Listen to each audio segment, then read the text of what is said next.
Yo! What is going on? Man, seriously, you guys have, this is rough, okay? I go to bed. I wake up, I'm drenched in sweat. Have a shower, 10 minutes later, it's the same shit. Like, yeah, I saw a, dude, like, I mean, to be fair, you kick the Hornets, this or that one, right? You, I mean, look, don't get me wrong, like, I obviously, you know, I think we're pretty aligned on the whole meta topic, Nike, but yeah, like, I was definitely expecting you to get, like, a fair bit of pushback on that one, right? You know what I mean? Because people are really sensitive about, like, meta stuff. Are Twitch drops there right now? No, they're in about 3 hours, guys. I believe the Twitch drops are you can get the bouquet of roses, if I'm not mistaken. And you can also get a couple of other, like, little things as well.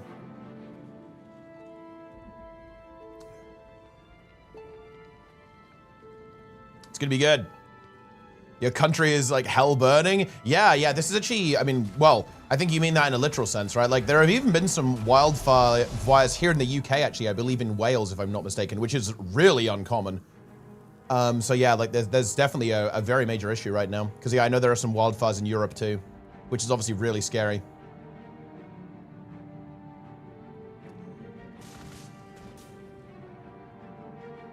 Yeah, it's funny actually because it's really funny because I was in Canada and we visited Waterton where there's some pretty crazy wildfires actually. Not while we were there, but you know, at some point, and we could see all the trees on the mountainside had been burned, right? Like they'd been destroyed. And it was like, wow, like the scale of this, the devastation was like pretty awe-inspiring, to be honest. And yeah, it's obviously very, very uncommon in the UK to have anything like that. So it's just funny that I saw kind of like the aftermath of that in Canada. And then of course I come back to Europe and it's super hot, right? And we even have, you know, some of those issues ourselves. Yeah.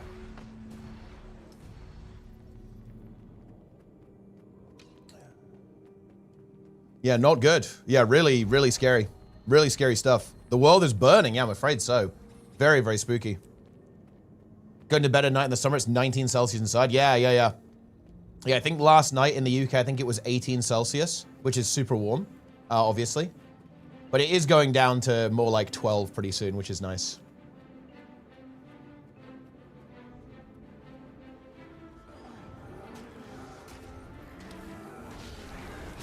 Who let the fire wizard loose?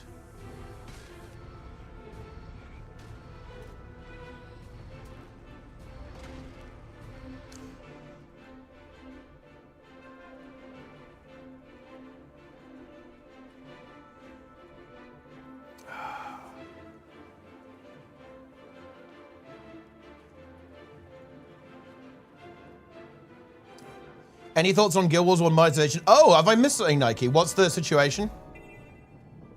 Oh, are they doing permanent versions of those items? Are they doing salvage kits? What are they doing?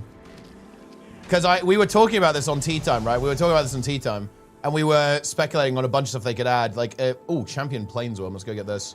Yeah, it's that. Yeah, I'm really interested to see what they're doing. Salvage and ID kits. Ooh, what does the community, perma merchants, I feel like is whatever. That like, I don't think that's like a big deal. How do people feel about the salvage kit? I personally, I guess I don't mind it because I'm Guild Wars 2 pilled. Like, what does the community think of that? About pay for convenience. The Vank and Kato I don't like. Okay, yeah. So wait, are they doing Vanquish and cartography items as well? Oh yeah, okay, no, I only read the first half of your message, yeah, okay. Salvage and ID and merchant I like. Yeah, okay. Yeah, to be fair, I think we talked about, I think Sneb was talking about this on stream. It would be nice if you could like earn them in game by doing a quest, if that makes any sense, as part of an expansion. But to be honest, like having a perma salvage kit does sound pretty good in that game. I will definitely admit that.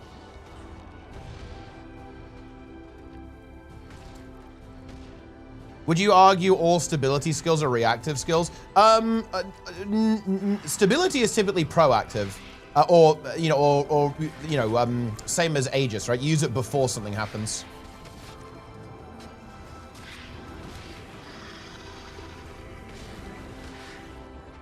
But in PvP, it can be reactive, right? If you see a CC coming towards you, you can either dodge it or push stability, for example. Reveal less outside the map than previously. They fixed that before charging for the item. Oh, yeah, I'm sure they will. If there's obviously a bug, they'll just fix it.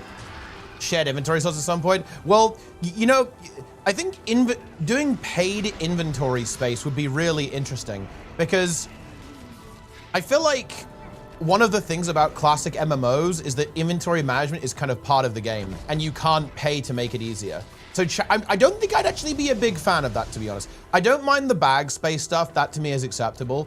Bank, sorry. But like actual bag space, I'm not sure I'd be the biggest fan of it, actually, in the game, because that to me is changing the game a bit. But I don't mind like this. I don't really mind the salvage kit. Like that's whatever. Like it's just you know, obviously it's not really expensive to buy salvage kits in Guild Wars 1. It's more of an inconvenience than anything else, right? Like I just buy like the superior ones or whatever it is, the ones that have 100 uses, and you just kind of eat that and just wait until it runs out. So having like an infinite version there is like, who cares? It's essentially a trivial thing to replace it with, or to, you know, keep replacing those. It's just a meme. Keep changing its goals. Yeah, I mean, personally, I'm a big fan of the approach they have to balancing. I know that it's, you know, somewhat controversial, obviously. Like, I think some people are not the biggest fan of it, and that's obviously fair enough, but I like what they've been doing with Guild Wars 1 quite a bit.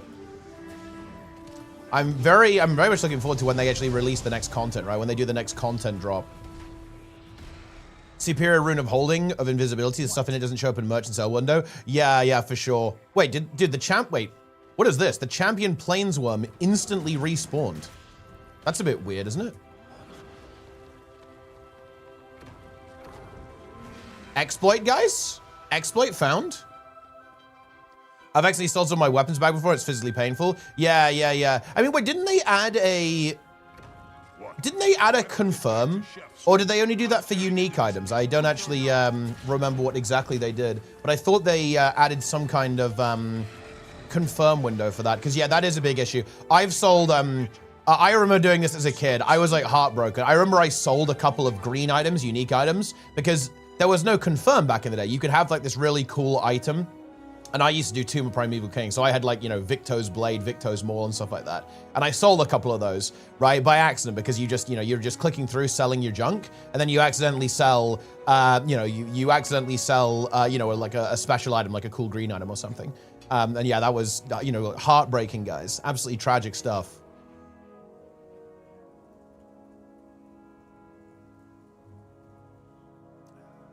Tombs Islands of my aura. Yeah. That was like the area, the elite area that I did the most. Weirdly enough, because it was like the, you know, as a kid, you have like 2 IQ. It was like the only one that I knew how to get to, pretty much. Like I think I did Fissure of War a couple of times. And like wandered into DOA and did some DOA. But like Tomb of Primeval Kings was the one that I knew the most, and I would, you know, I completed the most. Like me and my brother did it quite a bit. And also we played the Deep a lot. Like we did the Deep a fair few times, and we did Tomb of Primeval Kings. We were very young, we were like 10, right, at the time. So look, you gotta give us some credit, guys, okay? We, you know, those are the ones that we understood and knew how to get to.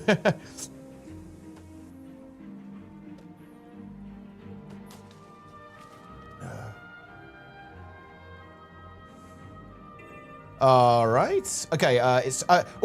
So basically, guys, I'm gonna be playing hardcore basically all of today. I just want to farm a bunch of Ectos, farm a bunch of gold on this account, so I can get my Ascended going. So we're just gonna be doing World Boss Rush. By the way, I have realized that World Boss Rush is insanely OP on free to play. Okay, it is insane. That is my determination, because in these bonus boxes of goods, you just get a bunch of really expensive materials, because it's the World Boss Rush is kind of designed with like modern Guild Wars 2 rewards in mind, if that makes any sense, right? So it's like balanced around modern reward rate, but obviously the core game doesn't have that. So comparatively, the rewards you get for doing like these basic world bosses is just so far above basically anything outside of fractals that we could be doing. So World Boss Rush is how we're gonna get rich on this account, guys. Let's go. It is super strong. and we're going to use it to get materials, which, by the way, is useful. I have determined that we are going to have to do some crafting, and getting materials is kind of annoying on free-to-play. But here's the thing. Doing World Boss Rush basically just throws random materials at you. I'll show you after we defeat this worm. But the reward boxes just give you just about anything, anything that you could possibly need. So we can actually fuel a lot of our crafting operations, I think, by doing World Boss Rush here. We have a good amount of time to do it. I'm going to be basically playing it all day today, I think, and just farming these rewards over and over and over again. So I can just have like all the materials I need to do crafting. Because we need to get runes, we need to get sigils too, and basically the only way we can really do that is by crafting. Now, because we are playing in a guild, I can give materials to other people who have crafting trained, and I probably will also craft myself. Because what we need to do is work together as a team, because obviously we want people to kind of almost specialize. We have to work together. It's a little bit like a group Iron Man or something. We need to all level up different crafting disciplines so we can make stuff for each other, right? Like make different runes. And obviously having the recipes is relevant. This is a mega RP experience. People who have certain recipes, like a scholar rune recipe or something, I think you might have that one by default to be fair, but you know, all the different runes and sigil recipes that you can find are actually relevant. One thing that I want to try to do, I'd really like to get the Trapper rune relic. I don't know how I'm going to do this. It's going to be really dangerous. So here's the situation, guys. Do you know the only way to get the Trapper rune recipe? It's from killing tower or keep lords in World vs. World. So that is really dangerous, but I think I'm going to have to try to maybe make an ult and then bum rush a tower and then see if the recipe drops. I'm not sure if I can do it on my main. That might not be a very good idea to do that. Like, that character could die very easily, but we need to try and get this recipe. It's the only way to get it. Okay, so here's the bonus box. So this is what you get, guys. So you get 1 for doing so. You actually get anywhere between 1 and 5. So like the less commonly done world bosses or the harder ones, you get more. Obviously the jungle worm, very easy. So you get 1 bonus box of goods. But say, for example, triple trouble gets you 5. So really nice. Doing triple trouble is really good for this. And seeing as a lot of groups do run that, I'm definitely going to try to do that today as well. So anywhere between 1 and 5. And look what you get. You can just get anything here, including we could even get hyper lucky. I don't think you know what's crazy? If we got a Chak infusion, I don't think we can even sell it. I'm pretty sure we can't do that on the trading post. We could, like, wait, actually, let me see if you can. So we would have to use it. We'd have no choice. Yeah, you can see here, we can't actually sell this item. So if we do ultra high roll, we're gonna have to just flex on people with it. Imagine having Chak on a free-to-play account. That's hype. Which is interesting, right? Because, of course, this item is technically unobtainable. It's from Heart of Thorns. But we could actually high roll it from the core game. But as you can see, right, we can get basically any material that we want. So a bunch of tier 5s, tier 3s, tier 4s. And that's going to be really useful for crafting stuff, right? And this is pretty much going to be our best source of actually earning this. So let's see, how lucky are we? Oh, and look at that. See? We actually got 28 iron ore, which is actually nice, right? You can see that's not bad at all. So for doing 1 world boss, we got 26 silver worth of iron ore. I think these scales are pretty expensive too. Yeah, look at that. We got 5 scales. So we basically got 50 silver for doing this core world boss, which is actually really good. Oh, and you know, funnily enough, the next world boss we have is the Modnir Ulgoth, which, because it's actually an uncommon, I kind of like what ArenaNet did with this. Because it's an uncommon event that not many people do, it actually gives you more bonus rewards than a lot of the other ones. You actually get 3 bonus goods for doing this. So it's actually, because it's a one that nobody ever does, they tried to incentivize players to go and do it during World Boss Rush. You can equip it and delete it after wiping. Look, we're not going to wipe Magrest. I almost wish they let us do raids, or they added like Veil Guardian to quick play so we could do more of the raids, because we can only really do Old Lion's Court, you know, in free to play. Lag boss rush? Yeah, you can really feel the skill lag on some of these, that's for sure. You can, yeah, the skill lag is pretty bad. What if you just grind legendary runes? Would that be easier? I think getting all of the Lucent stuff is just unrealistic on free to play. Shadow be oh, no, trust me, I know how bad the lag is. Like, the lag is actually really scary, because again, I'm playing permadeath here, so the lag is terrifying. It is really, really, really scary. I need help. Do I need to come and craft in Guild Wars 2 for you too? Yes, Elaine. I need you to come and do all of the crafting. Look, there's player housing. You can come and do player housing as well. Rune crafting in free-to-play is horrible. What are the recipes like? Like, how much stuff do you need, Gilbert, to actually craft stuff?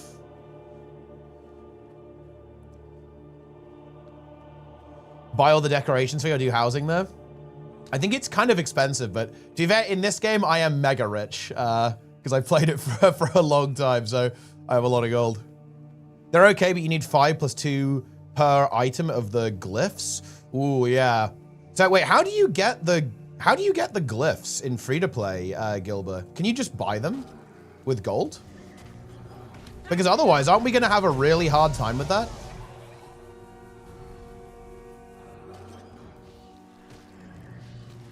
You salvage items with upgrades? Ooh. So wait, what's our reliable source of getting those?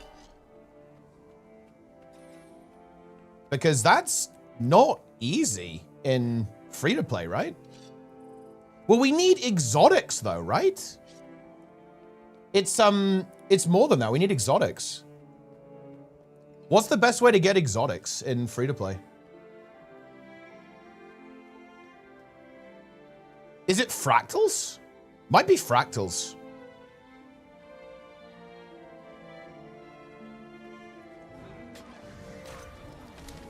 I'm not sure if it's dungeons. I feel like dungeons don't actually drop that many exotics.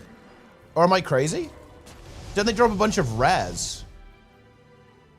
I think fractals drop exotics more.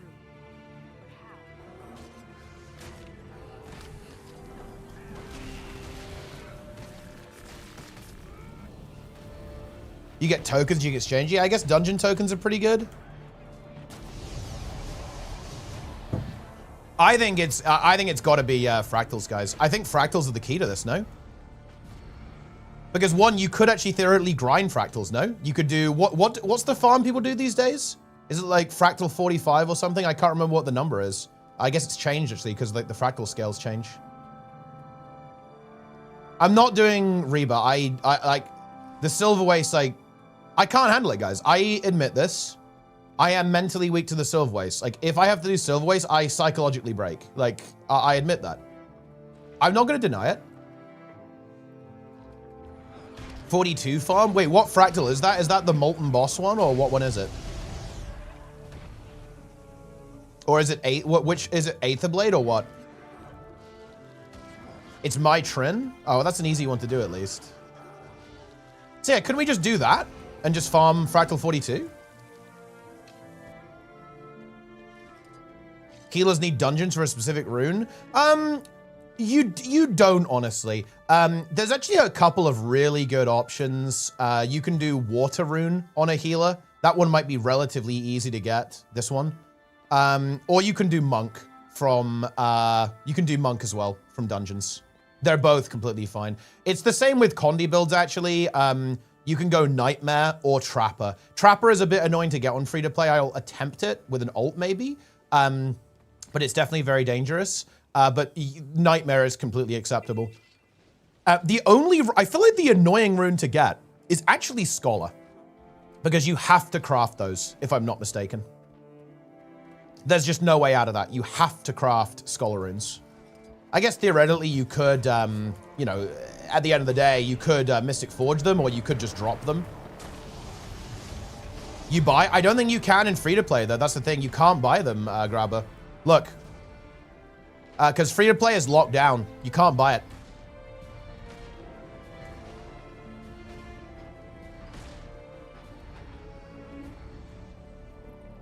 You can't buy any rune or sigil.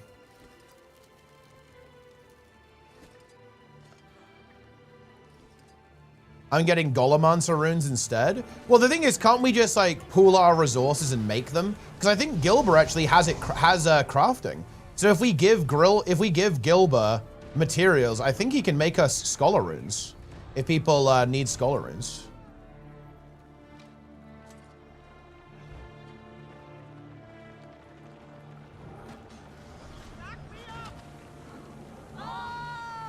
And I will probably level some crafting too. You can't trade? Wait, can we not? Can't we mail stuff to each other? Because I believe trading is allowed within the hardcore guild. It's like within the rules. It's just that obviously you can't trade with non-hardcore players.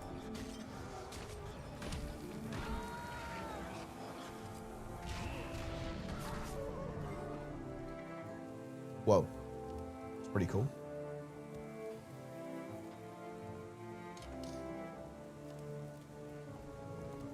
You can't send so at all. Can you not? You can't send out, so we can't trade. I'm not gonna lie, that's actually a bit lame. I kind of wish we could. That would make it a bit more fun, I think. I like the trading element of projects like this. You can trade with mutual friends. Well, let me just try this. Hold on. Wait. I'm gonna okay, I'm adding Magrest. Account attachments are locked. Oh yeah, you can't send anything. It's over. Well, that's a bit lame, actually. But I get it, right? Because obviously free-to-play would be infested with bots. Share resources with Guild Bank. Guild Bank is a Heart of Thorns feature, I think. I'm not sure if we can get a Guild Bank. Wait, can we get a Guild Bank? I don't know. I haven't even tried.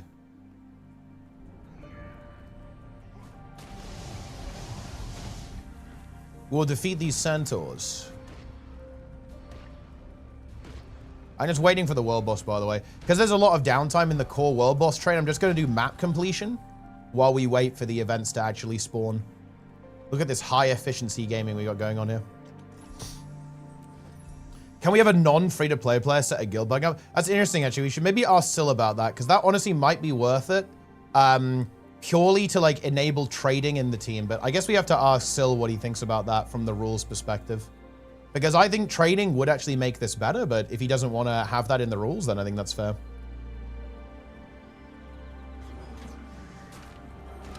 That just means rip to anyone who needs Scholar Runes, pretty much.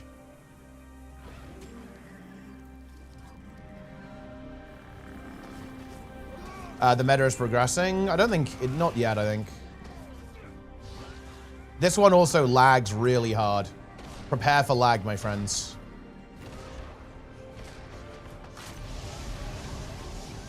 Get this heart done real quick. The hearts where you can just fight stuff, they're so good. The hearts where you can't fight stuff, it's not good.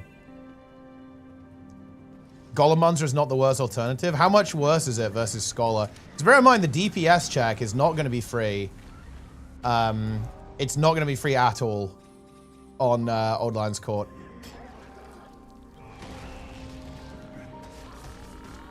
Can we do Ascended Food, by the way? Is that possible on free-to-play? Because Ascended Food is a huge deal. Just the 10% damage reduction is insanely OP.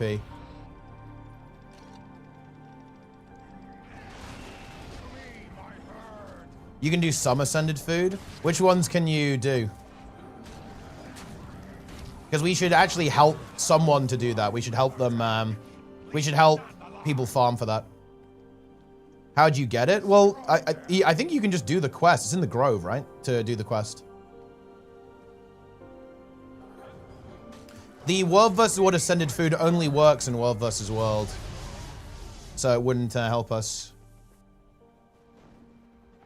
As long as we can get the one I'd really want is the Power Ascended Food. So specifically the Power and Frosty one with damage reduction. That is what we need.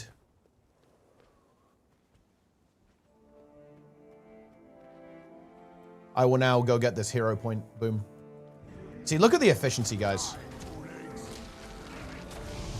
We're going to have the map complete in no time. And if you think about it, isn't this kind of a fun way to do map completion, guys? Because I'm going to do a world boss train probably multiple times today just to farm these boxes. And every time we do it, we're going to be basically rotating around maps, doing different map completion the entire time. Isn't that actually really fun? I think that's kind of good. So instead of doing every map sequentially, we're going to be teleporting around the world, doing like different bits of different maps the entire time. I think that's rather fun. If you ask me, anyway.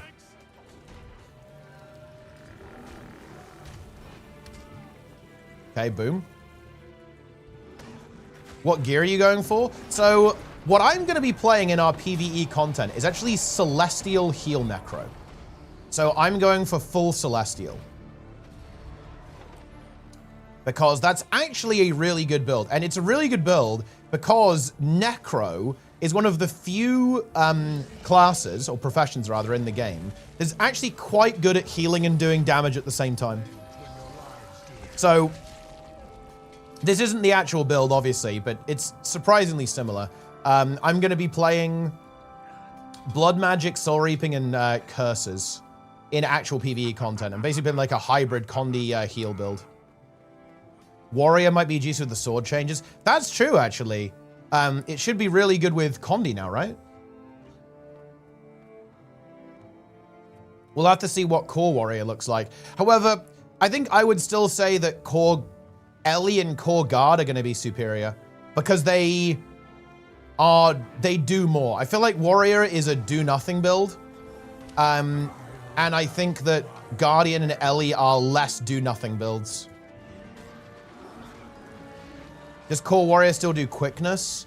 I think it can give quickness to itself, but not to other things. Core Ranger is a juicer? I'm not sure about that, to be honest. Like, we tried it, it didn't feel that good. Maybe it's been changed or something, it's better now, but it didn't feel that strong. Core Mesmer? Core Mesmer, I think, is pretty bad. Mesmer's like very elite Spectre line, in my opinion. Core Rev, we can't play Core Rev, it's not free to play. But otherwise, yeah, Core Rev actually would be really good. Because Rev is just inherently strong and you can use a weapon like Mace or honestly Sword. Like both of those would work really well.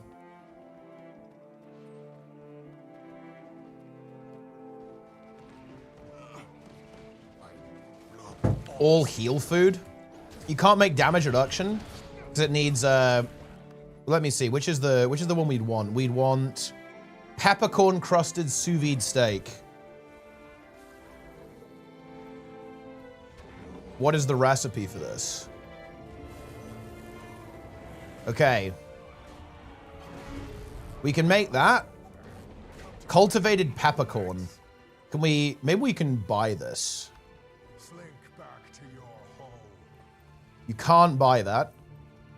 So we do have to craft this. Acquisition.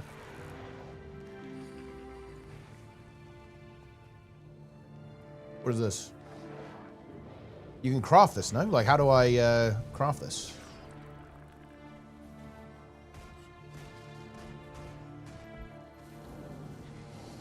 Cancer-free? Hey, congratulations. That feels damn good. It's good to have some peace of mind, right? Where are the Core Condi Thieves? I think we actually tried that and it was surprisingly good. Core Thief is actually pretty decent. You harvest it from the homestead? Wait, is that really the only way to get it? I thought you could like make these or something. Wait, no, that can't be true because you could get this before homesteads existed. So how do you get this? The gate is down. Greatness, spirits in this area is ours. Oh, yeah, there you go. Home instance. Dude, I have never looked into this because I don't do stuff like this. I just swipe. So wait, is this doable in free-to-play? Can we get this?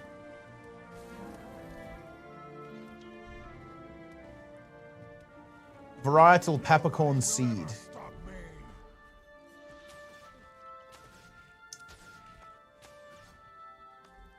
Oh, so we can do this. So that's fine. As long as we can get this, we're good. We just have to do 500 cooking, guys.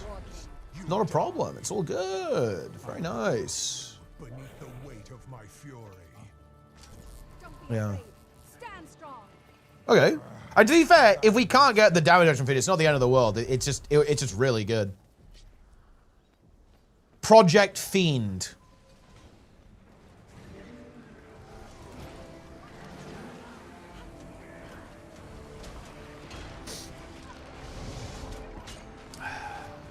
Also, for the infallible people, I have bad news, guys. I am The Rock. I'm probably going to be about an hour late on Saturday. I need to actually tell the king.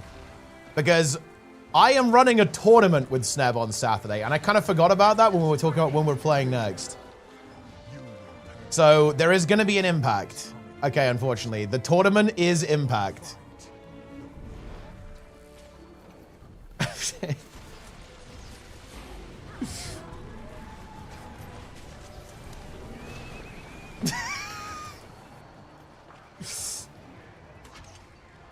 But it's fine. I'm pretty sure we'll get it. Yeah, I'm pretty sure we will get it first try. I think we're gonna own anyway. I think we can play on Sunday morning as well. I think, or at least at some point on Sunday morning. So I think it's fine. Yoda Impact is incredibly powerful, guys. I don't think anyone realizes how powerful it is. I have seen the source material. Holy.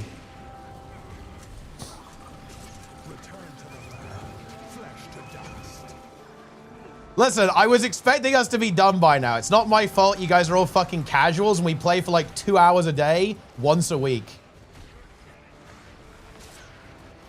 Is Core Thief a do nothing as well? It kind of is, yeah. It's why the DPS I really like in Core are actually Ellie and Guardian, because they're actually the least do nothing. So I really like Elementalist, by the way. Like Ellie as a core DPS, I am a mega fan of. And the reason for that is because you can run Arcane. You can run Arcane Resurrection here very easily. It's like very easy to do that. And you can run Bountiful Power as well. And you can get like a lot of self-quickness by doing this. And then you just play like Fire and Earth and like play all the standard. And you're actually really tanky, by the way, because you play all the standard stuff here. You play like this or whatever. You do something like this. I don't know exactly what it would be. I'm not sure if you play. I don't think you play Inferno. You probably play like more of a traditional Condi build, right?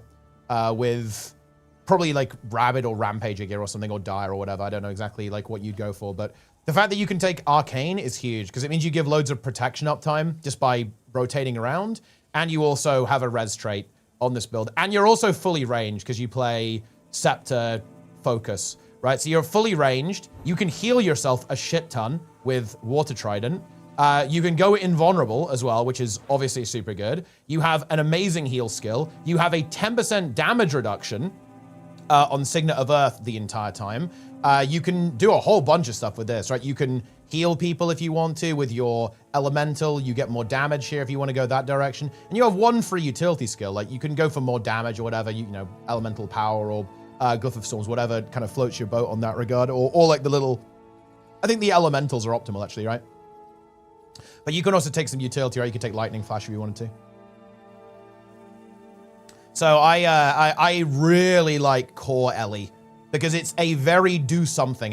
One, it has some of the strongest DPS on a Core Ellie. You know, really good. Yeah, I guess to be fair, you probably wouldn't go that way, would you? I guess you'd probably do Evasive Arcana. I wonder how good Arcane Lightning is if you take Arcane Wave to get the more bleeds. But you're probably going to play like Balthazar Rune on this. It's probably not that good, actually. So I guess, yeah, you don't really... You don't swap enough because you just camp fire, don't you? So I guess this one doesn't do anything. I guess Evasive Arcana. And you just dodge roll for the fire thing. And you can heal a bit more when you do a dodge roll. Big fan. But still, this trait is OP as fuck. Like, it's ridiculous. Very, very, very OP. With Dagger. I mean, yeah, honestly, I haven't really messed around with it after the Dagger changes, which also might be really good. I wonder if you could even play Selly, right? You could play like Selly, Dagger. Because yeah, I do really like the Dagger toolkit, right? Especially Dagger offhand is really nice. Because this ability is extremely good. And honestly, it has really nice CC too, right? You've got the Earthquake in there, which is super good. And Updraft. To be fair, Focus has good CC as well, because you have Gale. And the mobility on Ride the Lightning is, in my opinion, really nifty as well. But yeah, like these two abilities are really nice. So yeah, big fan. But yeah, we can definitely experiment with a couple of things. Because yeah, you're right. Seeing as Dagger got buffed quite a bit, you might be right there. Might be a good shout. But yeah, before we go into Old Lion's Court, we'll definitely do some experimentation.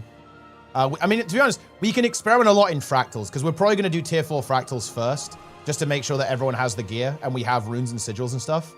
So we actually have a lot of time to experiment with some builds. So we will have time.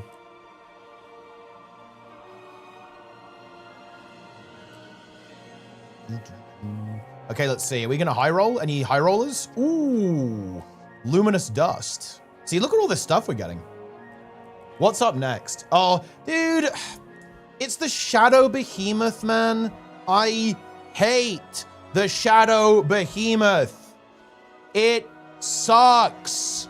I almost want to skip it because I just really do not enjoy that world boss at all. I'm gonna cope and do some map completion in Harathi, I guess. Can you GG in fractals? Does it count as a death? I'm actually not sure if it counts as a death, but I will consider it a death, so we're not going to do it.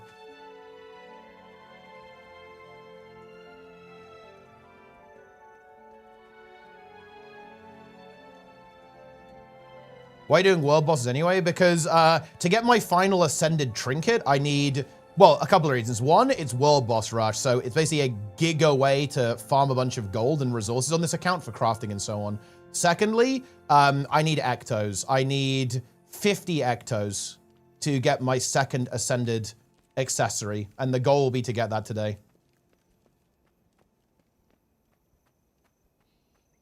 Will you do tier 4 CMs? The goal will be to do so, yes. The only exception to that might be Kanaxai. I'd want to practice them quite a bit first because it has an insta-kill mechanic.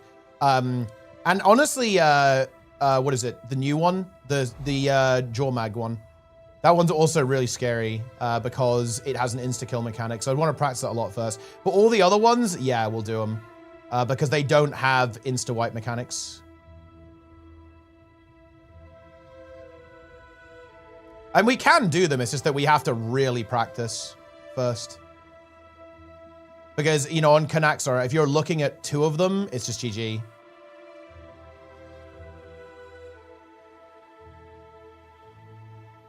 For 100 CM. Necro Wells for Gluttony. I don't know, actually. Because you do kind of want to abuse Gluttony, right? To do it. I need to, again, look. The thing is, I need to actually play that fractal. I don't know any of the strats for that fractal because, to be honest, I really dislike Lonely Tower. It's just not content that I do. So I need to, you know, I need to learn it, basically.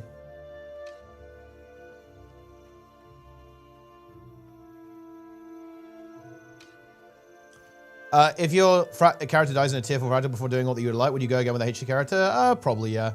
But dying in... I'm not actually that worried about dying in fractals. I am way more worried about dying in map completion than dying in fractals.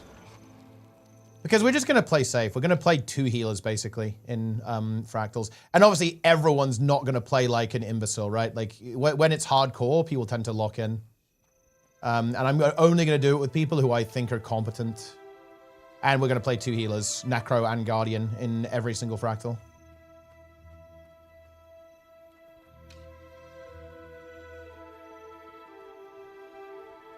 World bosses, worth doing. I mean, if you're not free to play, then it's pretty meh. It's like a fun event, but it's not going to give you crazy gold per hour. If you're a free to play account, it's very good, yeah.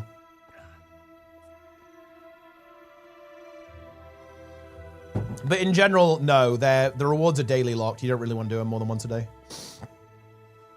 100 CM does have a DPS check with the ads. You might be able to cheese it with CC. Oh, wait, I mean, you mean...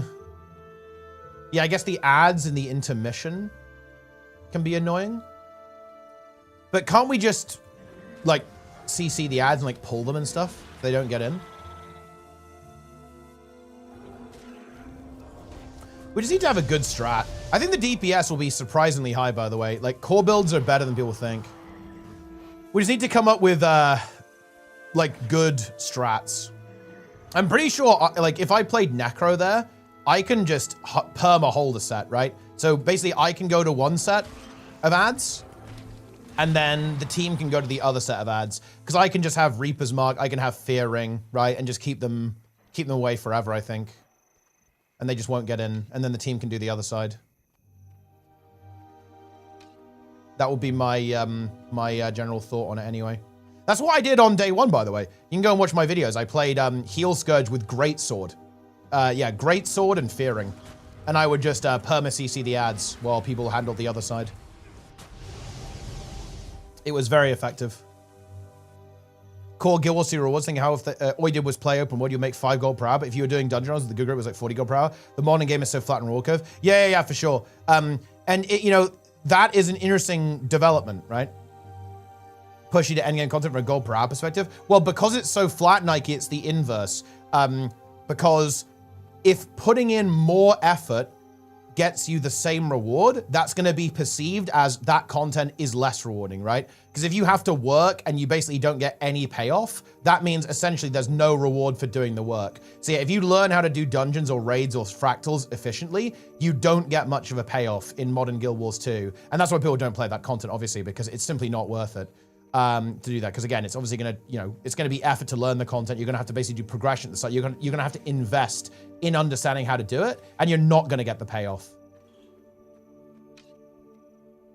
What do you think of Core Zerka NG? And I think Core NG is one of the good ones, right? Or one of the stronger builds, I think.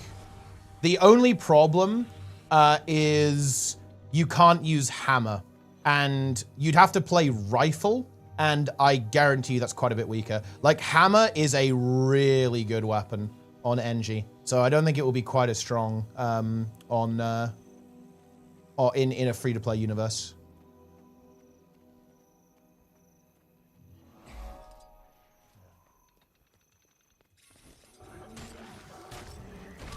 There you go!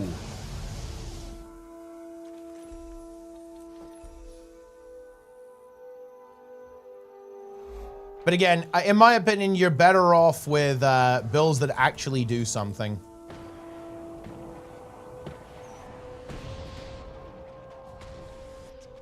Will be short-lived.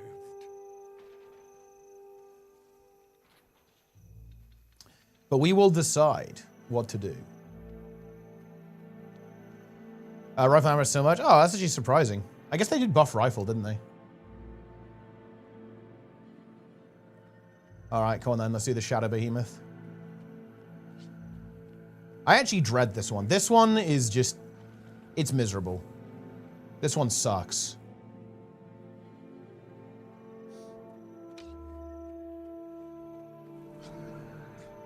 Hello, Frog Wave.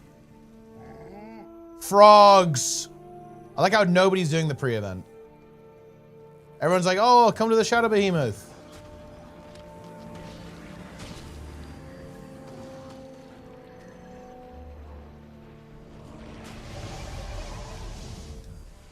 Nobody does the pre-event. You like those frogs, Elaine? You're a frog enjoyer? What if you leech? Well, I'm not going to leech. It's not allowed. I love frogs. I mean, who doesn't? Frogs are nice.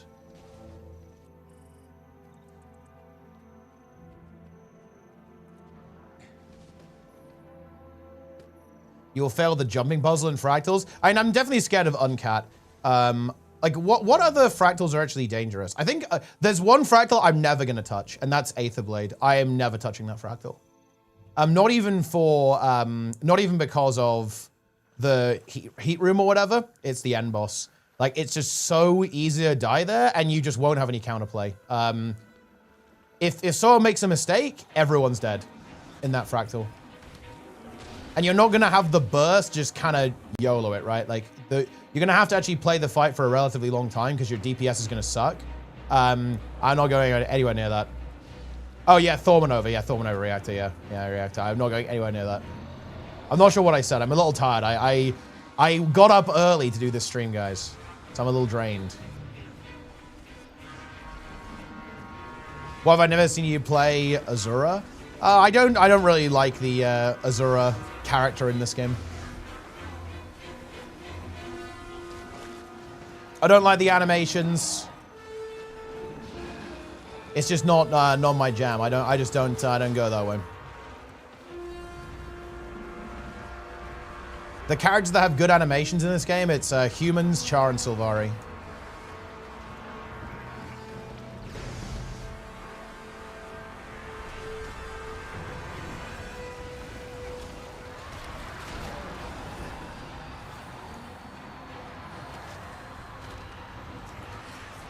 I also actually don't particularly like the, no, Norn love? No. I actually, this is gonna come, this is some nerd shit. I really don't like Norn and Azura lore and humanization in Guild Wars 2.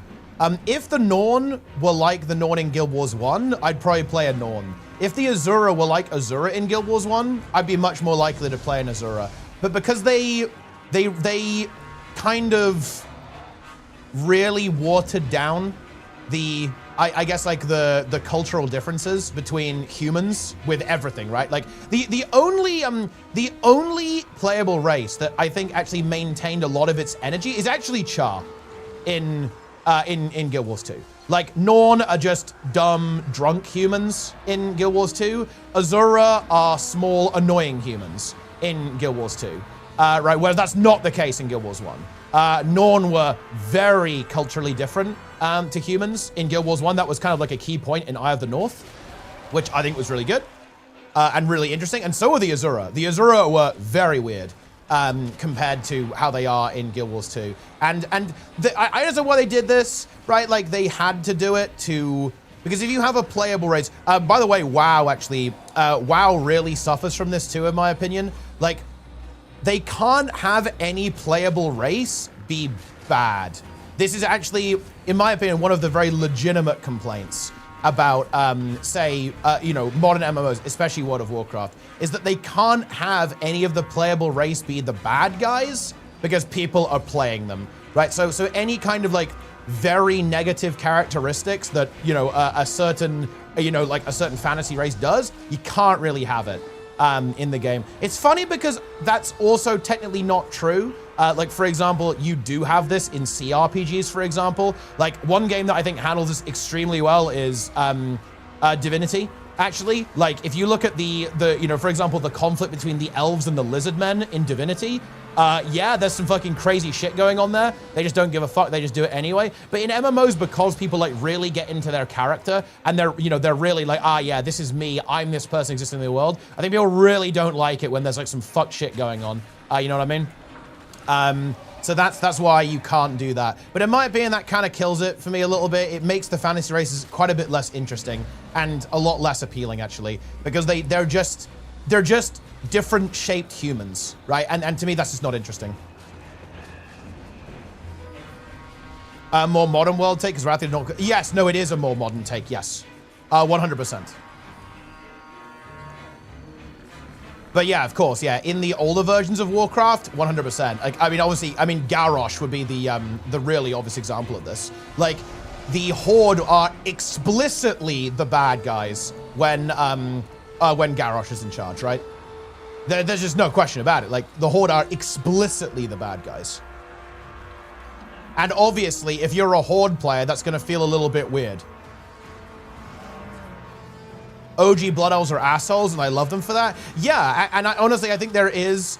I'm still kind of hoping they, in a way, go this way. Because something that's going on at Midnight is rather interesting. Basically... like, in particular, Liadrin is kind of trying to reconcile with the trolls, because basically the elves and the trolls have fucking hated each other. If you played TBC, the Blood Elf starting area, you definitely know about this with the Armani trolls.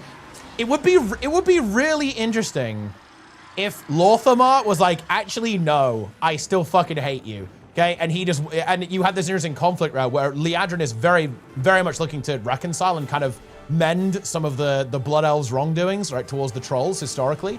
But it would be interesting if Lorthamar was like, fuck it, I actually don't care. I you know, fuck trolls, dude. Okay, I don't like you.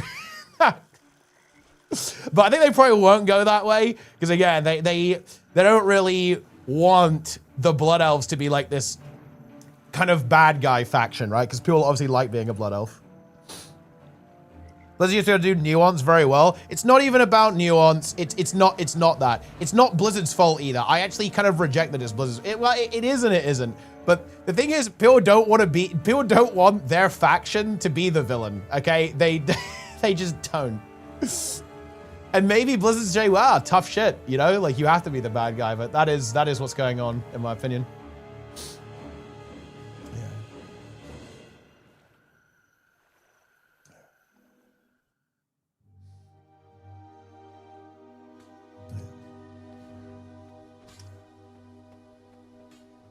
Huge. There are some great Azura characters, Anka, Vlox, and Blish. I mean, Vlox I'd agree with. Like, Anka, yeah. But the thing is, though, I would actually argue that, in particular, Anka, Anka is not like a normal Azuran. Like, I'm not saying there's no good Azuran characters, just that I don't find the Azuran culture within Guild Wars 2 to be particularly interesting. But there are good characters, obviously, yeah. Like, Vlox in particular is very good. Blish as well, to an extent. Anka is like, take it or leave it.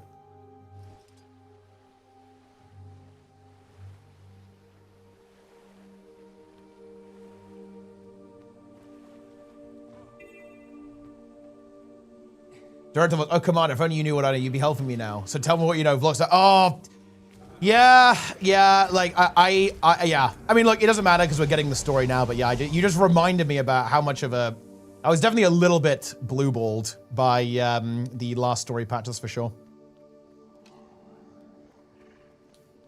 I do like the Inquest as villains. Yeah, but I'd actually split a hair on that. I like the Inquest as villains, but not because they're Azuran. Because they're funny, right? I don't think that, because a villain like that is inherently funny, right? They're goofy, they're over the top, right? They're ridiculous. But I don't really think that they're that alien, right? And something that I really enjoy in fantasy settings is that the different factions and fantasy races are non-human, right? And I mean that in the very literal sense, right? They have like a very different worldview, a very different understanding of reality. The Inquest don't. The Inquest are humans. They're tiny humans.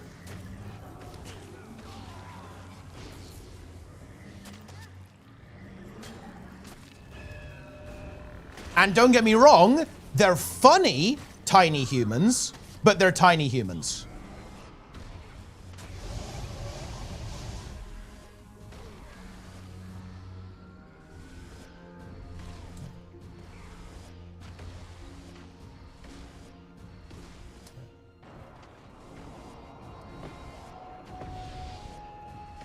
Boom. Hello, I still crank. A very different kind of Azura in Guild Wars 3. Yeah, it's gonna be very interesting to see how they go with that. But it's gonna be really weird because in Guild Wars 1 and Guild Wars 2, the Azura have kind of like vanished from society and then reappeared. So it will be a very different take on Azura. Because in Guild Wars 3, the Azura are still above ground. So they're going to be much more connected with the other races of Tyria.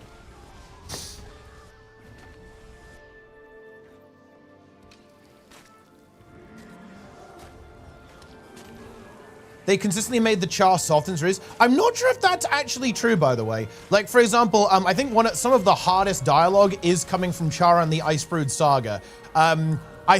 There's this like crazy line from Krisha where Krisha says to Ryland, paraphrasing here a little bit, but she says, yeah, it would have been better if I just like bled you out at birth, right? That goes hard, man. See, that's what I'm talking about, okay? In terms of, you know, kind of building a fantasy world. Like, that's hardcore, you know? That's like, wow. That's a crazy perspective.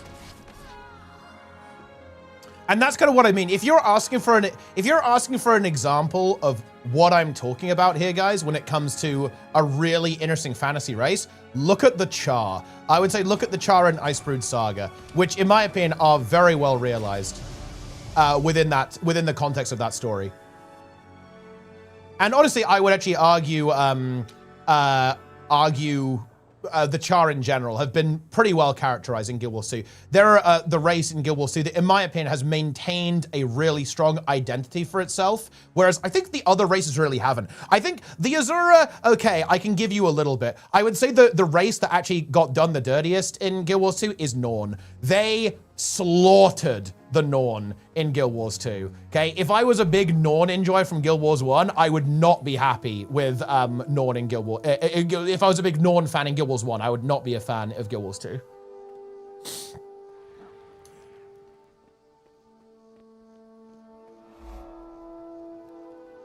Feelings on Kodan culture? I don't really know much about it, but I mean, they're bears, so it's good. Bears are high tier. Oh, wait, has the boss spawned? Oh, shit, the boss has spawned. We need to get over there.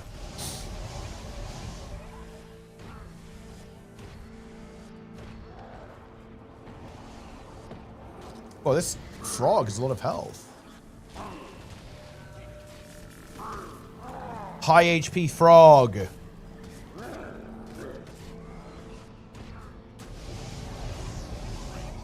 Nice. But look at this. We have got the tech going, guys. We are just doing map completion. We're fighting world bosses. We are on the case right now. Try to really have strong connection to the kids. She knew right when you turn about to participate. Yeah, but that's what I mean, though. That's actually crazy. Because obviously, in our society, the idea of like not having a particularly close tie to your family is like a really alien experience. That's exactly what I'm getting at here. Yeah, Chard don't feel that way, right? Like they're very much more like, yeah, fuck you, right? It's like pretty common for, to essentially be abandoned or to not have a strong family structure within the Char society. That's what I'm talking about it. That's a really very different perspective, obviously, compared to a human experience. And that's exactly what I'm getting at. I think that's really exciting. That engages me. That's interesting. Warband first, exactly. Isn't that interesting? You see what I'm getting at here, guys, with all this stuff? That's what I'm talking about. Greetings, hail, hello! Which one do you like the least or play least? I don't really like Thief. I don't really go for rogue style classes. New player experience teaches zero about boons and how combat system works. The inventory management should be better into combat fed and should be baseline. Well, and that's not going to happen until they add a sub fee, which will be never. So unlucky, I guess.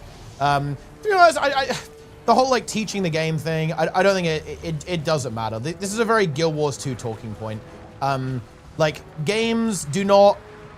I think Final Fantasy does try to do this. But like, I'm not gonna lie, most games just fucking throw you in. And if you learn, you learn. If you don't learn, you don't learn. Like, this is my perspective on like teaching players. If a player wants to learn, they will. If they don't, they won't. Like, it really is that simple. I think it's a lot more on the player than on the game itself. Like, if a player wants to kind of investigate game systems and figure out how they work, they will be able to do that and nothing's gonna stop them. If they don't want to, they won't.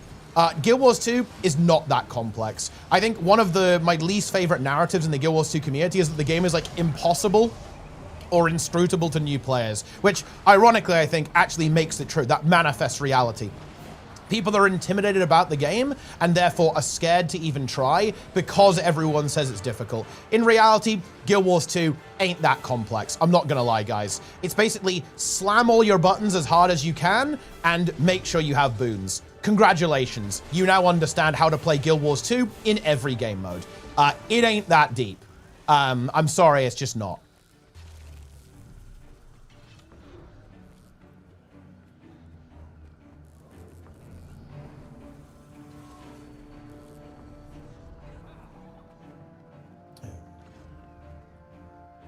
Even after 10K hours after the struggle to see how I died, I'll be very direct on this. That's because you haven't tried to learn. In that case, there is no way that is possible if you're trying. It's just not possible. And that's fine, by the way. The really different thing here is that playing is not the same thing as improving. Just playing the game will not make you better at it. If you play the game without thinking about what you're doing for 100,000 hours, you'll still be terrible. If you actually think about it and you do gameplay review, you think about your mistakes, you do research, then you'll get better. The thing is playing is not practice. Practicing is a totally different experience. It is not the same thing. Just hours in the game changes nothing. It will do nothing for you. There's this kind of like MMO idea that hours in the game makes you a better player. And it's kind of because, right, these games are grindy, right? So you grind, you get more prestige, you get more progress. But that doesn't apply to skill. That explicitly only applies to rewards, right? And gaining rewards. But you can have like 50,000 hours in the game. And if you never try to improve, you never, think about your mistakes, you'll still be as bad as you were day one. Hours in the game are meaningless. Well, as in just hours in the game. Obviously, hours in the game, if you're practicing and you're trying to improve, that has a lot of meaning. But if you're just putting hours in, it does nothing. It will not help you improve. And by the way, there's nothing wrong with that. Like, if you just like slam 10K hours and you're going, dude, I have no idea what the fuck's going on, but I'm vibing, I'm having a good time. That's time well spent. But to be clear, you cannot expect to get better if you're not trying to improve.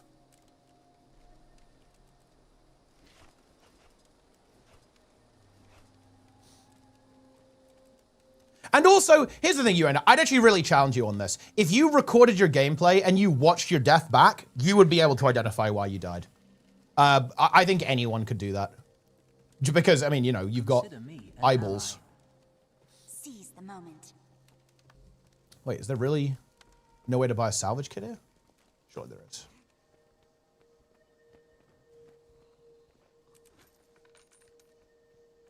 Boom. You can sell these control keys. What's this?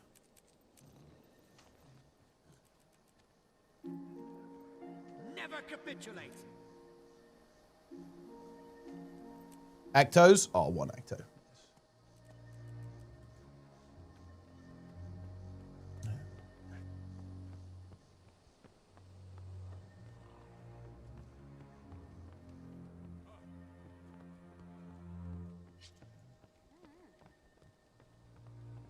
Is there any website I can see times for world bosses? Yeah, it's just on the wiki. I think if you go /wiki ET, it'll get you there. Be nice if this was in game. And to be fair, actually, you don't need it. The game kind of is soft telling you right now, right? You can see here. It's telling me what to do. Let's climb up there. Get this vista. I can't go to Wayfarer Foothills and do map completion because I've already done it. I think this might be one of the ways to go on the back, isn't it? Maybe we can climb up here.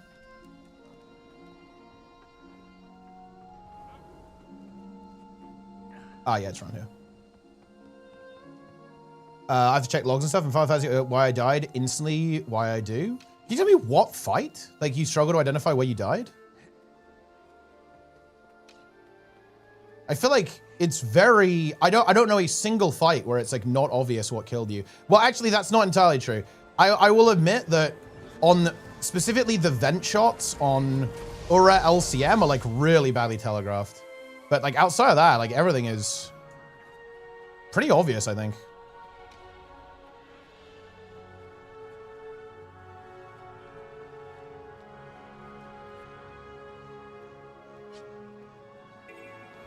Boom.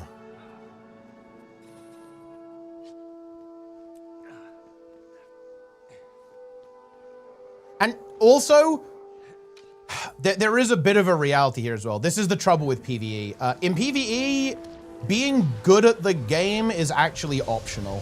And this is true in every game, by the way.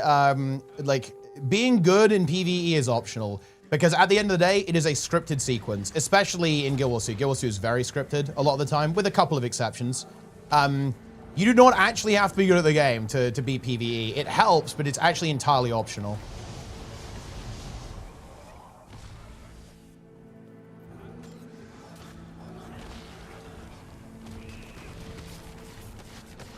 And would it surprise you to know that I almost never check logs? I don't look at logs in this game because honestly, I don't find the logging as nice as say in 14 or WoW, right? I just look at gameplay.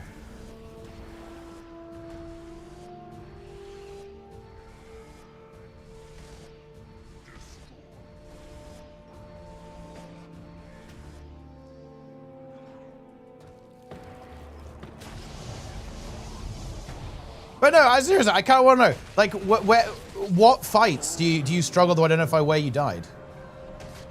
Because I'm trying to think, and honestly, I actually am having a hard time thinking of a fight that's like really badly telegraphed in this game on like how you would fail. As in like a raid fight. I think every raid fight is pretty clear why you died. Again, like with the exception of I think the Ura vent shots are a bit mediocre. Because they have like water projectiles, which are, you know, translucent, right? Which, I'll be honest with you, not great for seeing those, right? Like they're a little bit hard to see. But broadly speaking, I think everything else is like pretty good. Veil Guardian? Wait, Veil Guardian? Everyone I feel like Veil Guardian is one of the most well-telegraphed fights in the game.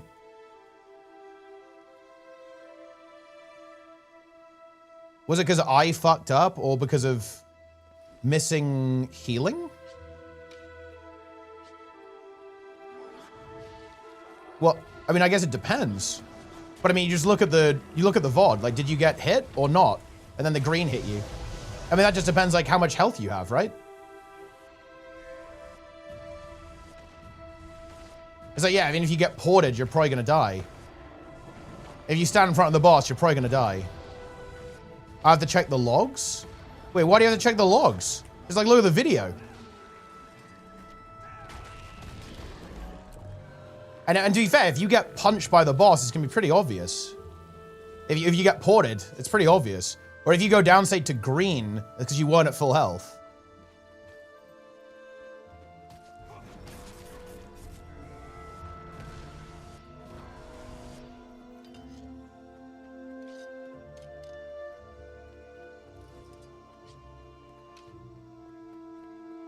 Yeah, combat lag would also work for that, I guess.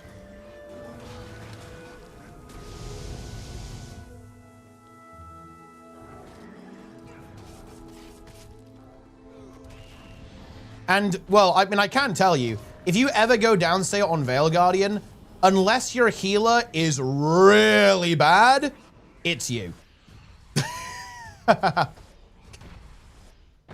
And to be honest, even if your healer's pretty bad, it's probably still you. It means that you just use your heal skill. Use your heal skill before green, and you're extremely unlikely to go downstate. And you only need to do that if your healer is really bad.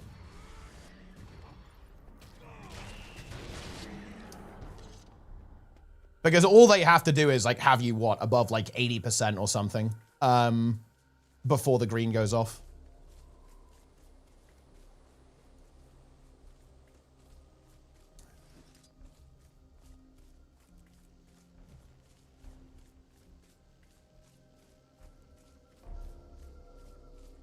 I think actually another, well, no, people should know this. Like one thing that I think can catch people off guard is Ceres CM sub 10%. Specifically that if you take the portal too early, or if you take the portal at the wrong time, you can miss healing, get hit by the ad spawning on you, and then get hit by a slam, which could be confusing, but you should know that happens by the time you get there, to be fair.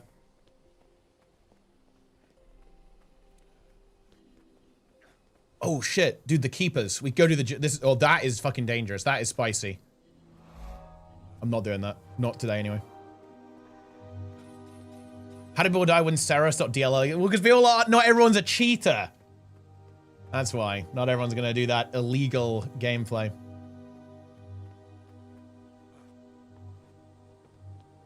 But the group, I need tools if the group sucks to understand why certain bosses didn't work out.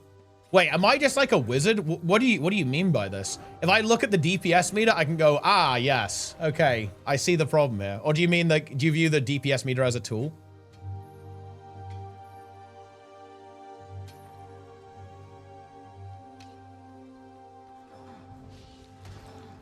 Which Guild Series to be playing? Looking at it now, either Coden or Human. That isn't native to Guild Wars 2.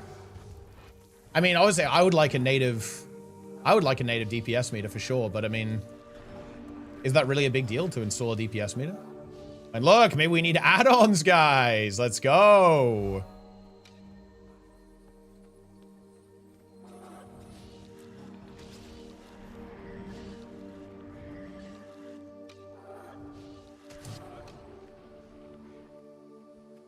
Shout out to YouTube. Shout out to Twitch.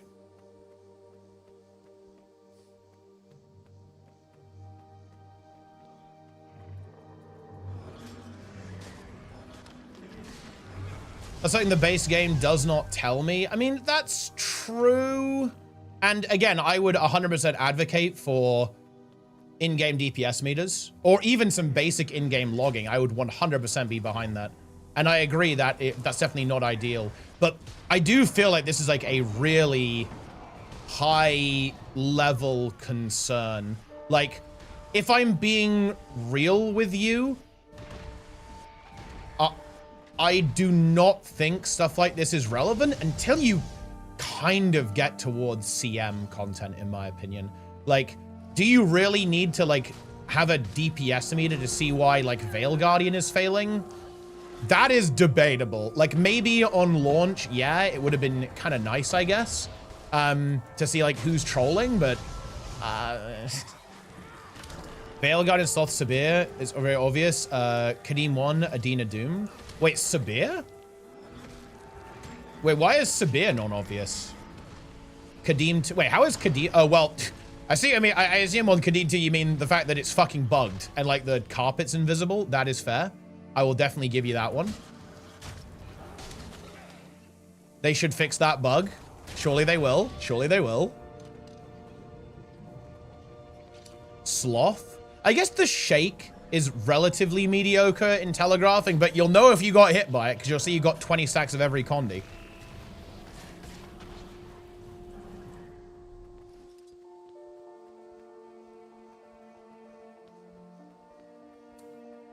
But to be honest, you'll know if you get hit by that because you're gonna die. But yeah, the telegraph on that animation is really bad. It is, it basically, the telegraph just isn't even accurate, right? It doesn't even work, right? It makes no sense. It doesn't even really have a telegraph, if I'm being honest with you. Min Shake is coming. Well, no, but what I think what Yuino is getting at here is that the projectiles the sloth fires out is actually disconnected from the attack itself. Like, it's, you basically YOLO dodge that attack, like, or distort it, right? You YOLO dodge or distort. Like, you don't look at the animation and dodge because the animation does not match the actual attack in any way. It's not even close even.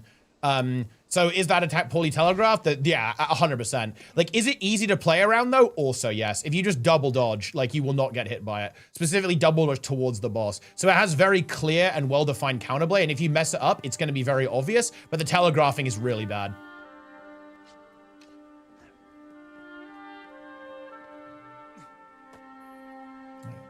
Don't implement their own DPS meter because I do not believe it to be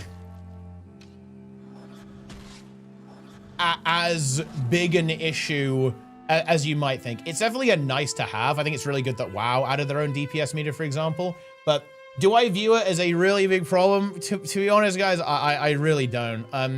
I think this is a very high level concern. That is to say, I think it takes a long time for this to be relevant, I guess. I'm going back to Doomfire. It sucks. I miss my Giga projectiles. In-game KP counter? Nah, the main issue with raiding is the same as it's always been. And I'll tell you what, guys, we were chatting about this in my Discord. You guys know that there's a streamer group that's been playing through all the raids, and it just really struck me. Do you know the main issue with Guild Wars 2 raids, guys? They're simply just too hard. Even now, even with all the power creep guys, and that should tell you how extreme the issue was when raids originally came out. Guild Wars 2 raids are simply too difficult. Like, the LFG isn't the main issue. Like, no DPS meter or boons, that's not the main issue. The issue is Guild Wars 2 raids are simply too hard. And that's it. That's the only problem. Like, there's no point in even talking about any other problem until you address that one. I really do believe that, guys. I really do.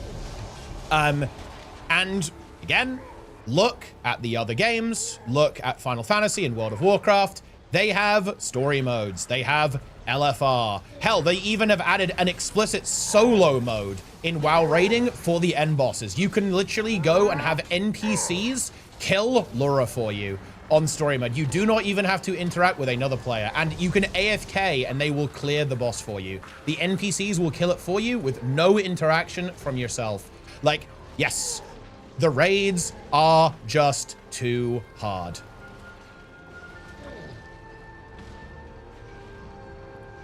The barrier to entry is too low. But here's the thing, though. Like, I do actually think, by the way, that some barrier to entry is good. For example, you can't actually get into LFR unless you have a certain gear score in retail World of Warcraft, and it's and you know, the same for like queuing into like a heroic dungeon or whatever, right? So there is like some level of gear gating, but actually most content isn't really gear gated. It's only gear gated by the community, basically, by like how much eye level people think you need to, say, do heroic or do normal or do mythic pugs or whatever, or various keystones. I actually agree with you, Magros. There should be some gatekeeping on items so that people get the idea of, ah, yeah, before I do this, I should have good gear. Which I think is a good thing, right? Like, you know, it kind of nudges people towards the idea of like, ah, yeah, I should probably have my character like set up well before I do this content, which is like a good thing to learn, right? But I want to point out that that gear cap is very low in these games. Right? It is extremely easy to get into this type of content. So I don't think that's actually a main issue. And bear in mind, like, this content is like turbo easy, right? Like, it is ridiculously easy. LFR and normal in WoW are Omega easy. I can't speak exactly to Final Fantasy, but I imagine it's similar there with like their story mode content. It's probably ridiculously easy to clear it. And obviously they have really hard stuff as well. So like, I guess my problem is and I guess the entire like easy mode question and stuff is really confusing to me. Because guys, why are we talking about this? There are literally 2 other games that are ludicrously popular, like WoW and Final Fantasy are colossal Omega games. What they're doing works. Why are we arguing about this? Right? Like, why are we trying to do it differently when we have evidence that the way that Guild Wars 2 does things doesn't work? And we have oodles, like mountains of evidence that the approach that Final Fantasy and WoW has does work. Like, so the easy mode stuff like really confuses me because we know what works. We've seen this. Like, it's not new, guys. Like, WoW's been doing it since Cataclysm. That's like before Guild Wars 2 came out. Like, they figured this out over a decade ago, guys. It's not complicated.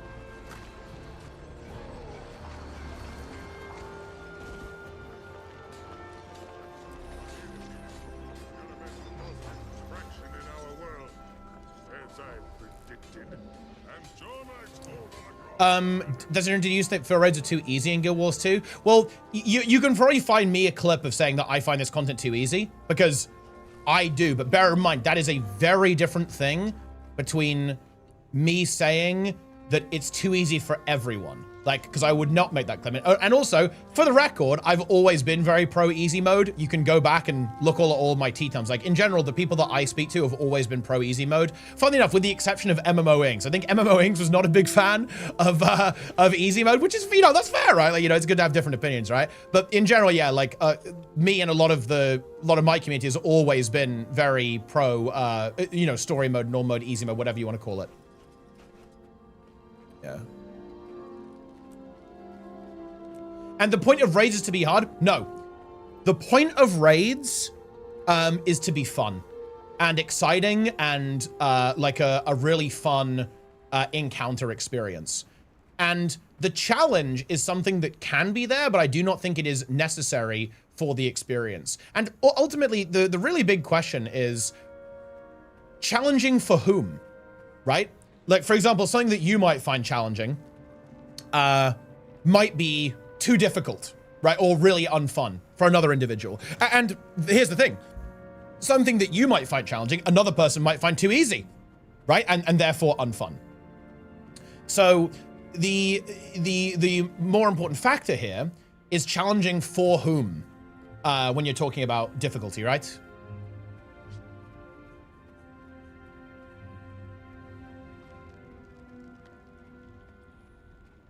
No, you are right, Zlin. No, I wasn't trying to contradict you on that. No, you are correct. I think a lot of people were against easy mode, which I think was a huge mistake. Yeah. Well, I mean, I think, to be fair, I think that's fairly obvious that was a huge mistake. At this point. Do you think ArenaNet haven't done easy mode because of Info Spaghetti Code or a tech problem, or maybe they don't want to do it? I imagine reworking their instancing system to support multiple difficulty modes would be a major rework. I doubt it's realistic. And it's a bit of a vicious circle. I do not believe that it is even remotely worth it for them to do like a massive rework of their raid tech in order to do this. I think the audience is simply too small in Guild Wars 2. Are there drops with line of title? There are drops in about an hour and a half, yeah. No, I tell no lies. Modes and rewards with their tech? Well, they can kind of do it because quick play is a little bit distinct, but not exactly. For example, with raids, they weren't able to really make it different. And fractals too are not really like that. Fractals are just fractal quick play, it just puts you in a tier 1 fractal, right? And raid quick play just puts you in a raid with a buff. So they can do some things, but maybe not entirely modify things that much.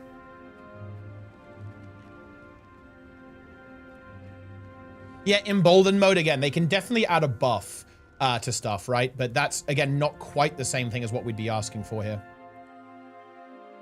So I stay out of raids to avoid upsetting people. Well, I mean, yeah, that's obviously fair, but I mean, look, I'm not gonna lie. Quick play, you won't upset anyone. I won't worry about it. Have I played Guild Wars 3? Not yet. Hopefully soon, though, right? With the beta.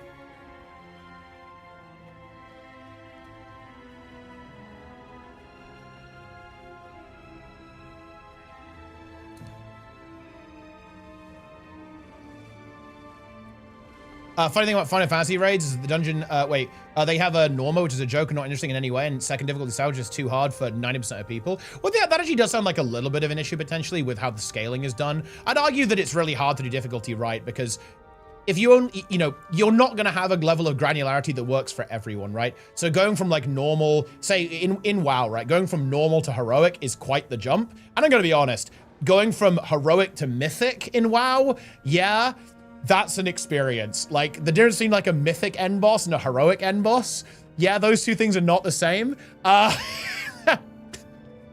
So it is very difficult to have this level of granularity that works for everyone, right? So there's always gonna be issues around that, yeah. In terms of, like, the difficulty scaling.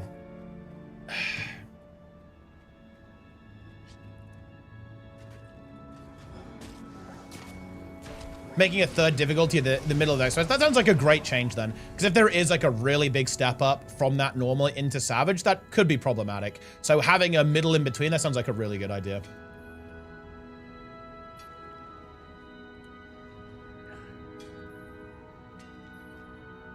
I hit level 60. I have to say Guild Wars is really fun. Ah, very nice. Very exciting. I think there's enough people asking for Easter eggs on the forum. Do you think that a fix should do it now? I don't want to be doomer about this, but in my opinion, it's a little bit too late, I would say. Realistically, like at this stage in Guild Wars 2's lifespan, I think they can improve raids for the people who actually really like raids. And funnily enough, by the way, I'm pretty sure this is why the newer raid content is relatively challenging. It's because I think what they're actually trying to do with raids is actually serve their existing player base. They're trying to make the raid experience better for raid players, which I think they did, right? With, they did this with the raid rework, right? Rewards and UI. They made the experience way better, in my opinion, for people who like raids, right? For people who actually enjoy that content and play that content. Who likes Keeler? I agree, and I will admit that Keeler is arguably a bit of a miss. I personally don't hate the boss, but yeah, I am aware that people are not the biggest fan of that boss. But look, here's the thing, and I would argue Ura in particular suffered from this. They made Keeler to be hard. And let me kind of explain this. In my opinion, they did this with Ura LCM a lot. Ura LCM was designed to be hard first, and then like boss design later. And you have to be a little bit careful when you do stuff like that, because you can end up making something that people actually find unenjoyable. And I'm pretty sure they did the same thing with Keeler. Like, Keeler is there, and it's supposed to be challenging, right? It's supposed to wipe you before you clear it, a couple of times at the very least. And again, I think that did introduce some design to the boss that rubs people the wrong way. Now, personally, I kind of like it. I wonder how people would feel about it if it was just, if it was 6 minutes instead of 10. I think the really big blunder ArenaNet have been making with their raid content is that why is every boss 10 minutes? Like, tell me, why the actual fuck does Greer normal mode take like 8 minutes in a pug? That's crazy, right? Like, you know, why is every boss in Wing 8 like 7 to 8 minutes in a pug, right? Holy shit, get me out, right? You know what I mean? It's like, okay, I get it. You know, you want to have like a really epic long fight, you know, like Saris, right? Or LC, I think that's fine, right? That's completely fine. But normal mode should not take that long, right? Like, it is way too fucking long on all these bosses. The cannons have been adjusted. This time we'll bring it down. Spawn and strat? Yeah, I think spawn and strat is cooked. One mechanic demands movement, a proper tank mechanic, we're getting somewhere. I feel like the problem I have with quite a lot of Guild Wars 2 design, Nika, is that I feel like nothing happens until like the real phase.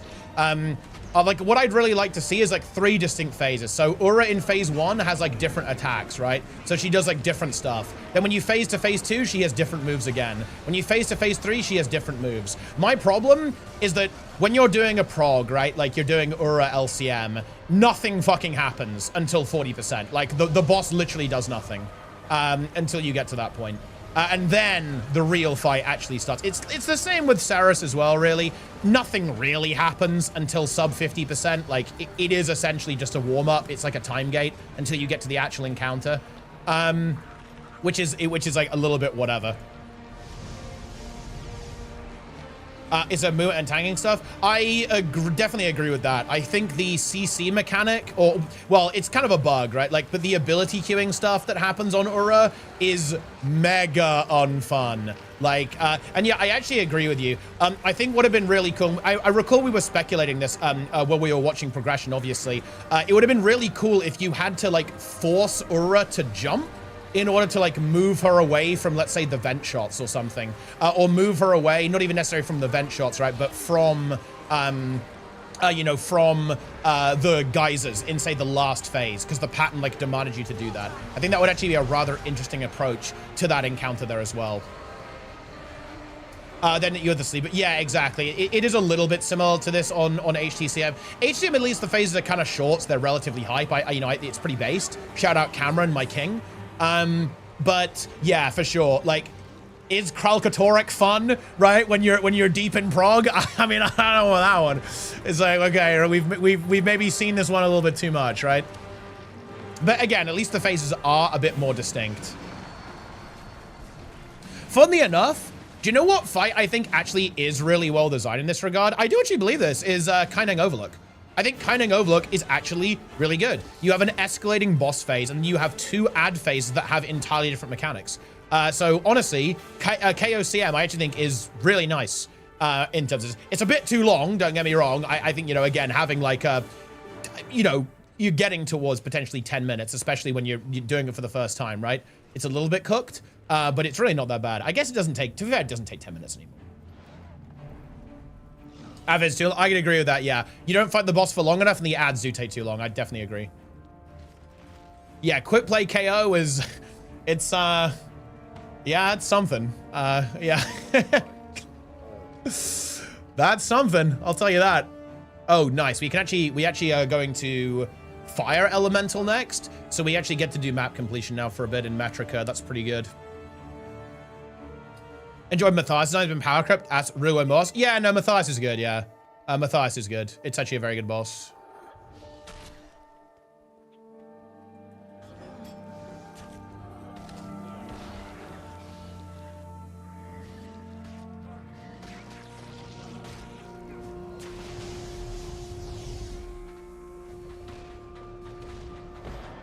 The mechanics use random players. It's not a chore, unlike Sabbatha cannons. Well, I think assigning players to do things is actually good. Like giving the player agency over how to handle mechanics, I think is actually pretty decent. And you do have agency on KO as well. You can like bait stuff, right?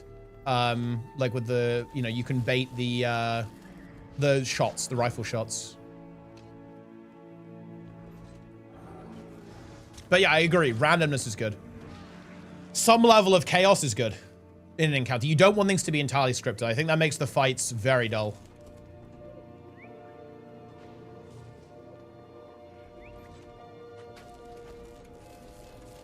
Cameron, we miss you. I think Cameron works at Blizzard now, by the way, guys. That's what I've heard anyway. I can't confirm that, guys, but that's just what I've heard.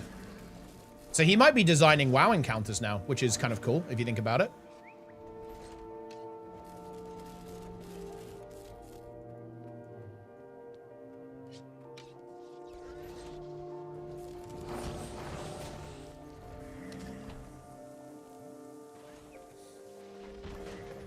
Michael in the chat, codename excruciated. Cameron made Laura. That would be based. If he dropped that, that would be fire. Assistance acknowledged. Fucking hype.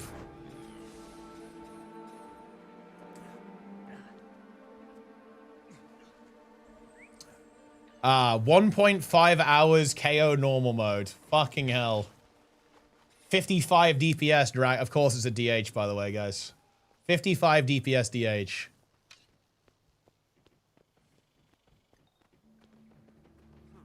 Power overwhelming. That's actually fun. That is a StarCraft reference, of course.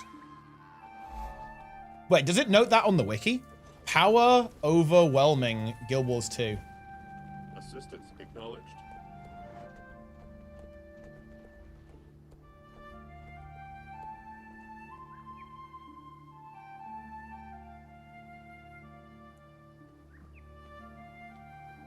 Hello, Rixie. What's up? Excellent choice of that peepo.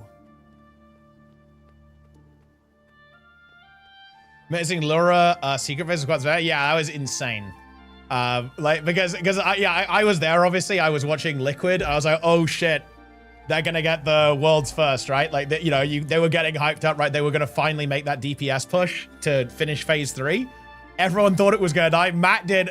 It was so crazy. Like, the fact they were all celebrating and then the boss doesn't die is crazy. Like, that is absolutely wild. Wow. Blizzard really pulled off some magic there. Like, that was insane.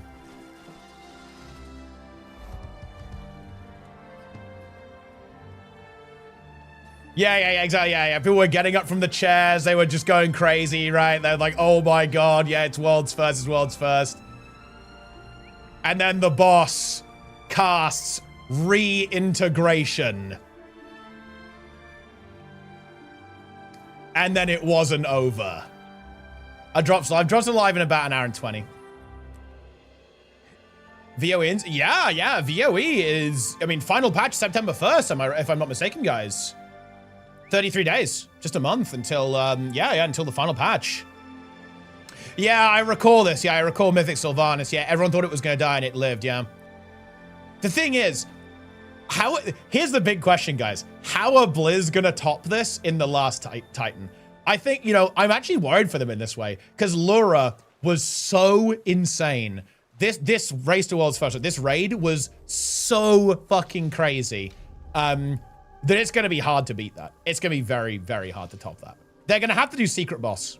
They're going to have to do a secret boss, guys. I'm sorry, they are. Mythic only secret boss. It's the only way.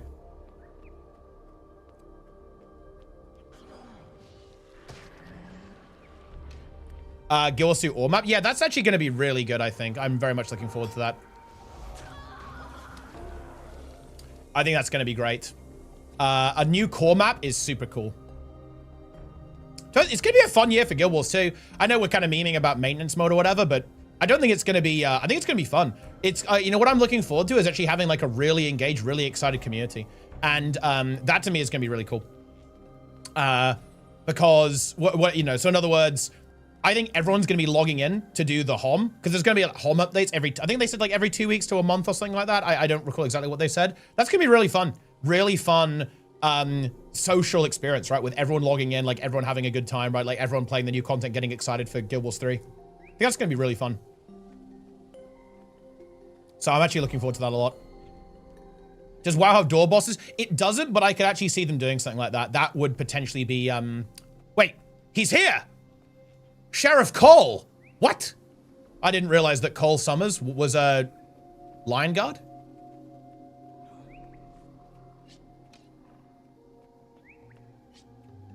What would it take to have more spec options in high-end raid encounters like LCM? Pretty much forced into 2-3 specs to clear that content. Okay, one, not really true. It's that when you have something that's really hard, like an LCM, people are going to build their comp around a strat, if that makes any sense. So what I mean by that is that you're going to have a strat, and then you're going to go, okay, what classes do we need to make that strat the easiest? Now, here's the thing. You can make another strat that uses other classes, but obviously when you've got something that's quite difficult, you're gonna converge on the easiest strat. So it's not that you're forced into playing those specs for that comp. It's that the strat you're gonna use is gonna want or favor those specific classes. So in other words, it's not that you're being forced into a comp, it's more that you're going towards a strat. But there are other strats that you could use that aren't as effective. But obviously, when you have such, relatively niche content, and it's challenging content that's going to take you a long time, people in general are going to go for more efficient approaches. It's not really a balance issue. This is actually a human psychology issue. Is that when you have something difficult, why would you make it harder for yourself? Do you know what I mean? Like, that's what's really going on here. But yeah, for example, you don't need to play Willbenders on Aura LCM. Like, there are other things that would work. It just turns out that Willbender is the best for doing that. Yeah.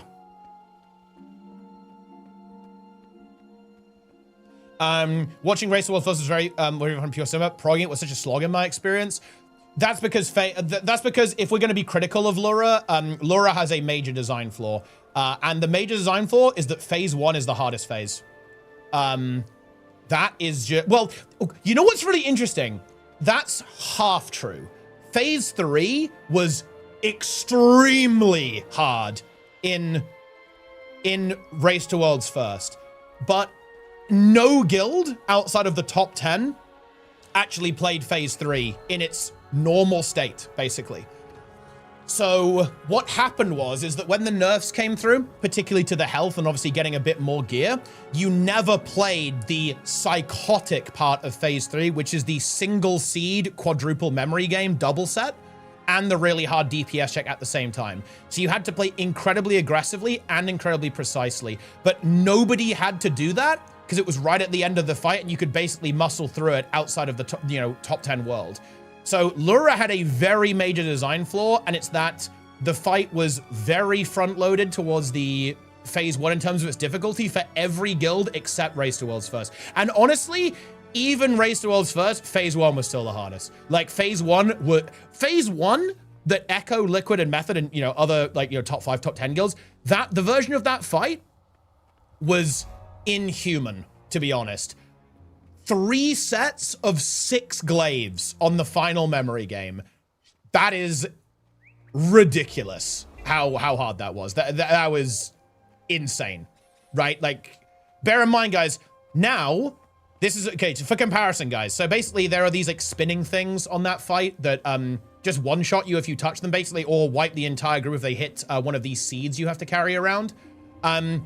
So right now, you have to deal with 5 of those glaives at the same time. On Race to Worlds First, you had to deal with 18.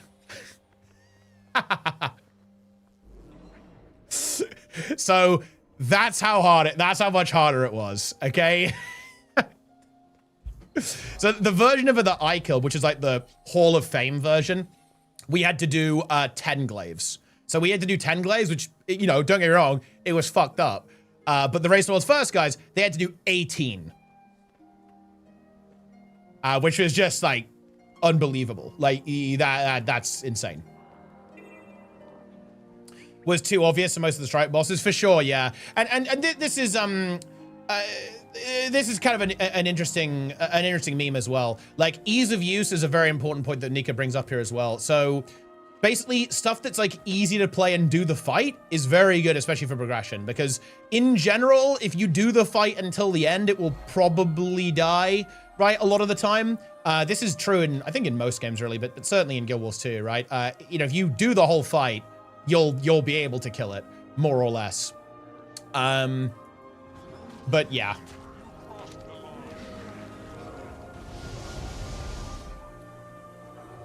And so something that's like very comfy that you can play and it's practical to apply the rotation is usually good enough.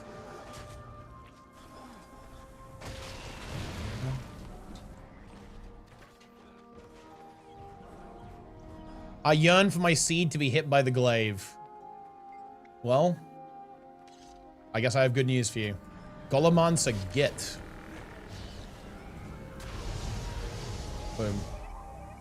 Is the elemental pre-event is probably out right now. Like, we are making big progress here, guys. We are getting some fat map completion going right now.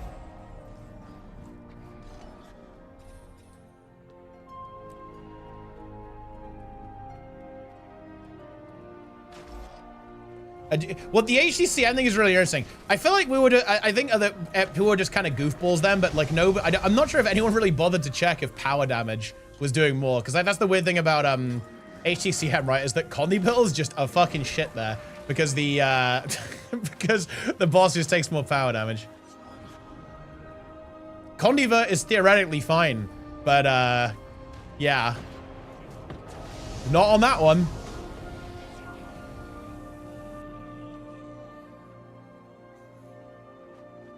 Played by the solar patch. It was, yeah, that also made things weird, like, because there was like a giga balance patch at the exact same time as release, so obviously that was like a little bit confusing in that sense as well. So that was like a really weird experience to have. There was like a very major balance patch at the exact same time.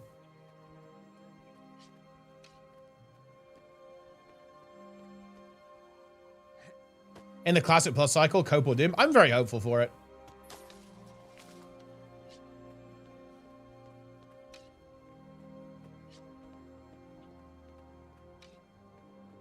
HCCM was also based because obviously Zaitan was bugged for quite a while, and Cameron told us that it wasn't bugged. King. The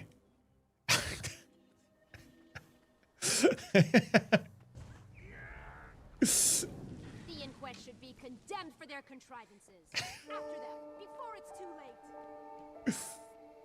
Negative, yeah, negative 2,500% incoming healing. It's funny because that bug existed. It was the fact that it was a bug that was on all EOD strikes actually. Basically the debuff that gives you negative incoming healing gave you negative 2,500% instead of negative 25%. Whoa, Hylic Historian Collection, Hylic Tongue.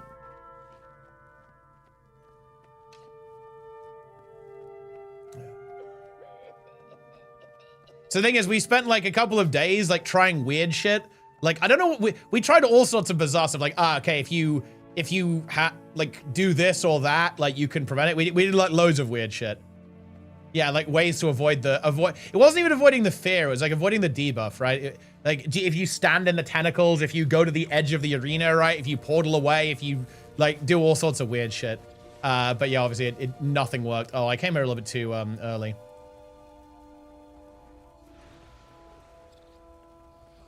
Everything else that gives a debuff is avoidable. Well, obviously, yeah, it was actually it was a little bit of a unconventional approach.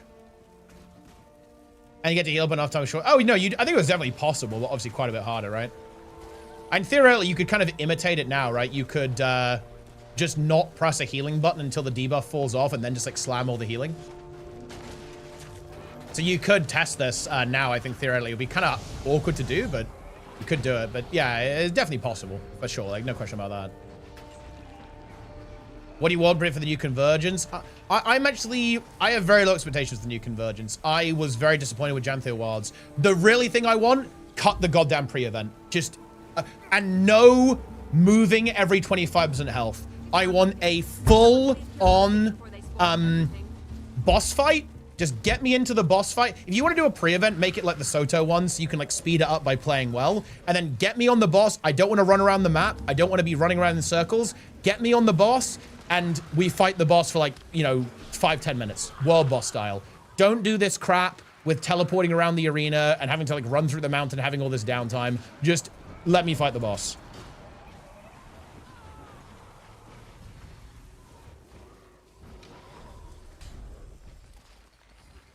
Yeah.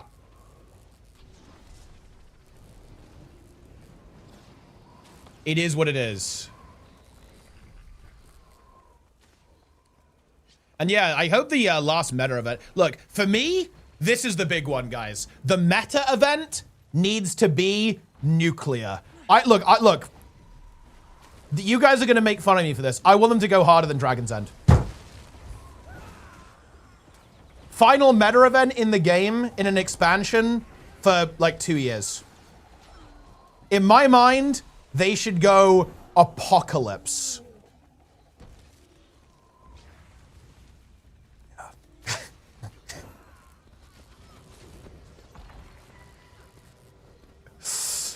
No nerfs. Full Apocalypse mode. If you want an easy meta, play the fucking Eternity's Garden meta, okay? I want to see like 17 giant crabs spawn.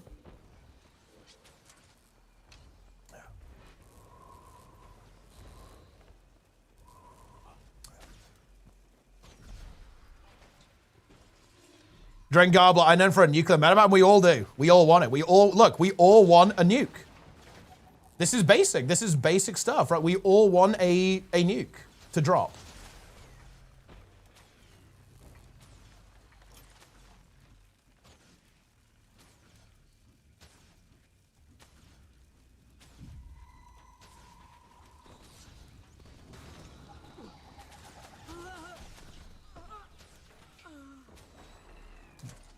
Last meta. Well, there'll probably be a meta on the ore map, I think. Did I miss Twitch? Well, I wouldn't blame you if you did. I basically did. I essentially missed the announcement. It was like a one-liner thing in about this homestead competition they were running. Dude, I have 8 ectos, bro. I need 50. Are you serious? You gotta be kidding me, guys.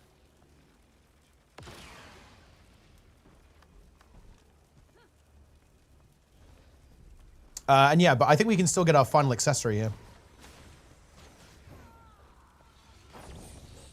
50 for what? I need 50 for accessory and then another 50 for back piece. I'm gonna do the Karka shell farm. Just buy them? What if I don't want to? What if I don't want to buy them? What if I want to farm them with my own 2 hands? I guess it's only 14 gold.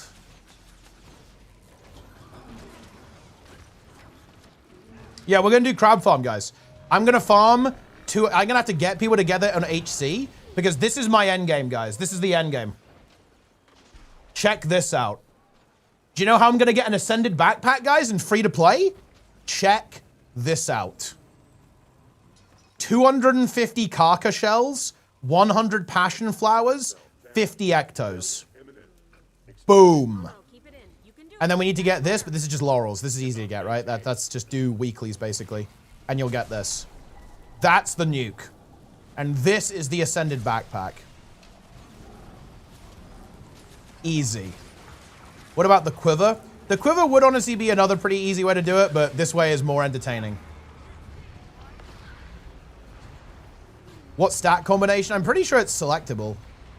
Oh, wait, actually, hold on. It's fucking apothecary. Wait, is there a way to make it selectable? Oh, no. Okay, never mind. We might have to slightly change this plan, guys. Has a worthless stat on it. Okay, well, we may have to slightly alter our strategy here, guys. You got me. How is it not stacked selectable? What were they thinking? I mean, maybe I'd do it for we could do it anyway for the content.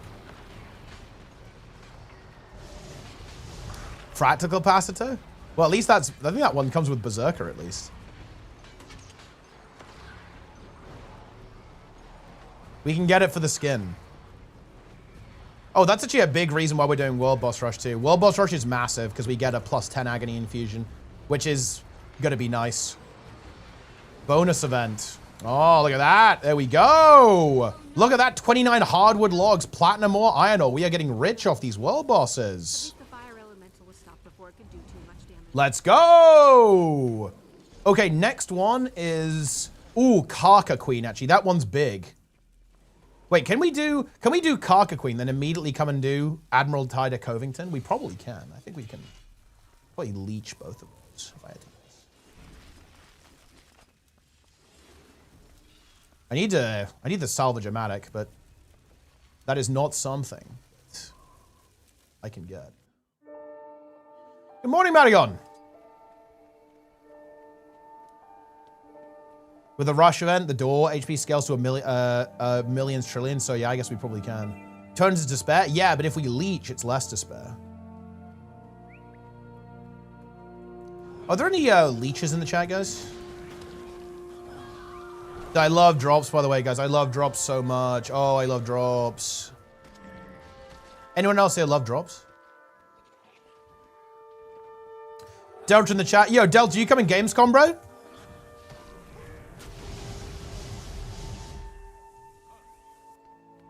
Because wait, aren't you pretty near?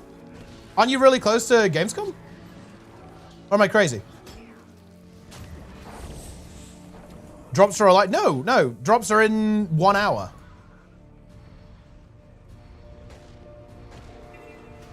Not like, oh, you're 400K? Oh, for some reason I thought you were almost local. I must be thinking of someone else, because I know there's a couple of people who are really, really close to it.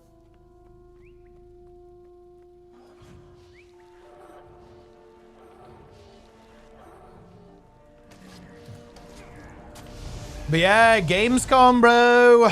It's gonna be good. Gonna be a fun meetup. Are you going? Yeah, I'm going, yeah. I'm going definitely next year as well. I'm going this year, going next year.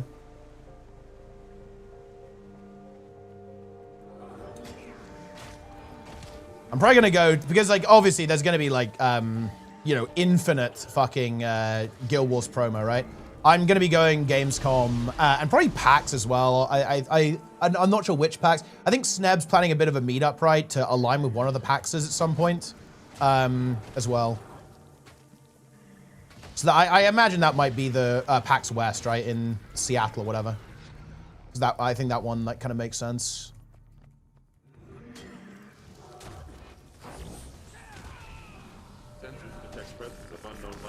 Twitch sucks? Because why do people watch Twitch? Because people like the chat here. The chat is good.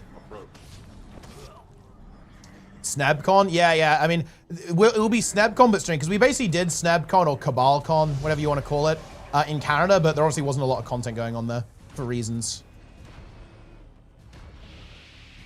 But yeah, obviously in the future, that's not going to be an issue.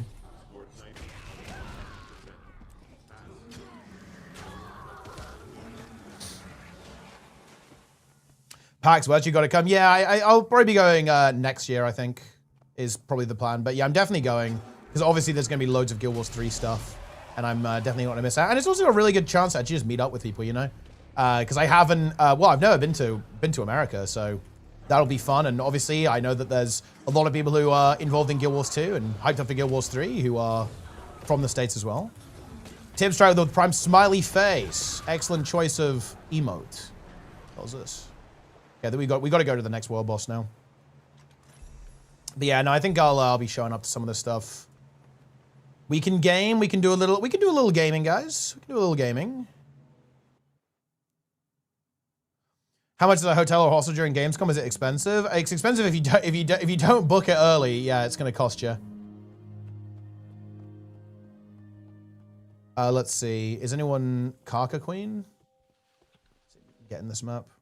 Why do you have 100 ping? I'm playing on NA.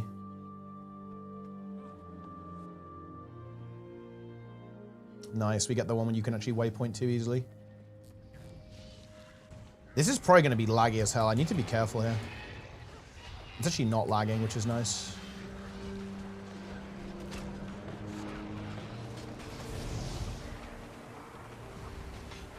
What the hell is going on here? It's on the bridge. What the hell was that?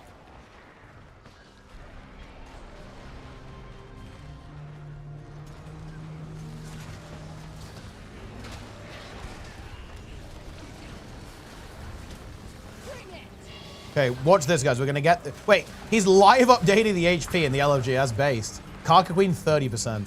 Maybe he changes to Karka Queen dead now or something. Oh, tier 6. Very good. And we get some Karka shells here, I think. Look, 5 Karka shells. This is huge. We can get our Ascended... Wait, surely we can change the stats on that Ascended backpack. I'm sad. That was going to be such good content. Shout out to YouTube, by the way, guys.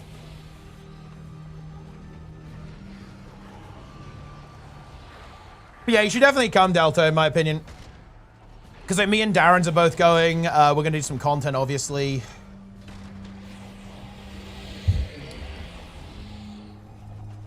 Gamescom content. Yeah, if anyone's going to Gamescom, guys, I'll be able to tell you exactly what days I'm going to be there. I'm almost certainly going to be there on the Wednesday and the Thursday is when I'm going to be there for Gamescom.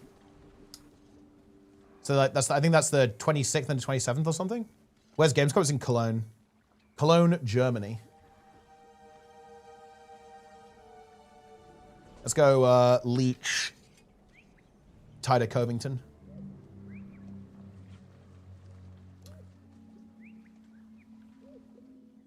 Can you sell cargo ships? I think I can, yeah. Which would be some decent gold. Let's see, wait. Oh, do I have this waypoint? Oh, I actually don't. How annoying. Darren's just falling apart for the NA versus EU race. I mean, he needs to recognize that NA is over. I love the cathedral. Yeah, I've been a couple of times before. The cathedral is really nice. Honestly, a lot of the architecture in Germany is really good. I've been cycling there quite a bit, like along some of the rivers. It's very beautiful, actually. You're right. It's dull. Would you mind if I took another shift on guard duty?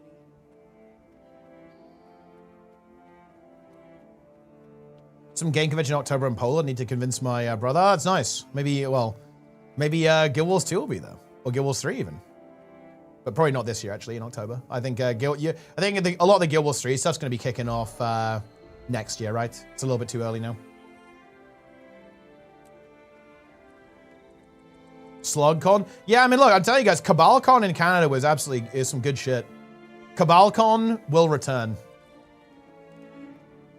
Do you require a visa now since Brexit? Nah, you just go. You have to like fill in some forms and shit, but it's very friction free. Going to Canada was insanely easy. Like, to be honest, it was weirdly easy to go to Canada. Actually, I basically went straight through like the entire time. Fill in the form, boom, away you go. But it's nothing hardcore. And it's the same with going to Europe. It's very easy. Is EU have more players than NA? A little bit, yeah. It's kind of like, 55-45, 60-40 in favor of EU, but it's pretty similar. And honestly, like the player count in NA might be more similar than you might think. It's just that because of the time zones, you're a bit more spread out. Like, so the players on the NA server are a bit more spread out, right? Because of time.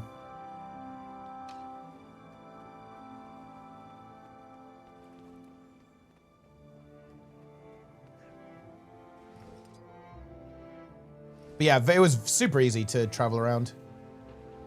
I was surprised. I was expecting because the thing is, Darren's told me that when he went to Canada, they kind of interrogated him a bit. And like, what are you doing? But to be fair, he was staying for quite a while, so that's probably why. Like, I wasn't staying for very long. I was only there for like, 8 days or whatever. So I was like, okay, just let me in.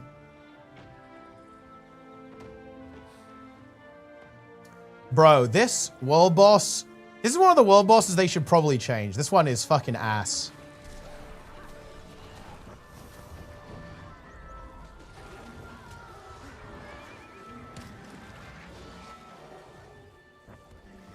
What are you going to the US for? It would be for PAX, basically. Because they're going to be like, probably running some demos for Guild Wars 3 next year, if I had to guess. To be clear, I don't have any inside info on that, but like, 2 and 2 here, right? Like, they're going to be putting a beta of their game in fall. So yeah, they're very likely going to be showing it off. They're going to be having like dev interviews, like panels and stuff at very likely Gamescom and PAX next year. So I'm planning on going.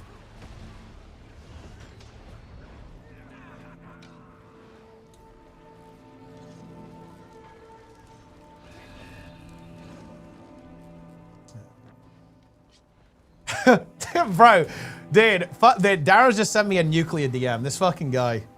This guy is my king.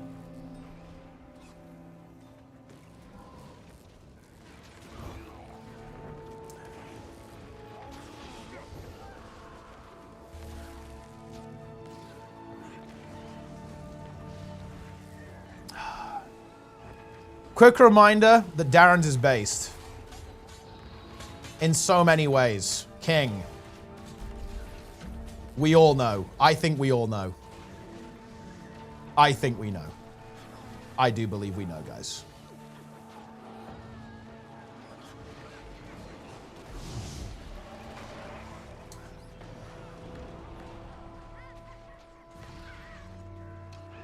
Thought it was gonna be a drastic difference because I play on NA, but it feels like alive, but all the YouTubers I watch are EU. You know, it's kind of interesting. It used to actually skew the other way. It's just that a lot of the NA scene in particular has really declined, especially in terms of content creation over the years. A lot of the people who are left over are from EU, I guess. But yeah, it used to almost be the other way, I feel like. A lot of the creators were from America.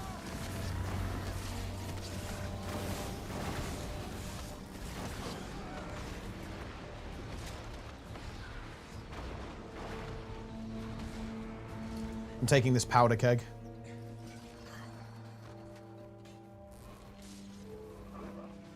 I forgot my passport once. I'm crossing the border. Let me through good old Canada. Yeah, I was super paranoid about that because I'm very paranoid about losing my passport because I feel like it's so easy to do. But fortunately, I didn't. Didn't get eaten by a bear either, which was nice.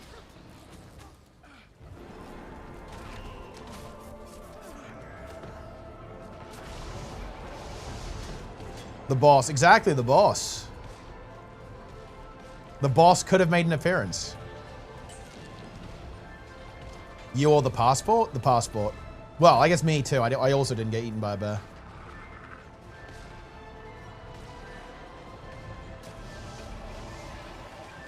You are a bear yourself. True.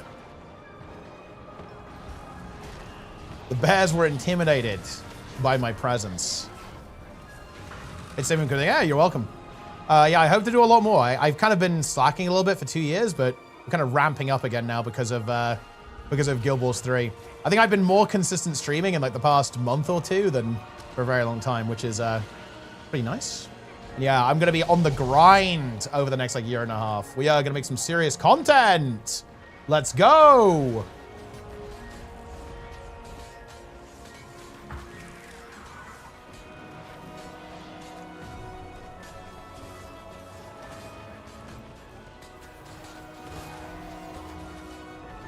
Who's on T10 this week? That's a good question. I'm actually super rushed on this.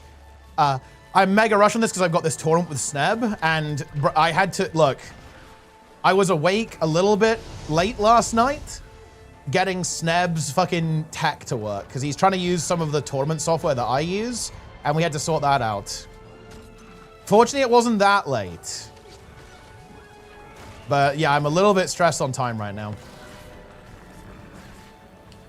I want to do a tier list for builds again. I haven't done a tier list for ages. They're really fun. It's really funny because we can like flame certain specs and say that they're dog shit. I gotta do a tier list. I need to actually get familiar with the meta though. Like right now, I need to actually get familiar with the game again. I could do a healer tier list, I think. But like DPS tier list, I don't know enough about really. I think Scourge is kind of S tier though. No joke. Scourge and Ritualist are definitely S tier. They are so fucking good. And Amalgam too, probably.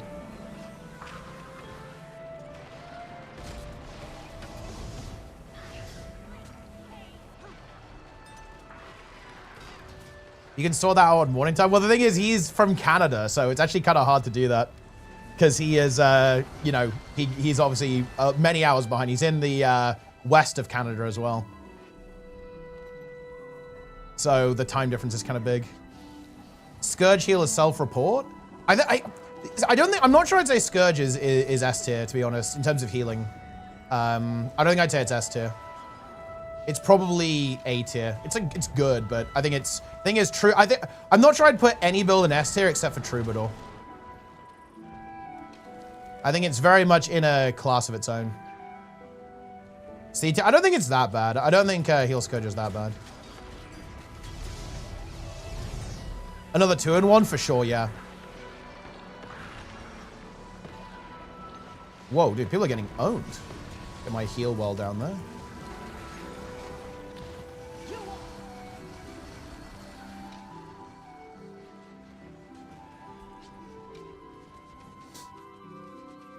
hard reset. I mean, guys, hard reset always works. It's just that few have the ability to succeed hard reset.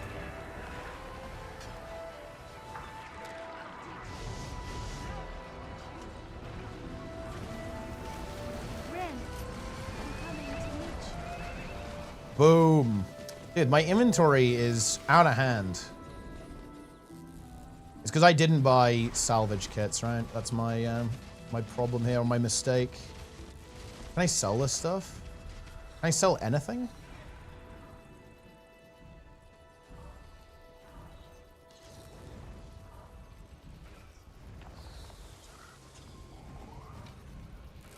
And consume the luck. All right. Oh wait, we got the heroes banner. That's nice. Right. We now need to go fix this. The inventory is a problem. That waypoint. What's next? Wait, Great Jungle Worm again. Did we already do that one? How is it the Great Jungle Worm again?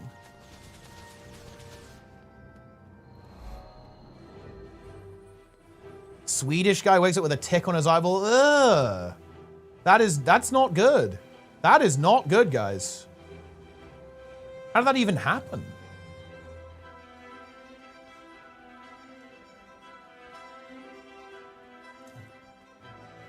Low APM video. Unfortunately, we found that was very helpful. I really want to do a video like that, but with a slightly different take on it. So I've come to actually not be the biggest fan of the concept of a low intensity build, because in a way, it's a little misleading. So low intensity build basically means normal build, but you just don't press every button in the rotation, if that makes any sense. So I'd more want to make a video talking about how to make any build low intensity, if you know what I mean. So for example, let's say you play Weaver. If you just camp fire on a Sword Weaver and just press 2, 3, 4, 5 on cooldown, honestly, that'll work pretty okay. Like, you're not gonna be trolling if you do that. Like, it won't be amazing, but it'll be all right. So what I'm trying to get at here is, in general, I don't like talking about things that kind of restrict people in terms of what class fantasy they can experience. I am very much of the opinion that by far the most important thing when choosing a build is how much you enjoy the class fantasy. And basically, like, my thought process on this stuff would be, I would want to help people understand how to play a build that they really love in a way that's accessible to them. Does that make any sense? So if you really like the idea of playing Deadeye, right? Or you really like the idea of playing Mirage because you find that fantasy to be really exciting and really fun. My thought process would be, well, how do we take that build and make it and make it accessible, right? Rather than, here's a build that you can play and you have to play it this way in order to make it accessible to you, if that makes any sense, right? I'd rather have like a more general approach to, right, let's take any build, any weapons, any spec, and how would we go about playing this in a way that we find comfortable and a way that we find accessible? So I hope you understand that. Well, I don't say hope you, that feels a little bit, a little bit like I'm directing this directly at you, but I hope that, the distinction there is kind of obvious with what I'm trying to get at there, or like what my slight alteration to thinking about LI would be.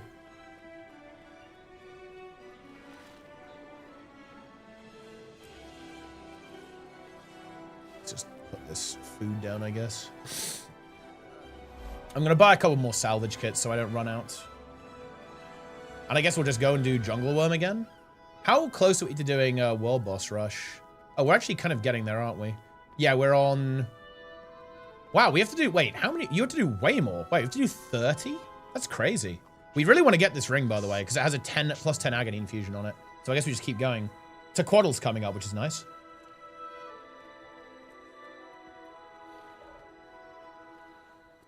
Wait, what was I doing? Oh yeah, merchant.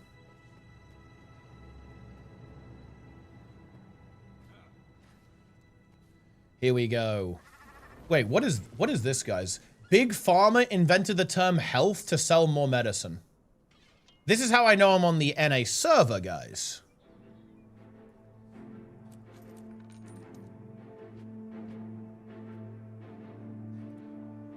Let's get a rare one, too.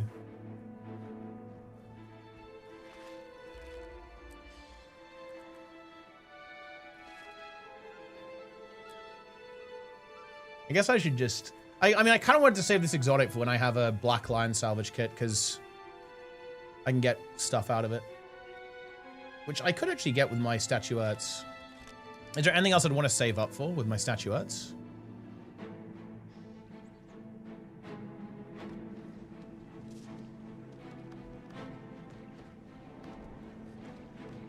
I think so. Is there anything OP we can get?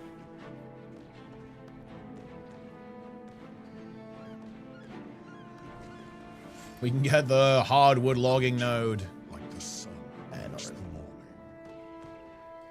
I feel like I've aged out the content, but that's a personal problem. And you know what's really interesting? You know what I would do?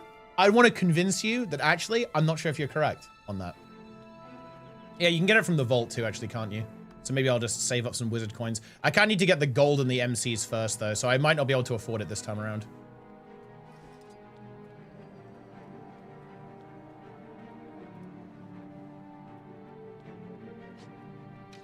Because, I mean, obviously I don't know your exact situation, but you know what? I very much believe that you would be more than capable of basically creating anything in the game. Just, you know, given the right tools, given the right environment, I think you would be more than capable of accomplishing the goals that you're looking for.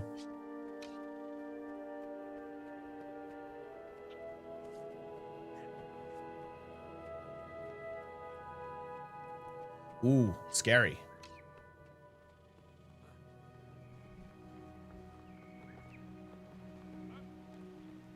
Okay. Then we're going to have to activate Spectral in a bit. Whoop, whoop.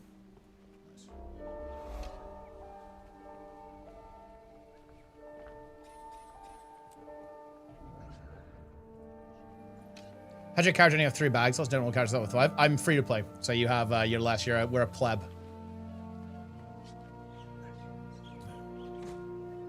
I guess I'd actually be kind of interested in hearing a little bit about this. Is there something that, Brebrim, is there something that particularly you'd like to do or like to accomplish, or a particular fight that you have some difficulty with? We can talk about it a little bit. We can see if we can figure something out now real quick. Just off the cuff.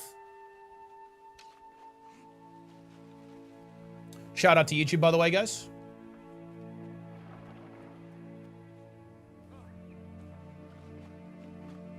Can you instruct infusions? Yeah, by doing fractals. Oh, actually, I think so, yeah. Yeah, no, you can from the vault. You can get upgrade extractors in the vault, right? Yeah. And I think that will work.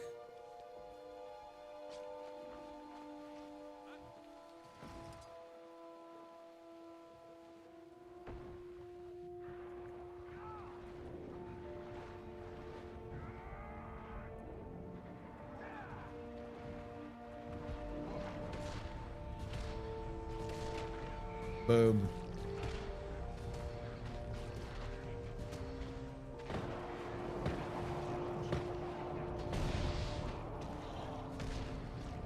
Cover of silver and fractals. I mean, honestly, I haven't played fractals for years, so I'm a little bit out of the loop.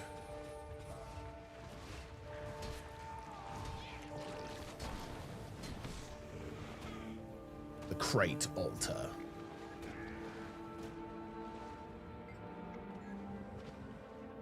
I'm worried about for Kinfall CM. Oh, for sure, yeah. That's one of the really scary ones because of the instant kill mechanic.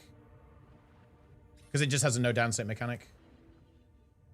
We need to practice that one a lot first before we do it. I think it will die very fast, even with core classes, but you have to do it right.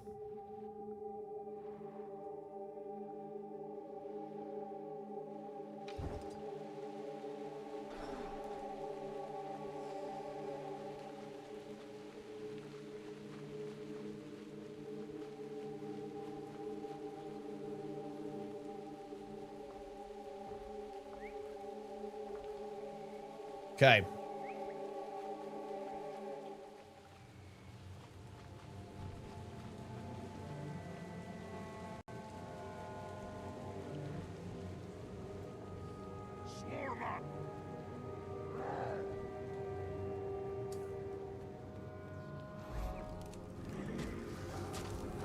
They should make fractals never ending now. I mean, that would be look, I'll tell you what, if they do another, because if they go back to doing expansions like VOE, I would really like it if they added tier 5 fractals and it was just Mythic Plus. Or no, I won't say just Mythic Plus. ArenaNet's take on Mythic Plus. That's actually one of the things that I think could make me pretty engaged with the game, unironically, because I really like Mythic Plus in WoW. I think it's really good.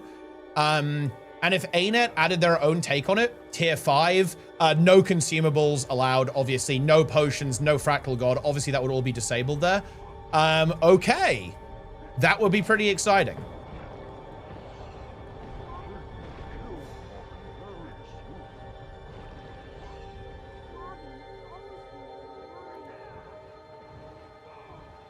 Wing 1 convergence or Wing 3 convergence? I mean, yeah, for sure. Like, I think that would also be cool. I'd love to see like some convergences or some challenge modes or something for old content.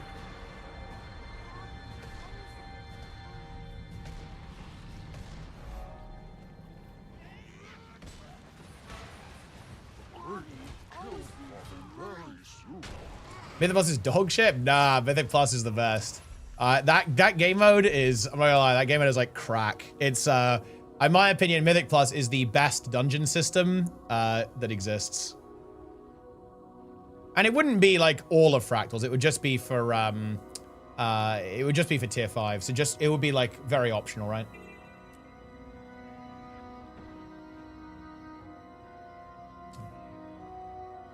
Why do you not play fractals? Because I'm not really there yet. I'm still gearing. I'm still gearing my free-to-play account. Once I have everything geared up and other people have their characters geared, we're going to do tier 4 fractals and ultimately raid content as well on core free-to-play. Some fractals are pretty hard. Nah, they're all right. Like, even in core classes, I think it's going to be relatively easy.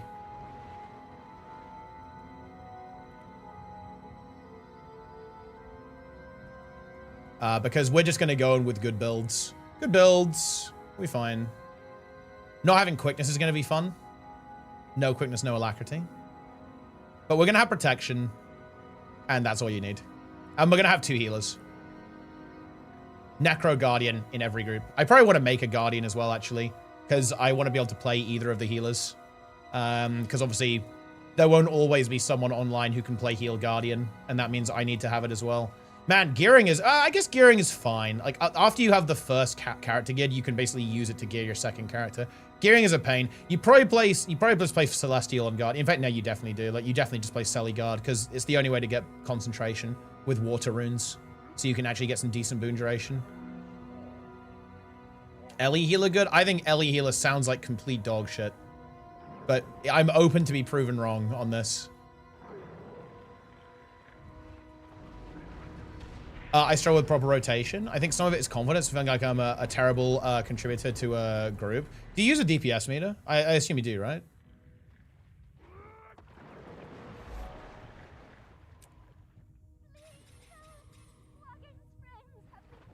You know, do you know what I'd actually really recommend?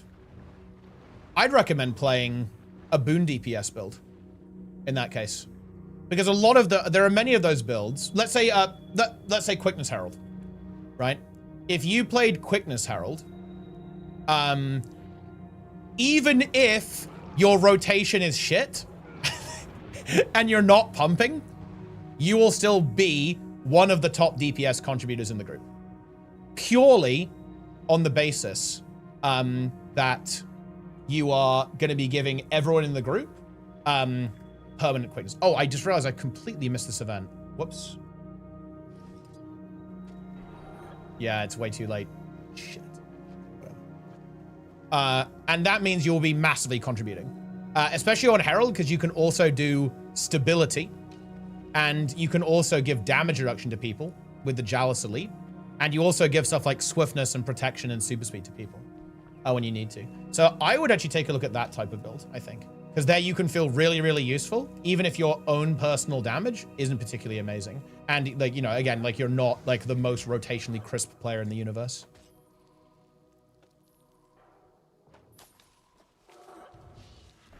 Also, another bonus thing about Herald is that if you just play Sword or Greatsword and just auto attack, you'll honestly be fine. There's actually, I could maybe dig this video up, but I actually made a video when Preach was playing the game to kind of explain to Preach and his community about how strong boons were.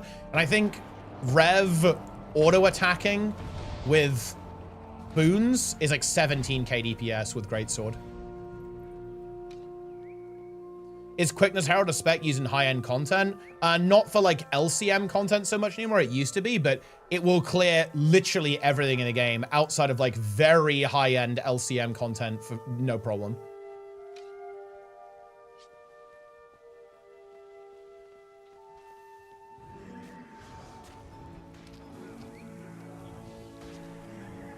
But I don't limit yourself to just Herald, by the way. I would say any kind of boon DPS build sounds like a really good option if you want to be a high value contributor. Like you could, there's a couple of elementalist builds you could try, obviously with something like a catalyst. Catalyst can be a bit spammy, so that honestly might not be ideal. But yeah, there's honestly a couple of, I think, really good options that I think you might enjoy. Untamed could be another option there as well, obviously. Mech, Amalgam. Could try that. Tempest, yeah, Alak Tempest is actually a very chill build in my opinion. With Scepter. Really, really chill build. Really good build as well. At the same time, that can contribute a lot. Spectre can feel a bit technical, honestly. But it's also very underrated. And yeah, Luminary too. Luminary, I'd say, is kind of fast though. It's a bit heavy on APM, but it is incredibly powerful, yeah, if you can get the hang of it. What about it? It's become more unstable. Destroyers are coming up through the cracks, and the remote power relays failed again. Don't let them overrun the lab. Push them Do you think Guild Wars will have a native DPS minute? Because it's on console, almost certainly not. But no, I agree. It is something I'd actually really like to talk about pre-rim, because I'll tell you what, I actually really hear you on this. It's one of the types of cons I get a lot is people being a little bit intimidated by the game and like concerned with their own performance. And yeah, I would actually really like to help with that. I'd really like to help people like understand how to be useful, right? Like, you know, what builds to try to be useful on, right? And like how to approach like thinking about playing the game, and you know how to make the game accessible for yourself. It's definitely a topic I'd like to cover. Floki X ranks the prime. Appreciate it. Alak Spectre pushing 40k on Steam 98. Oh yeah, I mean Alak Spectre. I mean that's Sunqual, right? In particular on that fight, like Spectre is insane. It is Omega good. Wait, what is happening here? Oh, I'm pressing my own keyboard. Wait, am I on a map where people are actually doing the meta event? I feel like I might be on a dead map. I know that. Oh yeah, this is a classic. Everyone's just waiting for us to finish the meta. Waiting for us to finish the pre-event for them. What weapons is Luminary use? I think it's like Greatsword. Is it Greatsword, Sword, or Greatsword, Spear? Can't actually remember. It's one of those. Honestly, you can probably do both.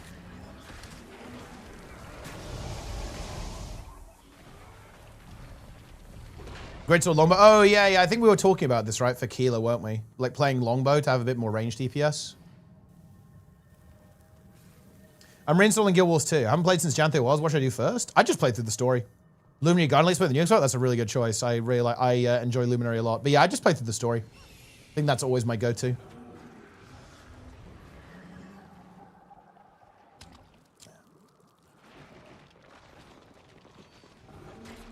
Is it okay to start learning Healer with Scourge and Fractals? Yeah. Heal Scourge is actually really nice in Fractals because you have very good CC and you can res people. The only thing it's not amazing at is stability, but it's a lot better if you use your staff correctly these days with transfusion. How about these useful accessible builds? Yeah. I'll see what I can do, because yeah, I think that there are. You know, look, I can give you the TLDR. It's boon DPS. Like, if you want to be the highest impact you possibly can, boon DPS. You know, Firebrand, Herald. Luminary, Scourge, Spectre, like that kind of thing. Catalyst, Tempest, like those builds, those are the builds that are high impact, like mega. And by the way, in open world too, the builds that I really like to play in open world are basically boon DPS builds. Hybrid Scourge, right, is one of my favorite builds, right? A lot of people know that I like that build. It's just so good. It's so strong. Because it does DPS, it heals people, it reses people, it boons people. It's just good. It's generally good. Boon is different from Condi? Well, yeah, because it could be a power build or a Condi build. You can be a power boon DPS or a Condi boon DPS.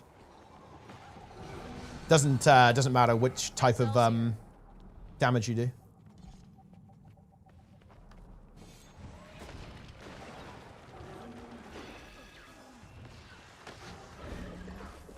In general, for open world, I really like power builds because stuff tends to die pretty quick. So having burst damage is really nice.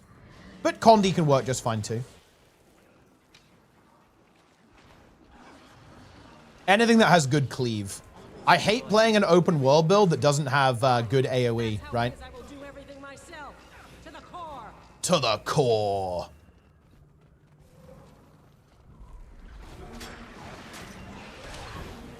Let's go. And here I thought I'd seen too many destroyers already.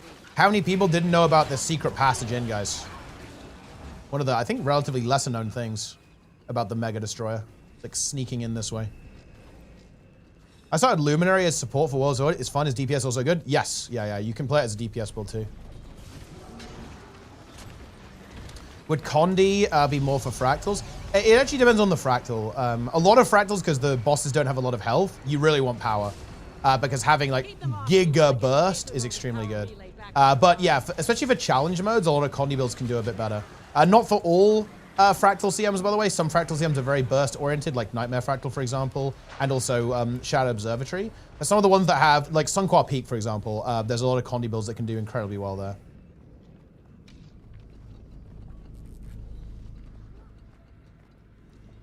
Condi is better for longer fights. It's worth specifically noting that Condi is not specifically better. It's more like power is less advantaged.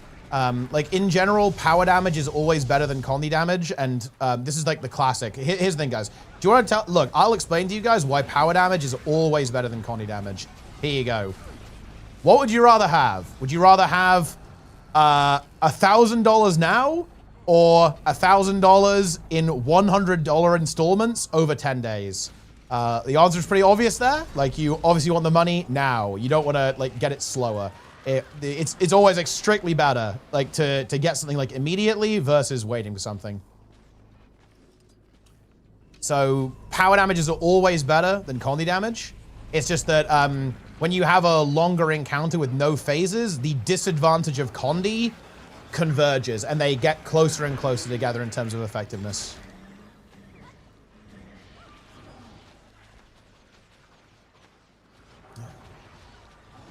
They keep ticking, we're not attacking. True, actually.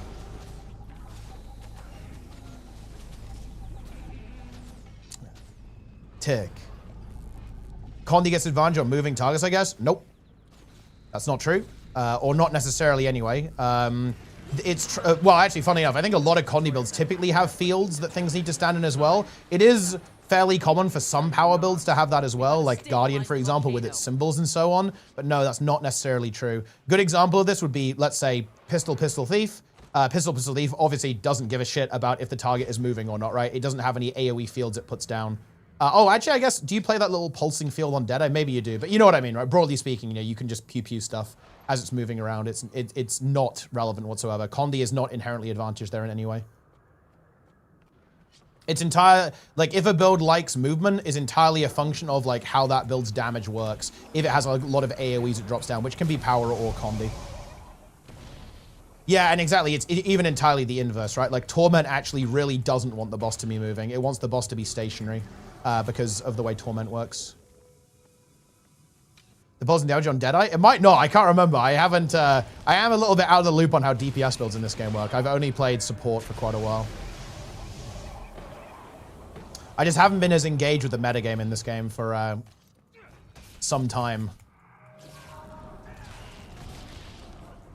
a lot of this confusion comes from the fact that historically ranged builds have been very dominant, and it just happens that a lot of ranged builds are Condi builds.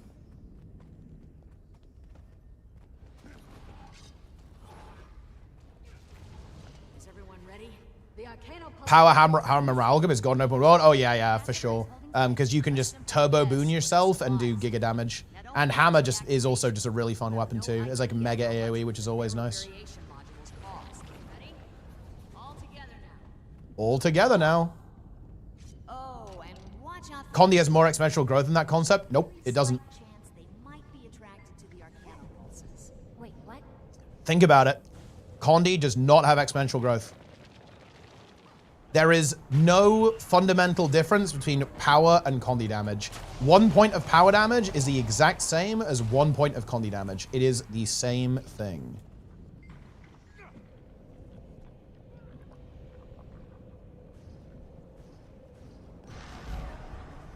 Easy map completion.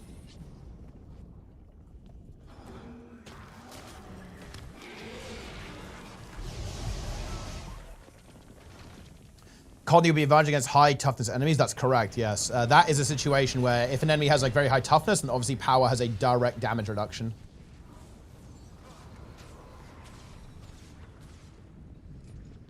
Exactly what the medicine says, yeah. It's not exponential, but if you could infinitely stack your Condi, so in other words, if every time you put a bleed, this wouldn't be exponential, it would be linear, but to be pedantic. But yeah, like if you know, you could stack bleeding infinitely and it refreshed every time you put it on, then yeah, Condi would scale infinitely, but that's not how it works.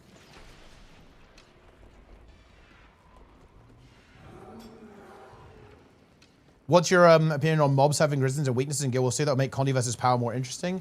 I think that kind of thing has a place in classic old school RPGs, less so in modern modern MMOs. There's a reason for that too. Modern MMOs, and this is kind of an interesting thing, modern MMOs typically have an element of competition about them. So what do I mean by that? Like, these games, people care about balance. And it's maybe true a little bit in just modern gaming in general. Like, people really care about balance in modern games. Like, even if they're not try-hard players, people don't like to be playing a build that's weak or a build that's useless in certain environments. And that means that the devs, it's really hard to fit something like resistance into the game. I actually quite like it. I find it immersive. Like, for example, if you're fighting Ragnaros in Molten Core, yeah, he should be immune to fire. So if you're a fire mage, time to cast Frostbolt, buddy. I think that's good roleplay. Now, I think it's bad if an entire class is locked out. For example, let's say that, and I think this is kind of true actually in Blackwing Lair, if I'm not mistaken, because I think Nefarian is immune to, is he immune to fire and shadow at the same time? I could be wrong on that. It's actually been a while since I played Classic, but stuff like that, that ain't good, in my opinion. Like, that feels really bad. I think your entire spec is fucking useless, right, on a boss. That's not a good time. But as long as you have, like, some kind of thing that you can do to make it valuable, I think that's kind of a good time. No, that can't be true. Surely you can, like, Shadow Bolt Nefarian. Maybe he just has, like, very high resistance or something?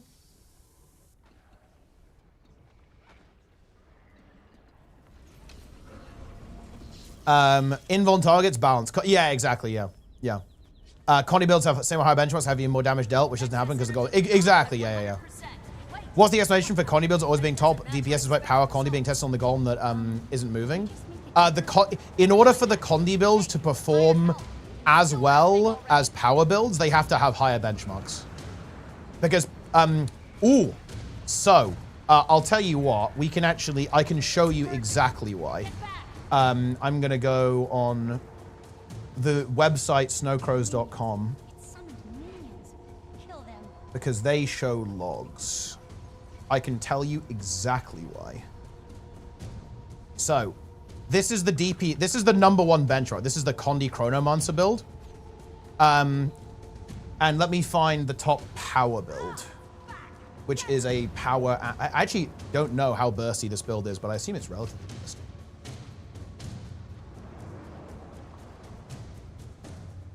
actually not that bursty. I'll find a better example.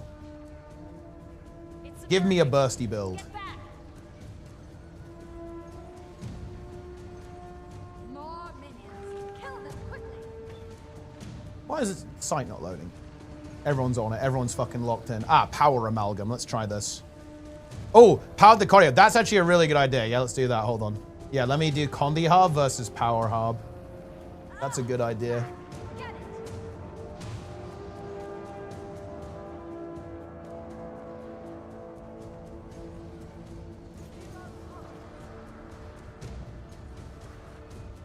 Certainly seems upset now.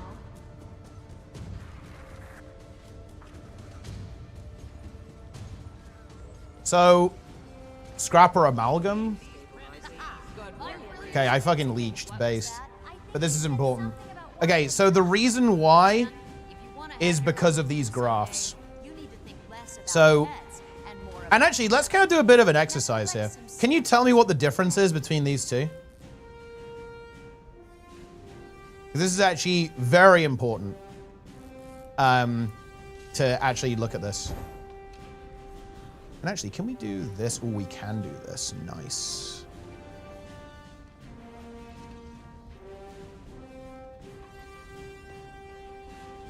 To be fair, actually, I guess Harb is relatively bursty as well, to be fair. To an extent, anyway.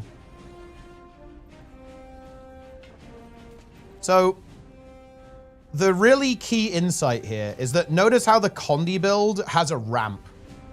It basically goes from, you know, a little bit of itty-bitty DPS, then it takes, you know, around 20 seconds here, right? It kind of reaches its, like, max potential, you know, around here, like this sort of period, right? In the encounter. Like 20 seconds in. So, here's the thing. The power build doesn't have this problem, right? The power build, look at this. It basically reaches it bursts really hard, right? It goes up to a massive DPS number of 47k within, what, 5 seconds? Whereas the Condi build, look where the Condi build is, guys. The Condi build 5 seconds in is at 15k DPS. The power build 5 seconds in is at 47k DPS. Now, that's a really big deal. That's a really big deal. Because what that means is that, let's say you have a boss phase that only lasts 20 seconds, right? Let's say you have an ad that spawns that you want to kill very, very quickly. You want to get rid of it immediately. Let's say you have a boss that has a burn phase where it takes additional damage for, let's say, 10 seconds, for example, right? All of a sudden, the power build is gonna outperform its potential on the benchmark. And you can kind of see this even more if you go here. Notice how the power build spikes even harder, right? When you're doing your burst rotation here, it's going even bigger. Like, at some points, it's doing like 56k DPS, right? Here, this is sub 50% with the execute on, 70k DPS for a couple of seconds. And that's because power is inherently burstier. Now, to be clear, actually, this is a little bit misleading. To be clear, this is more of like a generality more than exactly the case, because you can have a really bursty Condi build, for example. Let's say Venoms are like this on Thief, for example, and Firebrand has historically been like this too. You can like burst a lot of Condis, right? With you know, especially when it was like Giga OP, you would like blast 1 billion Condis. But this is why the Condi builds kind of have to have a higher number, a high DPS. I'm like, no, that's not what I'm saying. It has power builds, the way they typically work, means that they can actually do better than their benchmark because they don't have to deal with ramp times. Now, this, again, you could design a Condi build that also doesn't have that issue, but an equivalent power build will have that issue even less. So this is why. So Condi builds can have a higher number and still perform worse. And you can see this, by the way, if we actually look at, if we go to Wingman, we can probably see the manifestation of this in fractals in particular. So if we go here, and here you go. Here's a great visual example. How is this possible? How is Soul Beast doing 75k DPS? It doesn't do that on the benchmark, right? Where's that coming from? Now, to be clear, there's some other stuff going on there with like fractal potions and stuff like that that inflate these numbers a bit. But how is that possible? Power Soul Beast benchmark is 43k. What's happening there? Well, let's open the log and take a look. Oh, look. Power Soul Beast does 85k DPS in the first 5 seconds.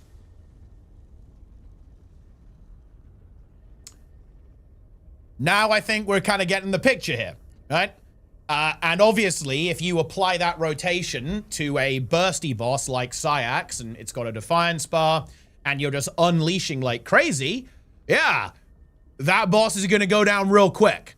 And what you'll see is that but here's the thing, if we then go to a boss which is a lot longer, where Condi builds actually have the opportunity to ramp, well, actually, funnily enough, I think even these bosses actually do, technically speaking, favor power. It's 83k fucking DPS. Isn't this with, like, reflecting stuff, though, actually? This one might be bait, because can't you do some, like, crazy reflect stuff on this boss? I think you can.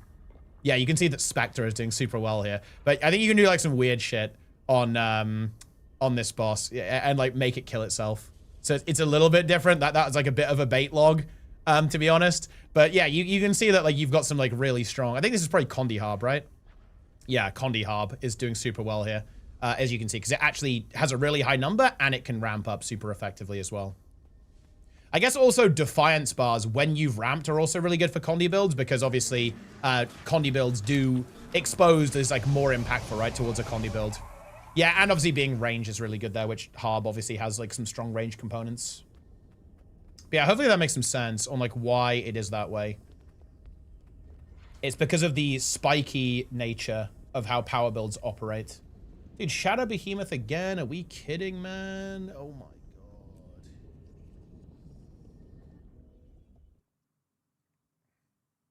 Yeah, exactly. Scrapper can be incredibly bursty, obviously. I feel like Scrapper is almost like an infamous one for that, right? It can do crazy burst damage.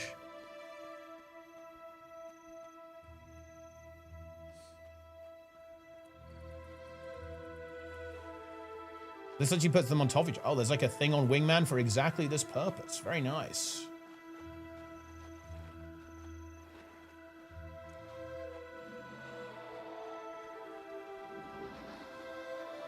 Oh! I see what Darren's was talking about.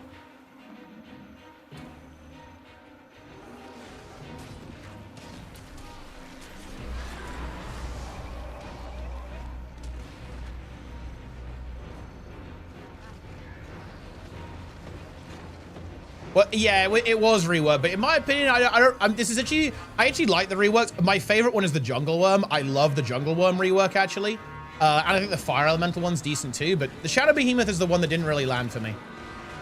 The Shaman also maybe overstays his welcome a bit, but it's okay.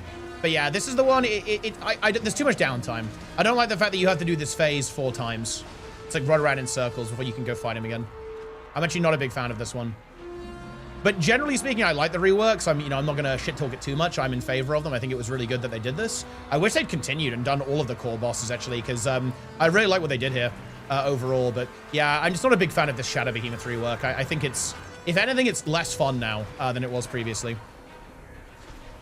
Action combat, yeah, I agree, 100%. I think that's why the Worm is so good, because like the Worm, you're a bit more directly connected to it, like because you have to like dodge it swiping at you and stuff. Here, it doesn't feel like you're really attacking the Shadow Behemoth. Like you're not really anyway. It just feels like it's doing animations and you're kind of there, I guess.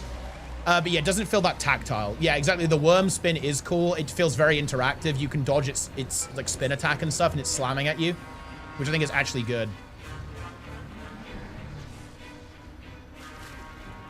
So yeah, the Great Jungle Worm, really nice rework in my opinion. Very good. But this one, a little bit less so. Not the biggest fan.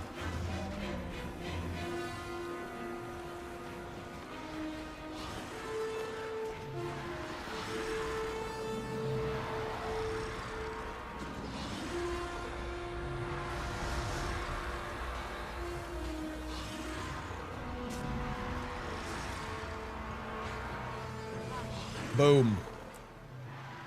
Bonus box of goods. Ooh. Oh, I guess Gossamer's not that good. I guess Linden's pretty good. Wait, no, Linden is worthless now. That's crazy. Well, I mean, think about it. We're still getting like a good 40 silver from each one. Can't complain about that. We're not getting the boss chest anymore, though, I guess. Bit unlucky. Oh, we get to do the Shathra now. Oh, wait. Can I do the Shathra and Tequatl? I'm not sure if that's even possible. Because obviously I really want to do Tequatl. I guess we can do the Shatra later. So yeah, I think I'm going to go do tech. Yo, Lufty. Feels good, man. Clap indeed. Let's play the Lufty list.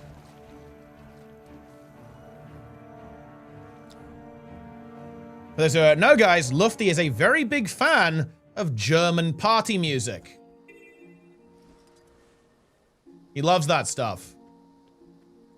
We need Tequatl saying, well, this is basically Tequatl CM. They made it way harder.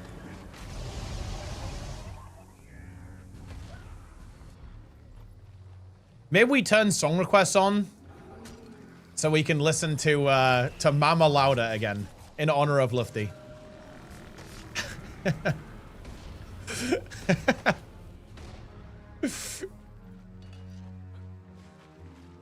It's very interesting, actually. You know what's interesting, guys?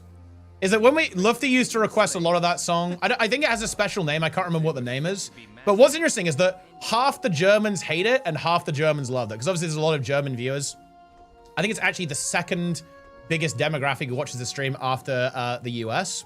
And what would happen is that, yeah, like half the Americans will type feels good, man, clap. And then half of them will type like, please make it stop, right, at the same time. So it's definitely controversial.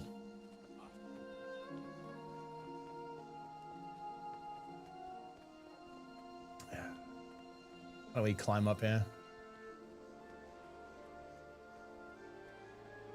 Doesn't look right. We have to like, oh, I think it's over here. We need to be really careful. Boy.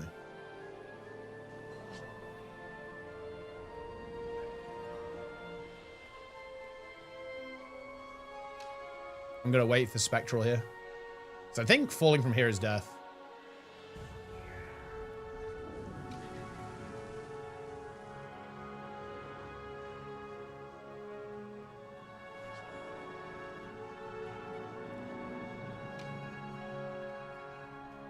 What country do you reckon has the worst music? I don't know. I'm not sure if any country really has like bad music. I bet we could find music that we really love from every country in the world, I'd say. I think every country has dog shit. Every country has some good stuff. I don't think that we could say that there's like no good music from any country.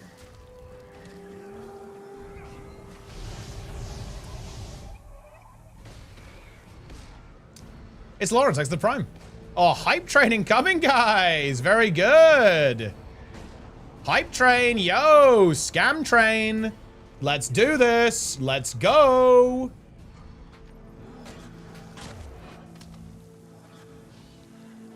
Are you guys ready for drops to pop off in 4 minutes? I hope so. I love drops. I love drops. Oh my god.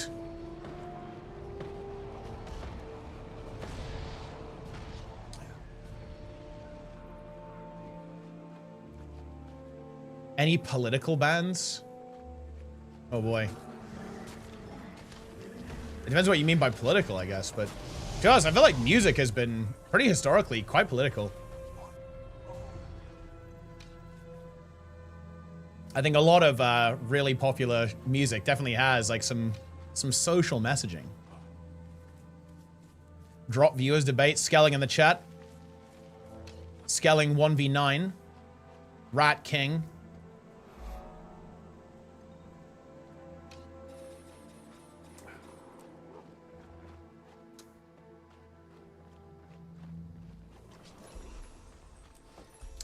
Korea has the worst music. I mean, I guess you're not a K-pop fan. You can't please them all, guys. Okay, not a K-pop enjoyer.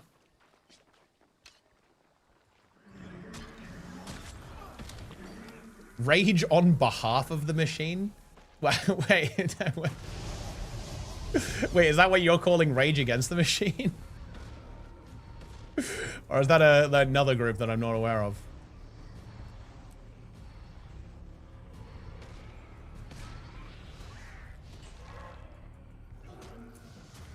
+2. Guys, drops are about to pop off. Let's go. I'm gonna drop. I'm gonna drop. Try to take the map. We did it. On Undead Treasure Hunter, huh? Yo, Vixo there with a tier 1. Pipia! I couldn't have put it better myself.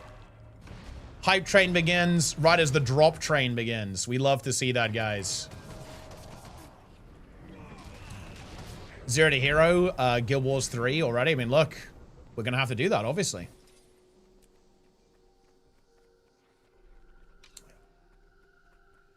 Oh, you have the Water Slug badge as well. That's a good choice. I'm also aware that, I also am aware that you're a streamer now, which is crazy.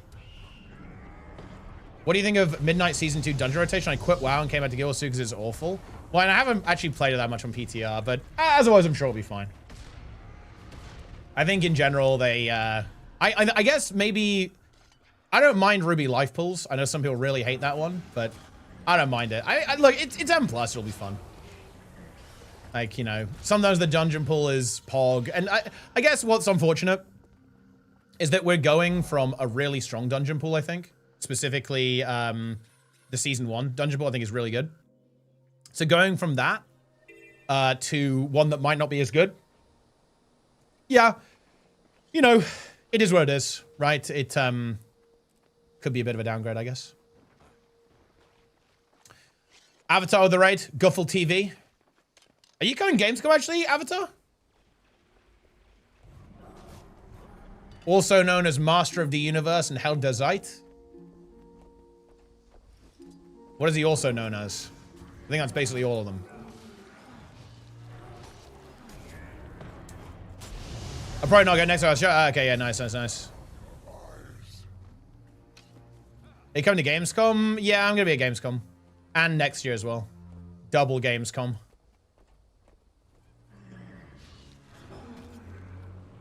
Basically, over the next year and a half, well, 2 years really, or even more, anything that ArenaNet is going to be at, I will be at. And the exception is this Gamescom. I just wanted to go for fun. Like, we haven't actually heard anything about Gamescom this year from ArenaNet. But, I mean, look, they're obviously going to go next year, right? Like, they did for HOT. Like, ArenaNet have historically gone to Gamescom. They did for, like, a lot of the stuff in Guild Wars 2. So I think they'll do the same for Guild Wars 3. Wait. Oh, whoa. Guild Wars 3 music. Ooh. Wait, I actually want to hear it. Let's fucking juice up.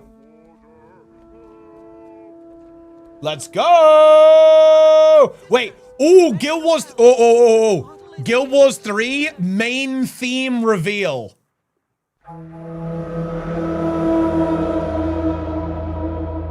It's in.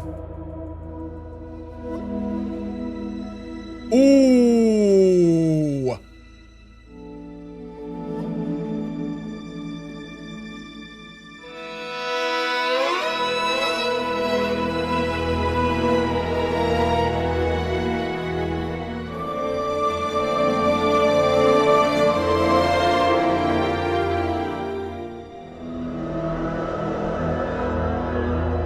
Yep. It's building, guys. It's scaling. We've got to get on this tech.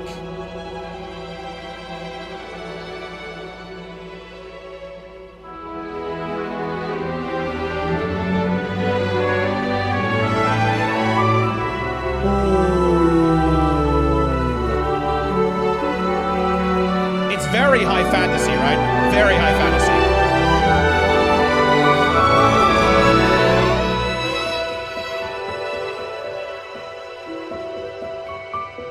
It's nuclear.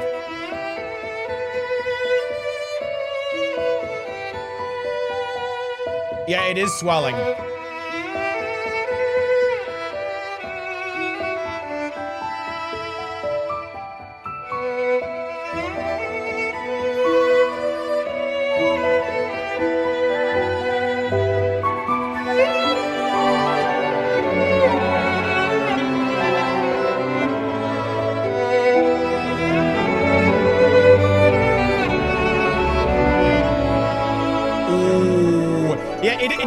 does sound a bit like Divinity, actually. And let me tell you guys, I like that.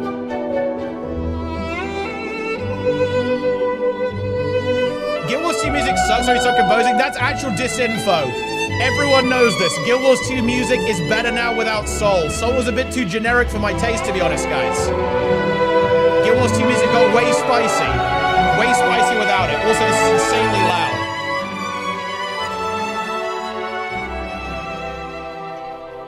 Well, Soul's not dog shit. I just think it's a little too vanilla. I really like when they started mixing it up a little bit. And I think there's a lot of really cool variety in the more modern Guild Wars 2 music.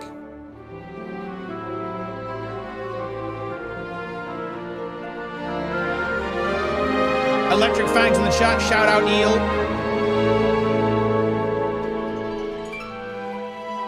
Yeah, it's very whimsical, isn't it?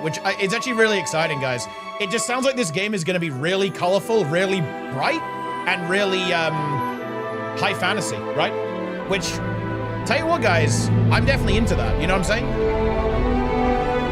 I'm very into that.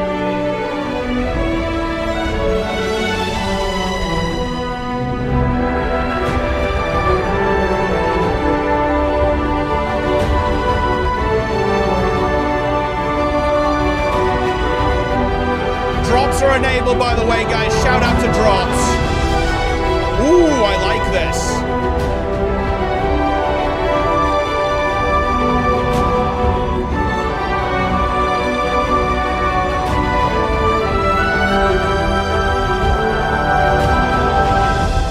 Ooh, where is it? It's just been uploaded right this millisecond. Official Guild Wars channel.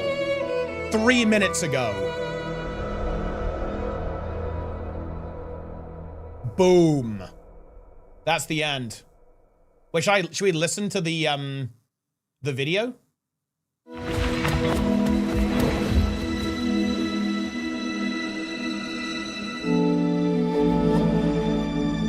For Guild Wars 3, we wanted to be very intentional with how we approached the music for the game. Our music really encourages players to explore and experience the magical environments. Yo! See, that's what I'm talking about. I wanted to have that sort of a warm feel to it. Yep. A warmth to it, guys. Orin next to the Prime. So we've established 4 core pillars to guide the direction of the music. Okay. The first is respect the legacy. Yep.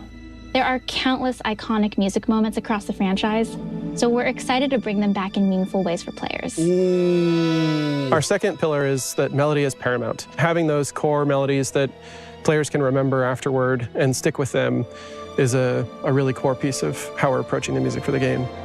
To build on the musical legacy of Guild Wars in new and evocative ways, we're very excited to partner with highly accomplished composer Kazuma Janucci. Yep. Chase was describing his desire for the music to be very melodic. Yeah, that was the pillar for me to start with, and how that can is we actually make kind this of fire, video guys. game music I'm a very big fan of that. melodic I and love music still that's very highly melodic. interactive too. I'm into that. Knowing the story takes place 1,000 years before Guild Wars 1.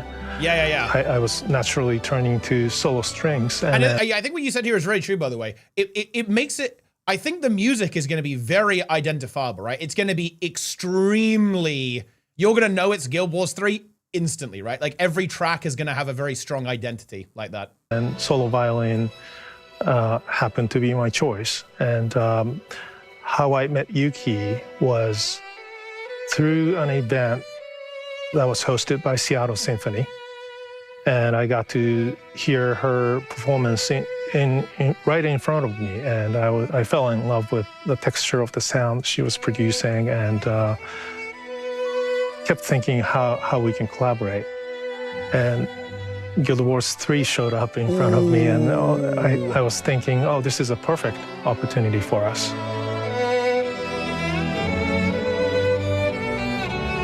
So expect a lot of strings, guys, a lot of solo violin. It's nuclear.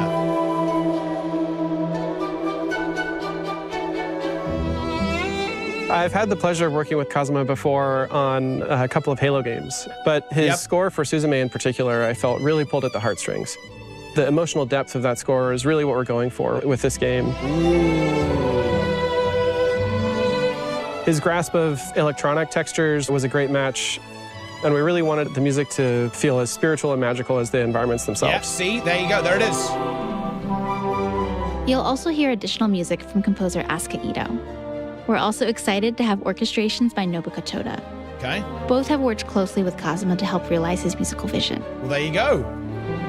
And as a special surprise, we're bringing back Guild Wars 2 composer McLean Deemer. Ah, McLean has played a major role back. in shaping how the world of Guild Wars sounds. Yeah, we felt it McLean was is very important to hear good. his voice in our universe again. McLean did a lot of HOT, for example, and that shit's fire. Our third pillar is negative space, and this applies both to the way we compose, orchestrate, and also implement the music.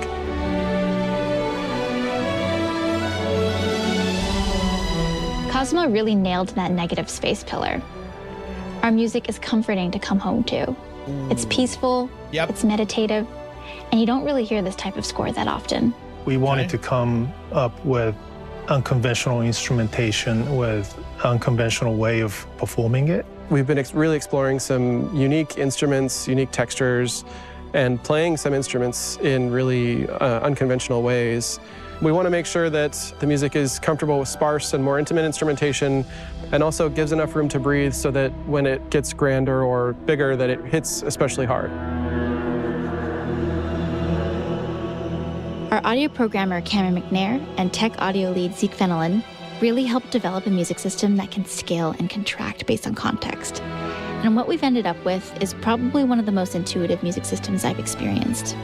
And our final pillar is sense of place. That is very interesting what they said there. I love this idea, because there was a bit of a hint from McLean about this, by the way, that the music is going to be a bit interesting and that it's going to be dynamic, right? So you know how in Guild Wars 1 you have like combat music? You have this in Guild Wars 2 as well, but I think it's going to be like that, but dialed up to 11. Do you know, who here has played Little Big Planet? You guys will know what I'm talking about here. I think it's going to be a little bit like that. So for a bit of context here, Little Big Planet basically has a really interesting music system where like the same track there's almost like multiple versions of it in a way that it can build and go down again without actually changing or swapping to a new track. It just like removes certain parts of it dynamically whenever you want. I think it's going to be a little bit like that. So I think the music experience is going to be really dynamic. So in other words, it's going to change depending on what's going on. It will be able to transition smoothly from like a very kind of like relaxed into kind of like a combat theme as well. So like that's what it sounds like it's going to do. I'm sure there are other games that do it, by the way, guys, but like I'm familiar with it in Little Big Planet. I bet there are other games that do this as well, obviously. We want to make this world feel like home with music that supports how the players interact with it. Not only in terms of where you are geographically in the game, what area or environment you're in, but also where you're at with your relationship with other characters in the story. Exactly. So in terms of how we came up with the theme as we have now, is we did multiple sketches. And one of the sketch was with the solo violin. And that was originally written for a prototyping project. And then Jason and I wanted to do a story-oriented theme. And I wrote a few variations, and personally I kept going back to the theme that I was using, solo violin, and eventually I pitched Jason Nadia that, hey, can we go back to this theme with the solo violin? Kazuma has also done an excellent job of writing beautiful phrases that can ebb and flow naturally. Dude, I think it's funny. Imagine if this, actually the job was mediocre at best. Like, okay, I always find it so funny when people's like, oh yeah, you know this guy I'm working with did a great job. It's like, well, you're not going to say it was shit, are you? Like, our music really encourages players to explore and experience the magical environments. Music will play for a few minutes. There'll be a brief few minutes of silence. And finally, when music returns, it's a huge sense of relief. That is a really interesting. Wait, I want to listen to that again. Ebb and flow naturally. Our music really encourages players to explore and experience the magical environments. Music will play for a few minutes. There'll be a brief few minutes of silence. And finally, when music returns, it's a huge sense of relief. I really want the music to give them a sense of hope. This world is just so beautiful, and it's just such a... Well, no, I feel like having silence is a bit unusual, I think. So I guess they're going to use that to build the tension as it were. Great Pretty standard, is it? I feel like music constantly plays in all these games. Or am I crazy? place to go and explore and see the Guild Wars 2 amazing is environment silent that the in team has world versus built. world because and the last music thing is I really want bugged. players to feel when playing the game is a connection to the characters that they're meeting and falling in love with as they play the game. Chase, our lead sound designer Joe. Oh, to be fair, that is true. Yeah, that is a good point actually, because I always turn on loop music all the time in game. So actually, this might be the reason I think that's unusual is because I always turn on that setting. I have it in Guild Wars 2 and on WoW. See, I guess yeah, that's a good point. For me, the music never stops, but I guess maybe that's not the standard experience. I guess. Cosmo and I really worked to find something that feels as familiar and comfortable as any of the music Guild Wars has done before. I wanted to make it feel like someone's reading your tale. So it's like your mom reading you an old story. And Very I wanted nice. to have that sort of a warm feel to it. I want the player to feel a sense of hopefulness and sense of wonder, which was the pitch Chase gave me, and I thought that was great. I think we found a unique balance of introducing new textures, new flavors, almost like we were breathing new life into the music of Guild Wars. I'm really excited for players to hear that for the first time, and I hope they love the music as much as we do.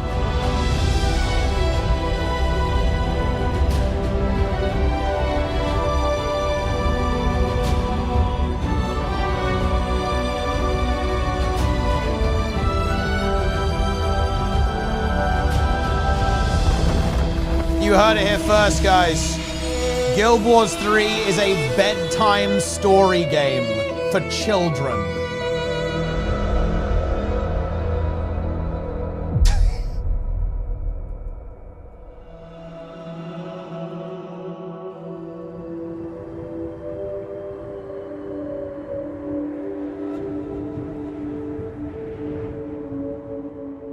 Well, that's pretty cool. No? I think that sounds pretty sick, if I am not mistaken, guys. Music sounds very good. Sounds very good. Bedtime, guys, it's not work. That's a good point, actually. That's, have to bring that up. We're gonna have to talk to the devs about that one. Wait, you're not impressed? Did Magrest is not impressed.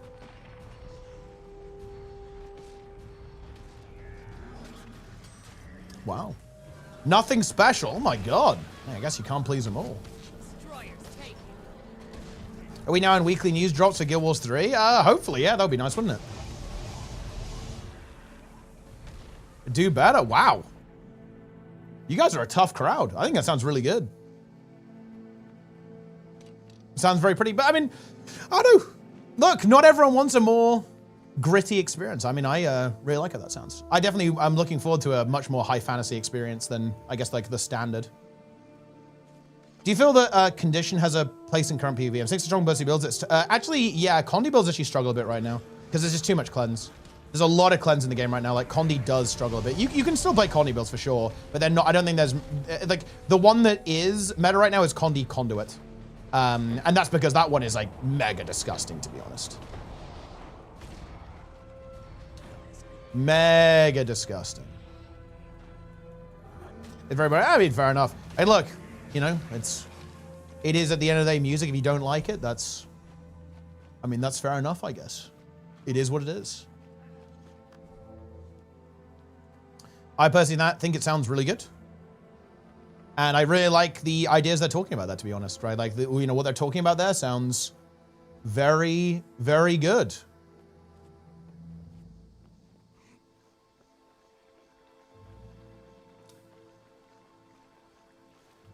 Nothing will top Jeremy Souls. I mean, look, you know, okay, this is going to be a slightly risky take here, but because we're going to a new game, there are going to be some people who are just going to dig their heels in and not want to experience change, which is fair, by the way. I actually get that.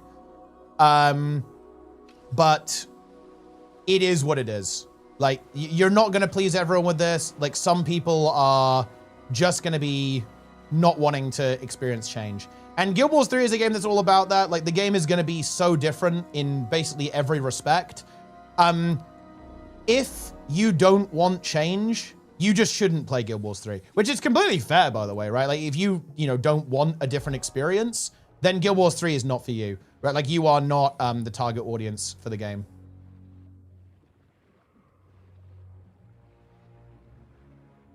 Yeah, just keep playing Guild Wars 2, right?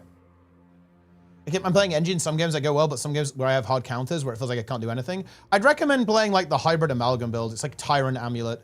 That's like it's not exactly full condi, it's a hybrid build, so you do power damage too, but that's a build it's pretty decent. I think it did get nerfed a little bit, so it's not quite as strong as it once was, but like that's a build that will definitely serve you well, I think, as well. Or that or Condi Conduit is really strong. I think there's a Condi or a hybrid Mesmer build that you can also play too. I think it's Mirage, actually, that Udini plays, but yeah, like Condi in general does struggle a bit because there's just so much Condi cleanse in the game right now. Yeah, I want to hear the combat music for sure, because obviously that's a really beautiful, really melodic theme. I want to hear what happens when you're in a battle or a boss fight. Like, I definitely want to hear like some villain music. Like, how is the villain music going to sound within the game? I think that is going to be really interesting to see what they come up with for that. Guild Wars 2 gets even less content post Guild Wars 3, despite what ArenaNet says they want to do. Oh yeah, I'm under no illusion. Like, I think realistically things will slow down for Guild Wars 2. Like after Guild Wars 3. And so, look, if you want to say, is it valid that people who really love Guild Wars 2 are going to be upset about Guild Wars 3? Yeah, realistically, look, I'm not going to bullshit you. If you're a really, really big Guild Wars 2 fan, Guild Wars 3 is probably bad for you. Because at the end of the day, yeah, obviously, like, it's going to, I mean, look, we're having 2 years of essentially very little new content coming to the game because of Guild Wars 3 and Guild Wars 2, right? So, yeah, obviously not ideal.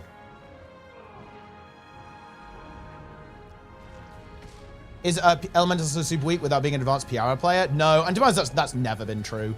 That's just been something people who are bad at the game have said to cope. Or to inflate their own egos for playing like the super hard to play class.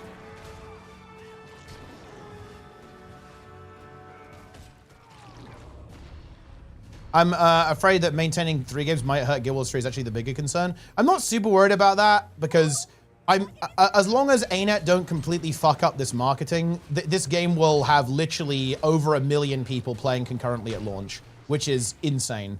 As long as they don't completely fumble and have a good plan for post-launch, I actually think they have... Look, they basically have every possible good scenario lined up. New World is gone. Riot MMO isn't coming for a while, right? The runway is clear.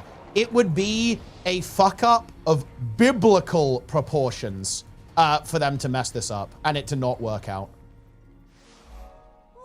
Because to be honest, Guild Wars 3 will probably be a good game, almost certainly. It would be very surprising to me if you log in and you go, wow, this game is really unfun. Like, I think that is extremely unlikely.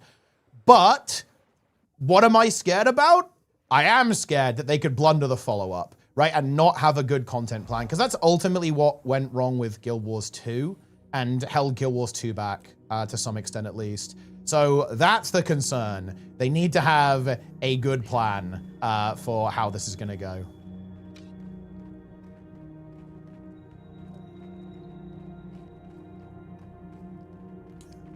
So look, it would be very hard to fumble this. Like, if they fumble it, I mean, look, I view that as a win for us because it will be kind of funny, I guess. It won't be that funny because it could be pretty bad for Guild Wars 2, to be honest, if that happens, and just the studio in general. But it will be funny in the way that, like, you won't be able to look away, right? You'll have like a morbid fixation on it.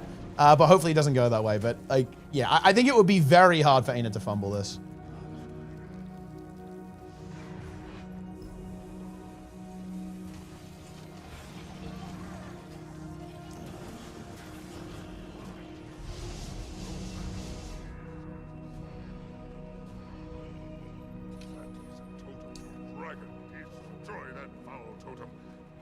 A strong launch is very much needed. Guild Wars 2 7 also. Guild Wars 2 had a very strong launch. Its follow-up was extremely mediocre, though. And I think I think they didn't quite read the room correctly as well. I think ArenaNet were like, ah, yes, surely releasing a PvP endgame MMO is a good idea. Like, we tried that with Guild Wars 1, let's try it again with Guild Wars 2. And yeah, that didn't really work out. Like, they were definitely, well, maybe if they communicated it better, they didn't really say this, but like the intended play pattern for Guild Wars 1 was basically you gear up in PvE and then world versus world was your end game, right? So like world versus world was basically what you did at max level in Guild Wars 2 on launch. That was like the main end game mode. And that's just not what people wanted. People wanted more PvE, and that's why they scrambled to add Ascended gear. They scrambled to add fractals, right? But the thing is, imagine if the game would launch with fractals. Imagine if the game would launch with a raid. Like, holy shit, Guild Wars 2 looks different. If they'd done that. Because, yeah, they ultimately, the main issue with Guild Wars 2 is that they did not read the room on what kind of end game they needed to add to the game to make people actually play the game. ArenaNet's considered neglected. Guild Wars 2, I'm definitely worried.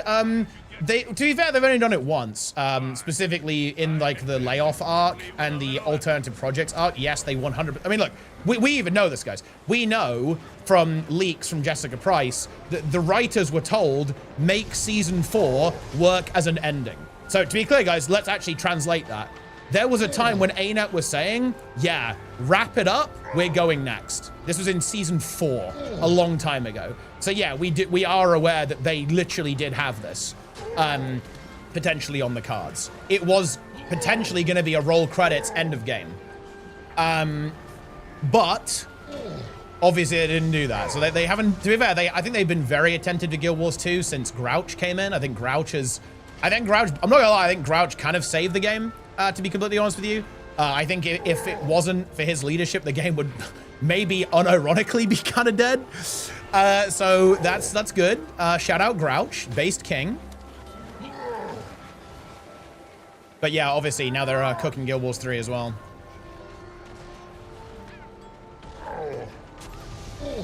Well, yeah, exactly. Season 4, you could end Guild Wars 2 on Season 4. Season 4 would be a perfectly fine ending.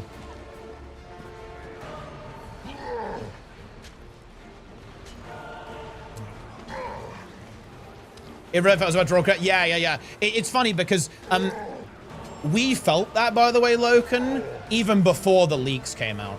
No drop. Dude, this is like peak drops viewers. First Garth, and you're complaining about drops that are literally running right now. What do you mean? The drops are literally live this second.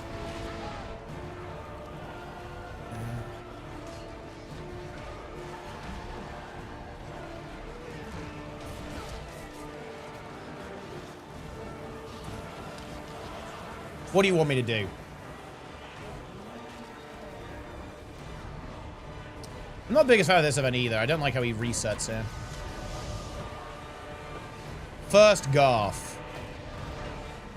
But yeah, anyway, yeah, so when I first played Season 4 and the last episode, guys, like, you can probably find the VOD of this even. It's probably up somewhere. I actually felt I honestly felt like my heart dropped, right? Like, you know, my heart fell through my chest because I was like, holy shit, is this it? Because there were already some concerns about the game. Like, we definitely felt the communication was gone. There were a lot of, you know, the game was slowing down content development wise. Like, it really felt like the game was ending, honestly, in Season 4. It really did. Especially from the perspective of a PvP and world versus world and raid player. It felt like, holy shit, this is the end. And then when we played that final story episode, dude, and this was before all of the stuff got leaked from JP, it was like, bro, is that it? Is it over? It was horrifying. And then, of course, it turns out that wasn't the case. But it was really scary. It was really, really scary. When is the next expansion? The next expansion is going to be after Guild Wars 3's release, I think. Probably towards the end of 2028, if I had to guess.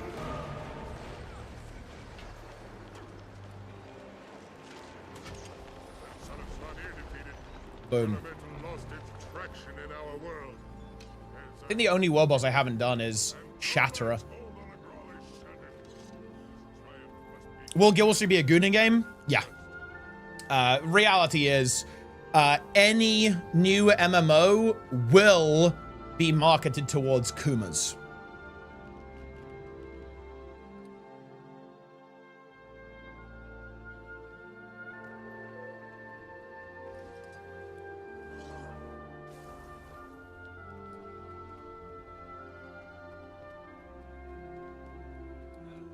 Most games in general, yeah, they will be oriented towards Kumas.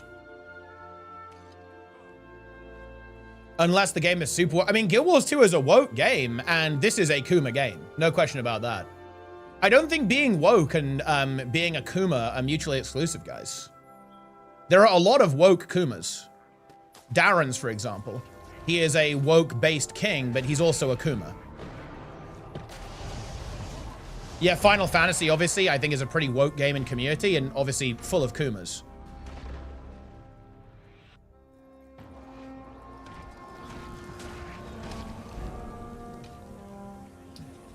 High five and two. Yo, yeah, Lynn, it's gonna be fun, man. Looking forward to it. Has any straight man ever played a game because of sexy female characters? Am I too naive? I'm not sure if... Well, I don't think it's like it goes that way. It's like, ah, yes, I'm gonna play this game explicitly for this. To be fair, some people probably do actually. But do a lot of people like to play a Kuma character? 100%, yeah. Are you kidding me? Go in any raid, go in any raid instance, right? What are you gonna see? You're gonna see a lot of human females running around in bikinis, right? Like that is what people like. I don't have to tell you.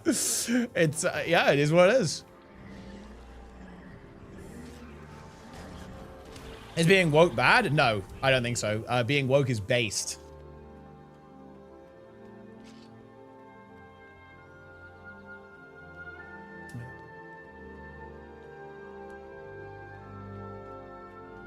You can ignore woke part of Guild Wars, so simply not ignore the woke part of Guild Wars. I mean, to be fair, you can do that in literally any game. No, you can't. It is actually possible to just not talk to people.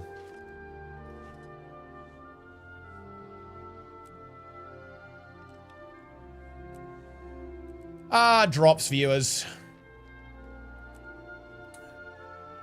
The occasion, I think it's because there's like a homestead competition that's running. That's basically the scenario. Can I clear this debris? I guess not.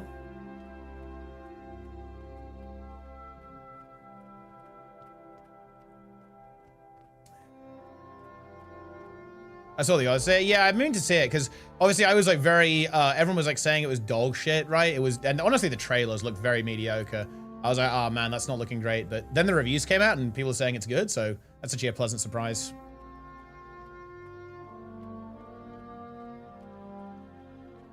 Definitely mean to go see that for sure. Reddit hates the new music video. Wait, really? What are they saying? Oh, wait, on Guild Wars 2 or Guild Wars 3?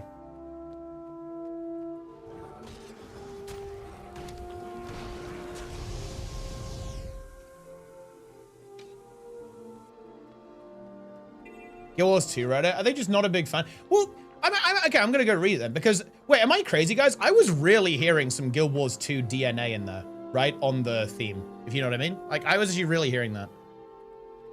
Can we unblock this tunnel? Obviously, I think it is quite distinct, but I definitely heard a little bit of Guild Wars in there for sure. Like, you know, not just Guild Wars 2, but just like Guild Wars in general. People are scared of, they're scared nobody will play 2. Well, yeah, it's like a fairly rational fear as well, if I'm being honest with you.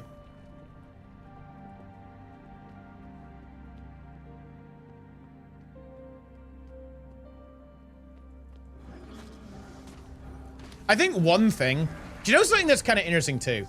I wish ArenaNet had shown gameplay, because tell me if I'm wrong on this read, guys. In my opinion,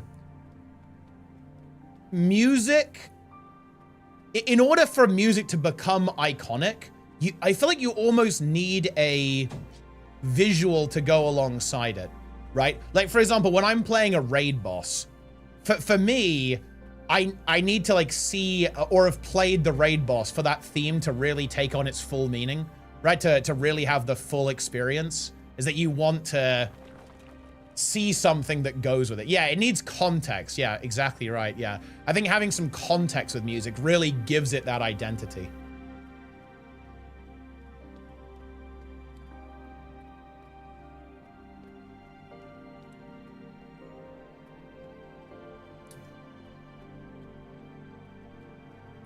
Or have the music uplift something else? Well, I'm just talking about like specifically like game music.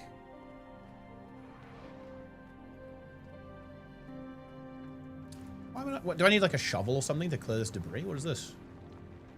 Oh, did you? Oh, I think it just took some time.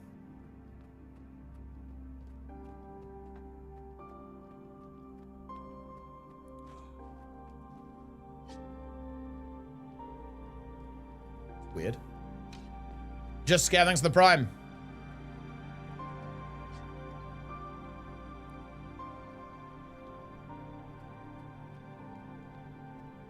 Any script tunnels? Yeah, I feel like this heart sucks. This is not it. Hell is this?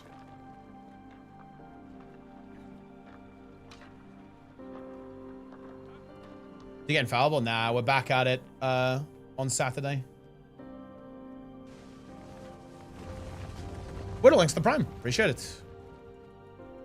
Every time you, let's say I just woke up. I mean, it's actually not true today, but I mean, it sometimes is. That music was not gameplay. Walking around the Startown music. I think it was basically login screen. Like, it's the main theme, so it's the thing that's going to play like when you log into the game and you're waiting to actually play. Price infallible. I mean, we have like, we're almost certain to get it next time. Because I think we did kind of fumble a little bit, but it is what it is. These things happen. I got some good news about scheduling recently. I was actually really stressed about it because it was like, it's very, it was going to be really inconvenient, but a couple of things have changed for me in August. So it's less so, actually.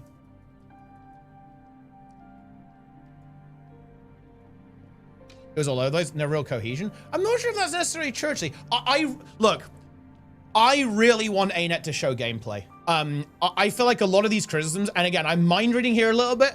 I really believe it's because it's not being shown with gameplay. I think connecting it to the actual world itself is going to be big. And they haven't done that yet. I think it's kind of a mistake.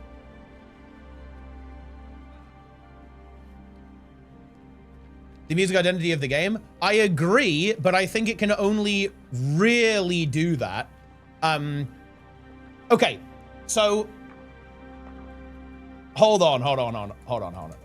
I'll explain to you what I mean. And maybe this is just me. Let me play this song for you guys. So when I hear this, I immediately think of the HOT character select screen. Instantly. Because that's what this is to me, right? So that's what I mean. It just needs a bit of visual context.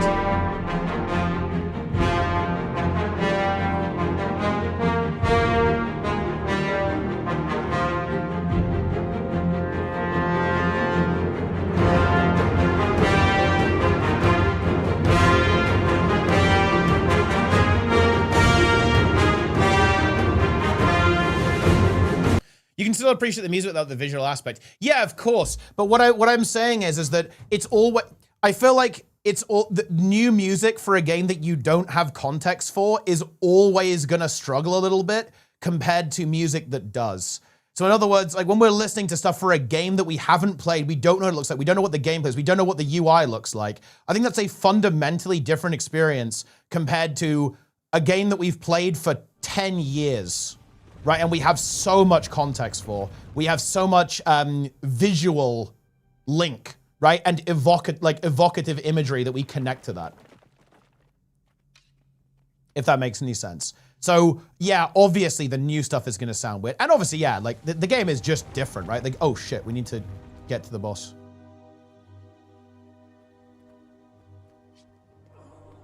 The old goth. You take what you get and interpret it in your own way. Well, exactly. That's kind of my point, yeah. Oh, shit. We're just going to barely make it in time. Guild Wars 3, main theme is going to be the Mad Mole? I mean, yeah, maybe.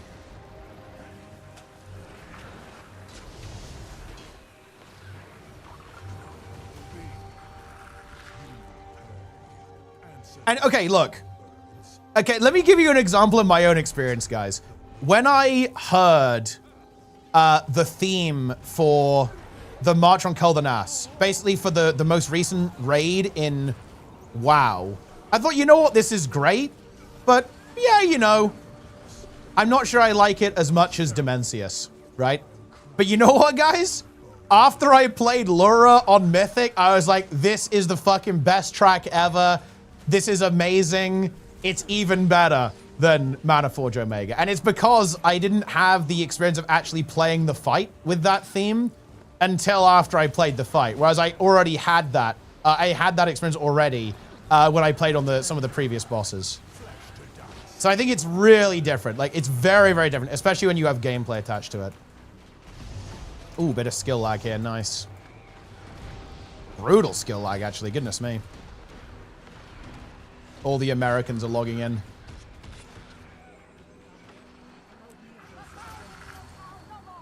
Oh, 3 boxes. Very good. Very nice. What do you think Guild Wars 3 console will be, considering it's under 103 out of 5? I mean, it's probably going to be a decent bit. You know, you're going to have to get a good PC, that's for sure. But they'll obviously try to they'll really try to make it approachable, right? It's on Steam. That might be placeholder, to be fair. We don't know if that's entirely, you know, like fully accurate. Fire Elemental next. I think we can really push our map completion here, in my opinion. We went way too early last time. Why are the Homestead themed Twitch drops running until Monday if the stream isn't until Wednesday? That is a bit weird, actually, I guess, isn't it? It's not that many. I feel like maybe. Do you think maybe they did the drops too early? Because this is a bit strange, isn't it? The drops are very short, aren't they? Wait, how long are the drops, guys? I believe it's only 6 hours, if I'm not mistaken. 5 hours. Okay, yeah. So pretty short. Like, we'll be done with that pretty quick. In fact, well, we'll be done today, right? Like, I'm going to stream. I'll probably stream for another 8 hours at least.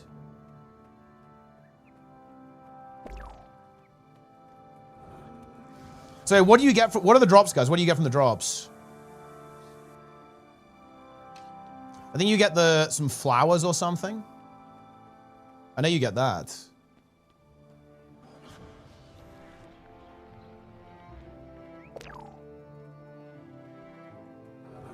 Die pack, butler outfit, and flower tool. Well, I guess that's okay.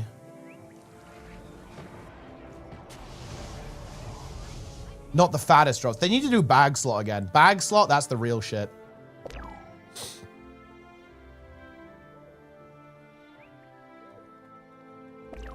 Die kit. I mean, look, free dies. I don't know. Look, this is my prediction, guys. Okay, this is going to be the most boring prediction ever.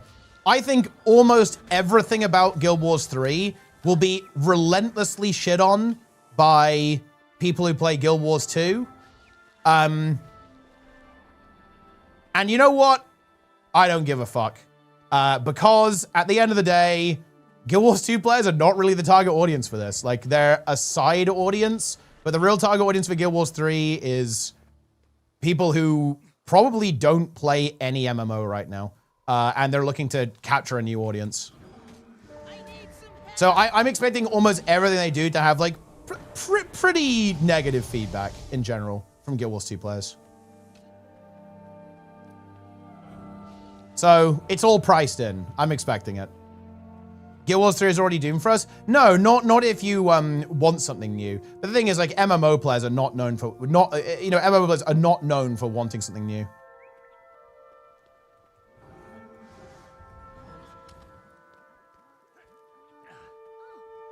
Guild Wars 3's biggest strength are the prequel and small scale conflicts are a great move. Yeah, I think the setting sounds very strong, and also just the combat system, like action combat style stuff.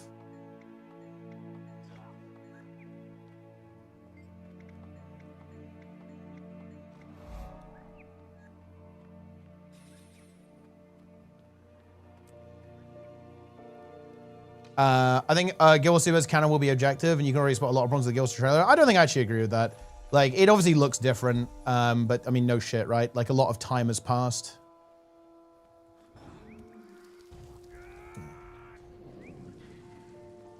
People are going to be very shocked that ArenaNet's trying to reinvent the wheel again. For me, fucking finally. Like, get me... I've been playing the same video games for like 10 years now. Give me something new at last. God damn.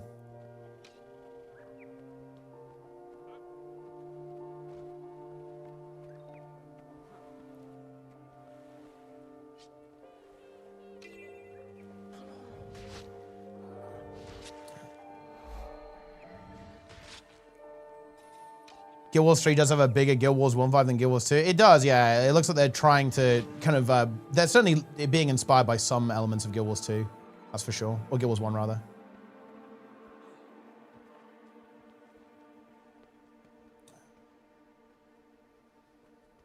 It's going to be a hybrid. It is indeed.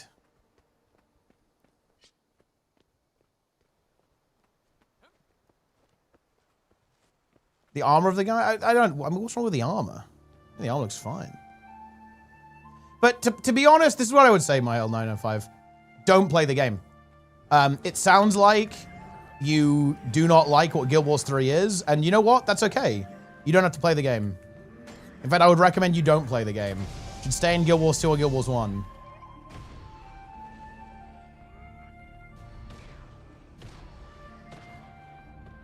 Shrimpalaz will be full action combat. It's going to be full action combat. Yeah, they've basically said this.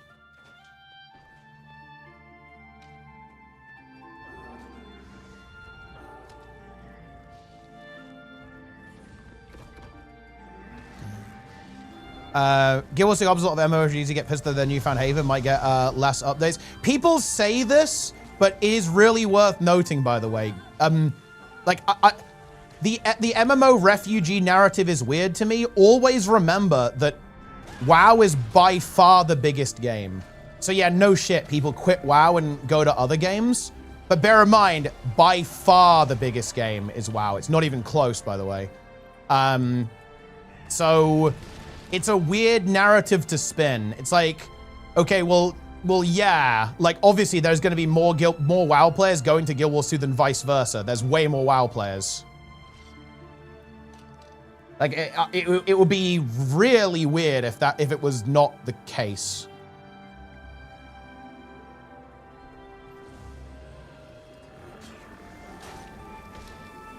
I'm hyped? Hell yeah. See, Girth Rocket knows what's up.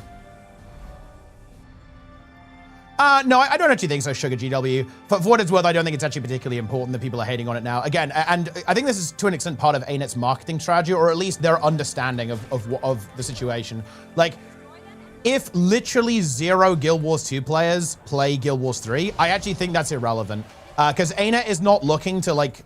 ArenaNet is not looking to make Guild Wars 2 2. ArenaNet's aiming a lot higher.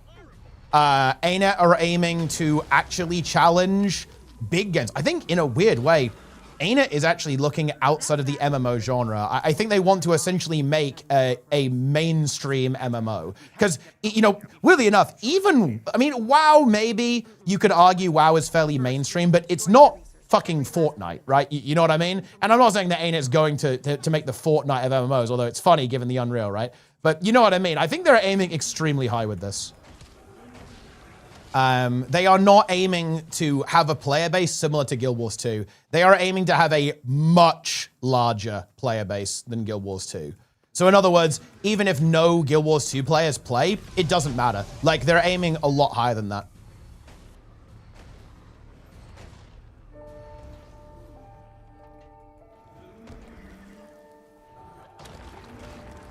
On the game for the previous, they know more, when we're actually thinking is BS. I mean, I don't disagree, and I for what it's worth, I am not the biggest fan of not showing gameplay. Like, if they're doing a lot of early stuff now, it almost feels like it's too early.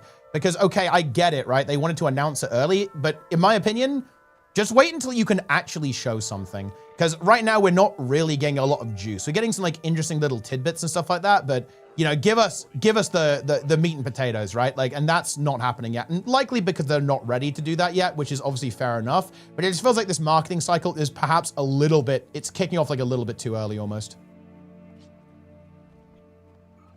With your video, you said no PvP. Yeah, very funny. Nice troll. Yes, yes. Will be a massive deal. Agreed, Loken, yeah. I don't even think I need to see gameplay. I want to see actual in-game footage, right? Not like an in-engine rendered cutscene, which is what we've kind of seen so far. I want to see, okay, what do the character animations look like? What does the landscape look like? Show us a bit of ore, like a city or something that you've actually built within the game. Because they obviously have some stuff like that. But again, it's probably a little bit too early. They're probably not entirely happy with how polished the experience is just now. Yeah, they talked about the movement a lot. Like, show us that movement. What does it actually look like? How is it going to play?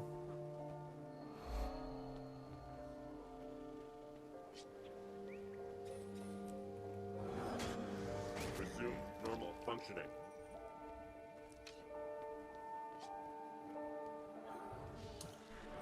Incredible. Resume normal functioning. Any worms? Oh, the announcement for sure. Yeah, yeah. I mean, look, it's a bit of an ArenaNet classic. Sometimes the marketing just doesn't exist. How good of a game do you think Guild Wars 1 is in retrospect? Really good. It's a very good game. Is it a good MMO? That's an interesting question. I would argue Guild Wars 1 as an MMO, honestly, not the best. Outside of PvP. I think that if I'd got into PvP, I would have really liked it.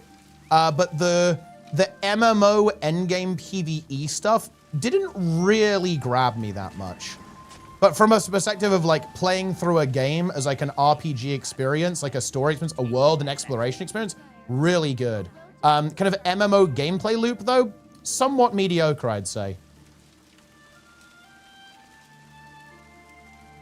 But is Guild Wars 1 a good game? Yes, it's a very good game.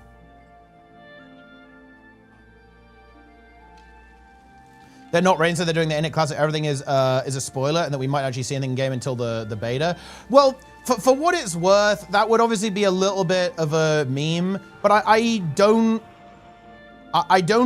actually hate it that much, because here's the reality: all of the marketing that's going on now is irrelevant. The real buzz will overwrite everything. Like when they actually show gameplay, when they start showing like trailers, cinematic trailers, gameplay trailers, the buzz from that is going to overwrite anything. So even if things have been a little bit not great up until that point, it won't matter anymore. Like it will just get overridden. So it's fine.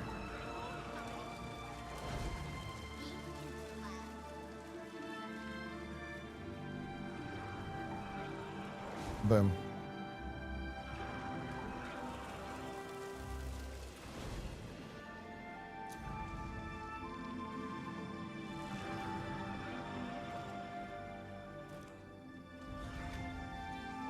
I'm kind of crap at the game. I want to get better. Feel that Mesmer is a bit too much for me to think. Necro is a good alternative.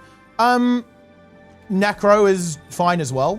Necro is going to test like different skills. Like same with Mesmer. Mesmer is very combo oriented.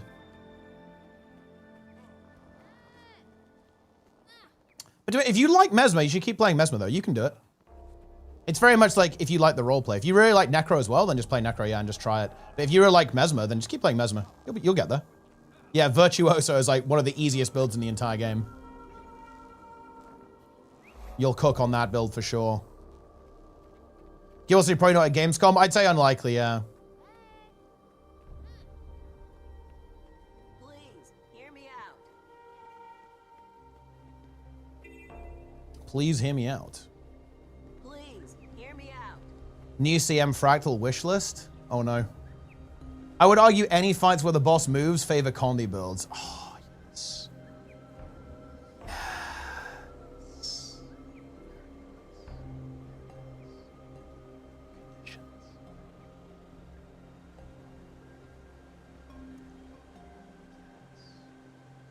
You are going to tick, guys.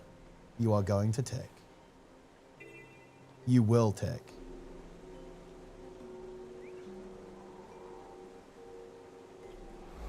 Any social MMO that we gameplay 2 years before release? Well, the thing is that that's not our problem though, is it, Gungan Warrior? That's not the critique, by the way. The critique is it's weird to announce the game and then not say a lot, which leads to a lot of uncertainty. Basically, the criticism is that ArenaNet is not doing a particularly good job of controlling the narrative about their own game, which I believe is actually a fair criticism. I think ArenaNet is not controlling the narrative regarding Guild Wars 3 as effectively as I would personally like them to. That is the criticism. It's not that they haven't shown us gameplay yet. It's more like if you drop a big bomb and then the follow-up is perhaps a little tepid, that can lead to issues.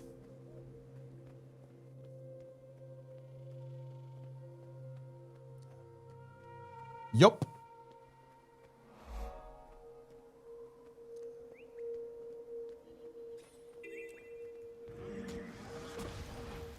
Being had to Ollie has said, no, I don't think it is. No, I think, again, perhaps I think you have slightly misunderstood what people are criticizing here, so I will try to explain. ArenaNet came out really, really strong, right? It's like, yeah, we're revolutionizing MMOs, we're changing the game up, we're solving player problems, like, this is it, next generation MMO. And then, nothing. That's weird. I'm sorry, yeah, I think that's weird. I think that is suboptimal. To be honest, look, this is my personal read on the situation. I very much believe it kind of had to go this way because of Guild Wars 2. Like, because they've known for a long time, right, that they're going to have to basically put Guild Wars 2 into a maintenance period, as they've said, because of this. And as a result of that, that obviously means that, you know, they had to say something. Right, they had to explain, why is this happening? Why are they doing this? So their hand was kind of forced on announcing Guild Wars 3, but I imagine in the ideal world, they probably would have announced a little bit later so they could actually have a proper follow-up. Well, but yeah, no, okay, good. So I think you do understand what the criticism is then, Gungan Warrior. The criticism is that because of that, it feels like they don't really have a lot to say right now, especially in terms of what do they mean? What do they mean exactly by solving player problems? What do they mean by next generation MMO? What exactly are they trying to get at here with that statement? Did ArenaNet predict the severe backlash over the graphics? If they have any sense, yes. They knew, oh yeah, this game looks pretty different. We're using a lot of new technology. We're using an entirely new engine, right? Yes. The chance that this game was going to look like Guild Wars 2 is 0. And yeah, if they're even remotely smart, yeah, people are going to realize, they should have realized that, yeah, obviously people who play Guild Wars 2 are not going to be the biggest fan. Honestly, not really. Like, some people didn't like it, but I think it looks fun. Guild Wars 3's objective is capture the Bungie essentially fumbled? No, they could not have predicted that. I'm pretty sure their goal is to actually capture people who don't play MMOs right now and just like a much more wider, more mainstream audience. I think a little bit like New World. I think it's gonna, I'm pretty sure they're going for, imagine if New World wasn't a complete fumble. That's gonna be their end game. Or their type of objective.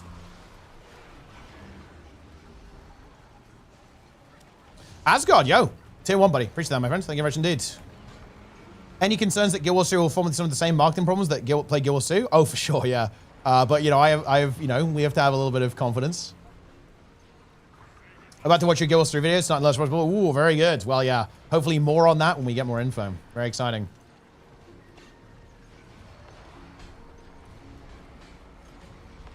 I think what's being expected of ArenaNet is unreasonable. I don't. Well, it depends what you mean by that in context. I agree with you in one concept. I disagree with you in another. I agree that, is it unreasonable for them to show gameplay now? Yes, but they kind of brought this on themselves by announcing it this early, if that makes any sense.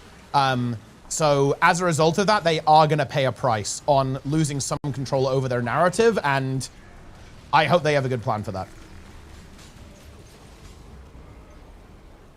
Especially when they came out so strong, which don't get me wrong, I love that. I really, really like what Colin had to say. And I think the way he came across really well. Like, I loved what he said. And honestly, the same with Grouch as well, and SEW as well, for Guild Wars 1 and Guild Wars 2. They came off, in my opinion, really well. They came out swinging, which I really respect that. Oh, I wonder if there's going to be a triple trouble going on right now. Let's actually see if there is. There probably will be, actually. Ooh, yeah, nice, there is. Perfect. Let's do that. Did Colin's audio come across well? Well, I will admit they definitely blundered a little bit there. What is the alternative? They're not announcing it. That people get pissed about the content void post VOE. Oh yeah, no, I don't get me wrong. Look, I'm not saying that they had another choice. I'm saying this is very suboptimal, and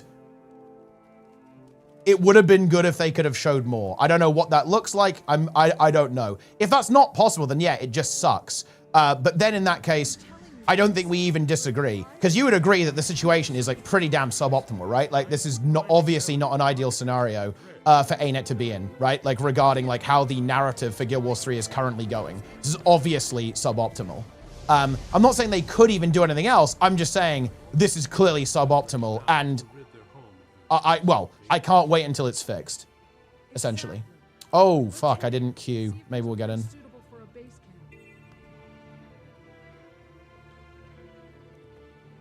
But yeah, for sure. Like all of this will get fixed when the beta comes out. So it's not really a big concern to me. It's just, it's a little bit annoying, guys, for me, I guess. Like I'm basically complaining from a content creator perspective. It's super annoying when you have all of this like massive negative pushback from, you know, people in the Guild Wars 2 community when we don't even know anything about the game yet. So it's like just a bit annoying, I guess.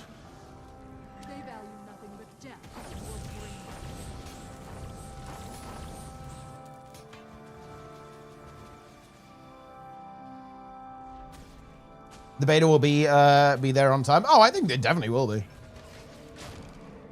They got what they want. You want more? No, I disagree. Actually, I don't agree with that, Jet.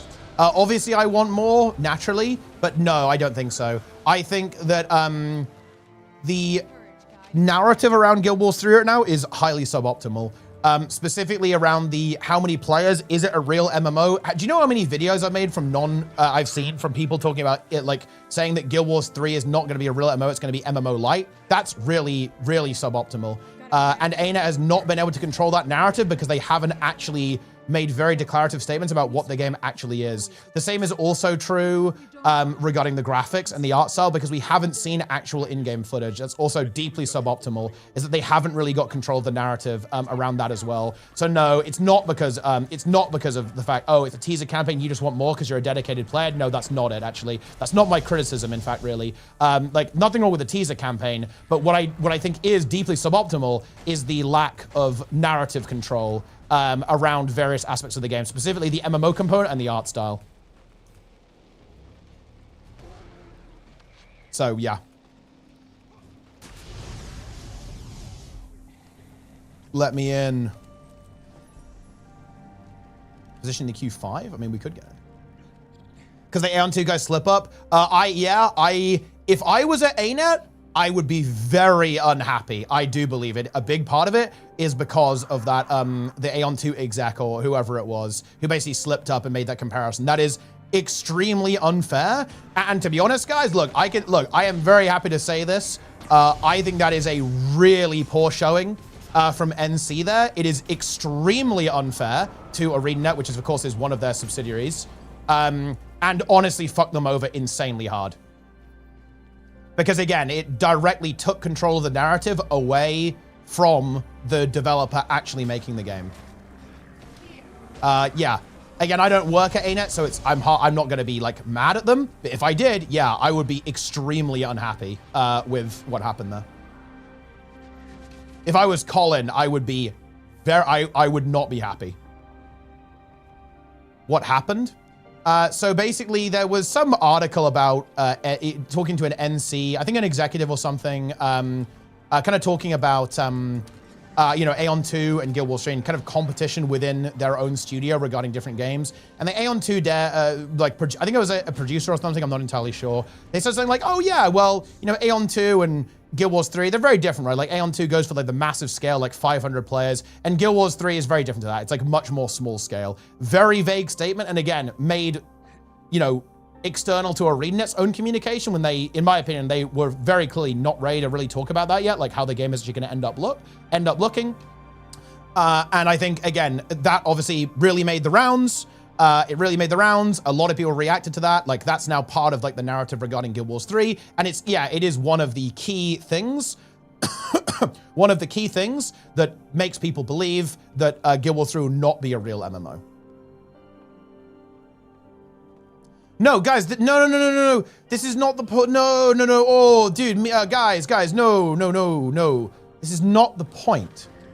The point is not that, well, yeah, no shit, Guild Wars 3 is going to be different.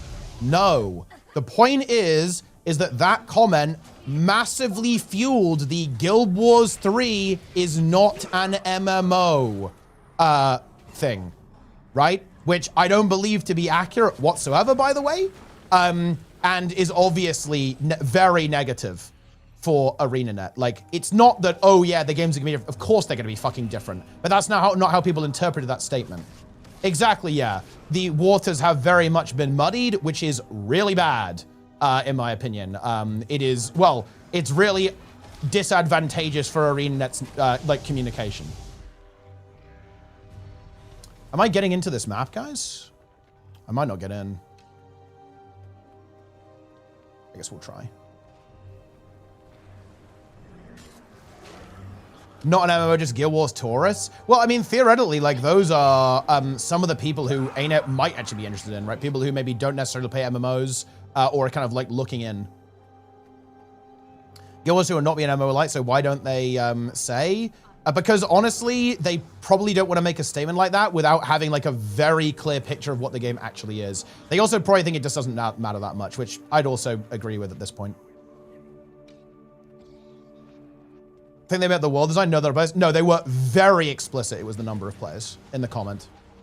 Which, to be clear, again, it's like such a vague statement that's why I don't like it. Like, if they'd given a precise number, it would be less of an issue, but they didn't. It was very vague, which obviously people immediately interpret in the most negative possible way.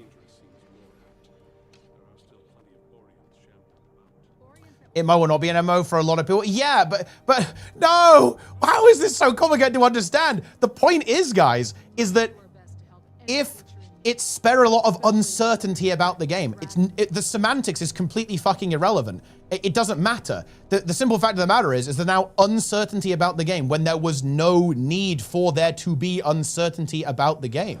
And, well, uncertainty in a negative context as well that's made people concerned. It's made people worried. Like, it's got absolutely nothing to do with this idea of like, oh, well, it's irrelevant. It's everything about the fact that it's just unofficial communication that is making people anxious about the game for no reason.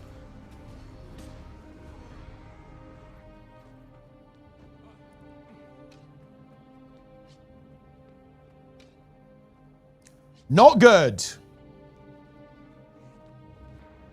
Now, to be clear, I'm not particularly concerned or anything.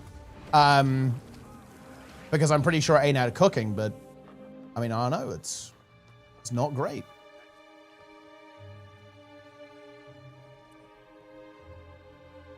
Is the queue going down? Okay, we're 4th in queue now, guys. We could get in. If I recall correctly, there's like a weird place to climb up to get this vista. Find it. Any climbers?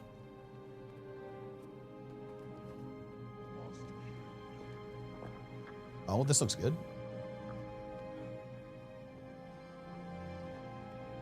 Ah.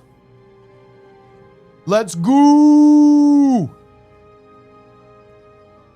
Commander feeling pretty energized there. Love to see that.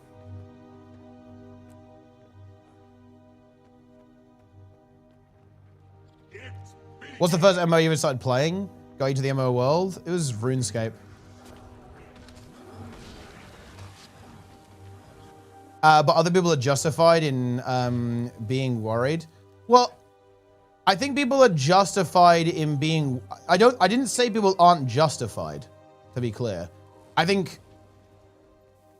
there's perfectly good justification for being worried, especially given some of the weird statements that NC have made.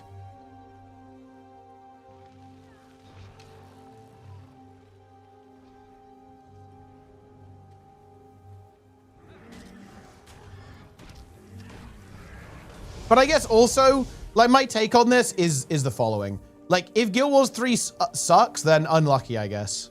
If it's good, then based. Do you think it's why ArenaNet announced Guild Wars 2 early? Do you think they weren't ready to announce it this year? I think they were probably forced to announce it this year because of, otherwise, what's up with there being no Guild Wars 2 expansion? Like, they had to say something because of Guild Wars 2, yeah. Because of the 1-year cycle. If Guild Wars 2 was on a 2-year cycle, they could have got away with it, obviously.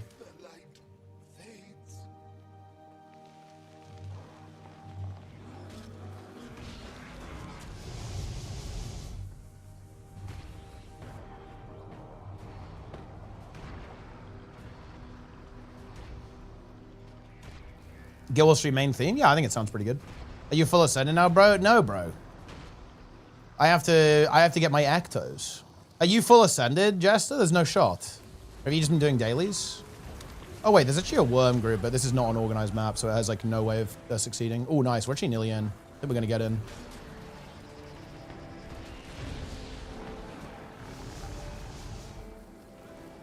$41 lows. Hey, wait, have you done two Wizards Vaults though? I've only done one. So that's why. Or did you craft? There's no shot you crafted. 3 out of 6. Oh yeah, of course, bro. Yeah, I'm basically done. Like, I just need to get Actos, which I could even buy if I wanted to. Well, we can just wait for Vault though, Jester, right? Because like with Vault, we get the next the one. We'll just get in there for free. Heal of Fractals? Yeah, 2. We'll play Core Guard and Necro, I think, all the time. Could probably get away with just the Core Guard, but I think having 2 is going to be safer for tier 4s.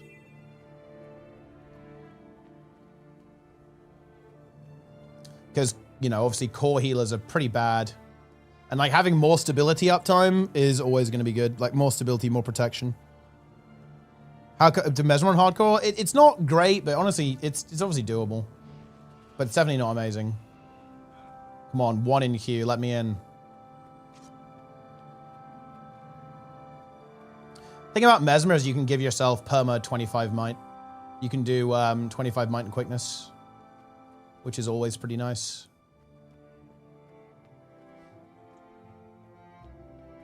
You can't buy any rune or sigil or relic, which is quite inconvenient. Whoa. Come on, let me in. Someone needs to leave the map so I can break into Triple Trouble.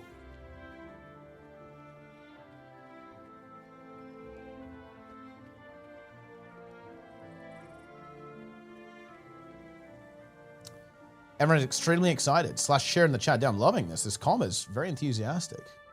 It's based.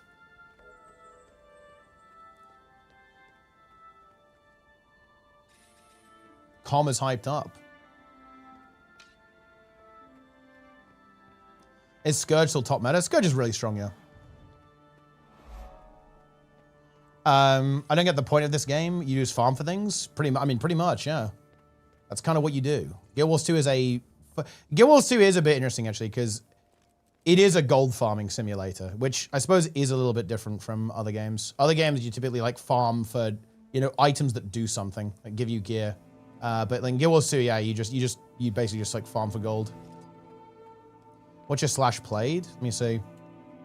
Slash age. 42 hours?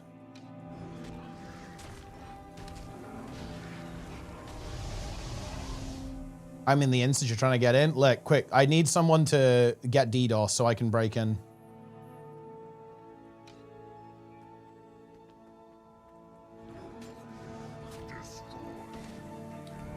I'm at 18 hours. I've destroyed you. Well, I mean, bro, I've been grinding. I've been pumping. What's your map completion at?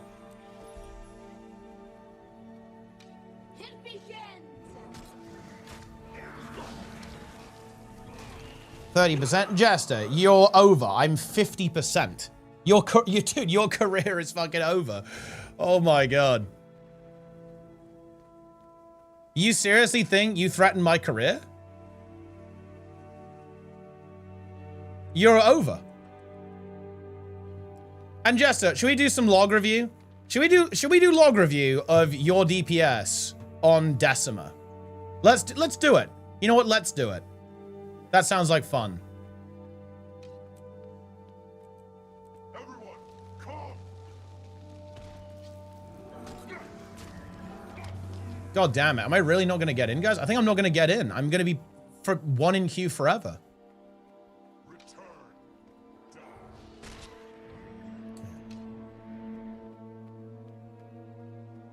Absolutely easy mode. Loving it. Well, I'm not going to lie. You're playing the wrong Ellie build.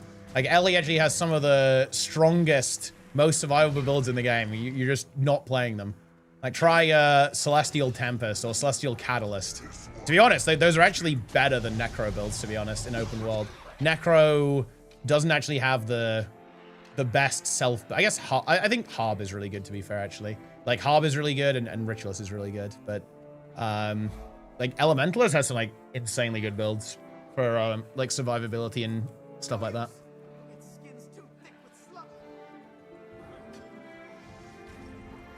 You can extract the infusion. Yeah, you can get the infusion out. Get the +10.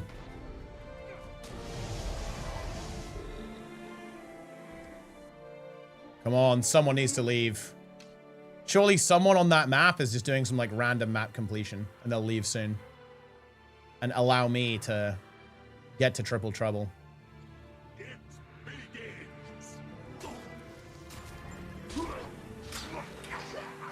Maybe everyone in that map is facing the worm.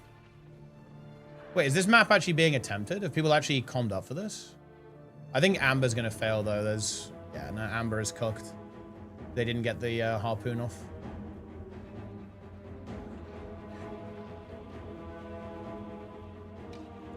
Well, it's fine. We can do triple trouble later, I guess. It's all good. It's worm time? I mean, it's always worm time. This map actually might be salvageable. Like, Crimson and Cobalt got their burns off. If Amber can do it, like, maybe I actually join and go check it out.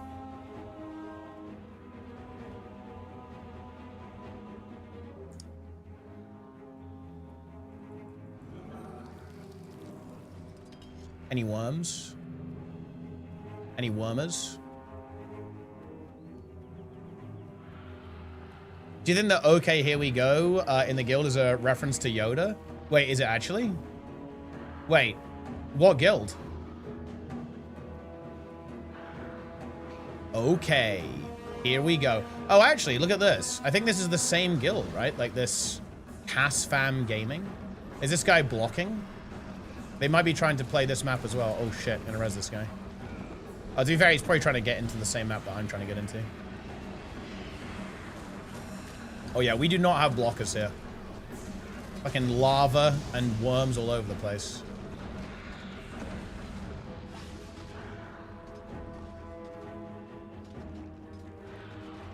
HC hype. Okay, here we go. Oh wait, that's oh, I see the player. Yeah, it's Crunch.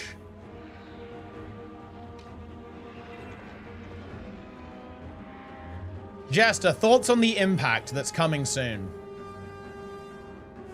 You are aware of the impact, correct?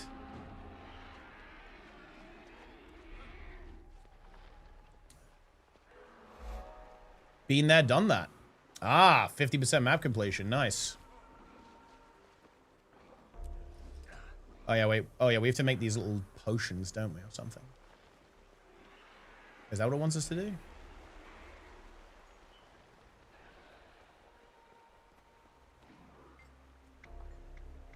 Oh wait, where do we put this? Oh, you say, oh yeah, you just collect them, don't you? We have fern leaves. How about a mushroom? We have mushroom spores. The coral. Okay. Potion is complete. Oh, hold on. Act with wisdom. Yo! Wait, I wonder if they killed. Oh, they did. Yes! Project Worm is a success. Oh, Cobalt's not looking too good though, is it? Project Worm. Very nice. I wonder if we should go help Cobalt. Cobalt is maybe having some issues. See if they get a burn soon. Project Leech. Yeah, this is Project Leech.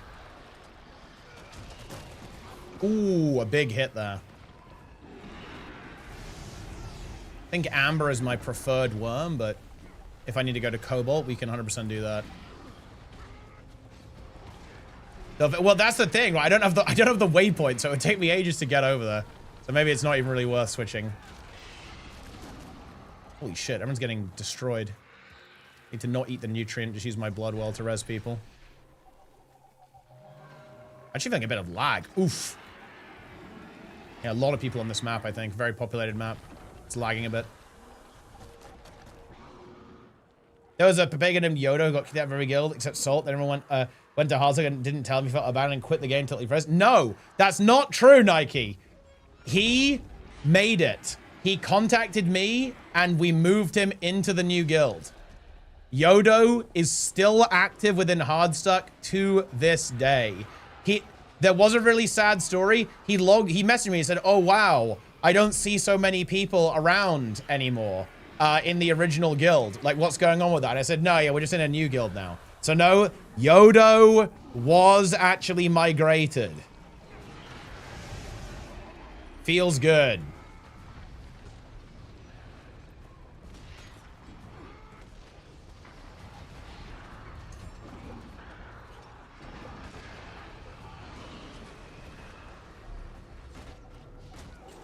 Yeah.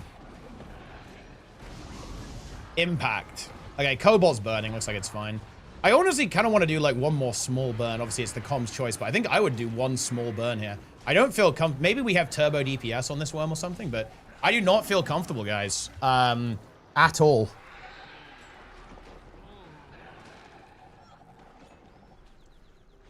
With 35%? I think we should do another one. But I think they feel good about doing a burn from 35. Apparently Cobalt, oh, I think Cobalt does need help. Should we go to Cobalt, guys? I'm going to start moving there. I think, because I think they have an issue with some numbers, so I'm actually going to see if we can make it there. Could take a while, though, but we can try and help them. We have 7 minutes. Yeah, timer is not free here. And again, I'm actually quite uncomfortable with that 35%. It's going to be close if they get that burn.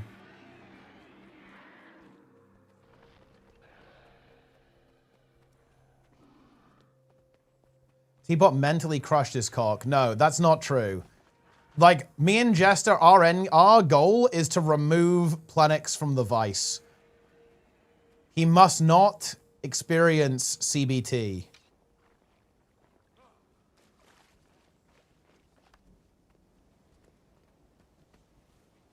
We do not want to see the impact, okay? Look, when we wiped at 3% Aura P4, I knew that was an impact moment. But we're not doing that. Bro, the scheduling is so fucking cancer, man. Why didn't we just play more? Okay, I told you guys we should have played more and not have like 1 week gaps in between sessions sometimes. What did I tell you guys?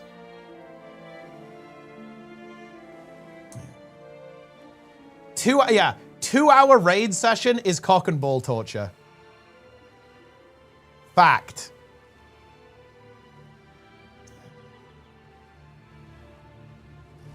We're not talking about cognitive behavioral therapy. Oh, they actually got Cobalt. I'll stay here though now because I've moved, because it's going to take me so fucking long to go back. I guess at least you can waypoint to this one.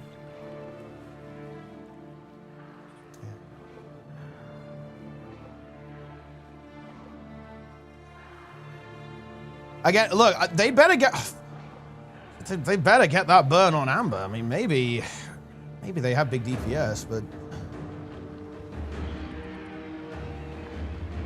I'm a little bit spooked, guys.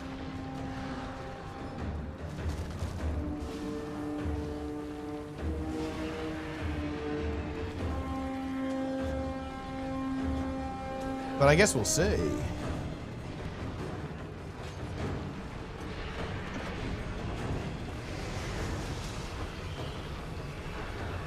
Thoughts? Bro, what the fuck is this? US government map of Africa mislabels every... Wait, mislabels every country?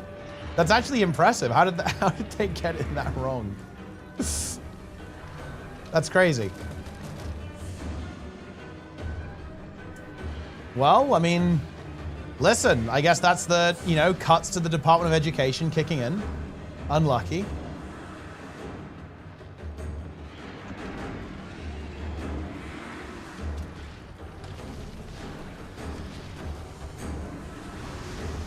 Last time I did Trouble Trolls when it came out. Oh, yeah, to be honest. It's an event that is... You don't really do it that often. It was obviously a big deal when it came out, but... Yeah, it's less of a thing these days. Okay, I think they want to go now. Okay, it's moved. Let's go there. Can you... Can you use Spectral with this? Let's see if you can. So let's do this. I'm not sure if it will let you, though. Oh, my God. Let's see. Ah, no, yeah, okay, that's not allowed.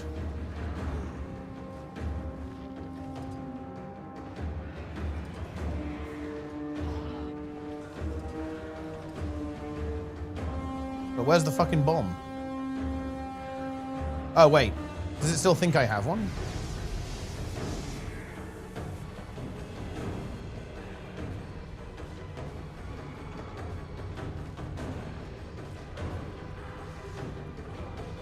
This is a not great, is it? Oh, get ready to attack the worm? Oh, shit. Well, I hope the Amber team has got some good DPS. I'm actually not going to attack. I mean, I'm on a core class, so my DPS is not great, but I don't actually want... We want to be as slow as possible here. Because we want to give Amber as much time. All right, well, here we go. All worms are birding, so Cobalt and Crimson should be good. Oh, Amber's DPS actually does look pretty good, to be fair. They're actually blasting. Let's see if they get it. I hope they do. It'll be really unfortunate if they didn't. Oh, okay, they got it. Ooh, bit spicy, actually.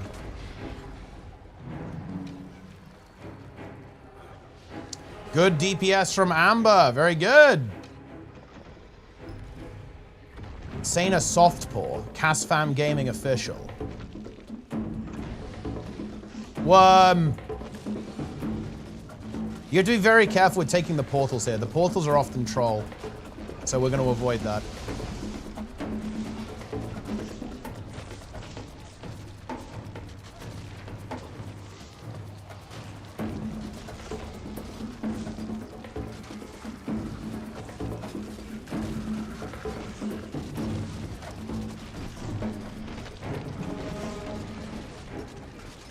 Will Guild Wars 3 have worms? I would imagine so, yeah. There will be worms within Guild Wars 3.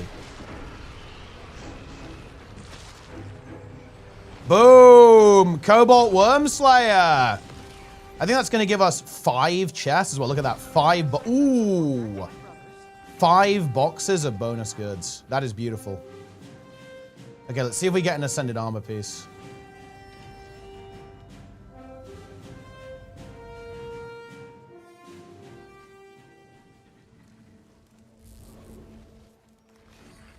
I did not. Unlucky. But to be fair, it's obviously a bit of a long shot.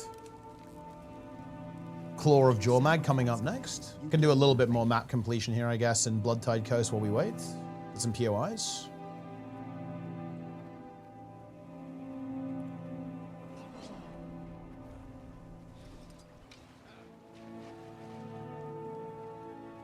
Good job, team. How are you guys enjoying the drops? Is anyone here just here for the drops, by the way? I just want to know if there are any drops viewers. No elves? I mean, Jester, why do you want elves? Explain why you want elves.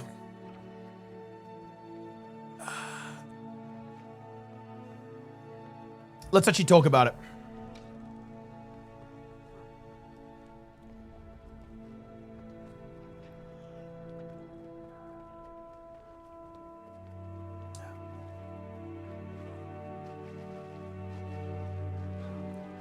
We know why you want elves, Jester. We know. I think we know. You're here for discourse. Oh, really?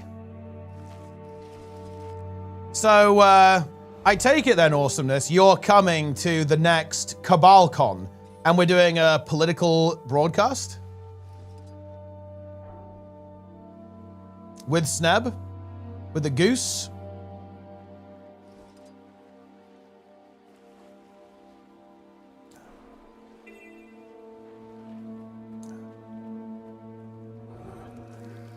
I cannot confirm nor deny. Okay, okay. Okay, okay.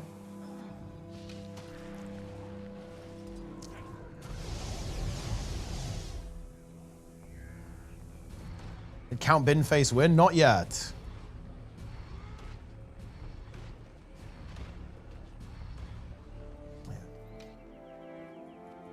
Crafty Corsair. To my side, you scum. It's not a very nice way to talk about his own team, is it? That was a dirty trick. Guy Jermaine was your third? I played a couple of things over the years. I used to play Ellie Then I used to play a lot of Mesmer and Engie. And yeah, now I play a lot of Necro and Guardian. Are you playing hardcore character now? Yeah.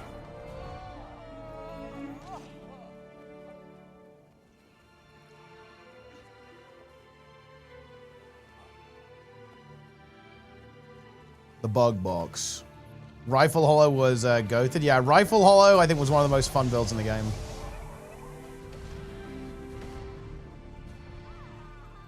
They got rid of the fun builds. Jess just finds Willbender too hard.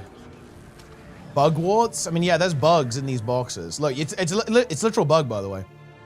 Azura surveillance bug. The bug is in.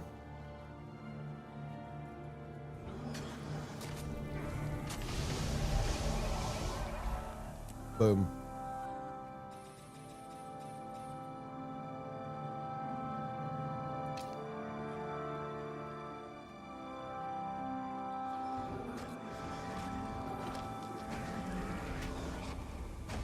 God and Echo beginner classes. Like every class has a lot of skill expression. The thing is that like, are some classes easier to learn than others? 100%, yeah. But like at the end of the day, like every class is like very high skill expression. And I think it's a little bit silly to say that anyone playing any class that they personally find enjoyable is shameful. I think that's honestly a little bit of an embarrassing position to have. I play what I like in this game. And hey, my first ever class was an Elementalist.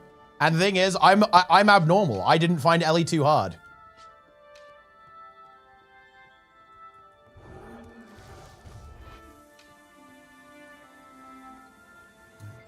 And yeah, I used to play like Firebrand and stuff. That's got a bunch of buttons. I played Mesmer too. And Mesmer is pretty complicated.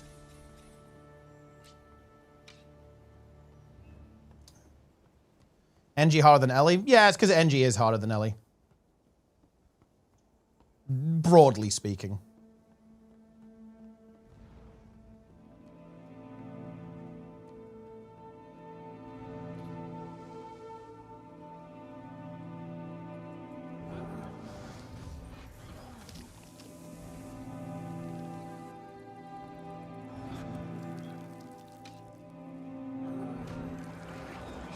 New PM would ever go with a sensible wealth tax policy? Honestly, not without significant reforms to our tax system. Like, if you might be aware of this actually. Like, the French guy I think has a good idea on this. Basically, the Gabriel Zuckman guy.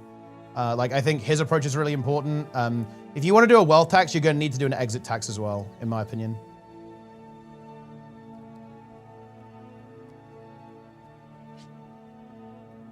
I think like just the standard wealth tax policy, to be honest, I do not believe it would be particularly effective. Like you have to also change how taxation works in general. I'm not entirely convinced that the UK could pull off something like how the US operates their taxes, but it needs to be in that direction, or you're just gonna have people do fancy accounting and not pay it.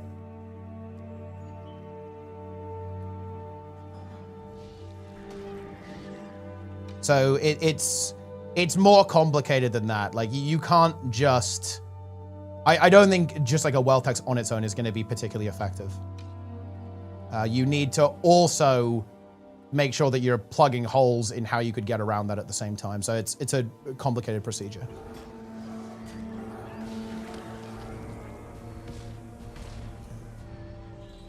Do I think it's on the cards?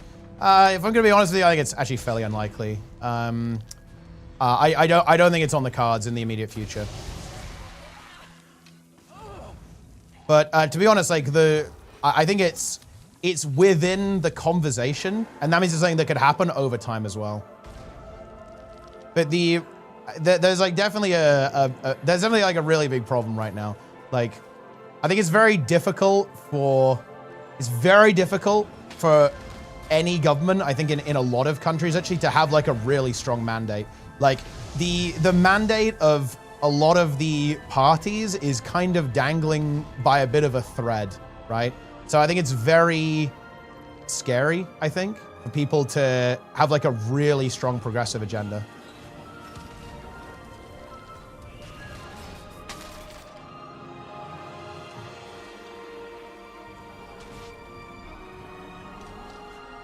But we'll have to see how things shake out over the next couple of election cycles. Are we just climbing on this hill to get to this vista? I guess so.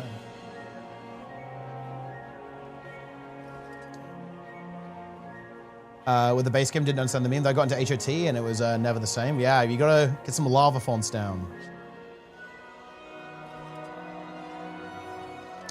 How far most of them in terms of wealth inequality? For sure, yeah. And I think the media environment is definitely a really big challenge to overcome here, 100%. I'd agree with that. And yeah. I think the issue is that, well, you know, it's the line about the, you know, it's the line about the temporarily embarrassed millionaires. That's how everyone is in the world.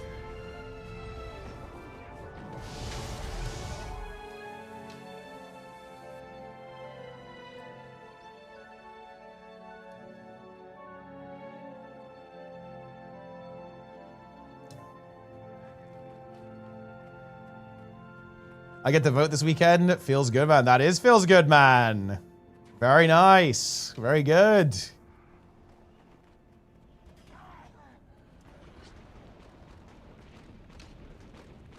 Some streamers make too much money. Yeah, I wish I was one of them.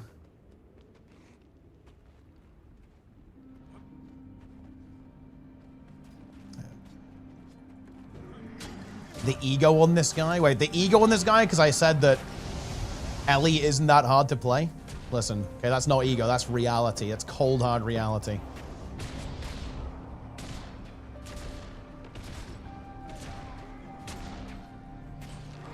You're not on YouTube? Yes, I am. I'm literally on YouTube as well. I'm reading your comment as you type it. What is the hardest class to play? Any of them at high level, to be honest. The skill cap on every class in the game is not human reachable.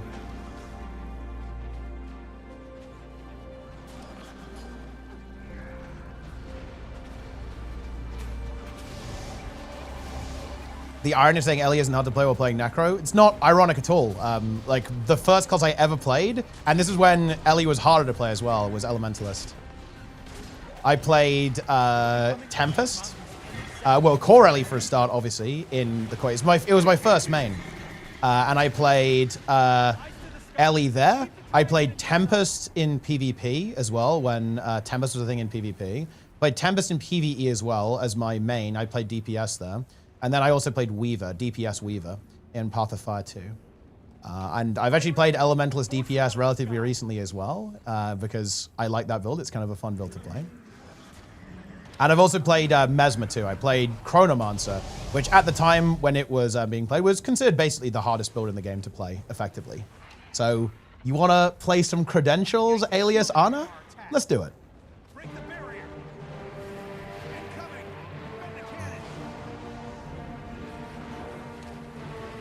Tempest's not a thing in PvE anymore. Not so much. It has been relatively recently actually, but it's mostly been replaced by Paragon these days. Like the problem with Tempest in PvP is that it can only be good against power or Condi, not both at the same time. So even though basically because the meta is power, you have to spec into anti-power damage a lot in PvP right now as an Elementalist. The issue with that is that Condi Conduit is good, and you have no counterplay against it. It's gonna walk at you, and you're gonna die. There's nothing you can do about it. So basically, as long as Condi Conduit is good right now, Tempest will be bad at high level.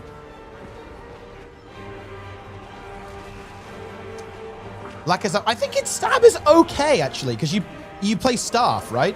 Its stability's all right with the magnetic aura spam. But I think it's mostly that it mostly just gets fucking owned by Conduit. Maybe not quite as impactful as that big banner slamming down 5 stacks of stab, but I think you have decent stability.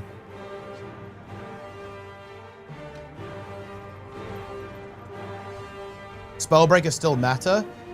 It's actually okay. I think I mean, I'm not gonna lie, it's not great. I think if you're playing PvP, you're gonna be playing Paragon or Berserker a lot of the time, I think, but you can play it.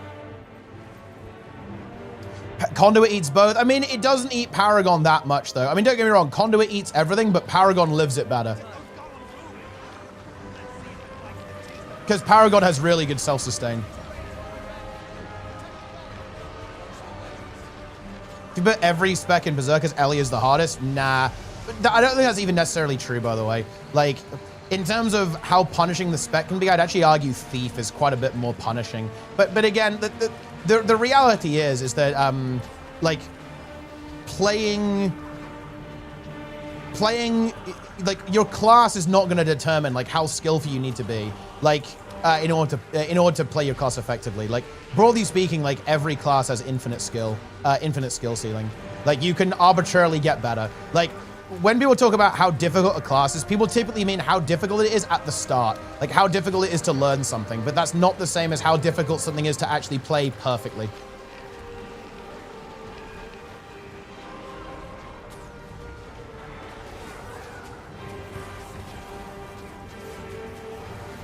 I've seen Misha died in seconds to jump by cons. But to be fair, that happens on literally everything. Like the meta right now is very, you know, oof.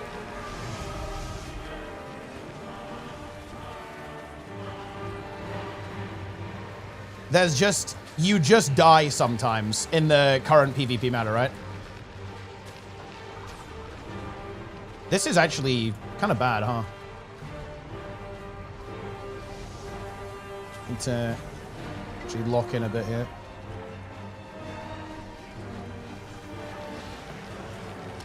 We can get another heal well going there.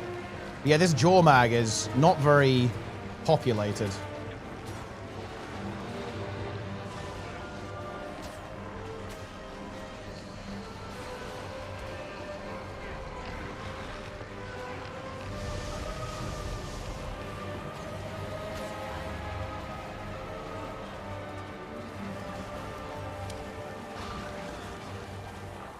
Oh boy.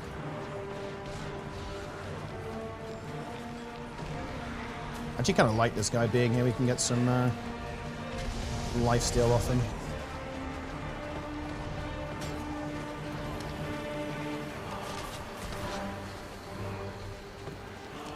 Bloodwell.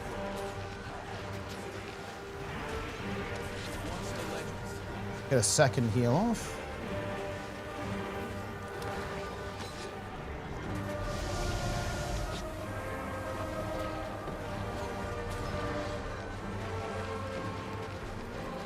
And Spectral Armor should carry us here to the end. Yeah, see, this is kind of a scary one where you don't have full gear. Because remember, I'm still missing a lot of gear on this character. And this is not a very big squad. It's a fairly low population map. That's actually a bit spooky. To be fair, there's no squad even, right? Like, so no, like, boon orientation there or anything like that. The healing was a bit sus. Basically, I was, like, one of the only healers, I think. But yeah. That's why, guys, gear is important. Don't forget your gear.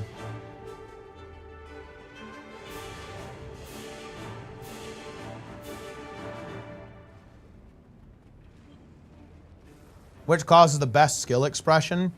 The ones where you can typically impact the game the most in PvP are like roamers. So stuff like Thief or Power Revenant. Things that are high mobility, basically. High mobility, high damage. There's some nuance there. For example, I'd say one of the most skillful builds ever is any kind of 1v1 Spellbreaker build. That's mega skill expressive. But you can't always like mega carry a game on that because if people don't fight you, there's not much you can do. Whereas if you play like an ultra high DPS roamer, you can like 1v9 pretty effectively. How'd you rank Chrono for difficulty? Chrono is definitely one of the builds that's going to take some getting used to. But hey, when I was talking about difficulty, guys, when people talk about difficulty, they're typically referring to like the skill floor, not the skill ceiling. So is Ellie actually harder to play perfectly than other builds? Honestly, not that much, to be completely honest with you. Not in a way that a good player is going to notice. But is it quite a bit, like, is it going to take a while to kind of get a baseline effectiveness, get some, you know, to actually like learn how the build works? Yeah, 100%. You just have like more skills to deal with. But like I will say, it's a little bit of a self-report when people talk about this because all it means is they just haven't really got the basics of their build down. Spellbreaker mega no skill required to be useful? No, that's not true. This is not true. I love how everyone says this about classes that they don't play. Spellbreaker is absolutely very skill expressive in PvP. It's one of, in my opinion, the historically most skill expressive builds to have existed.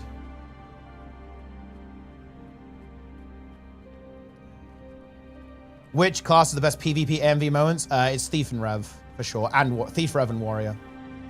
Which is least? Some Necro. It's probably Necro, I'd say, yeah. Necro is pretty easy to be effective on.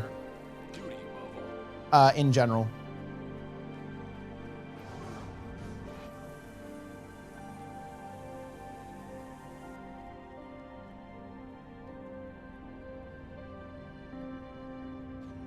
Okay, it's Shadow Behemoth next. We could, what map should I go to?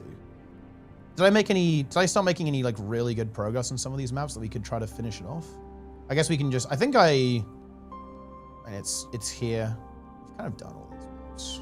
I guess I'll just go Haldon Forest. A couple of things we can do over here. Much easier, especially on Troubadour. Yeah. Again, back in the day, right? When we were playing long, right? For sure, yeah. Chrono was considered to be like by far the hardest class to play correctly. Because yeah, you had to really, you had to put quite a lot of effort in to get the quickness and alacrity uptime. It was much harder than it is now to do, for sure.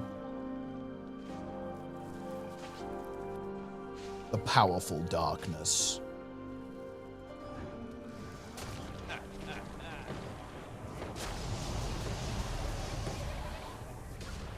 Would it negatively impact World Boss Rush if the implement the expansion World Bosses? I think there's like a separate one for that. And it would probably just be really shitty for free-to-play players because you just wouldn't be able to do it. Like, you'd just be completely left out when it would go to another map. It already technically does that with Drakkar, but it doesn't really break the flow that much.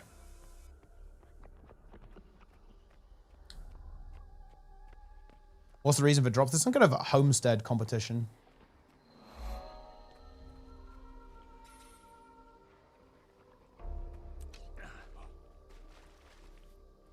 I have no idea how to fight amalgams in PvP. Don't worry, nobody does. Amalgam is, how do I say this? Cancer. The way you fight amalgam is just by logging onto an amalgam yourself.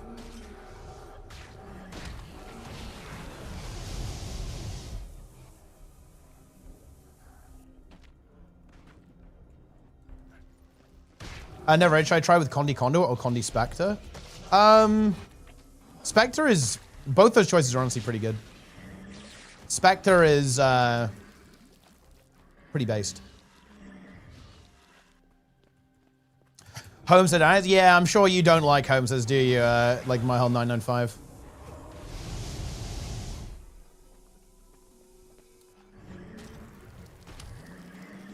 It's not tough and edgy enough for Mahale 995, guys, okay?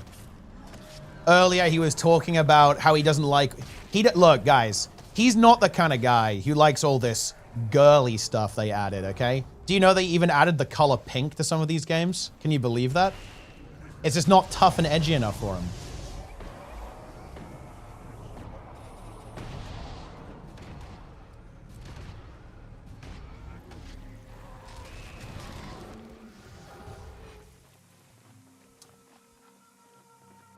Alberax, this is the tier 1. I appreciate it.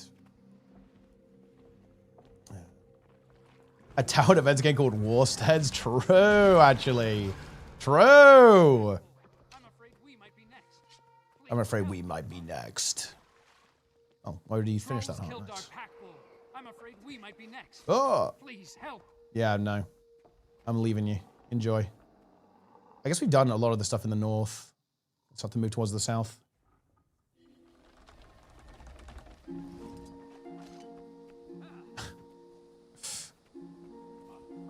Are all world bosses? Yeah, it's the core bosses, yeah.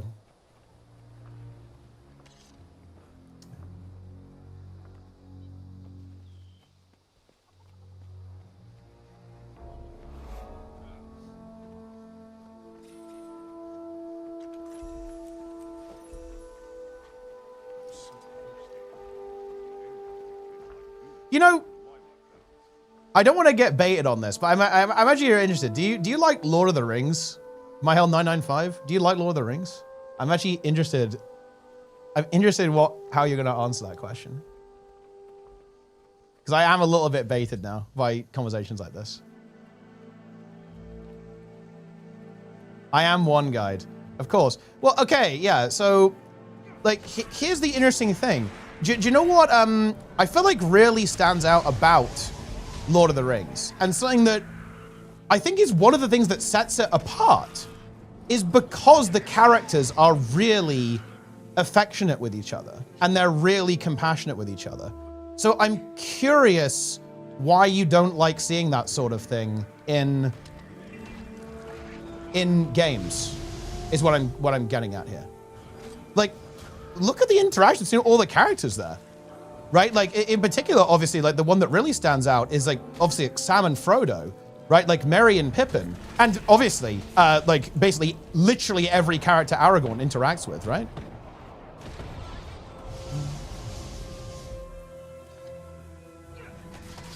So, what I'm trying to get at here is that I think it's... I don't think it's like, oh, look, this game has a bit of a softer side, right? You know, it has a bit of a softer side to it where it's not all super edgy, but you can still have this really exciting fantasy world with some dark stuff going on, right? You know, in Lord of the Rings, obviously some crazy shit's going on. Like, it's not all sunshine and rainbows, but you know, within that fantasy world that has some, you know, really tragic events that go on, obviously lots of horrific evil acts by the Dark Lord. You also have a lot of room for compassion, right? As well. And again, I would actually argue that that's one of the reasons why that movie is such a big hit, because you can really connect with those characters. You can really get invested in how they interact.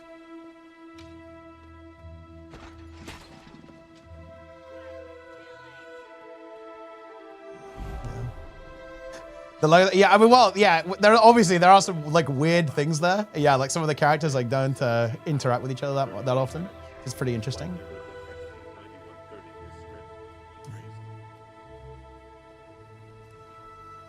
I didn't know the bounce different from PvP. Oh yeah, I mean, to be fair, that's pretty common in World vs. World. In World vs. World, stalemates can happen. Like, people can be on builds that are quite durable, and nobody has the DPS to kill the other. Like, that can happen. That can also be a manifestation of people playing safe. Sometimes you might have to play a bit risky to potentially go for a kill. And if you play more defensively and conservatively, then a kill might not happen, right? That happens in PvP as well, by the way. You can have some, you can have some scenarios where, oh boy, spooky, isn't it? You can have some scenarios where there's like stalemates in 1v1s.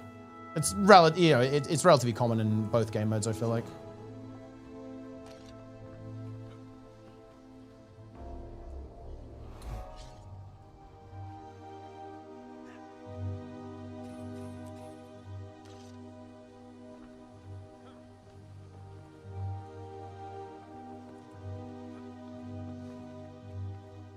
I guess what is interesting to me, and I'm obviously kind of interpreting what's being said here, is that it strikes me as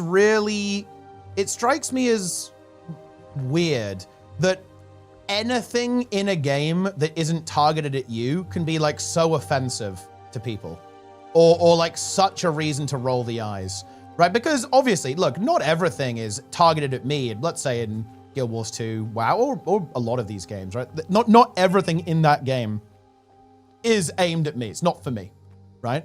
But that's just not a problem, right? Like, why would it be? Why is it a problem that some things aren't targeted at me? You seem like a candidate for Linux gamer, given the recent hype. Would you consider switching? To be honest, no, I don't think it's there yet. But like long term, would I like to not use Windows? Yes.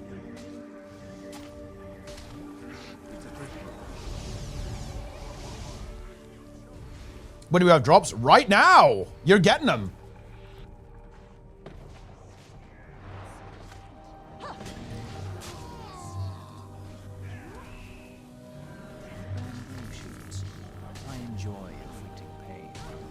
I enjoy inflicting pain through growth. Goodness me. Cheese and pineapple, this humble private extent for James Jones. Yes, very good. I download Guild Wars 2 now. See, look, dude, a new player. Elaine is playing Guild Wars 2 now because of the drops.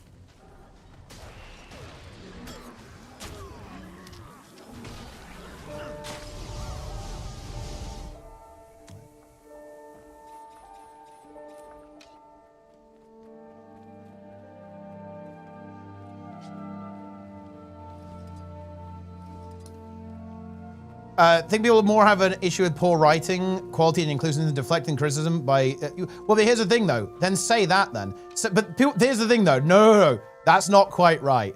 That isn't the case. So, okay. There's actually. This is what people do. Okay. Hold on.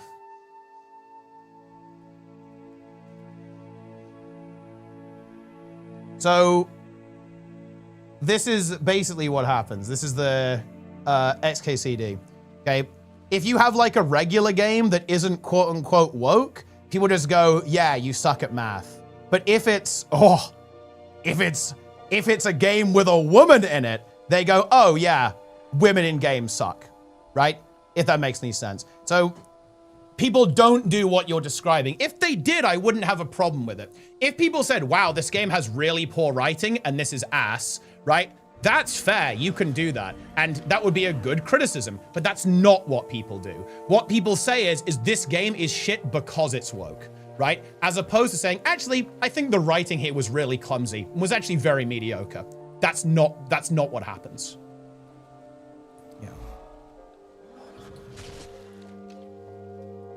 So it's this. Just say they suck at math. Don't say demographic sucks at math, right? Is that subjectively true though? The woke stuff sucks mostly though? No, it doesn't. Guild Wars 2, Baldur's Gate 3, right? These are both insanely fucking woke games that are really interesting. Like Divinity is obviously another like woke RPG that's insanely fucking good. I mean, I don't know, like we can go through like the list of like all the games that exist. Right, that are like really, really good. Yeah, Expedition 33. That's a game that's like very widely critically acclaimed. It's fucking woke. It's like this is not true. It's like it's just incorrect. Yeah.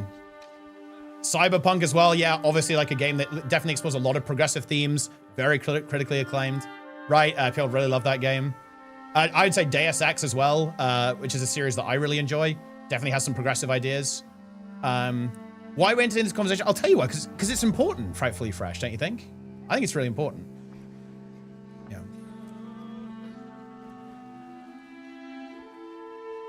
We gotta get these crabs here.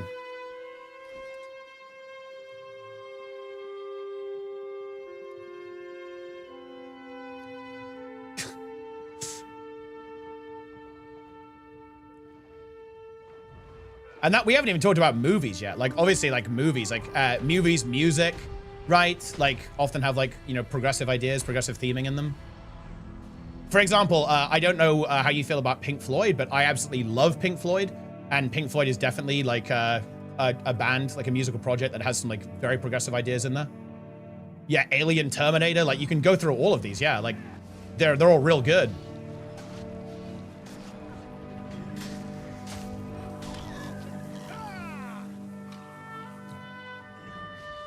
And to be clear, guys, I'm using quote unquote woke. I'm using woke colloquially here, right?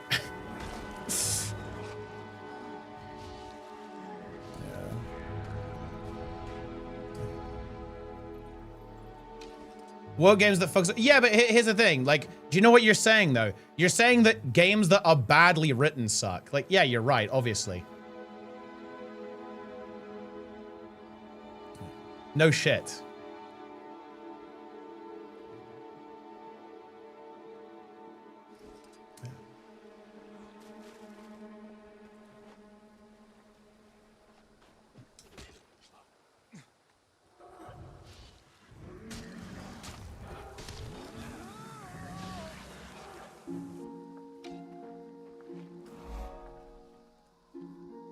Sake of being a different mindset than theirs. Well, yeah, for sure. But I mean, look, at the end of the day, like, I just look. I just care about like good media criticism, guys. Like, I actually just care about video games, and I think it's just I just hate it when there's like stupid criticism of stuff. Like, basically what I'm saying, guys, I want to raise the standard of the discourse. Okay, we need to stop having dumb conversations about video games, and instead have good conversations. Look, we need to be able to say, you know what? This movie was fucking dog shit. And then actually explain why. I don't want to go, yeah, look, this movie was woke, so it sucked. No, tell me why. Actually tell me why it was bad. Okay, see, that's a way more interesting conversation. Fuck you, Jess. The Tenet was good. You're clueless. You are beyond clueless.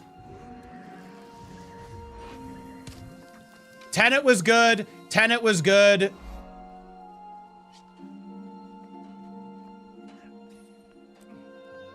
See, thank you, Solvex Dragon Skin. This chatter knows what's up. Yeah. Tenet rocked. I actually like Tenet. I love Tenet. Look at this, Jester. You lose. Told you Tenet was good. Finally, those paid chatbots are working out.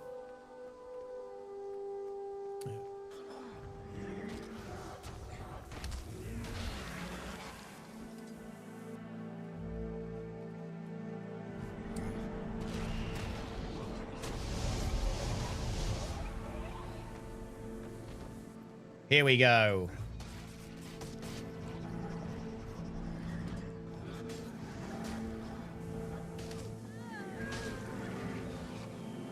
Well, okay, but here's the thing though, okay, with Viractic. Like, this is the key point here, is that when you say, oh yeah, if the messaging is like way too overt, it's no good. But just bear in mind, you're just saying you don't like bad writing. And that's fair, but decouple those two ideas. The thing is, I actually thought, like, can I think of like right-wing media that's done really badly? And then I realized that almost nobody who's creative, like, is right-wing, okay? So like, it's hard to come up with an example of that, I guess. But yeah, I don't know. Like, it's like very difficult to come up with an example of like a really bad, like ham-fisted right-wing, like ideological film.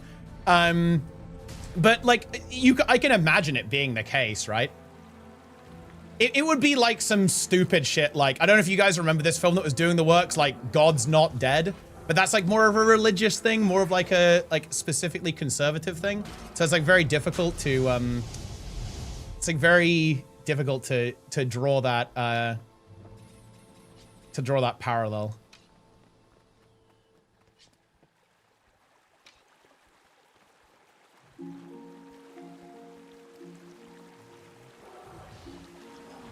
It'll be equally annoying. Well, yeah, do you see what I mean? Yeah, okay, I think we have an understanding here, like Viract, yeah. 100%, yeah. Like, if you had Andrew Tate make a film, the writing would be equally fucking dog shit, just on the other political direction. But can you see that the issue here is not the political direction, it's actually the writing itself? Like, if something's badly written, it doesn't matter, like, what side of the political aisle it comes from. It just so happens that a lot of media is typically more progressive because a lot of people who are in the creative fields are a bit more progressive, right? And therefore, yeah, it means you end up with a bunch of progressive slop that's shit, right? Obviously. But that's exactly what you'd expect, right? Like, most of the people who are making media are typically more progressive.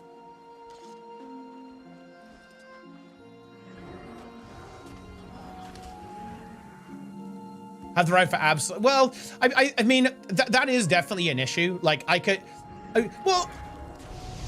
felt you're kind of getting at the boys there, right? Like, the boys definitely was like, you could see the writers feeling exasperated that people weren't getting it, so they just made it like more and more direct every season.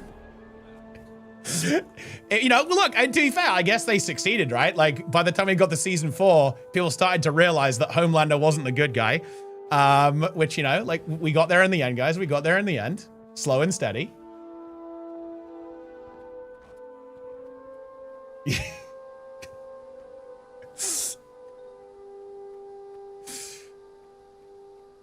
Very much the case. Yeah.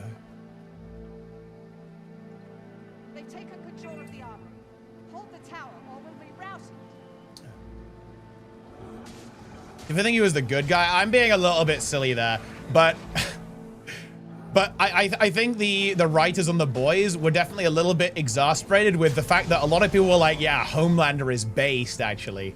Like, I'm not sure if people saw him as the good guy as such, but they were like, oh yeah, he's based.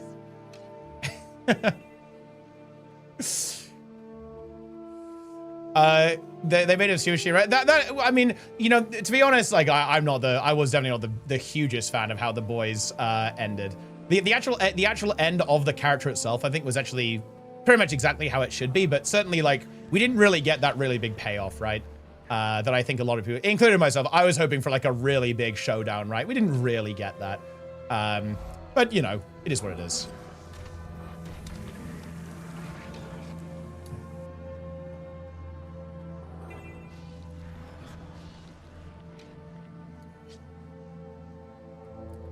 What do you say is the most woke MMO?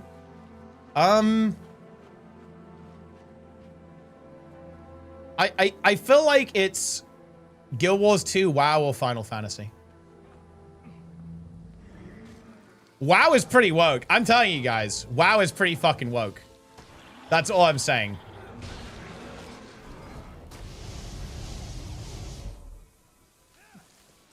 Yeah, retail WoW is woke and based. I don't know about Final Fantasy, actually. I haven't played it.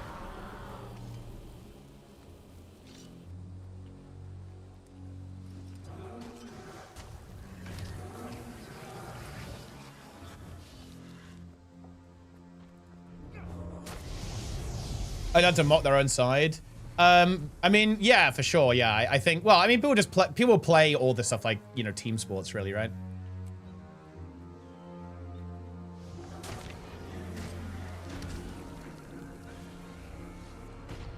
I have no idea what it means. Honestly, look, I'll unironically tell you what it means. When people say woke, they just mean it has like, it has women in it. Like that's what it means.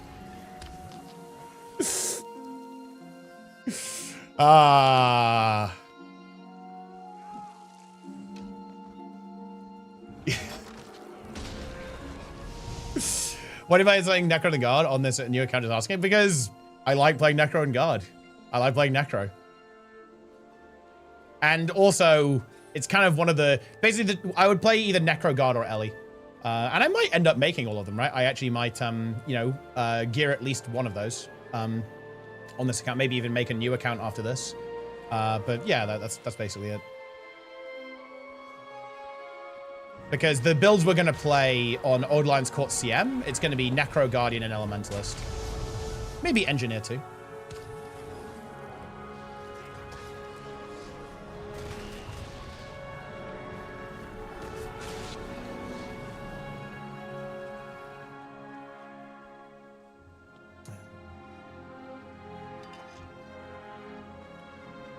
Because you could be a goth girl. Well, I mean, I made Ellie actually in Guild Wars 1. Defeating Carl Benjamin? When did I say I was planning on doing that? I mean, I'd like to talk to him because, you know, I think he's a character I've been aware of for a long time. He's an interesting person, that's for sure. I don't think we'd agree on that much though. He's around? Yeah. I mean, he's bigger than he ever was actually. Yeah, like his podcast does extremely well. And his YouTube channel as well. Like both of his YouTube channels and his podcasts are extremely successful.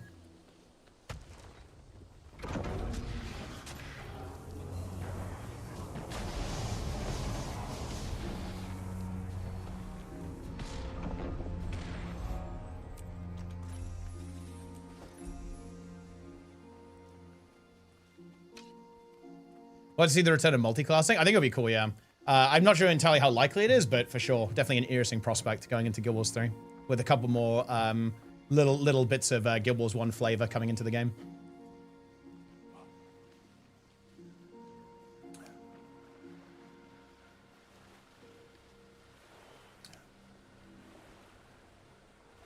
Buh? Why are you saying buh, Elaine?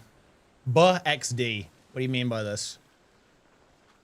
Always a good time hearing conversations about it. Seriously, go stuff. Hey, really glad you're enjoying. And yeah, like I know that some people, I realize that some of you guys won't want to hear about the politics stuff, but look, I gotta just give you the disclaimer. Like, I actually care about this stuff a lot. I really care about gaming, and to be honest, look, you know, I'm getting old, guys. I'm 30 literally next week. Like, I'd say it. Like, politics is pretty damn important, especially when shit is going a little bit interesting right now. You know, things are a little yeah, a little goofy right now, as I'm sure many of you guys are aware. It's important. I do feel a certain level of obligation to talk about this stuff because one, I actually do find it really interesting. I find it very interesting just in general. Like at the end of the day, guys, I am a pretty politically engaged person, just full disclosure on that. You know, I follow politics. I'm interested in politics. And obviously, you know, gaming is actually kind of a pretty relevant kind of political battlefield, right? Like politics has no place in video games. No, I mean, it does. It doesn't have to be. Like you can make a game that isn't really saying anything. But to be honest, I think this will be an interesting exercise. Like go back through a lot of the games that you've played. I think you'd be really surprised about political messaging. Like political messaging in games is not new.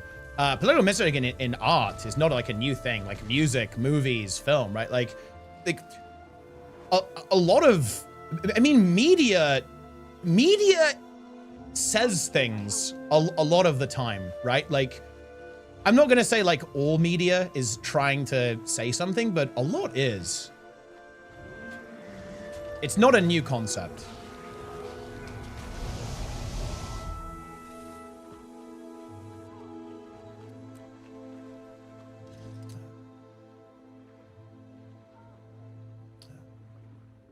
Prove the sun shines through you. Face me as another form.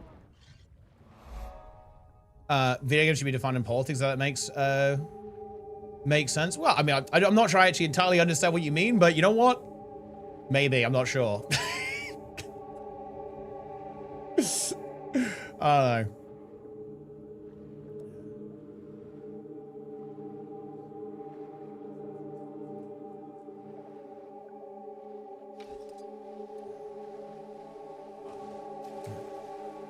Igbotics, or IGbotics, thanks for the tier 1, appreciate it. Welcome back, 9 billion years.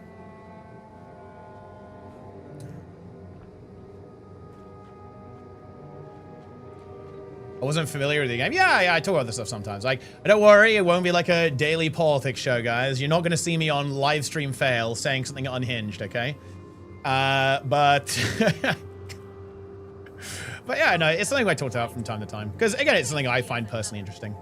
And obviously, look, it is an important topic. I really care about gaming. I really care about the gaming industry. And ultimately, I really care about games criticism, right? Like I sometimes despair. Like when I go on YouTube and my media is full of like slop bullshit, right? Talking about, oh my God, you know, this game is literally the worst thing ever, right? Oh, this is like the worst movie ever made. It's like, wow, this is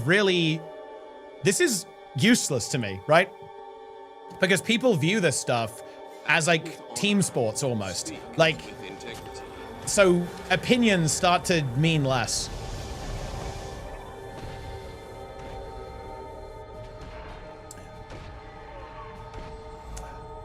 I set off your files clip. Oh wait, you mean the one where I hold up the thing that ArenaNet sent me? I'm like, ah yes, I have the unredacted Epstein files. Look, that was a good meme, okay? Look, I did a good job there, guys. I'm gonna say that was pretty funny. That was a pretty funny meme. Does downside count as death? No, only death counts as death.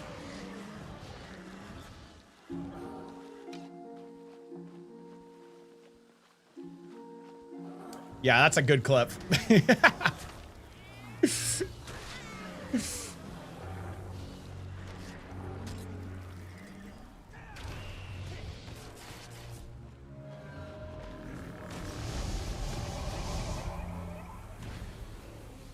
What are we gonna do? Defeat Crate?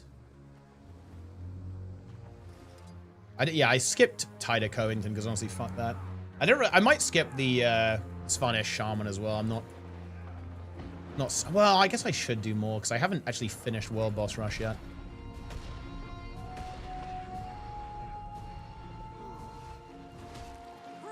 Existing IPs to push messages that either unrelated or counter the original spirit of the franchise that ArenaNet's people. You want to make something original, I have no problem with people saying whatever message they want to say. This is actually like, that's a pretty interesting point to talk about actually. Like, should you like commandeer an IP? It's an interesting question, to be honest. I don't really know. I'm not sure I have a super strong opinion either way on that.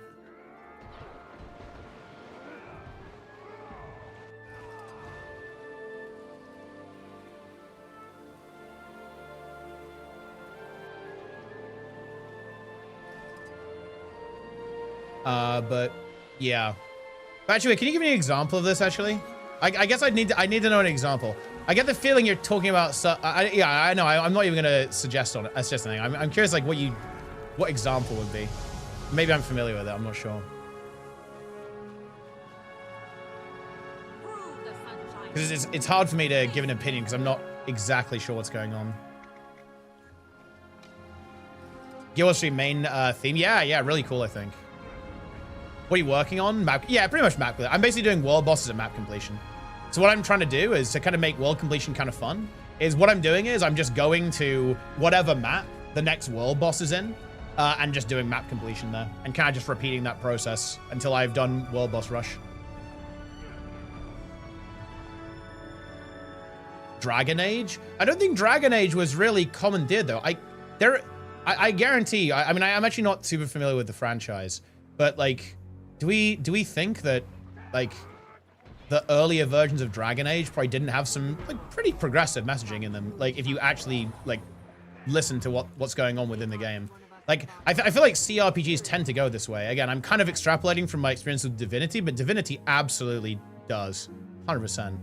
Like within those games.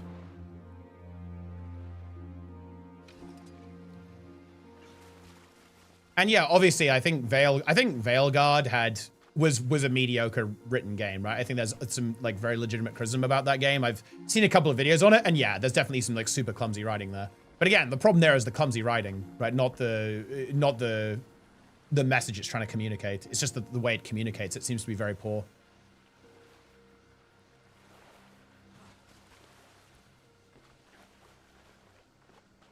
And yeah, maybe the game wasn't good, but it happens, right? WoW is a decent example. Warcraft 3 feels like an entirely different franchise to Retail WoW, and it pushed a lot of the fans who love the game out. It feels like replacing the old fans. Thing is, though, I don't think that's because of politics, actually, Virect. I believe, and oh, I'd love to make a video about this. I think the problem that WoW has run into is it is very difficult for them to have any of the factions actually be bad. Or have this conflict. It's very difficult to do this. So here's the thing. In the original WoW, there wasn't much of an actual storyline in WoW. So it was very ambient, right? Like you would just go around and do quests and you were fighting with the Alliance. But there wasn't really a storyline. The storyline only really started to be a thing in Wrath. And that is actually a problem. And let me explain why that's a problem.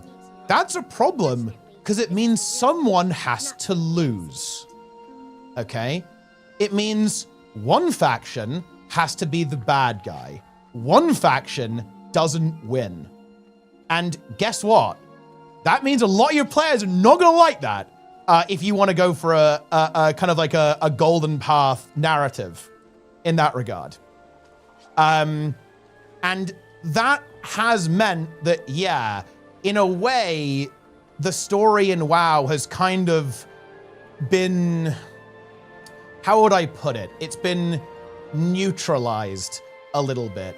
It's a little bit like, oh, look, you know, the Horde and Alliance, we're all best friends and we're all working together. Now, that doesn't mean necessarily that doesn't necessarily mean that you can't have like edgy elements. There definitely are, right? Like if you look at the story of modern WoW, there's some like crazy shit that goes on. It's just that a lot of the characters in the factions that you play like almost have to be a little bit more neutral, which I think is kind of what's been lost there. There just wasn't an MSQ. Well, that's kind of what I meant, though, Lynn. Maybe I didn't express that quite right. Like I know there were obviously plot lines and quest lines and stuff. But there wasn't the MSQ, exactly as you say, in the way that there is now. And I think MSQ complicates the writing and almost like mandates that it becomes a bit softer, in some way.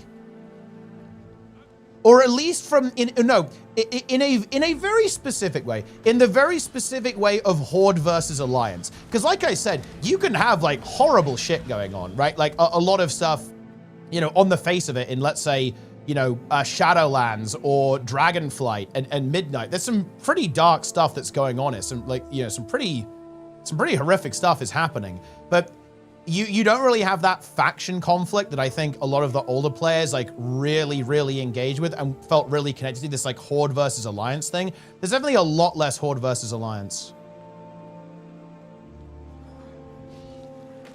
Wait, Corny Zul'Jin, like, come on. I don't think that's no, honestly, I think this is not a good example of this. This is actually an example of actually a really believable reaction. Because what they're trying to do, they're trying to, there's two characters on each side that do this. Like, Liadrin and Zul'Jara are much more conciliatory, right? They want to work together. They want to actually repair the relationship between the Blood Elves and the Armani Trolls. Lorthamar and Zul'Jin, much less so. They are much less happy about that, and they are, well, especially Zul'Jin, obviously, because like Zul'Jin ultimately is going to be the driver behind creating this large conflict in the next upcoming patch about essentially wanting to destroy the Blood Elves, right? And have like revenge on them for how, well, for basically being fucking brutally slaughtered, right? By the Blood Elves for a long period of time. So actually, no, like that I would actually say this is a bad example, like for this reason. That this absolutely is a pretty believable story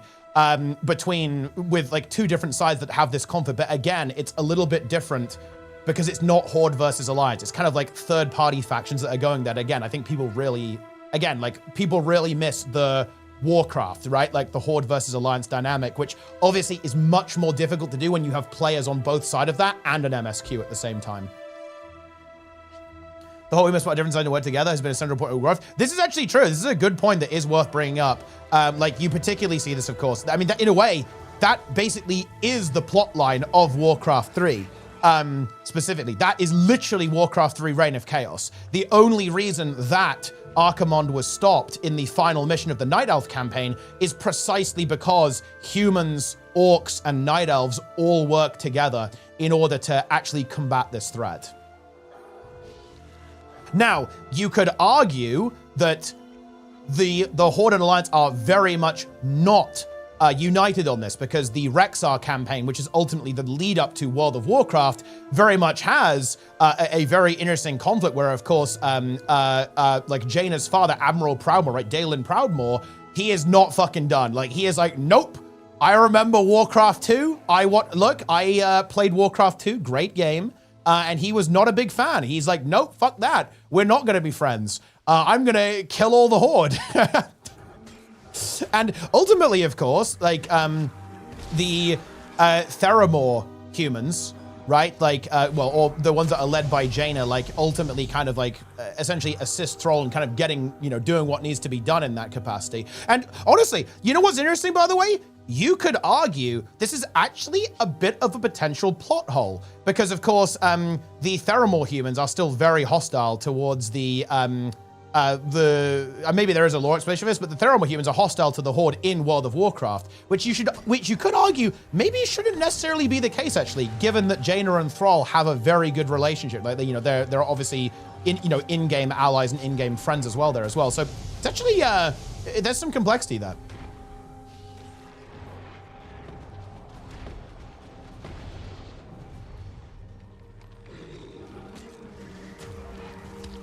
So, look, all I'm saying is it's not as simple. And honestly, the fact that Zlin, honestly, as Z and Alex brought this up, it even reminded me of like how incorrect people's view of Warcraft is in a way. Like, it's certainly true that obviously that you have these big conflicts between these two factions, but it's not like it's all that way. It's more complex than that, and it's always been that way too.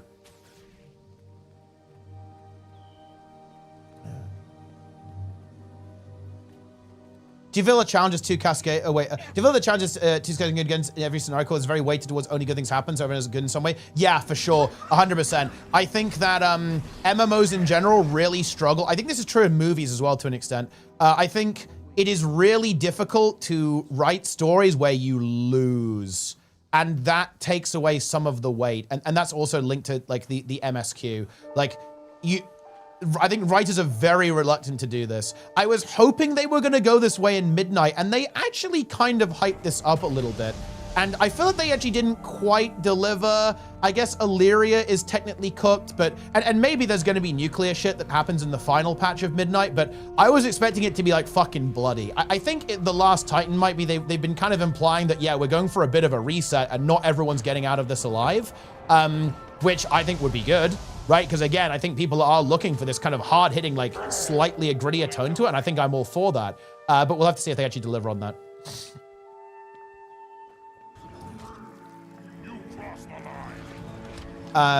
Even Modern WoW has more comments. I really agree with this, Lynn.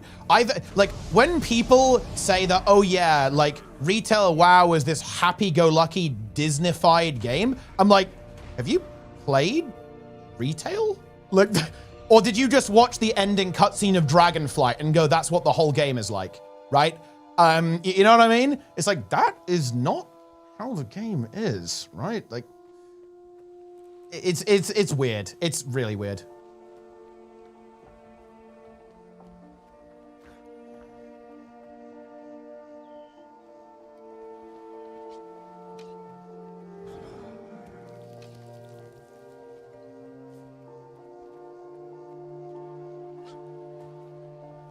The Horde is essentially dead in retail. Yeah, and you know what? I think that's actually a fair criticism. I think there's not a lot of Horde Ws going on for the really big Horde players. And I think they should work on that, to be honest. 100%.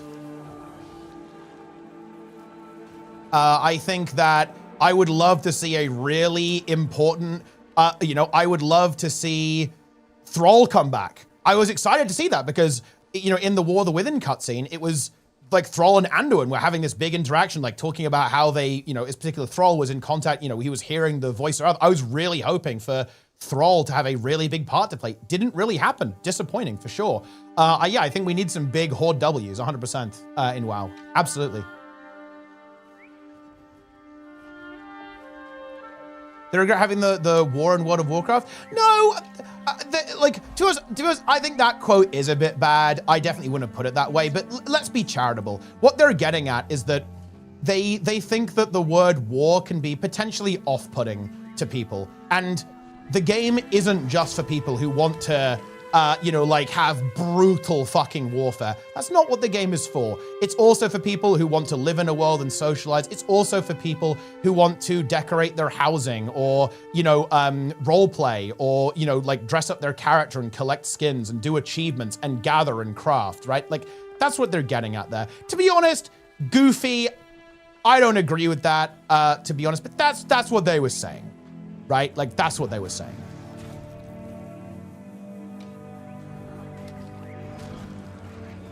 That sounds like WoW to you? Retail WoW? Actually, yeah. And I don't think it was like it wasn't like a super serious thing. That's not made the genre famous.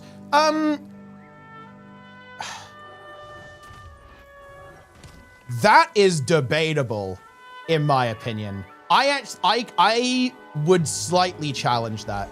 I think these games are famous, and WoW in particular, especially early MMOs. These games were online chat rooms for nerds to hang out and socialize. That's what these games were, in my opinion. And I actually think the writing style in Vanilla WoW is very notable. It's actually a little bit camp in a way. And, nobody panic. Yeah, it is. Like, people like Nefarian, yeah, like they are really over the top, like flamboyant villains with loads of nerd references and nerd humor. 100%. Like that's how the game was. And yeah, I think the game was not just about like brutal conflict and warfare. Obviously, people really got into the role play and so on. But I think a lot of it was absolutely just people connecting online in a time where like social media wasn't a thing. But here's the thing, like, for a start, like that quote was not entirely serious, by the way. Like that was an offhand comment in an interview, like a joking comment that people have taken seriously, which to be fair, again, like it's why I probably wouldn't have said it. Like it's definitely an interesting one to kind of delve into. Again, not the best thing to say, but it was like an offhand comment in an interview, wasn't fully serious. But also bear in mind, times change, guys. Times change. Like, right now, yeah. What about Guild Wars 2, guys? Guild Wars 2 is a game about dressing up. I hate to say it. MMOs these days, guys, are about dressing up and, you know, like, dressing up your fucking night elf. Like, that's what these games are about. And you know what? There's nothing wrong with that. Yeah. And also, someone mentioned that the wheelchair was goofy with Khadgar. Was it? Okay, seriously. Is that really unbelievable that they'd make like a magic wheelchair in the video game? I just don't even view that as like some crazy thing. It's even, you know, it's even got the same color as like arcane magic. It's like an arcane wheelchair. It was very off. Was it? I don't know. Like, dude, maybe I have brain rot. Maybe I do. But I just don't. It's not something I even noticed. I was like, oh, look, you know, dude, he's got a magical pink wheelchair, like arcane wheelchair. Yeah.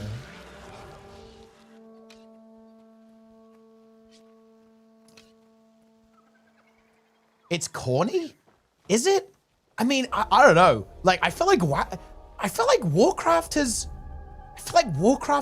always had like this kind of goofy, nerdy humor, right? Like, and bear in mind, guys, I played Warcraft 3. I played original vanilla WoW, right? I feel like it's always been a bit like this.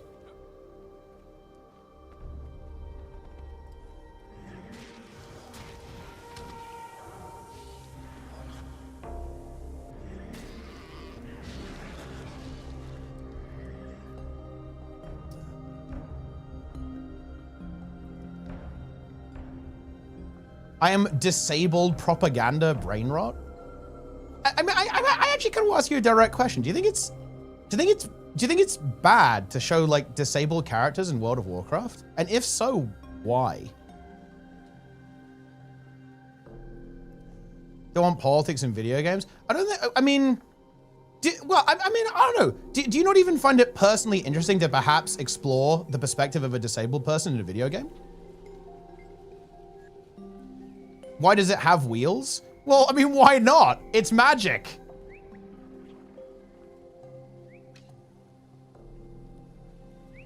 When it's empty pandering, it's bad? That's woke. What do you mean by that? Like, that's an interesting, like, what does that mean?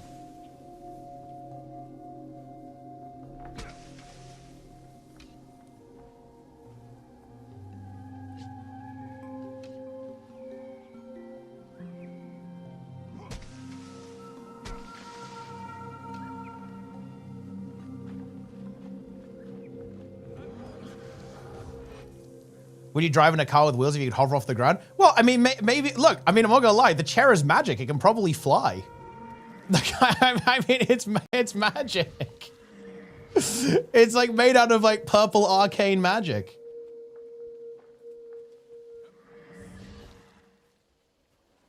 I don't see the problem, guys. Yeah. It should use magic. Well, I think that's the thing though, right? Like, in the lore, you don't really have the ability to, I don't think you really have the ability to do that kind of thing in lore, right? Like, you know, you can't, because it's why you can't actually res someone. If someone dies, right, you can't actually revive them, right? Because obviously that, you know, then you go, well, why does any lore character ever die? Can't you just res them? But like, obviously, no, you can't actually do that, right? Like if you get injured, you actually get injured, right?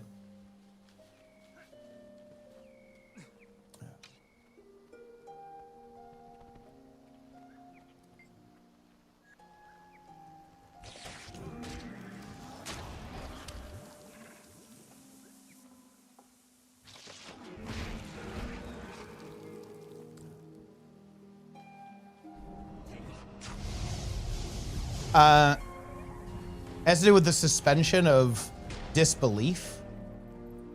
I don't know. Maybe I'm just very imaginative.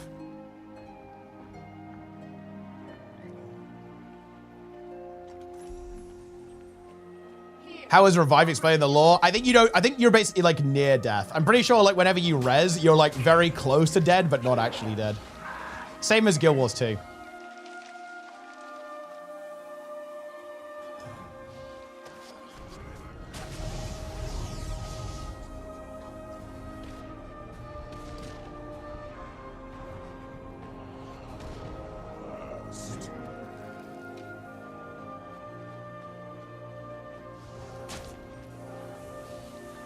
Not as old fucks they have to do to get the teens in. I think so. That will be their goal, yeah. Like definitely a game that's looking to capture a very wide audience.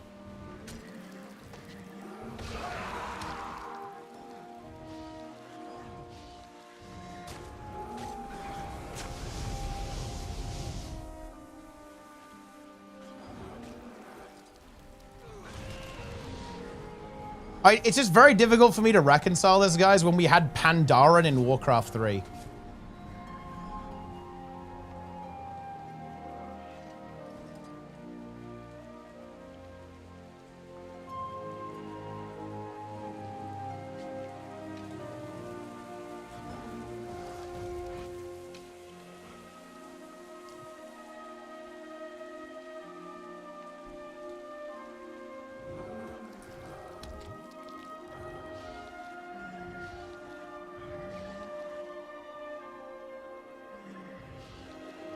Pandaren at base, Khadgar is cringe.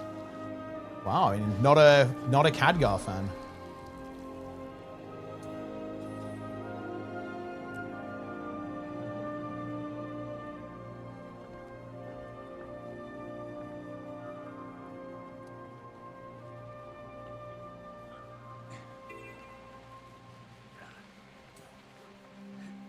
Yeah, I guess I just don't really agree.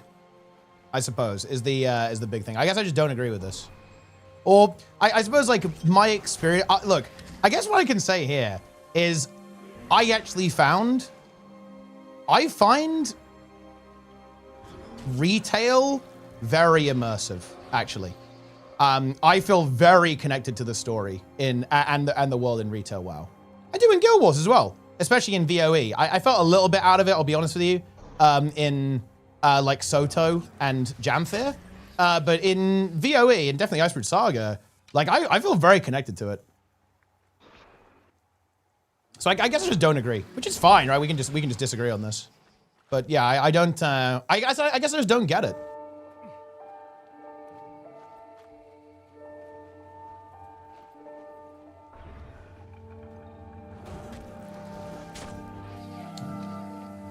Which retail had a darker tone? I feel like it does though. It just tempers it with lighter moments. And I think there's like a really big focus right now on kind of like renewal and character growth, right? Like the really big story beats right now. It's the reconciliation, right? Like it's Illyria and Terralion kind of like interacting with Arator, right? And all the stuff that's going on there. Like it's the Blood Elves and the Amani Trolls, like potentially trying to repair their relationship, right? It's the Haranir actually interacting like with the wider world and how that's going, right? And all that kind of stuff. They never put vanilla undead quests in retail. Not as a player, not with the player doing it, no. They wouldn't do that. They're not gonna have the player do like evil shit. That's not gonna happen. But will they have like evil shit going on? Definitely, yeah.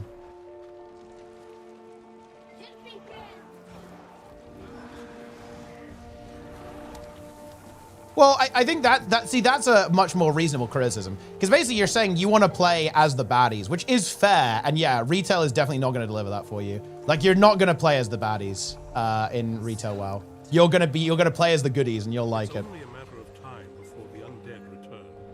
How sad that this lovely place dropped into moths to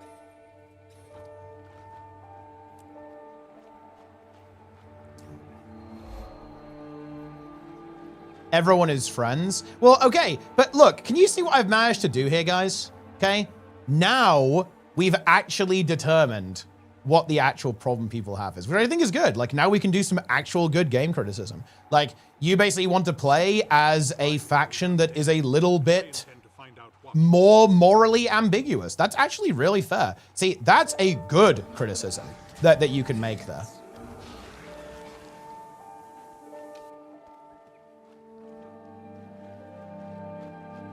Bring the war back into Warcraft. The thing is, that's a bad criticism because like that doesn't mean anything. But there's plenty of war in Warcraft. It's just not necessarily against like other player factions.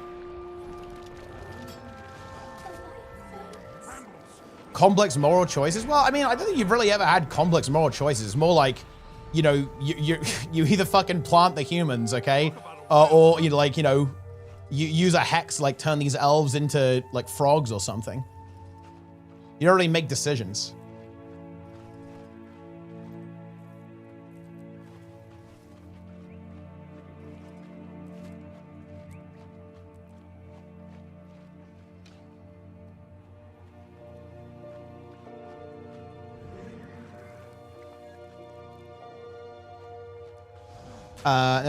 This is, but the thing is, okay, I would argue that this is literally happening. The example that you're giving there is literally happening in the game right now. Like, you basically have this, you have like Liadrin trying to get the Blood Elves on board with like not just like mass killing all of the trolls. It's like the exact same thing is happening now, no?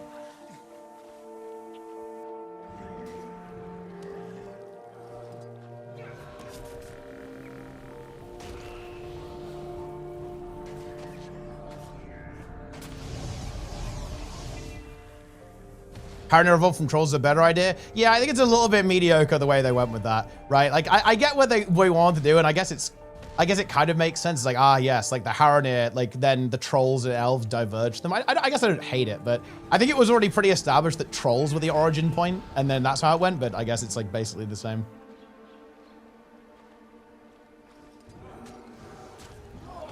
Wait, the old guard are wrong, the new kids are right, but that's exactly the same thing there. That's the whole point. Yeah, Dalen Proudmoore is the old guard. He is wrong. Wait, this was Jaina's whole shtick. Yeah, 100%. Like, she represented like the new approach of the human faction within Warcraft. And yeah, the old guard are wrong. Yeah, that is the point of Warcraft 3. That's literally the point.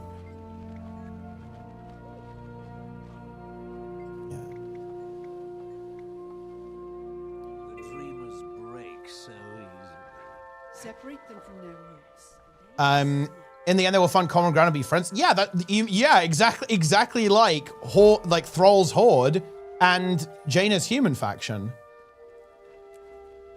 This is a good example, right? Like you're absolutely right. Yeah, that is what happened. Yeah.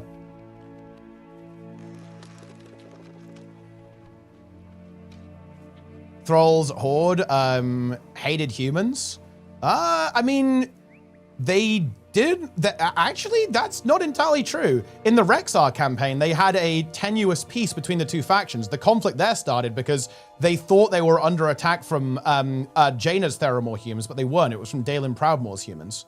That's not entirely accurate. They were aware of the humans in Dustwallow, in Theramore, right? But they didn't actually fuck with them. Yeah, not exactly. Because again, like this is after Thrall had already worked with Jaina to prevent Archimonde from like destroying the World Tree and therefore destroying the world. So that's not entirely accurate, actually.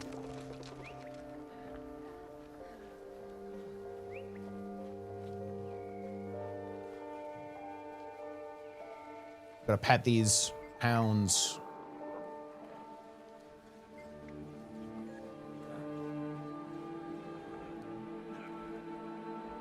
And went back to killing each other? I don't think that happened. Actually, I'd have to... Maybe I have to play the Warcraft 3 again. I do not think that happened. Garrosh nuked Menethil? He did, yeah. And that was, you know, kind of an interesting plot point, right?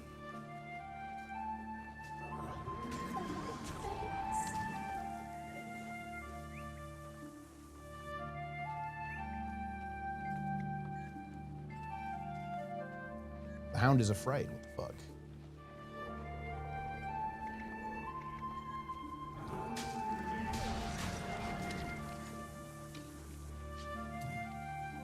Garrosh was good. I mean, that is true. Garrosh is pretty based. Thank you. I should be fine now. Get out of here.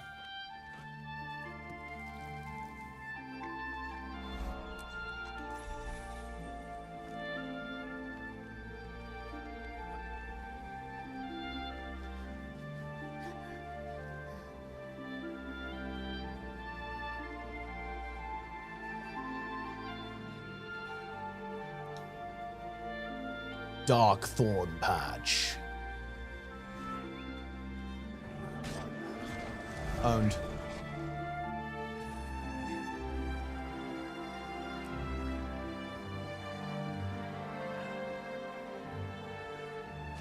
Darren's in the chat. Darren's actually very woke, by the way, guys. I'm actually exposing him. He doesn't want you to know that. He wants everyone to think that he's this really tough, edgy guy, but actually he is a soy warlord.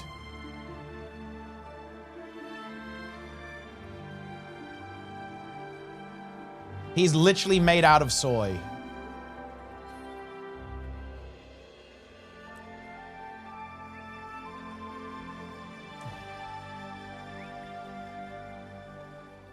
See, look, I don't want to be that guy. Okay, I don't want to be that guy. But it just feels like nobody fucking plays video games. Am I crazy? Does anyone even play this game? Does anyone play any of these games? Is it just me? Is it just bots? Are you guys all like laughing at me? And like nobody actually plays these games?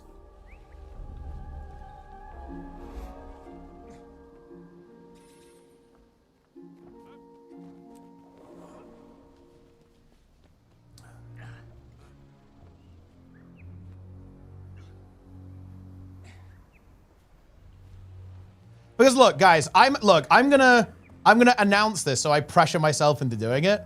I actually kind of want to make a video defending modern games. Serious. I'm actually serious about this. Because you know what, guys? I've had enough. I have seen people shitting on the modern games industry, as in for the quality of the games, not for MTX. If you want to shit on it for MTX, do it. Look, I'm right there with you. We can do it together, okay? But to be honest, I have had enough of people complaining about like the quality of the games themselves. Like I do not believe a lot of these claims to be accurate. Actually.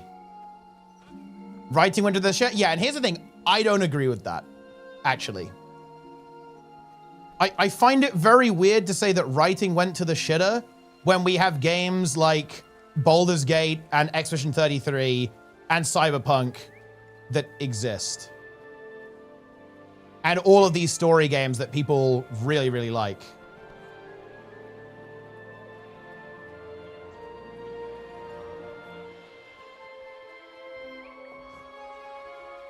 The 3 exceptions. Well, okay, look, if you're asking me the question, are most games basically slop? I mean, the answer to that is obviously yes, but like that's not new. Reality is, guys, most media is slop, or it's just mediocre, right? Like, this shouldn't be a surprise to you. If you go back 20 years, it's the same shit. Most music, movies, games, they're just okay, right? They're just, it's all right. Like, that's reality, guys. Like, most art is just okay. Nothing, you know, mind-blowing, not terrible, just okay. What do I need? I need 2 hearts.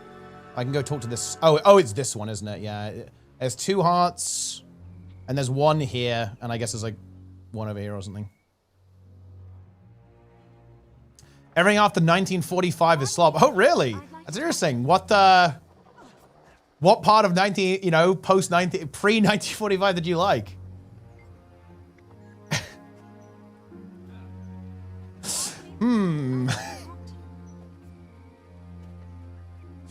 Welcome to a story. When you raid tournament, we are gonna work on that. Know that you are not alone. Seek guidance from those who make their homes here, and help them in their time of need. The path ahead is yours to choose.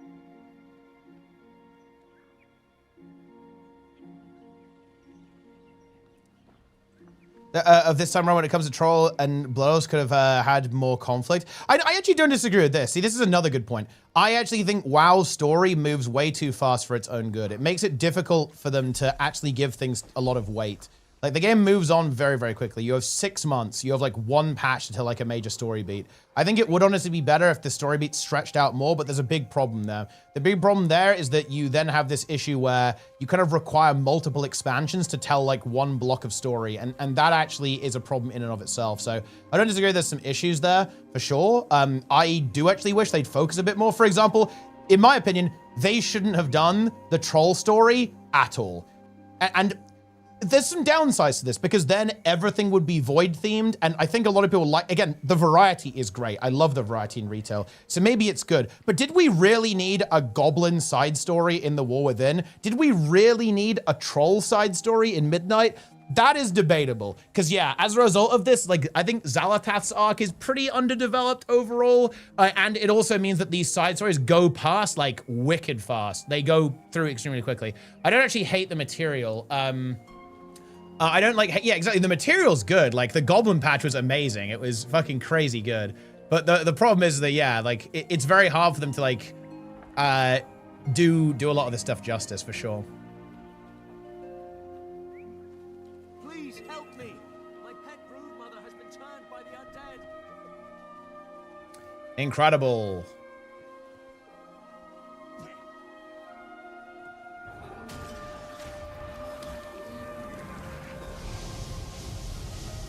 Full reset or never be great again. Okay, here's like my big challenge on this.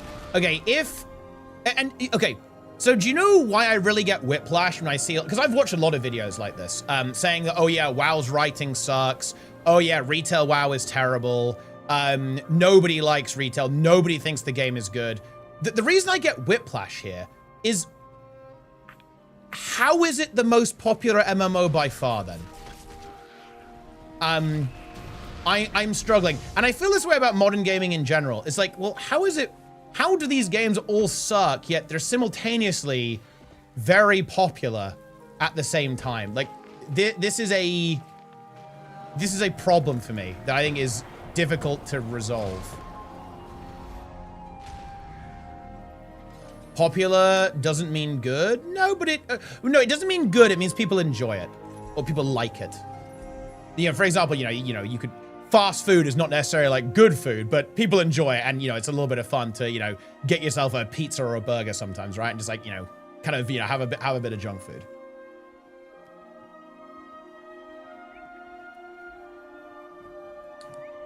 Like less popular than it was in its peak? No, it doesn't. I think the more interesting point would be that it's actually made a recovery. Like it kind of like suffered quite a bit in Shadowlands, and now it's back to like 7 million subs or whatever. The fact that like it's very hard for me to compute the fact that the game is bad at the same time as it having like a massive resurgence, like going up to from about 2 to 3 million subs up to 7 million again.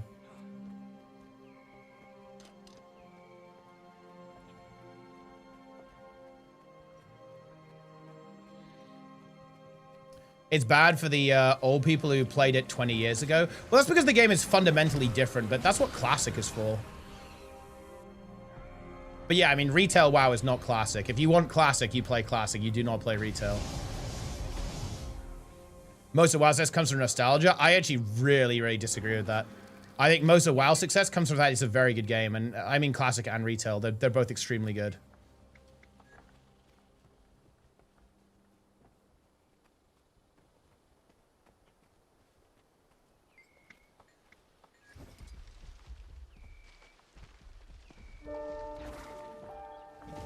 Diseased grub.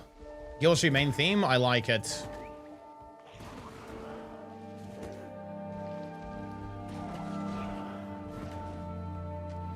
Boom.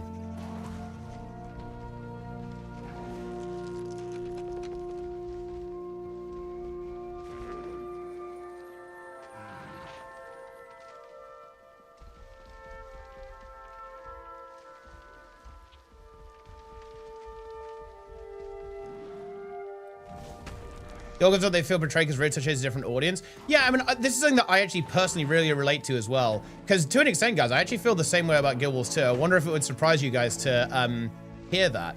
Like, I used to be the target audience for Guild Wars 2, kind of in Heart of Thorns, and to an extent, Path of Fire as well. But after that, yeah, ArenaNet definitely went in a different direction. And you know what? That sucks for me. But here's the thing. You can either accept that and like continue to play, or you quit, right? And either of those options are valid, I guess.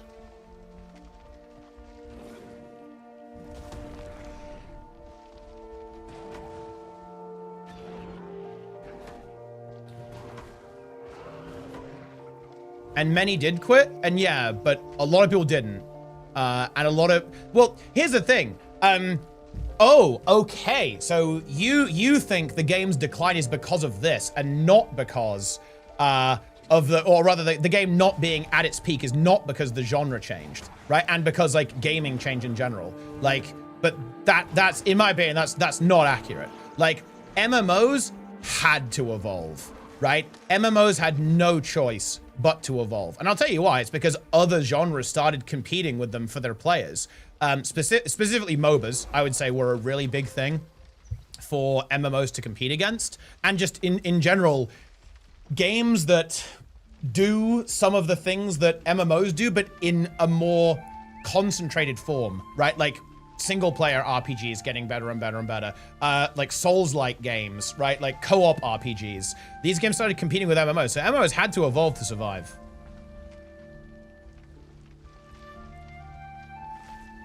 It's not like terrible. Yeah, live service style games, right? Like all this kind of stuff. So yeah, back in the day, yeah, MMOs were basically the only game in town, right? Like that was it. For an online game, you're an MMO, but that's just not the case anymore. Pardon me. I'd like to talk to you. I know your face from my dream.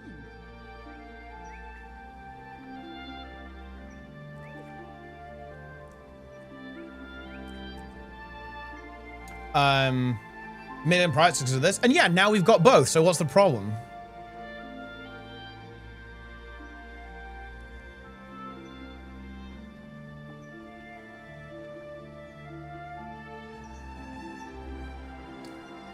Separate timeline for Classic Plus? I don't think they need to. Like, it will just never catch up. I think you'll never get to BC.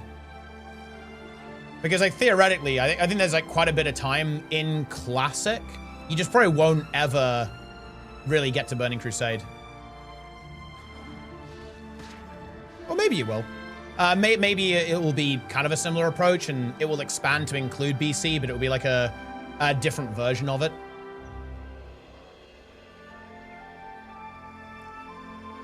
But still the same timeline, but kind of like how SOD was. SOD, I really like what they did. With SOD, they said, all the extra content in SOD was just going on in the background and you didn't see it the first time around. I think that's actually really cool. That is a nice little way of communicating what's going on, in my personal opinion.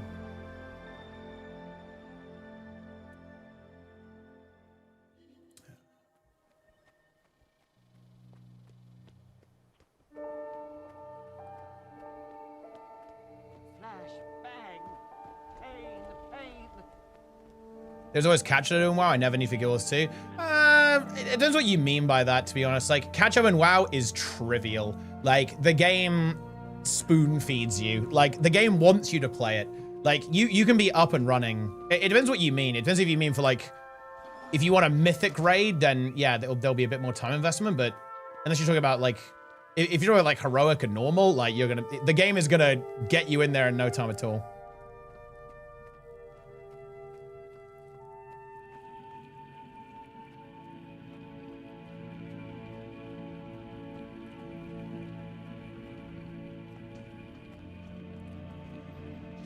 Oh, look, we're just in time for the fire elemental, guys.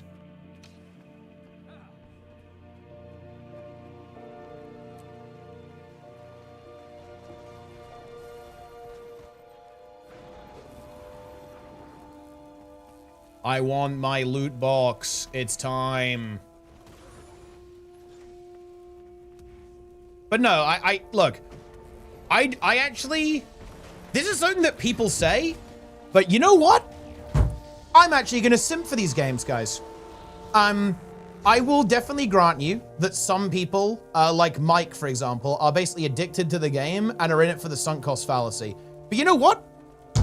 I'm saying this with no evidence. You can dismiss this if you want. I don't think that's actually true for the majority of players. I think the reason why people play Guild Wars 2, Guild Wars 1, WoW, Final Fantasy is because they're good games. It's not because, oh, I played this when I was fucking 3 and, oh, that's what's keeping me in the game. No. People play these games because they are good.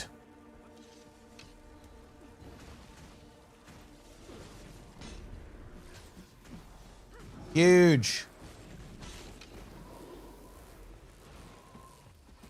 Go around and ask people why they still play. I think the answer you would get is like people just enjoy it. People like playing the game. Dude, why is my game fucking imploding? What is this? What is this? What is this, guys? I'm getting like massive frame stutters. What is this? My game is not happy right now.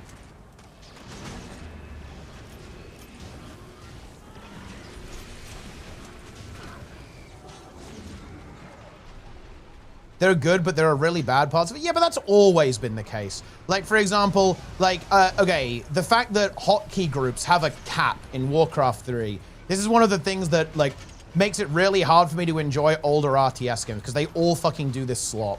There's, like, a cap on how many units you control in, like, StarCraft Brood War and Warcraft 3, and it's one of the reasons why I'm always going to prefer StarCraft 2, is because they got rid of that shit system. And I get it, it was, like, tech limitation, certainly for Brood War, maybe a little bit less so for StarCraft, or for Warcraft really, but I don't know, like, yeah, there's like shitty parts of every game. Like every game has got some parts about it that you go, you know what, this is shit, and I hate it, I don't like it, but that's just games.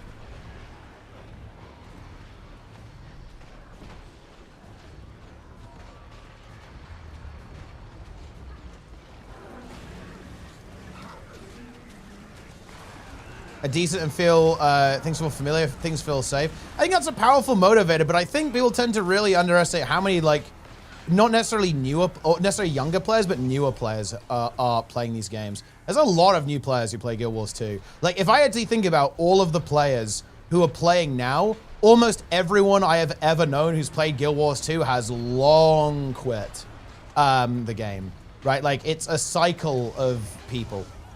There are obviously some people who are around the entire time. Like, I'm obviously a pretty good example of this. But, you know, I'd wager the same thing is true in, like, every game as well. More new players in Guild Wars 2 than WoW by a long shot. I mean, there are even new players entering Race to Worlds first. I don't think that stacks up. Like, there are even, like, you know, very new players who have only been playing the game for a couple of years who have ended up in Race to Worlds first. And, like, very high-end teams in Mythic Plus. I don't know about PvP, but certainly in PvE. Like, I think there's a huge amount of new players and even like new talent actually entering World of Warcraft. I can't speak to Classic, but I think Classic MMOs are a surprisingly Zoomer phenomenon. I think Zoomers like Classic MMOs, like RuneScape and like Classic WoW.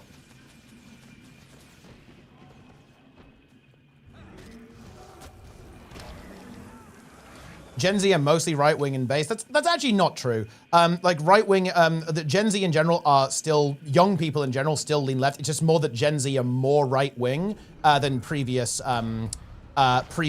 What's actually interesting, by the way, is that, and you won't like this, is that young people are in general typically more radical. No surprise there, to be honest. But like Gen Z is also really into like very progressive politics as well. It's like both ends. Like in general, young Gen Z are super into populist style politics, both left and right. And yeah, Gen Z is more conservative than the previous generation, but still, Gen Z are very much on the progressive side of the spectrum. But yeah, I mean, no shit, right? Yeah, young people having radical ideas. Holy fuck! Who could have predicted this?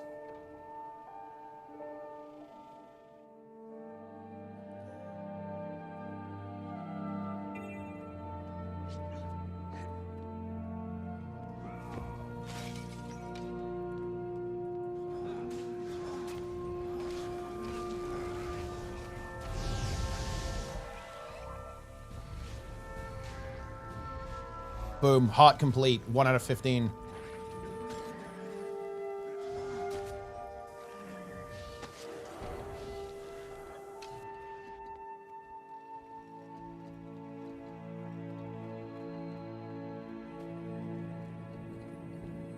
A lot of young 20-somethings who've gotten Guild Wars like a month ago short to me. Yeah. I actually really do. I really do believe that people are.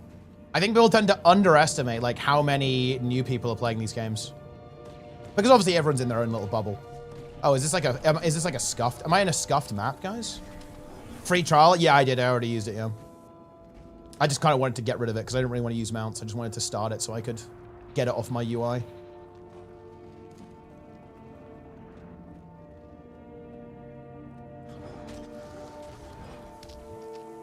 Greetings, and Luminary.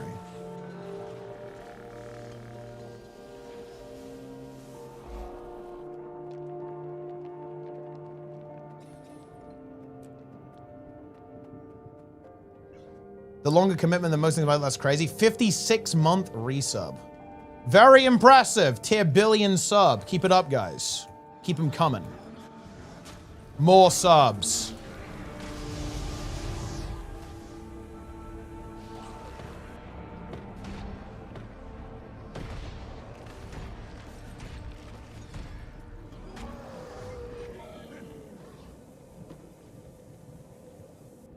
Need a guild too. There you go. See, we've got one here right now in the Twitch chat. Shout out to YouTube, by the way. Everyone follow, subscribe, like the video on YouTube. Let's get 2 billion likes. Subscribe with Twitch Prime. Basically, I'm saying I'm actually going to drop a truth nuke. Truth nuke. Modern gaming is good, actually. You think I won't drop a truth nuke, Awesomes? I just dropped the truth nuke. Nope. Not rage bait. Nope. It's true. Cope and seethe.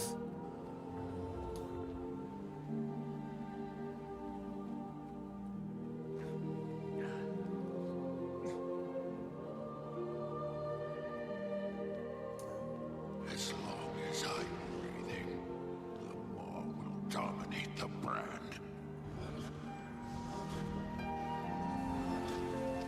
No more 16 hours? What do you mean? I mean, I'm going to do that literally today.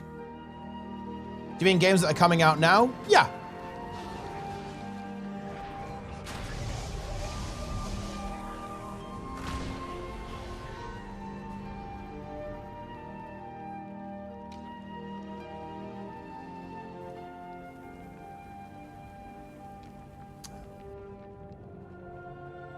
You did the Black Flag remake? I have no idea, but I mean, look, I'm actually very anti-remake, by the way. I'm not sure if that's a hot take. I am very anti-remake. Don't give me a remake. Use the money to make the remake to make a new game instead.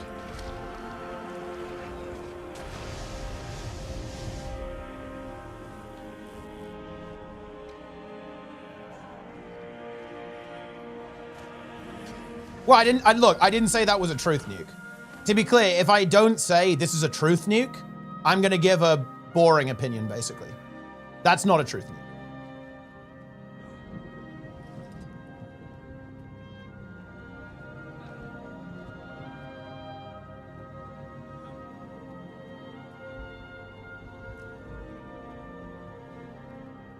Remaster before. I don't disagree with that, but that doesn't mean I have to like it.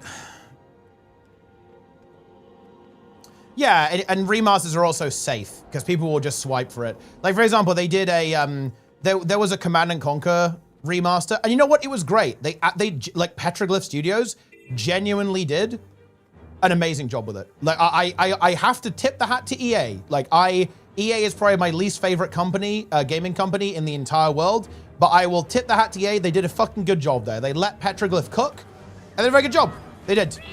But I would have preferred that they just they made Command & Conquer 4, because as all of you guys know who are Command & Conquer fans, they stopped at CNC 3. They did. They stopped at Command & Conquer 3. There was no Command & Conquer 4.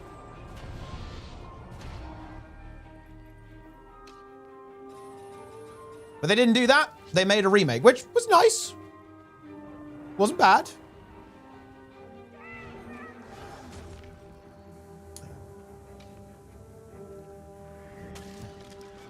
Where does Reach? Reforge is not a remaster. Reforge is literally there just restarting game development. So Reforge is based. Tiberian Sun and Red Alert 2 remake. I mean, there's definitely a big part of me that would love that as well. I would love like an extended Red Alert 2. But the thing is, I would want another expansion, right? That's what I want. So instead of, okay, remaster Red Alert 2 with better graphics, I don't want them to touch the graphics. Red Alert 2 is beautiful. It should stay exactly how it is. It is perfect the way it is, in fact, graphically anyway.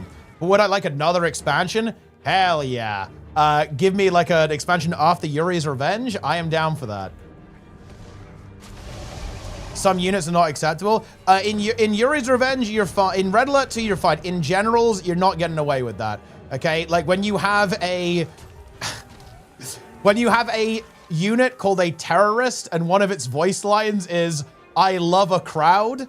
Yeah, I mean, I don't know. Maybe you could. I thought dude, just be edgy, be based. I don't know. Like maybe you can do some fucking crazy shit these days. But yeah, probably a little spicy.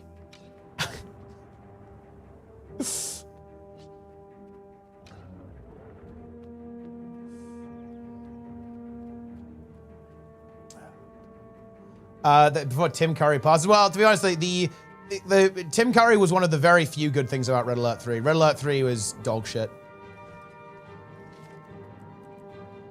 Because it's one of those things where I guess it's like, in a way, it's Flanderization. Like Red Alert 3 is a parody of Red Alert 2, and that's just not good.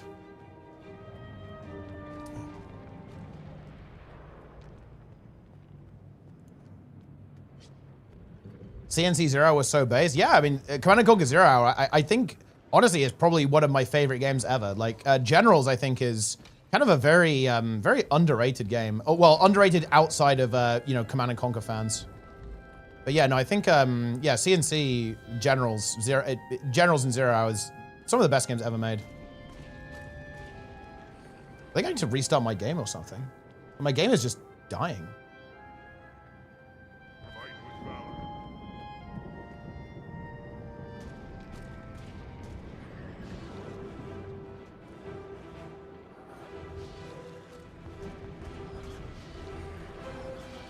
I thought they're doing a Stronghold 4, basically a remake of Stronghold, actually a new game. See, that is base. I like that, yeah. That's good.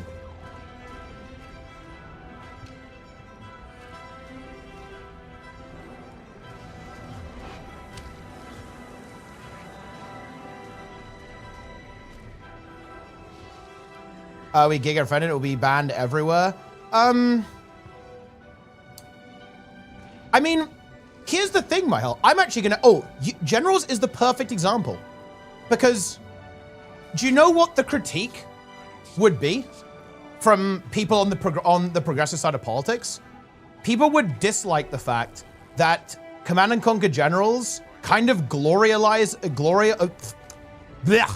it glorifies imperialism, specifically conflict in the Middle East with America, and obviously the UK involved in there as well. Like, and I think it's ironic. Like, you say you like Generals. Generals is a very political game, but I think you agree with those politics. That's the thing. And by the way, look, I'm not going to crucify you over having those politics. We don't have to do that. But here's the thing. That game is very political. Very political. I just think you agree with it, so you didn't notice. Yeah. But 100%, like, that game is political. And yeah, if it released today, especially given how a lot of Western intervention in the Middle East went, spoiler alert, didn't really work out, did it? Yeah, that game would be very criticized. It would be very heavily criticized, I would say, for basically how it portrays Western intervention in Middle Eastern conflicts. And certainly how it portrays, I guess, obviously the Middle Eastern people as well. Don't compare those politics to our own? Wait, why not? Like, do you really think that game isn't saying anything about Western foreign policy? There's no way. At this point, like, we've got another issue. Yeah, 100%. This was absolutely influenced by like real world happenings. Why censor and ban it? Well, for the same reason I just described. It's like people thought, well, hold on a minute, this is a bit politically questionable. And you know, should you censor the game? Oh, look, that's another conversation. But like, I'll tell you why it was censored, because it was very political. Yeah, it was a politically charged game.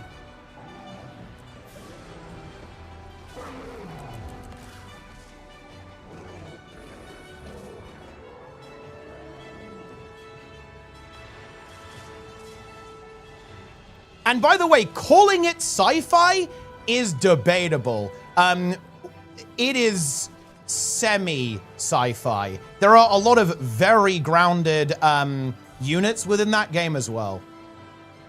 Particularly some of the tank and aircraft designs.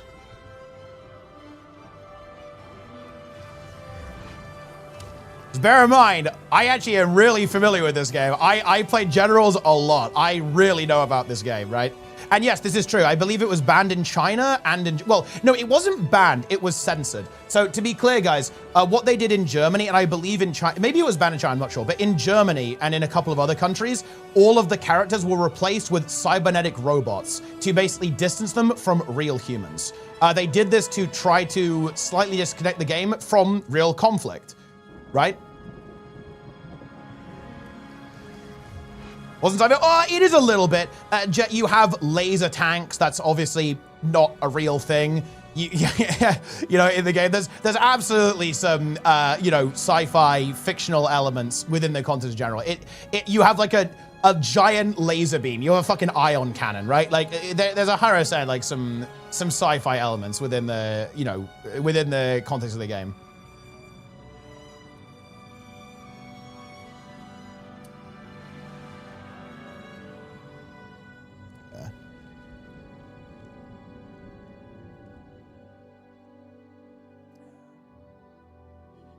Generals was delayed during level. Well, yeah, no shit. Like if you're, dude, the game has, you can play as a faction that, you can play as a general called the Demolition General, whose gimmick is that all of his units are rigged with explosives, and you can put a terrorist on a motorcycle and crash it into people, right? And like have a bomb truck like disguise itself as like any vehicle and like, you know, blow itself up. Right? Yeah, no shit. Like, it's obviously a little bit sensitive. Because, yeah.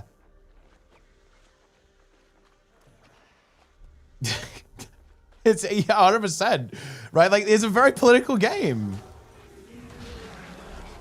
But here's the thing. So what I would say is why is that okay? Because you clearly don't have a problem with these types of politics, right? In the video game. That's like the interesting challenge. Because in my opinion, it's all okay. If you want to make a, you know, if you want to make a game that is like supportive of Western imperialism, you can do that. That's allowed. Right now, expect to be criticized for it, right? Because I'm not gonna lie, that's gonna be a pretty unpopular, you know, unpopular take, right? And like, it's definitely not a take that I would agree with, right? But you can do that. But I think you should be able to, you know, essentially do the inverse as well. And you know what? If you want to make something that is very critical of imperialism, then you can, yeah, 100%. Like that's also allowed, guys.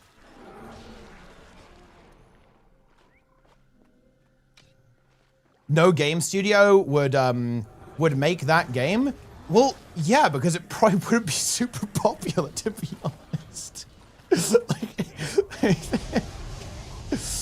But yeah, you think you could. You 100% could. Are you really telling me there's no like fucking edgy games out there? 100% there are. Maybe not like super mainstream, but yeah, you can find some fucking edgy games out there. 100%.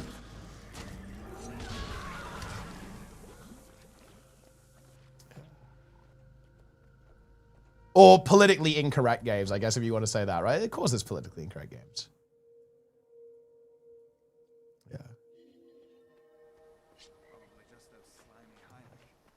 I think people think the Imperial the model for the real world should be able to vote. Well, yeah, but I think we agree, Wazananan, right? That's the thing. Like, I'm saying it's all okay. Like, if you want to, you can basically, if you want to make like art and put whatever political message in it, yeah, you can do that. But expect feedback, right? Like,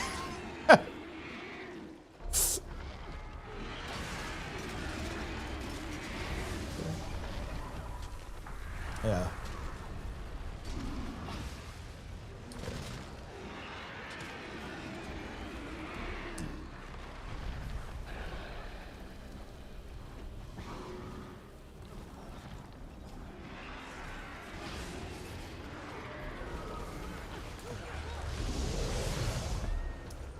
A future setting where Thatcher politics were rampant. I've actually heard really mixed things on this. I have heard a rumor that like Gazgul's name is supposed to be similar to Margaret Thatcher, but I'm actually not sure if that's true. I've heard really mixed things on this. Obviously, the orcs are absolutely inspired with the way that they speak by some elements of British culture and British slang, like specifically London, right? As I understand it. But I'm not actually sure how true the Margaret Thatcher connection is. I've heard mixed things on if it's true or not.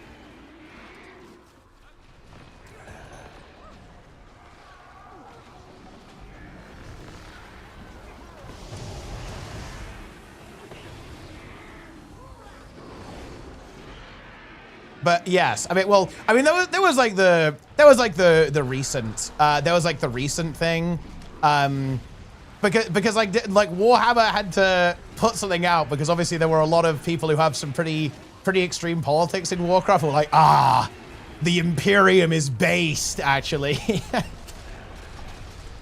So I mean, like, I think they had to like distance themselves from that a little bit, which is definitely understandable, I guess. But I don't know. I think this is always like the risk with satire, I guess. Because it's weird, like some people will say, like with a straight face, that 40K isn't satirical.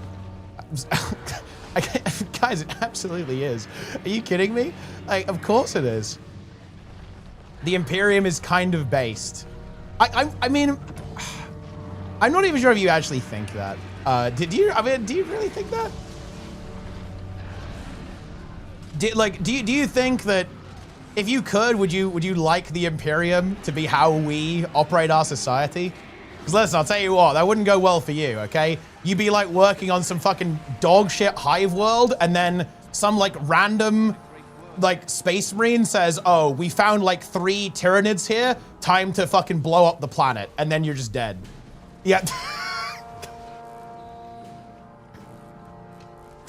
They wouldn't, it wouldn't be a good time, guys, okay?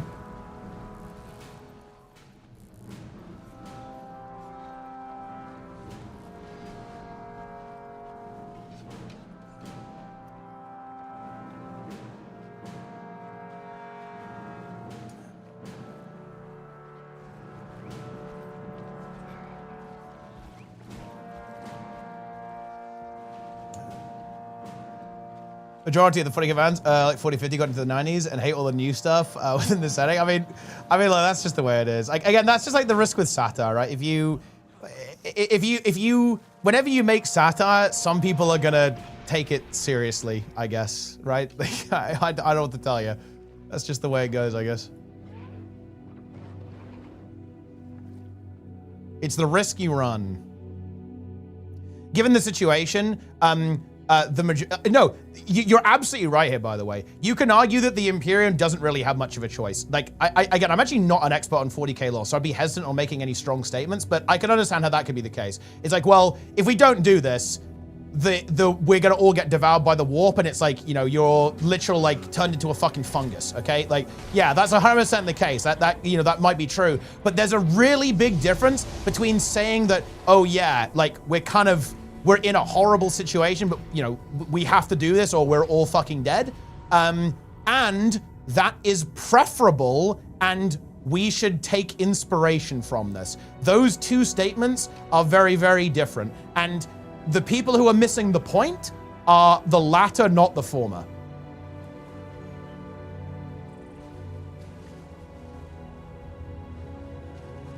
Because there are some people who are like, ah, yes, the Imperium of Man is a model society, like, you know, we should take inspiration from how to run our society. No, that is not, that is not what's going on here.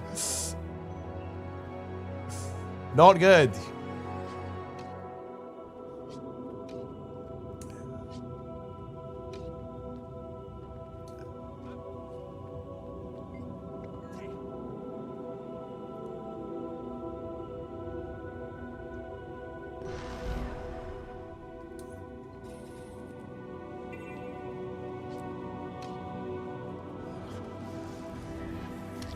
Here we go.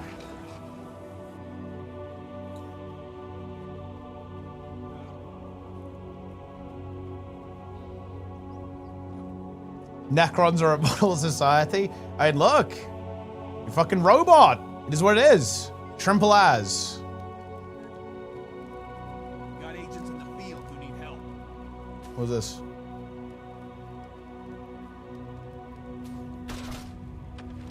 Pow.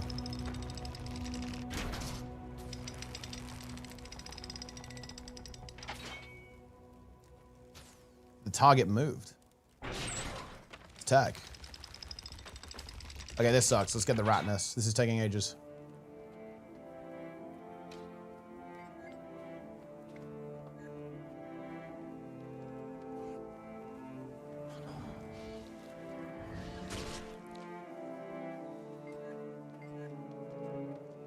How do we deal with this rat's nest? Do I need like some kind of tool? The sound of a predator. Oh. Okay.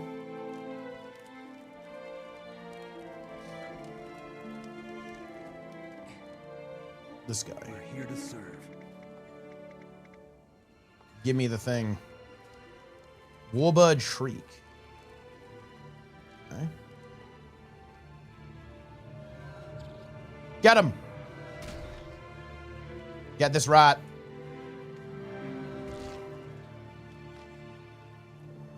Rat here. Oh, rezzing will give us some progress, I think.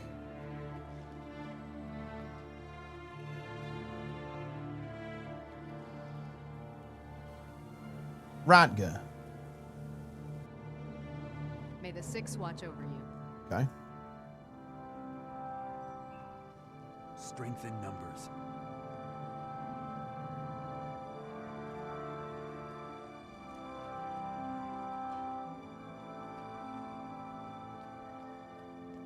Let's go to the rat nest.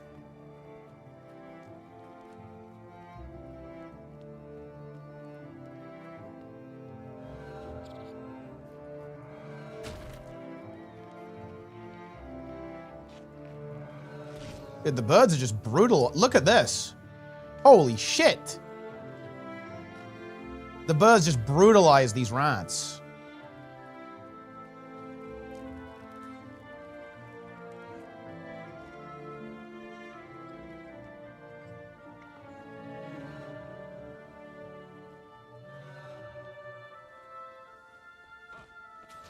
Birds.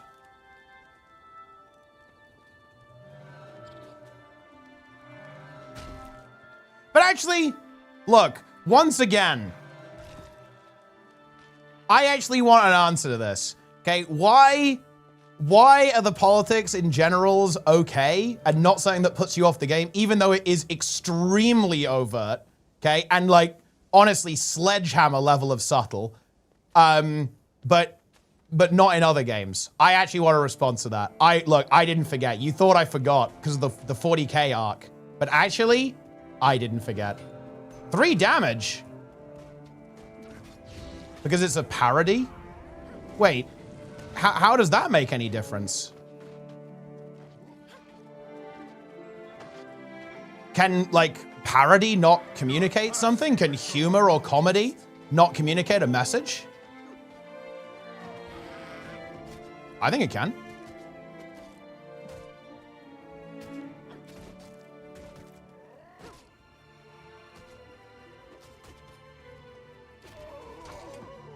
I'm not being lectured in CNC generals.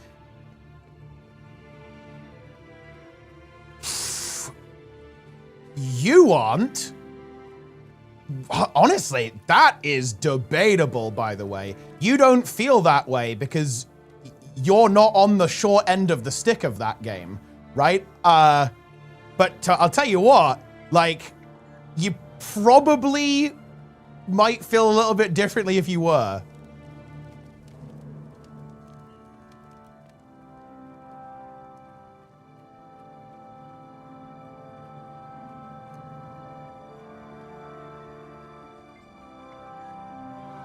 Use the horn to frighten the rats. I feel like I just bricked it somehow. How do you know? Wait, what do you mean? Because I played the game. I played the game.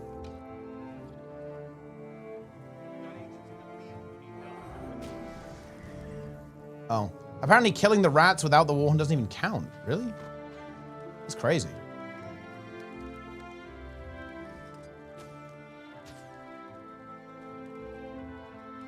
Did you main Necro? Yeah, I play a lot of Necro right now.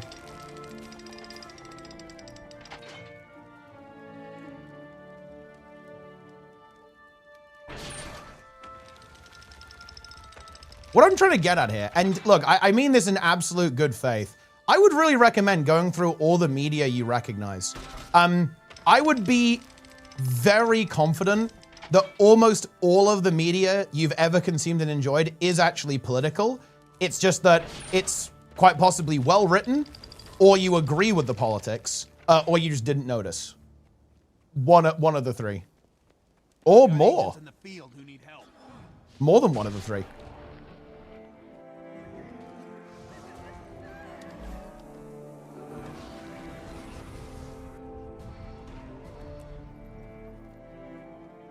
Scary movie, and I haven't seen the film.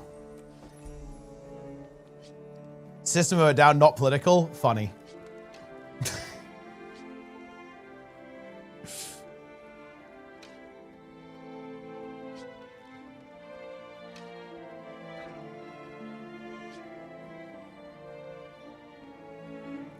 And he becomes Sylvie, goes against the grain. Yeah, you know what? That's a really insightful comment. I think you're absolutely right. I think people only perceive something as political if it's against either mainstream opinion or against their own opinion, yes.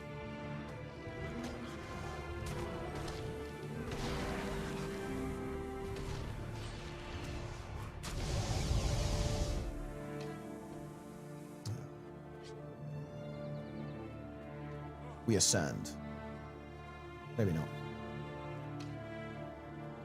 What class would you suggest someone that plays playing only Necrospecs? Ritualist. Ritualist is really fun. Ritualist, well, honestly, all of them. Ritualist, Reaper. I think Harbinger is my least favorite, but it's okay actually. But yeah, my favorite, yeah. The good ones is Ritualist, Reaper, and Scourge.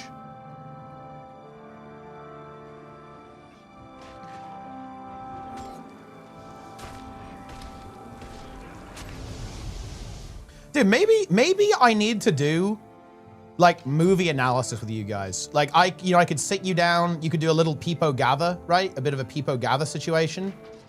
And we could just break it down. I don't consider common sense takes to be political though. What's a common, wait. I mean, I feel like almost like by definition it is, to be honest, but like, can you give me an example of one? What's a common sense take? VODs are getting new? No, nothing like super crazy's happened today. Like the VOD will remain. Climb up this hill or something.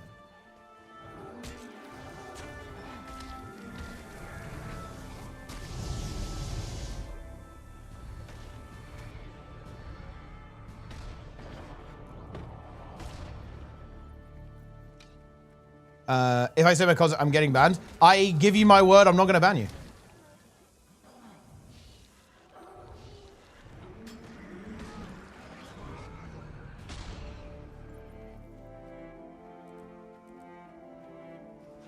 Even if you say some actual crazy shit, which I guess is pretty likely at this point, I won't ban you. Good bait. Look, I don't know if, I guess this might be your first stream here, but just to be clear, I have debated with people who have some of the most extreme views that are possible and haven't banned people for them. I'm talking like very extreme views. Views that I consider to be genuinely fucking unhinged.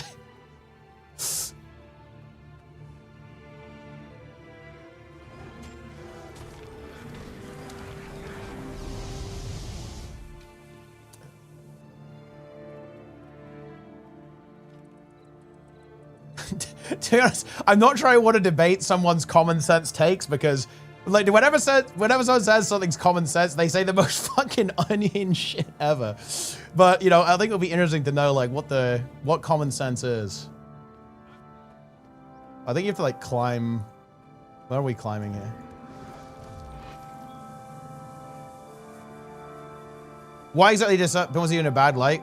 What did you do in the past? I mean, I need more context. Like, what's an example? I mean, to be honest, the truth is with that, Nosk, I rub people the wrong way. I can be a bit difficult sometimes. I will argue. I like confrontation. I like conflict. So I will fight with people. Like I'm doing now. And as you can imagine, that rubs people the wrong way, which is fair. I understand that. Like, I understand some people are not going to like me. I can be abrasive sometimes. I'm, you know, obviously pretty assertive in my views. I'm very confident. I express myself. I'm not ashamed to say exactly what I think. And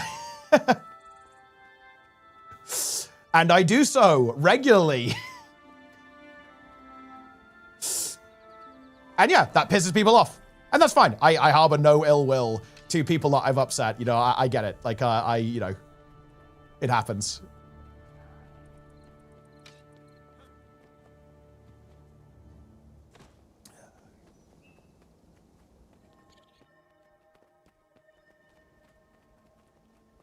Malganico, thanks for the prime. Appreciate it. Thank you very much. Climb on this somehow. Is it here?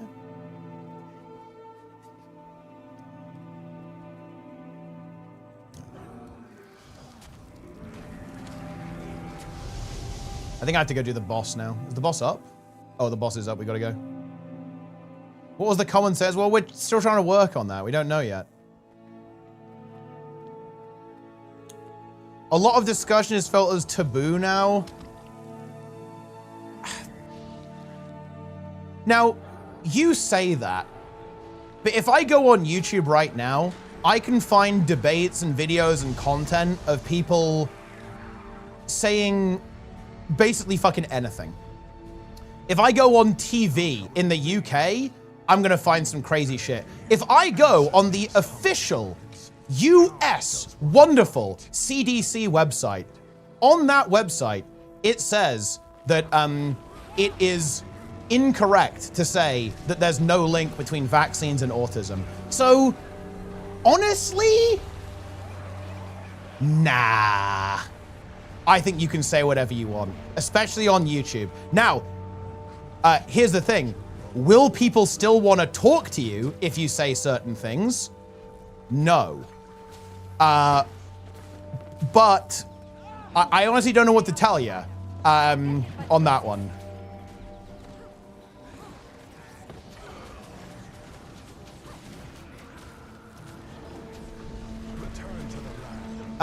You can say anything. You get blacklisted ads and can be shouted about, especially on mainstream internet media. Not on Twitter. That's owned by and honestly, no, that's not true. This is just wrong.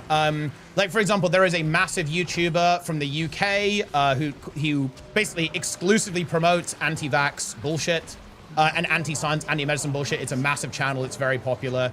On Twitter, obviously, it's run by Elon Musk. As well, like the right wing dominates the internet right now, to be honest. Kind of like hard right stuff is incredibly popular. I think a really good example of this is that, sorry for you Germans, but I think the AFD does really well on TikTok as well. Reform UK, like Nigel Farage here in the UK is like very popular and does pretty well on social media. Obviously in the United States, obviously like Donald Trump was like very popular as well. It's like, no, I just don't think so. Like, this is just not true. Yeah.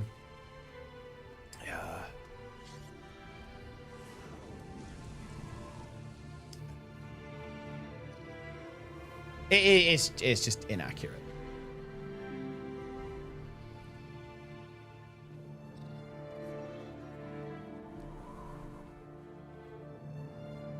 If AFD is an example of right wing, we are cooked. Well, I mean, look, here's the thing. I want you to state your opinions because you've said this a couple of times, right? You've said that like Sargon isn't far right enough for you. And bro, I just want to know, how far right do you fucking want? You know what I mean? Like, if the AFD ain't gonna cut it and Restore Britain ain't gonna cut it, dude, what do you want? Like, how far do you want to go? It's a good question, guys.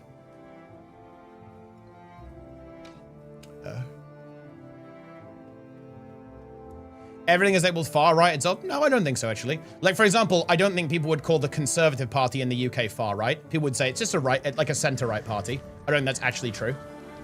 The reason why people say everything is far right is because a lot of more center-right people have been chased out of politics. Like, how many like center-right people are left in the Republican Party? Fucking nobody. They've all been hounded out. The same happened in the UK Conservatives under Boris Johnson, by the way. A lot of more moderate center-right people got chased out of the party or were alienated by the party's increasingly like extreme like politics, and as a result of it, the party fucking died. And now you see a lot of those same figures popping up in Reform once again. Yeah, like, it's just, again, it's just, like, there's a reason why, yeah. It's because, yeah, a lot of normal right-wing people, like center-right people, like small c conservatives, have been expelled and purged from these parties. So I'll tell you why that is. Yeah, it's because a lot of these conservative movements have been co-opted by extreme, like, right rhetoric, yeah.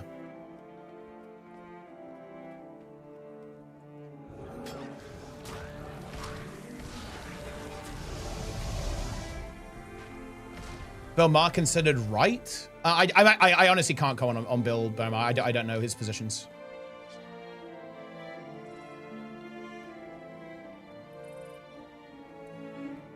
So I don't know what he says.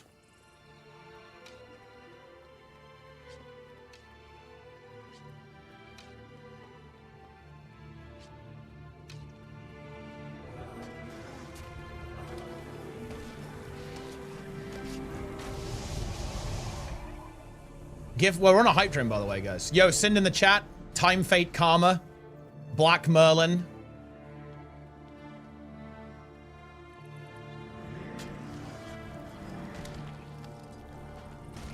He's here.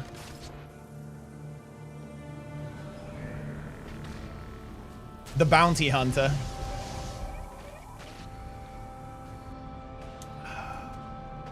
You know, do you know, I actually met Sin, guys. I met him at Gamescom, actually.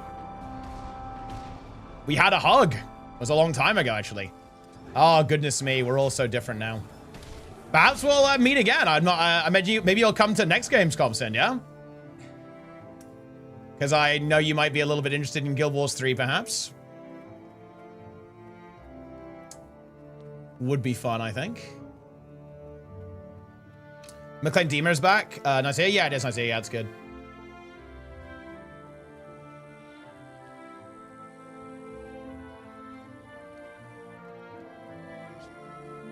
Sin 1v9000? Correct, yeah. I'm not attending this. Yeah. This year, I think it's too soon. Like, I am going, but I'm not expecting anything big. But yeah, I think next year is going to be big. I think ArenaNet will do a big thing. I'm really hoping they communicate this. They have not had the best history of doing that, but look, one can hope. Exclamation mark drops indeed, guys. Feast on these drops. Devour the drops whole. Climb up here, maybe. I think this is like a way to climb up to that vista.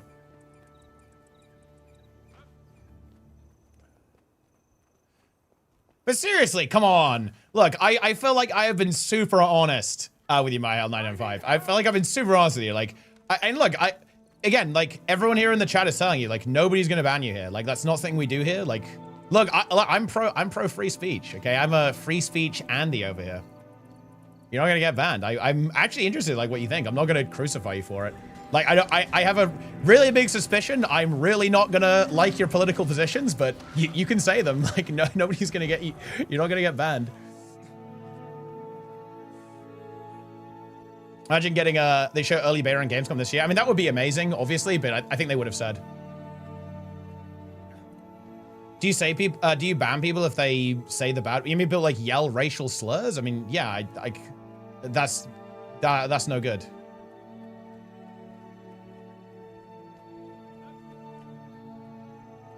Boom, easy vista.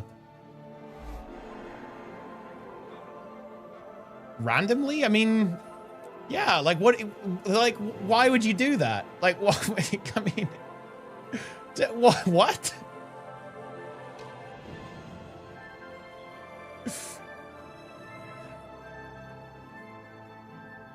Where's a good place for solo grind? It's actually not so much of a thing in Guild Wars 2, actually. I would say, I don't know. I'm not sure, actually. Maybe doing rifts? Oh, yeah. Oh, yeah. Mirrors. Yeah, mirrors.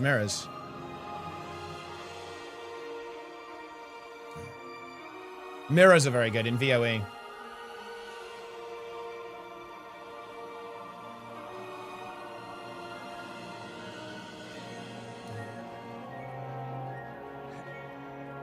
Voicing your opinion is valid? Well, I mean, okay.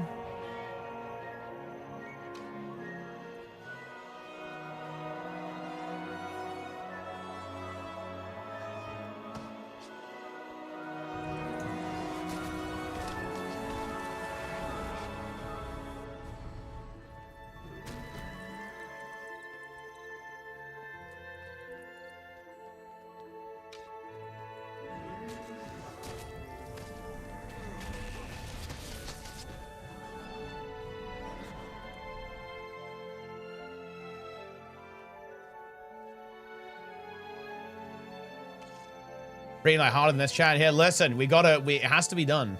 Sometimes you gotta do it. Ah, that looks promising, doesn't it? I think we must descend.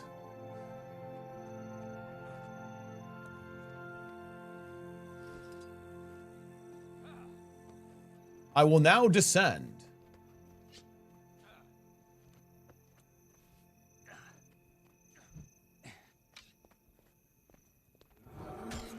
A German streamer? Wait, was it Matashi 12? Because I know that guy is big into that.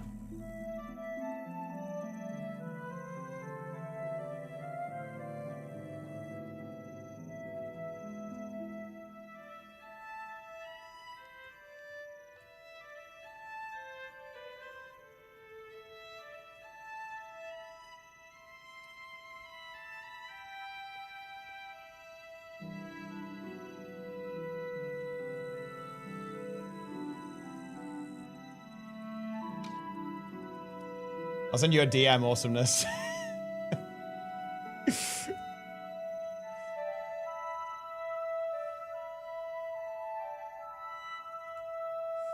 Nice meme.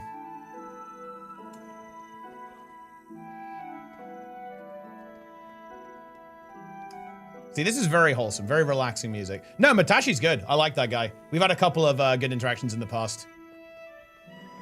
Dude, do you know what happened with Matashi? Okay, he invited me to do... No, it never panned out. We actually started talking about it. I can't remember. Dude, it was crazy. He's like a crazy German guy. He also ran Sauerkraut, right? Like the German OnlyFans, basically. But he came into my stream and like recorded a clip on Twitter saying like, you know, MightyTeapot. Like, he's like, I love you. Okay, I want you to go. I can't remember exactly what he wanted me to do, but he wanted me to do something. It was crazy. But yeah, fun guy for sure. Yeah. Yeah. Guild Wars 3 main theme already? Yeah, it was good. But yeah, no, he's a fun guy for sure. Actually didn't finish this heart. Listen, I want to hear some political takes here, guys. Why is everyone so scared to talk about common sense? I want to hear some common sense, guys. Do you guys not want to hear some common sense? I do.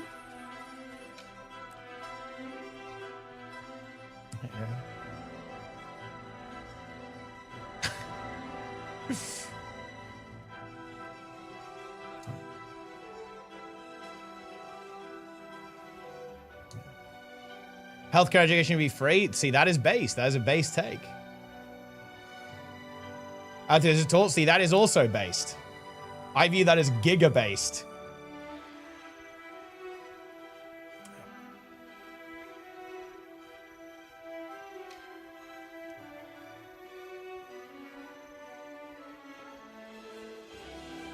All commerce should be based on the divine right of kings. See, that's a little bit spicy.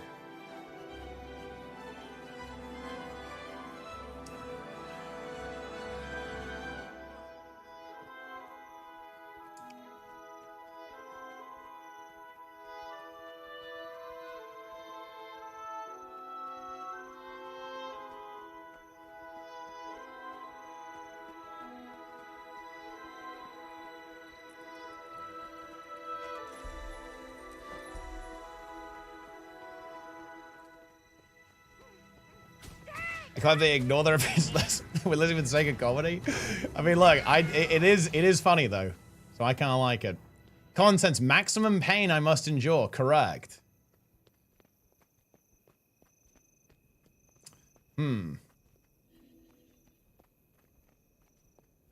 Sharky the Destroyer.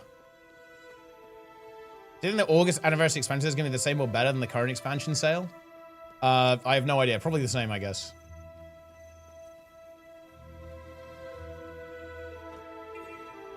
But listen.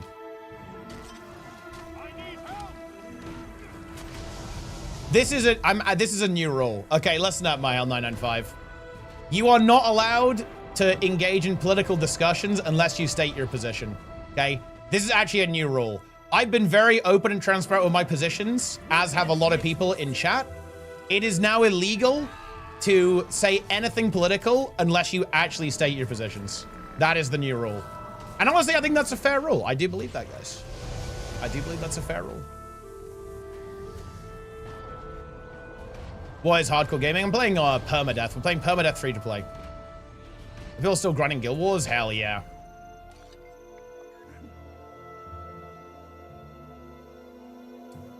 Listen, I'm not even I'm not even going there. By the way, Sissy Flynn. Okay, I'm not doing that. I can't do it. I'm not doing that one.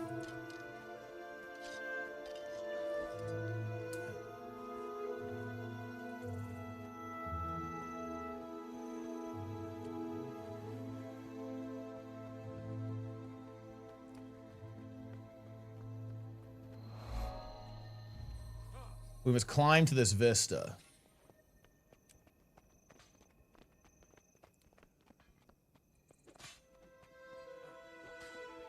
Chicken feed. I have everything you need. Any salvages? I should open these. Oof.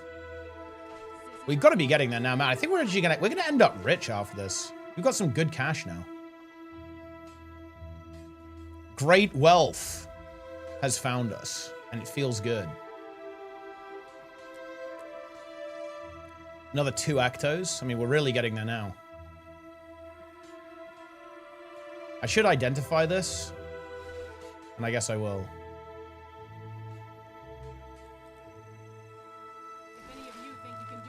Not having a shared inventory slot kind of sucks here, because that makes salvaging stuff way better, way cleaner.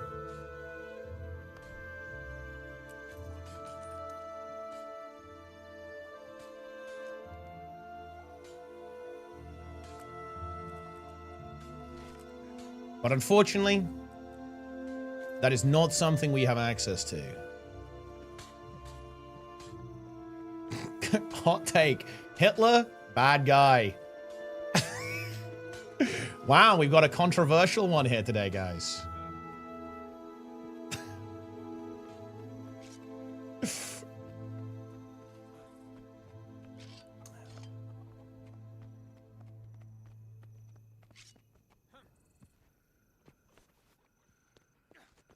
But yeah, that's the weird thing. That is a surprisingly controversial take these days. It's more controversial than I'd like.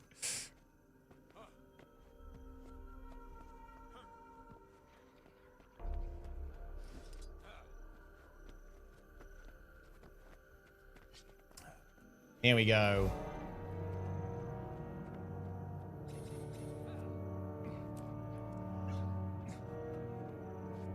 Discourse. No, the discourse is ending now. I'm done with it for now because bro won't even give his common sense take. So, like, the wind is out of my sails. I cannot continue without common sense takes.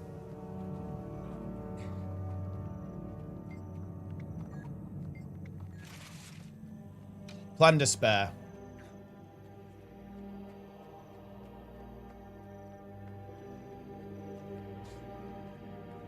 I carry only the highest quality goods.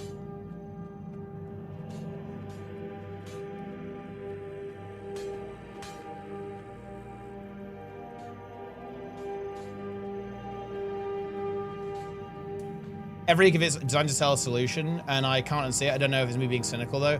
Yeah, I mean, this is a really big problem in live service games. And unfortunately, this is because it turns out that the free-to-play model works really well. Like,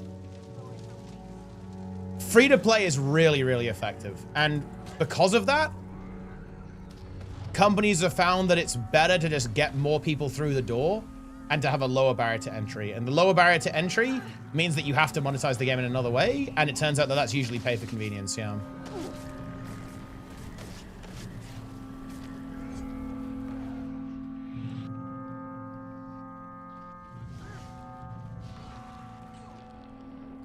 After a decade of failed parties in the UK prime ministers that don't finish their terms, why should people continue to vote Conservative or Labour? Maybe you shouldn't. Like, you should vote for the party that you believe in. Now, there's going to be an element of tactical voting, obviously, in all democracy. But maybe you shouldn't.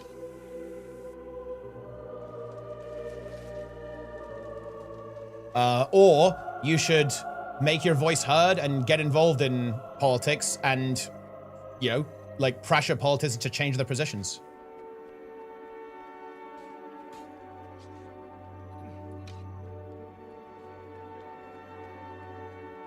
That leaves green, reform, and restore. And yeah, and look at look, for example, like, obviously the Green Party becoming popular, that's obviously going to have an influence on politics as a whole. Yeah, a lot of people have voted for the Green Party in a bunch of different elections. And what does that mean? That sends a message. That sends a message to the traditional political parties, right? That actually, hold on a minute, like, some of these ideas actually have some popularity to them, right? Some of these, you know, and well, the same is true of reform as well, obviously, right? That says that, yeah, some people are interested in that type of politics.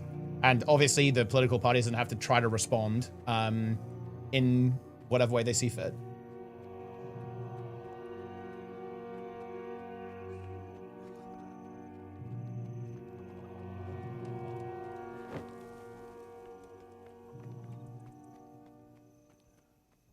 Boom. I'm looting. I'm looting the chicken feed.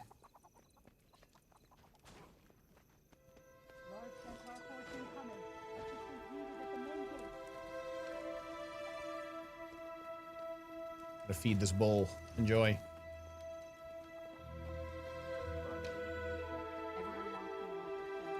Challenge to Prime. Very good.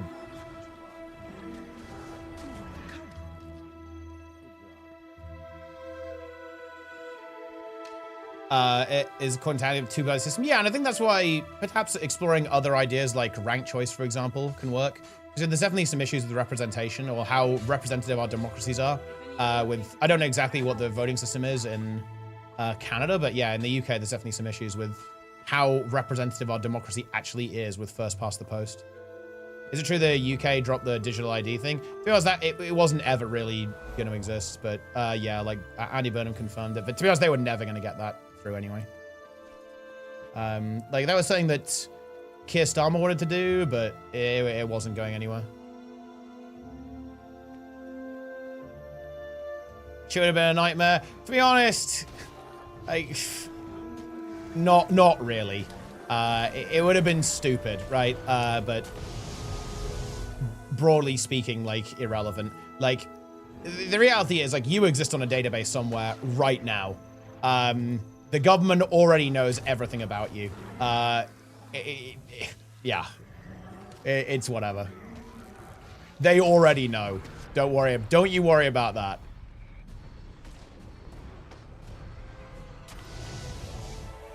You are an entry on a database.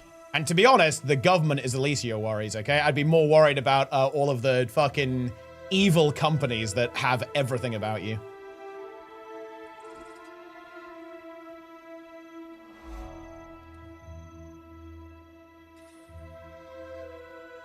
Wasn't Imgur essentially unusable in the UK because of that digital ID stuff? No. That's actually because of something called the OSA, the Online Safety Act, that basically requires websites and stuff to have age verification. Imgur didn't comply, and therefore, yeah, Imgur isn't usable in the UK. It still isn't. But to be fair, I think the Online Safety Act is really dumb. And to be honest, this is a really unfortunate. It's a very unfortunate situation of basically boomers not understanding the internet. Like, and more importantly, actually. So this is the thing. current, this is true everywhere, I think.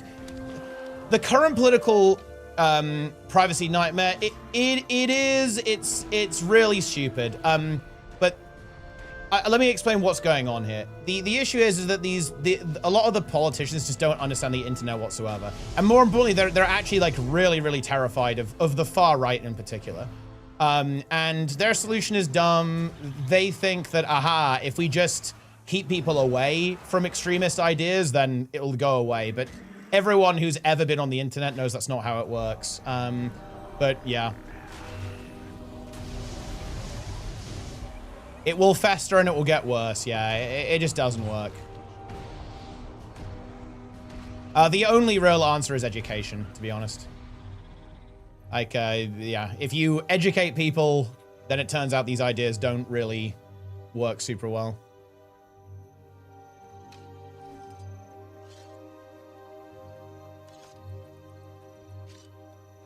Ancient falls. Yeah, it is. It's kind of mind-blowing to me, like how like it just seems that like all these political parties just have no idea about technology. It's funny actually. The only parties that actually do tend to understand the internet are actually the far right and the populist left. Like those types of people do actually understand the internet.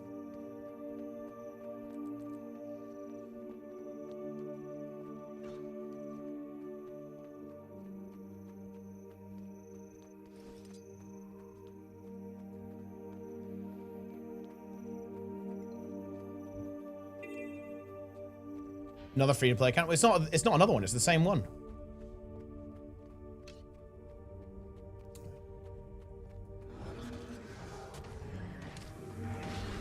As a naive take, I mean, I think you're saying that you think it's malicious. I don't think it's malicious. I think that's what they actually think. I mean, you can call that naive if you want to, I guess. The music is the sound of Gw2. The main thing of Gw2 is like a song you find in the Gw2 expansion, not the release for a new game. I did a little bit less. Music bad is not what I expected for the main release new theme. I mean, I don't know, I guess we'll see. I mean, to be honest, look, here's the thing. Like, you're so familiar with Guild Wars 3, everything new is going to feel weird and different. Like, it's like, you know, playing a new video game, or if you grew a third hand. Like, it's gonna feel weird and different.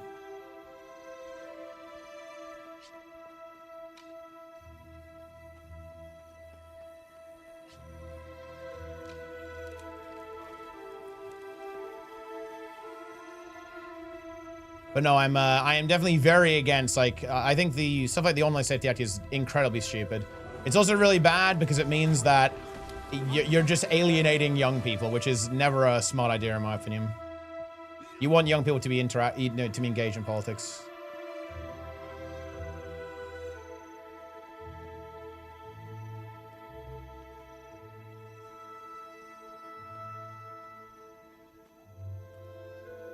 Can I use AI to make a fake ID? Well, of course, yeah, and that's the thing. Like, it's actually very easy to fake and get around all these verification methods, so it's even more pointless. It doesn't even actually accomplish what it's supposed to do. Let's see, where does it want me to go? Rescue the captured Seraph?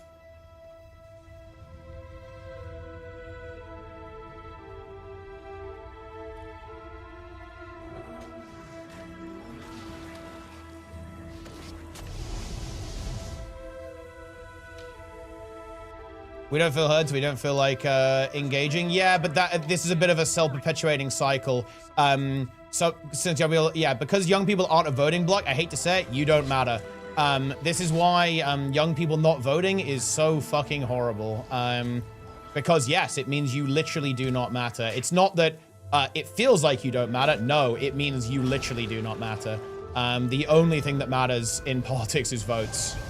Having a tweet with a bunch of likes is completely worthless. The only thing that matters is ballots in box. That's it.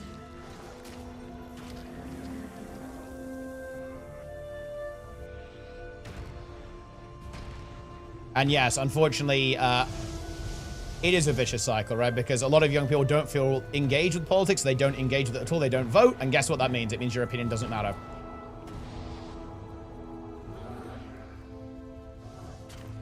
Tweets get votes? Apparently not. Otherwise, politics would resemble Twitter a lot more, and it definitely doesn't.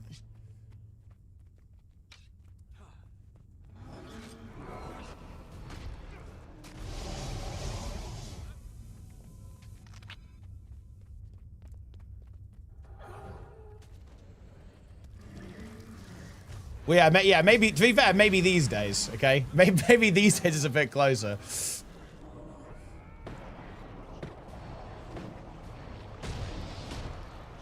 EU chat control really show how much votes matter. They do.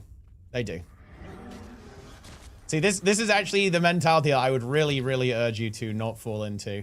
I definitely understand that like democracy can feel very frustrating sometimes, but I promise you, votes matter. In fact, they're the only thing that matters.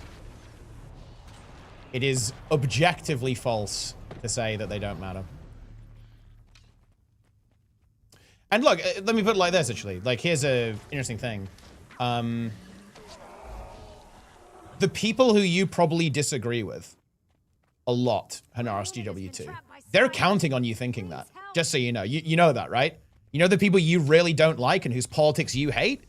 They're counting on you thinking that. They want you to think that. They're happy that you think that. Because that means they're going to win. So, maybe that will motivate you a bit.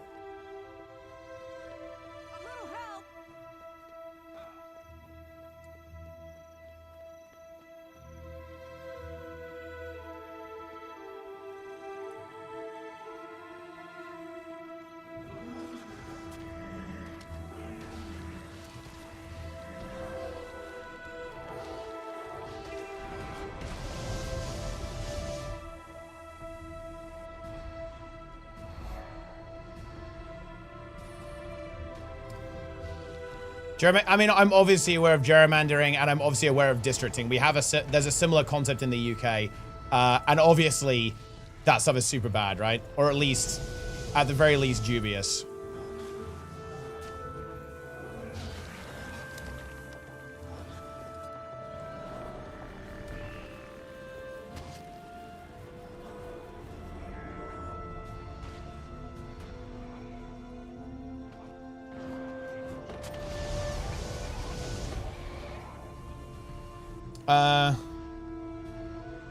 And yeah, people should do I mean, I actually agree with this. Like, if I was a politician, I definitely would reach out to younger people, but I don't know, politicians are fucking stupid, I guess.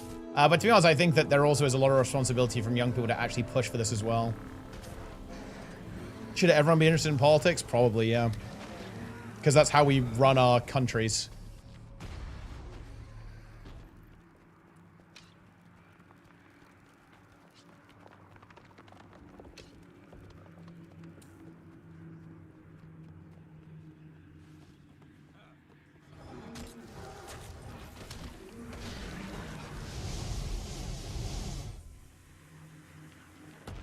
This goes, what about conspiracies?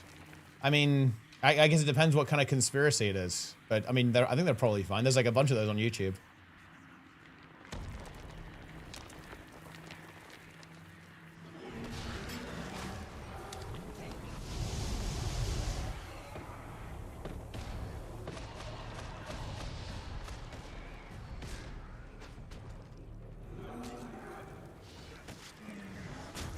It's time. Where are my drops? I mean, they're right here. Here we go. I'm gonna feast on the plasma.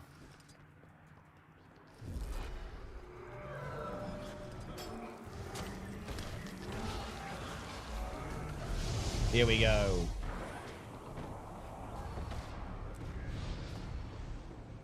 Yeah, no, I know about the secret. You can summon a little thing. Is it a kneel or is it just like lighting the candle actually? Yeah, you can summon the emissary of Dwayne here. Classic little secret in the game. Why do you haunt this place?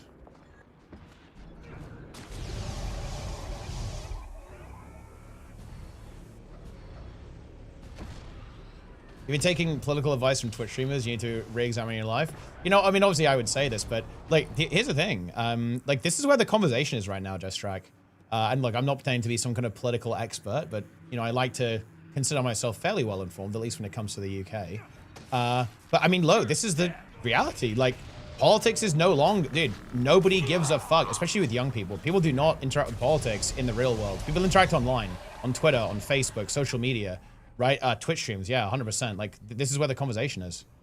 So, like, it is what it is. Like, you know, I'm not sure if it's ideal, I guess, but like this is how it is.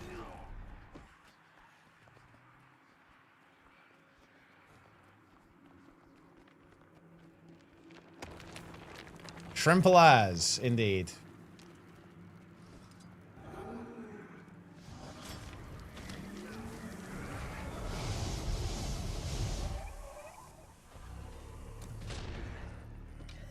Boom.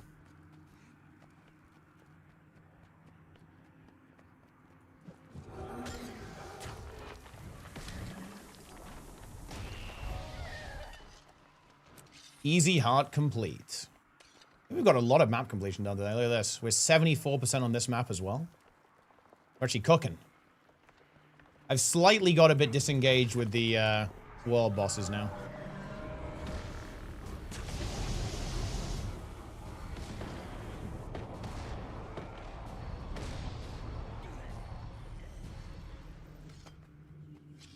Asmongold versus Hassan. Well, Asmongold versus Hassan is lame because neither of the two of them would ever talk to the other. So it's not actually that fun. Okay, like watching people like react to clips of each other is low energy.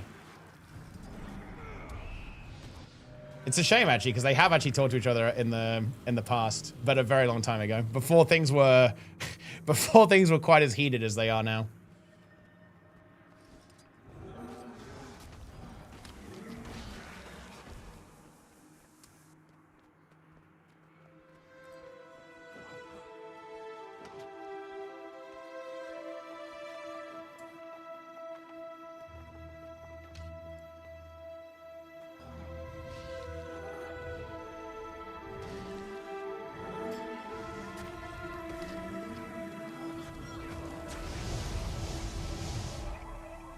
During the reason they last talked? Well, was it just like the scuff pod? I think they were on this. I think we talked about this the other day, right? What a crazy stream that was. It was like, bro, that is a crazy stream. It was like, it was Train, Asmon, Hassan, Destiny, Sargon, and Fuentes. That's fucking cooked. I'll take your coin. Holy shit. Then I'll take your life. I see. God damn. Scuffed podcast, guys. What a crazy world.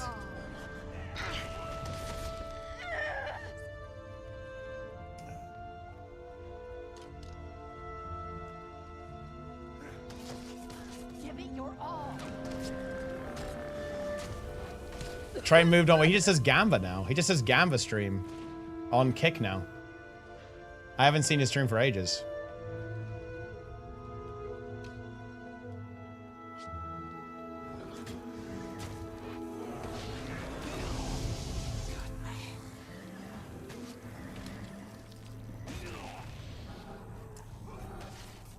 Help me over here.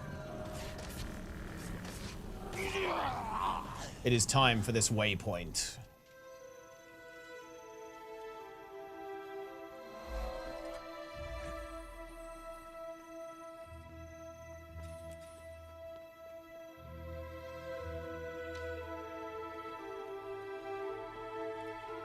Alright.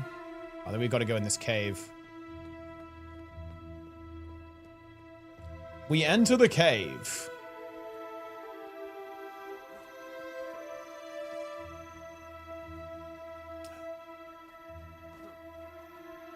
The cave bat. Level 34 cave bat. Twitch chat is definitely mature enough for political discussion. Well, I mean, look, it's weird, but like, I don't know. Like, this is, look, we're talking with people who vote, guys. Like, right now. So, I mean, yeah, why not? Oh, this is a scary vista, isn't it? Ooh. Okay, we need to lock in. Lock in. We must not die. Oh, we can go get this hero point first.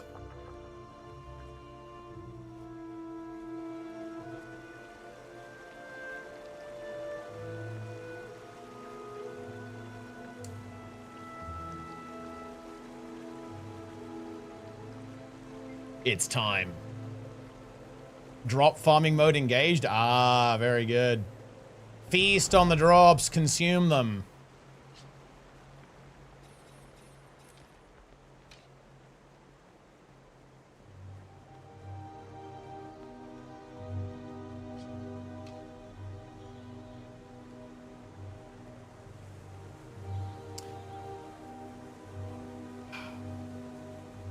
Boom.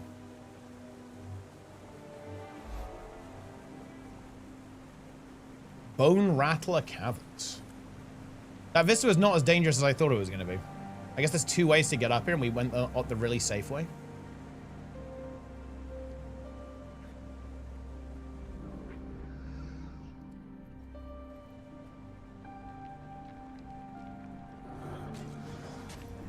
Only I could.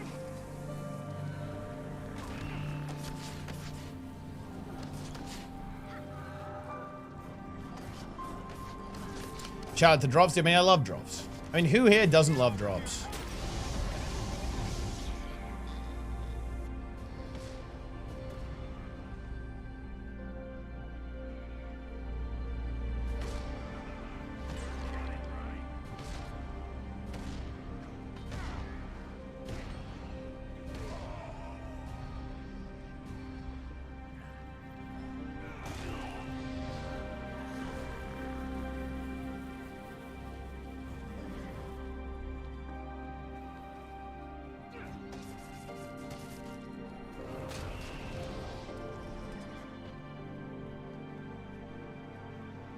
What are you guys even arguing about? I've lost track of the conversation now.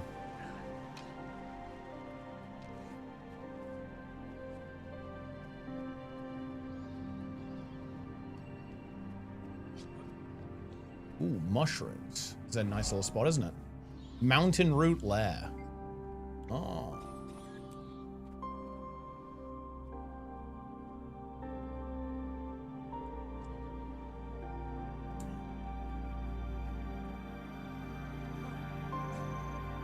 Hitler is left wing. Ah, it's a classic. They got baited by the socialism. No, that's not how that works, guys. Classic bait.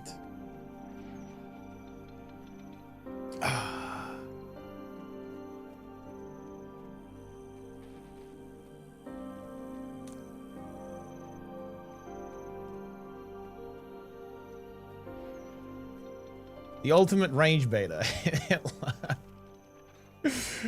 Oh no.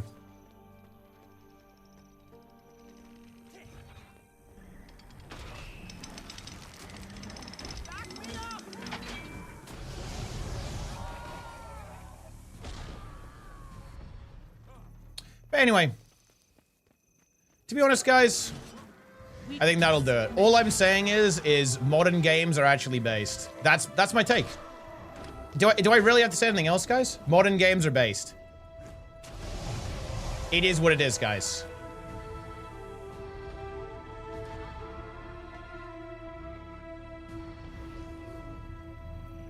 And saying that they're not is cope. There we go. And what is this? We have to swim in here? How do I get in? Might be this way. Some crabs, freshwater crab.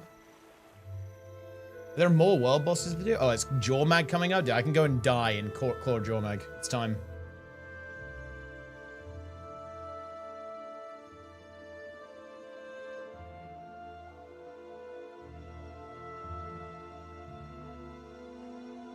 Discourse still here? Ah, Darren's in the chat.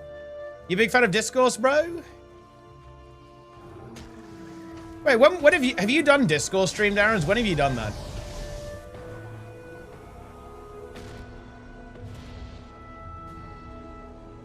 Wait, Trayvon, did you just arrive, bro? We had nuclear Discourse for like 3 hours now. It kind of fizzled though, because one guy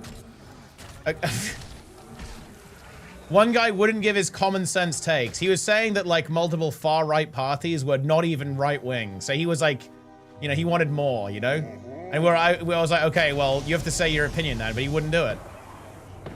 I said I wasn't going to ban him. He didn't believe me.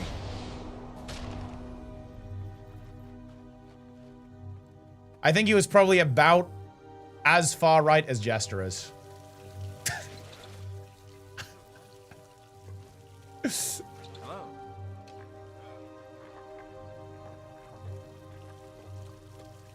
You don't scare me. We can't can't move on Shore Bluff Camp until someone takes out the beach today. Greetings.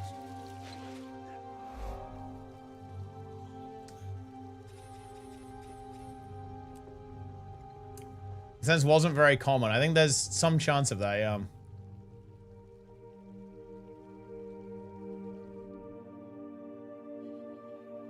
Hey, how are we doing this Vista then? Gotta figure out the tech.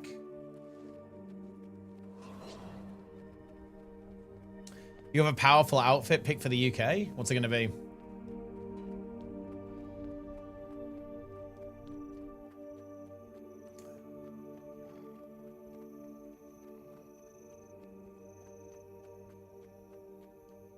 It's gotta be something to do with this, right? This is too... Gotta be able to climb on this somehow. Oh. This looks so jumpable.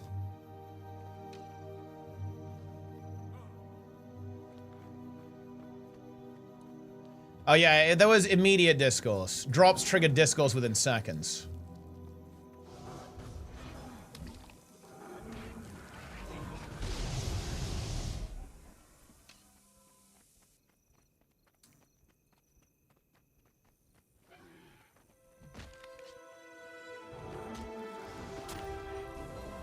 Someone named Kevin kept inviting me to a guild called MAGA. I bet you joined.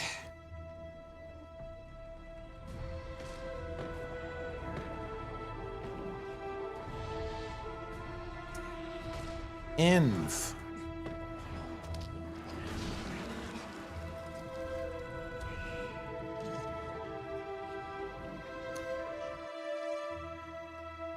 Bring back Underrot.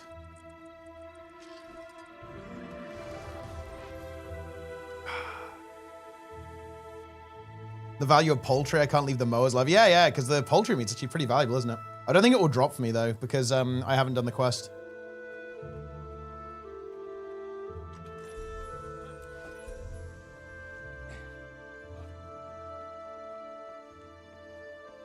This is the last X-Pack I have to main retail. Classic plus hype, classic plus hype. I think is you won't even make it to 60, bro. You're going to be like level 2 or something.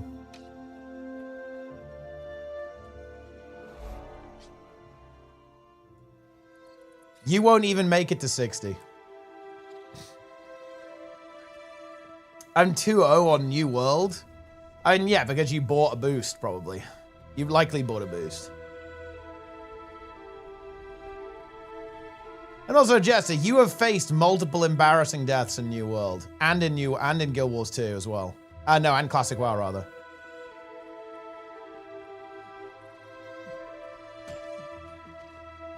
You seriously think you can talk shit?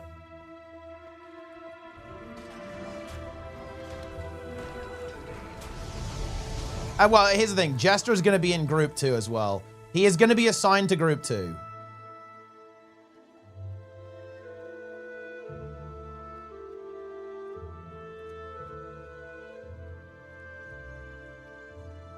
Darren's died to level 2 Bandit Firestarter and pre-searing. Plenix died as well. I think he went down to like level 1 Bandit, if I'm not mistaken, actually.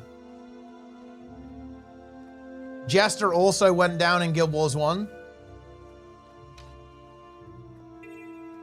Why do you like this one? Why do you like the tree wins? But it's... Oh, fuck's sake.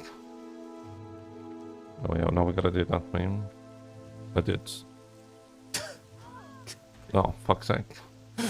Yeah. I guess you can't do that then. Oh well. Yeah, that's me done then for tonight. I'll just restart. I That was goal. Oh, so this is what happened. Wait, was it yeah, Jester went in hardcore. He went in deep. Now there was a bug that if someone dies with the Doom mark, everyone crashes. So everyone crashed, which led to a chain death. Dude, yeah, I did. I died to fucking trained Bork. What the fuck? Dude, Ashes was... Oh, man. If only Ashes was actually going to be a good game.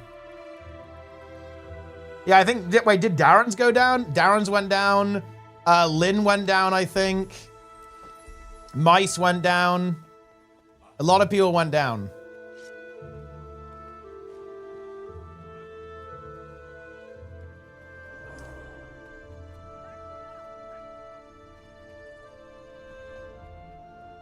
Boom.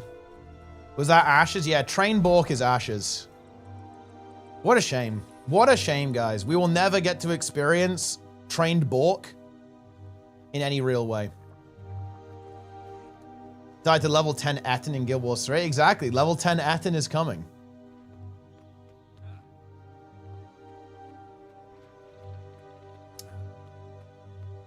Champion Bork. Man, isn't it? Well, I guess it's not really that crazy. It's crazy that Ashes didn't even come close, I guess. Like, it, you know, it died sooner than I was expecting. I definitely wasn't feeling particularly optimistic, but, you know, it is what it is.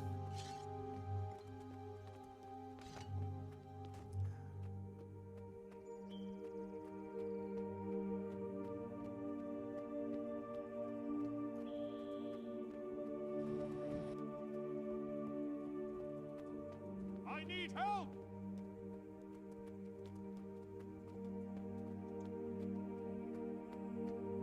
You flee so well!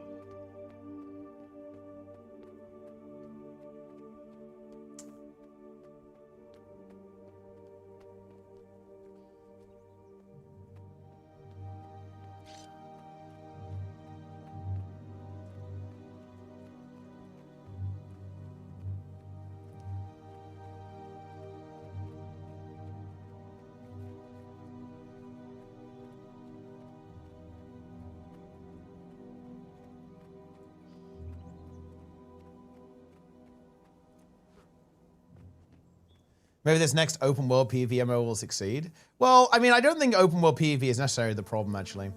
It's more like you have to also have like a really solid PvE experience as well. And you can't just like flip-flop on it. Like New World flip-flopped. I think it actually would still be alive today if they'd just gone with PvP. Yo, Sneb, what's up? Yeah, we can call it a bit. I need to go eat something real quick. I'm gonna finish this map, then I'll go eat some food. I actually need a quick break. I need to feast.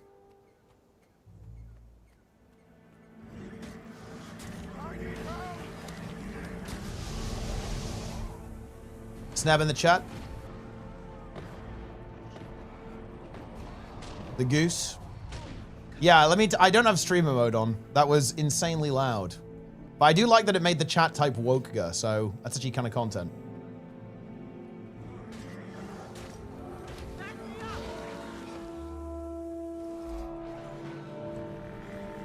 Okay, 2 more POIs.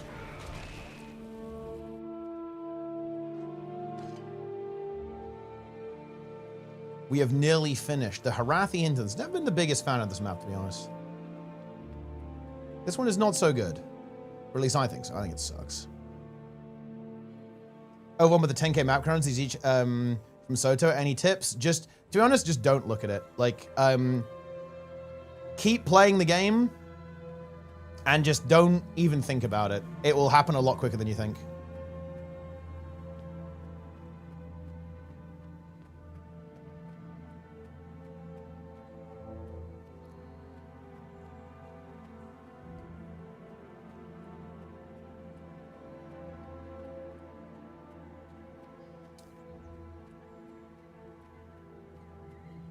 Incredible.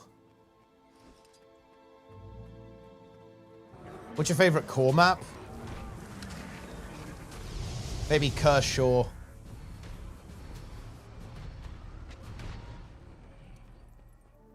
Kershaw is very good. Just the ore maps in general, I think, are very strong.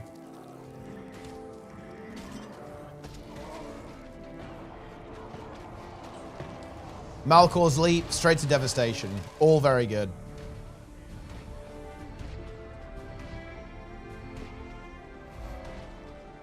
The Champion Chief.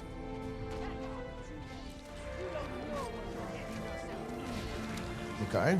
Maybe I do. I just accidentally released the captives. My AoE just broke the cage.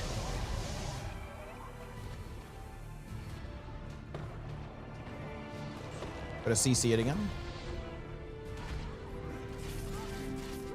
Pow.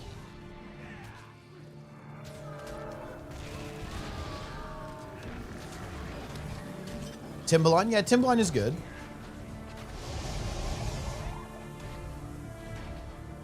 We've got to keep the quickness up time. Dread is putting in the work here. Look at that DPS. I'm 1k DPS, guys. You may slay me, but I'll take you with me. And then the chief called for assistance, but nobody showed up. Unlucky, I guess.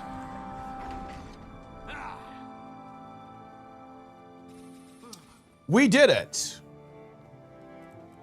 Victory is mine.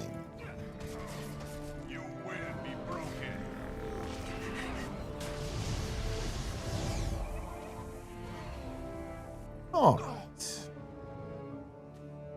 One more POI.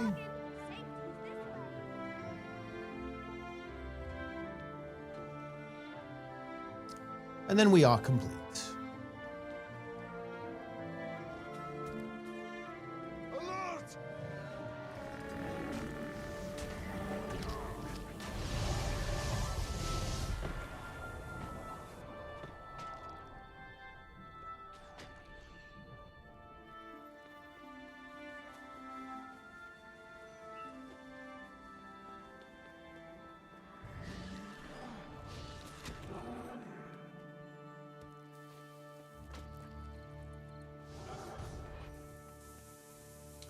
It's time.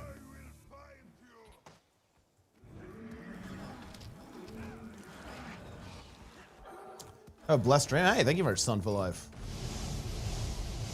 Easy way to get into raids. Have a good build. Probably play a healer or a boon DPS, and then away you go. And another map is complete. Assistant, oh, I need you. Wait, never mind. What did you I'm missing a waypoint. Materials, my dear. Something Where is it? Powerful and volatile. Whoops. Any level of risk is acceptable. I must test my theory. Must be some part of the map I haven't uncovered, I guess. Oh, I think it must be up here. Whoops.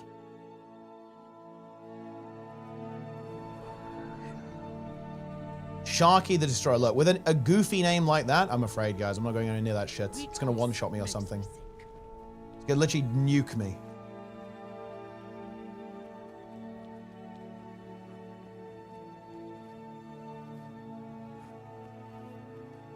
Ah, here's the waypoint. Potential Guild Wars 3 downside because of today's video. Wait, what did it say? What did they say that said that? Maybe I wasn't paying attention.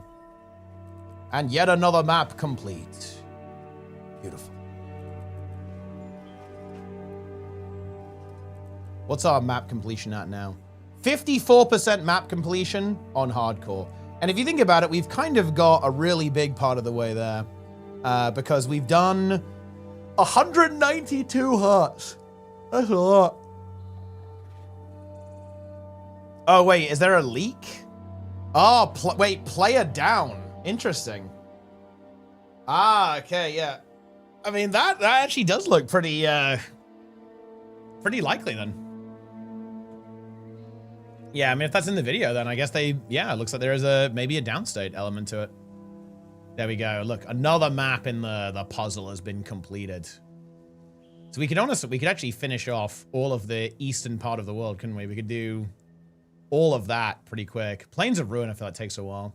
It does take a while to actually complete the entire world, but we're actually really making some good progress here, guys. Look at this. We have 54% done, and the cities are quite a bit as well. There's loads of POIs and stuff in the cities, right? So that will be a big chunk of it. We've actually done a lot of the content. The actual gameplay elements are pretty completed, right? If you look at this. I guess we haven't done a lot of this stuff on this side of the map. We haven't done any of ore, but ore is pretty quick because there's no hearts. But yeah, look at this. We got some big progress here.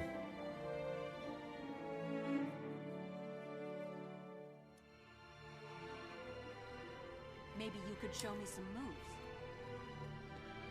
You'll die to a jumping puzzle? I will never die. Wait, I think I need to look at this, guys. What's happening to my game? If I got DLLs running or something, is this like a free-to-play feature? The game just like slowly bricks over time? Like, what is this?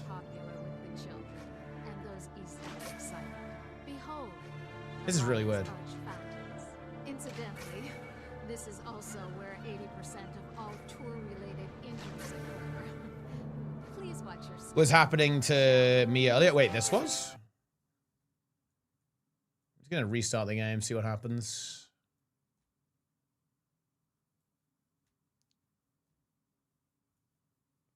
It's definitely a bit of a DYB moment. It's weird because that wasn't happening yesterday. It's kind of weird.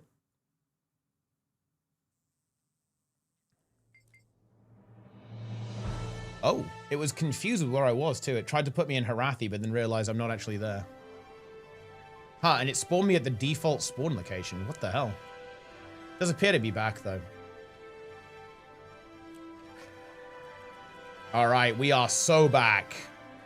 Right, I will quickly go and eat something, I think. I need some food, and then I'll be back. Check Des. Oh, imagine if it killed me there. Oh, 0 times. You almost scared me there. Yeah, I'm going to stay logged out while I AFK real quick. All right. I will be back.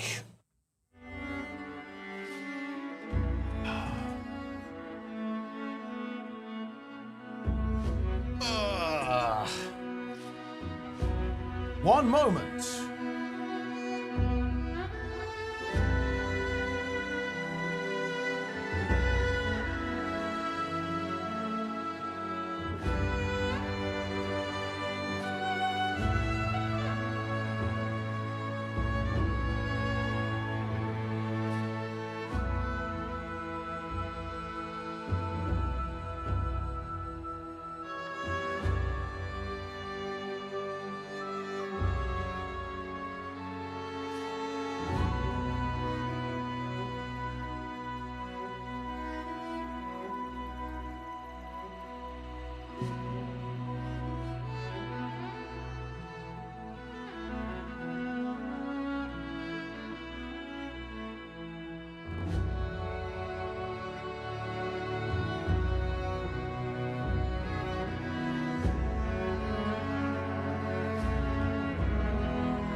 We are back.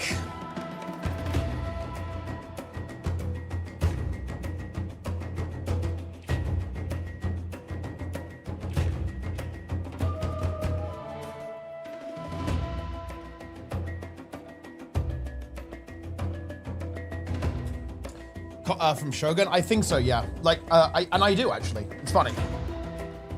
I've seen the actor that people talk about when they say that, and you know what? I get it.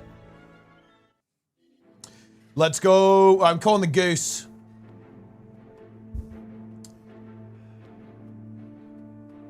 He's here. Hello. Hello.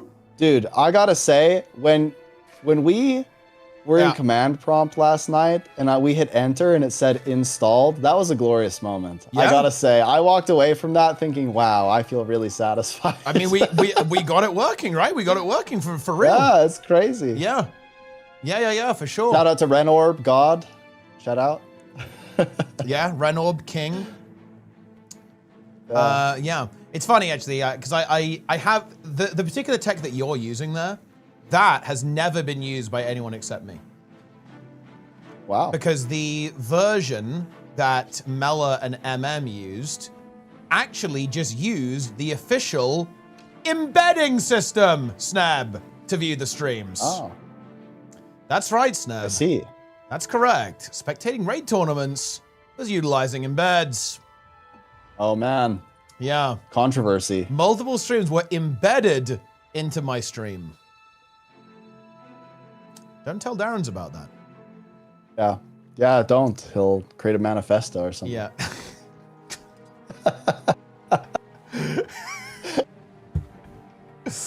Yeah. But no, that was good. Yeah, it was good. Yeah. Oh, man. We got him good there. Okay.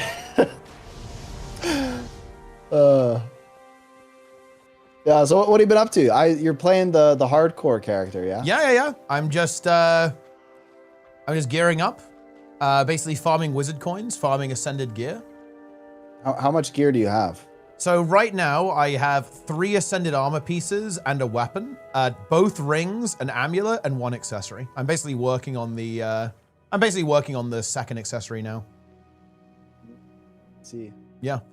Getting the ascended gear is actually super annoying because you can't buy stuff. So for example, you can't just like buy ascended crafting materials. You have to actually make them. You have to go get it. Yeah. Because you can't buy, like, the free-to-play experience is actually a bit annoying. Like, for example, this is super annoying in my opinion. I'm not the biggest fan of this. I'm sure they have an economic reason for it, to be fair, but you can't buy any rune, any sigil, or any relic. Yep. So in a weird way, like, your build, like, doesn't exist. Like, it's very impractical to actually gear a character properly on free-to-play, which is annoying, I guess. Yeah, no doubt. It's pretty bad. Yeah. Yeah, my character it's got like 5 or 6 pieces of Ascended, I think. Oh, yeah? But on HC? Maybe like 30 or 40% map comp, I think. I don't remember. Yeah. So I guess you it kind of fizzled for me. Yeah, I mean, that's kind of my bad, honestly, because I know I was supposed to kind of drive it a little bit, and then obviously I had a lot of stuff to do. Like, all this stuff really happened at the worst time, right? You know what I mean? Like, yeah. I remember when this hardcore stuff launched, I recall that it happened at the exact same time as a Guild Wars 2 patch, and at the same time as a WoW season. So it was just like, okay, yeah, like GG. Like, this is just game over. And I think we were also doing Guild Wars 1 at the same time as all of that, if I'm not mistaken. So it was insane. Like, how much was going on at the same time. Oh, for sure. Yeah, no, it's, I think free-to-play, like the hardcore thing is really only fun if you're playing with other people that are also doing the hardcore. This is why, it's interesting. Every time I try to do one of these things, I compare it to the classic WoW experience, and there's just nothing like it. Like, to me, the classic WoW hardcore is so good because everyone on the server is hardcore. Yeah. So everyone is risking all the time. So it changes the way that everybody plays. and it changes the economy, and like everything is affected by the fact that everyone only has one life. I think it's so much fun, but I can't emulate that with some player-driven. Yeah, challenge, exactly. Yeah, right? it's not the same. Like, yeah, having a full HC server is pretty incredible because, yeah, as you say, it just really changes the texture of the game. Like how you know what's interesting? It makes the game way more social as well. Because the thing is, if you're gonna risk with people, you're gonna actually interact with them, right? Like it really matters. And more importantly, it means that if people know you're a good player or they know that you're unhinged, nobody's gonna want to interact with you, right? Like, and that, it means that the community self-polices quite a bit because if you are a clown, you're gonna get cast out. So you tend to actually have relatively normal people as well, which is kind of nice. Yeah. But no, I mean, hardcore, I think it's still fun. True. I think it's fun. I think it's still fun. We have a lot of fun challenges to do, and you know, I guess the thing is that obviously, you know, the game isn't super dangerous in the open world, but you know, I think the raid, like doing Old Lions Court CM is going to be a little bit dangerous. That's not going to be. Oh, yeah, easy. It's definitely dangerous. Yeah, I don't know. I was enjoying it, but I stopped enjoying it after I felt like I was just playing solo all the time. It lost its flair. But if people were when I was doing fractals with some people, it was super exciting because we were all doing hardcore, and suddenly the fractals became really engaging as a result. Yeah. We were just doing like quick play and stuff. Yeah, but if I tried to do quick play or whatever with regular people, yeah, you're just gonna it's die, basically griefing them, right? Well, because you're they want to also do griefing skips and yourself. stuff. Yeah, exactly. Yeah. Very much so. Oh yes. But, you know, I'm getting up there. I'm 54% map completion now. It's actually progressing pretty quick. That is good. Yeah, it's good. Are you hyped for this tournament, Snap? Are you hyped for learning? Have you actually set up your scene yet with tournament controller? No, I need to do that. Yeah. What are your thoughts on I thought you were sending me something though. Yeah. When the submissions have closed, I'll send you the file that has all the teams in it.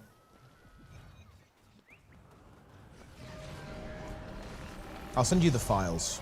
I just need to think about how to. Yeah, I'll have to tinker with it a little bit. But yeah. Well, you don't. It's very simple. You just set up 4 of those things in the same scene. Wasn't there like an overlay built in or something though? There is, but that's for other things. We probably aren't gonna use that, to be honest. We'll probably just show. It's pretty simple then, is what you're saying. I'm just gonna put the 4. Basically, have 4. Yeah, there is a timer overlay that we can use, but I actually didn't really update this system to work with it because I modified it a little bit so it can scale and you can zoom in and zoom out, but the timers won't move with it because I need to slightly change how it works in order to make that happen as well. It's like right now, you'll probably just show 1 timer on the stream for all of them, which is fine, right? Because like at the end of the day, like the only time that matters is like how long things have been going for. Yeah. Darren's in the chat. How does it feel? Darren's is apparently recording slop while he watches and listens to the stream. Can you, Darren's, randomly in your video, can you just say shout out to Sneb? No context. Just say it randomly and then make a slug appear on the screen and then just continue on as normal. No context. Say shout out to Common Sense, Darren's. Yeah. Good. Yo, any viewers going to PAX this year? We can do unofficial Guild Wars community meetup. When is the next CabalCon? Yeah, okay, that's what it's called now. Holy, that is actually what it's called. You know why. Yeah. You know why it's Cabal. Yeah, I do know why. That is what it's called now. Holy, that's so good. Okay. CabalCon will have to be. If you like pink, probably definitely next year. Mesmer. I mean, if we want to do it Mesmer is around pink. PAX, we can. See, I think having like a central theme to it, where there's like a running event and where we camp, like to me that is very fun because then people kind of know what to expect. But I guess I'm open to other things. It could be. We could just like. We could make it around PAX if we want to, probably. But otherwise, I think we should do like. I'd be down for like Eastern United States. We would need. It's best if we have somebody in the Cabal that has like a home base where they can kind of show us around and help keep us kind of centered. So I'm not really sure exactly, but we can figure that out. But I do think Eastern United States would be perhaps some of the most fun. Okay. Wait, it's Lint. He's here. What is this? He's the Eternal Alchemist. Wait, does anyone speak Morse code? Oh, no. He says dash, dash, dash, dot, dot, dot. Now he says come. Uh-oh. Really, anything could happen. Yeah? Yeah. What do you mean by anything? Well, I mean, we could be getting exposed to some extreme fan fiction right now. It's possible. Yeah. Did you listen to Zojigar Part 2? I did not. I'm going to go ahead and link it to you. And to us, you might have to... Look, this is what I would recommend you do. This is what Cleanse my internet history after? No. I'd recommend you actually just... You can... Do you want to live react to it? And I'll just be in the... Well, okay. Well, I'm not going to show it on stream, right? I'm just going to like read it silently. No. It's Nike has done a full voice-acted performance of it. Oh my gosh. Yeah. Are you listening to it? Well, like I can't listen to it on stream, I assume. I've already listened to it on stream. You can. Like you had it going live on stream. Yes. Really? When? Like a couple of days ago. Like the chat can actually back this up. Like I'm not bullshitting you, bro. Am I getting baited into getting banned? That's the...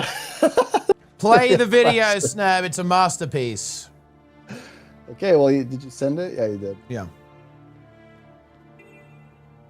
Okay, we know that it's crazy if it's unlisted. That's the...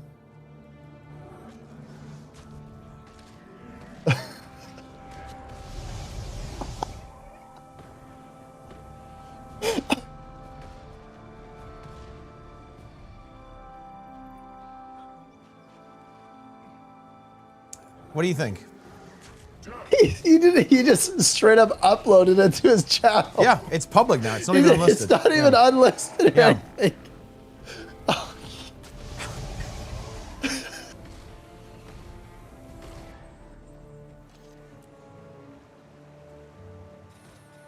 What do you think?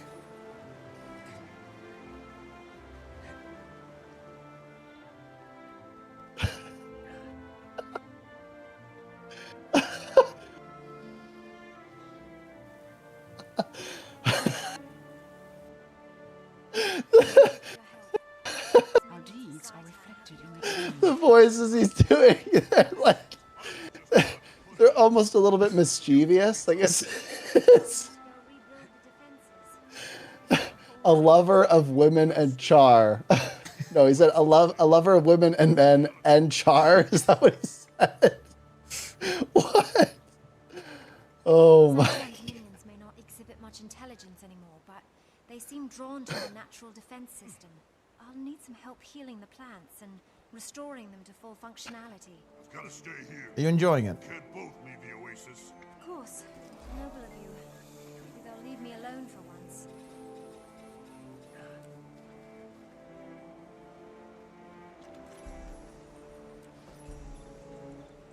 Lion Trading Company and the office of Evan Nashblade. He needed hope, couldn't find it anywhere else, and believed that Nashblade may be able to sell him some. The voice acting is superb. Holy. This is incredible. Wow. I think the opening is the best.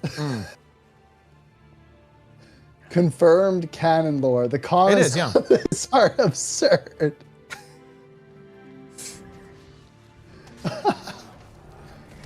And what do you think about what happened to Logan, Snap? Like, it's pretty dark, right? I've only gone through 1 minute, and I am already just broken. Holy, that is crazy. Do you feel bad for Logan? All I can think is that Nike like cracked his knuckles, wrote this all out, and then voice acted it one night. Like that's all I can. Oh man, he did that. He did. That's crazy. Well, and the thing that's even crazier is, Nike is somewhat sometimes critical of the furry community, but then he produces this, right? Like that's just, I'm a little confused now, right? It's almost as if he's been studying the furry community for years. Yeah. Well, I mean, he has files on everyone. Wild. Are you aware that he probably has a dossier on you, and maybe even has access to your internet browser history? It's possible. Yeah. He claims to have access to Jester's browser history, for example. It's crazy. Yeah.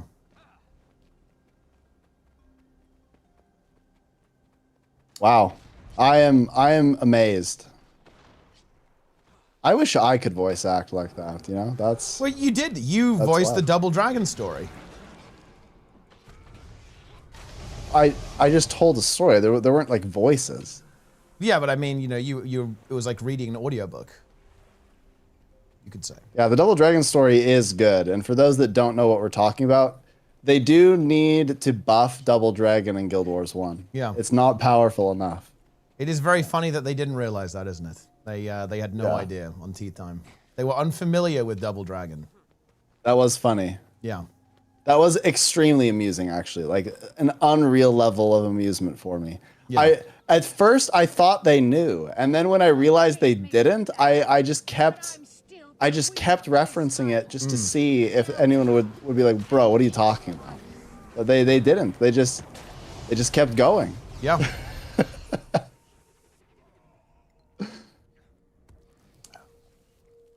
How do you feel about World Boss Rush? Wait, also, do you know when the drops end? I have no idea.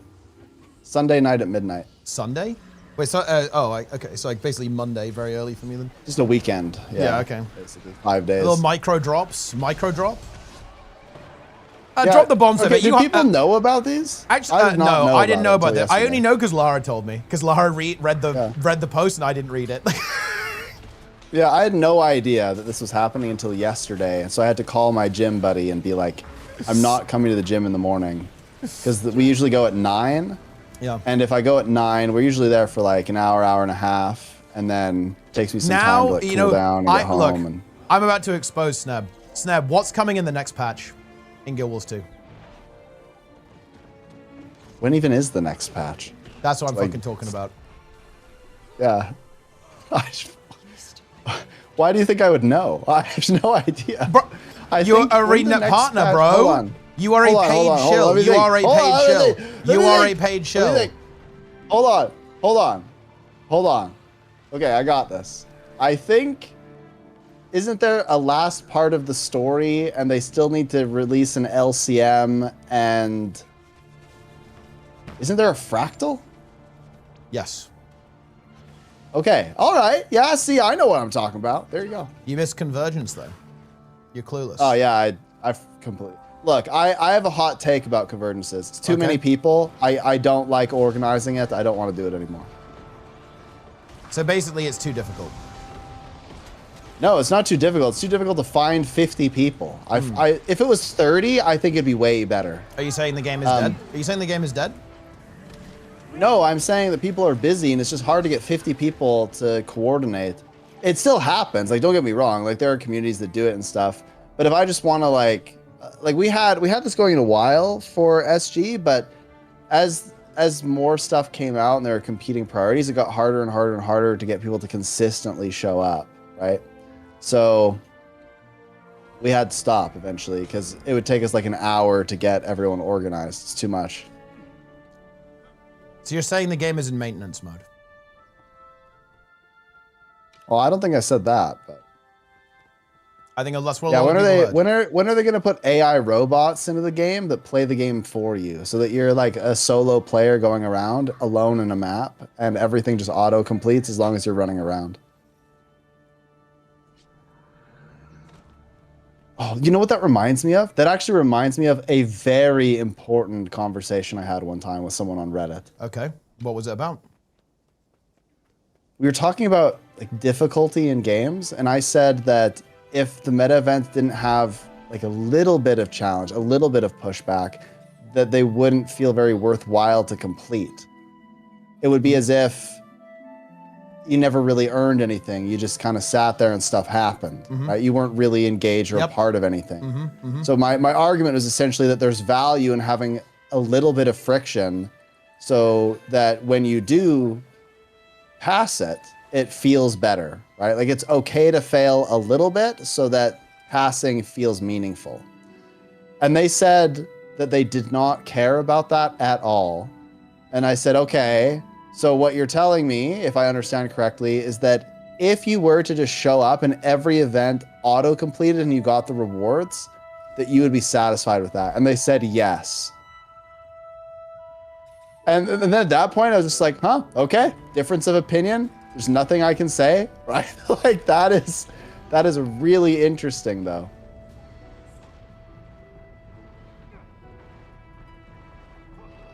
Well, I mean, isn't that actually fairly standard? Because you reviewed the numbers on this. Do you recall the numbers on Dragon's End Snap? I believe auto-attacking Celestial Hammer Warrior was enough to clear Dragon's End. And it was too much. Yeah, like I understand that this is the norm. I just think it's really interesting because I've been playing a lot of older games recently. Like I've been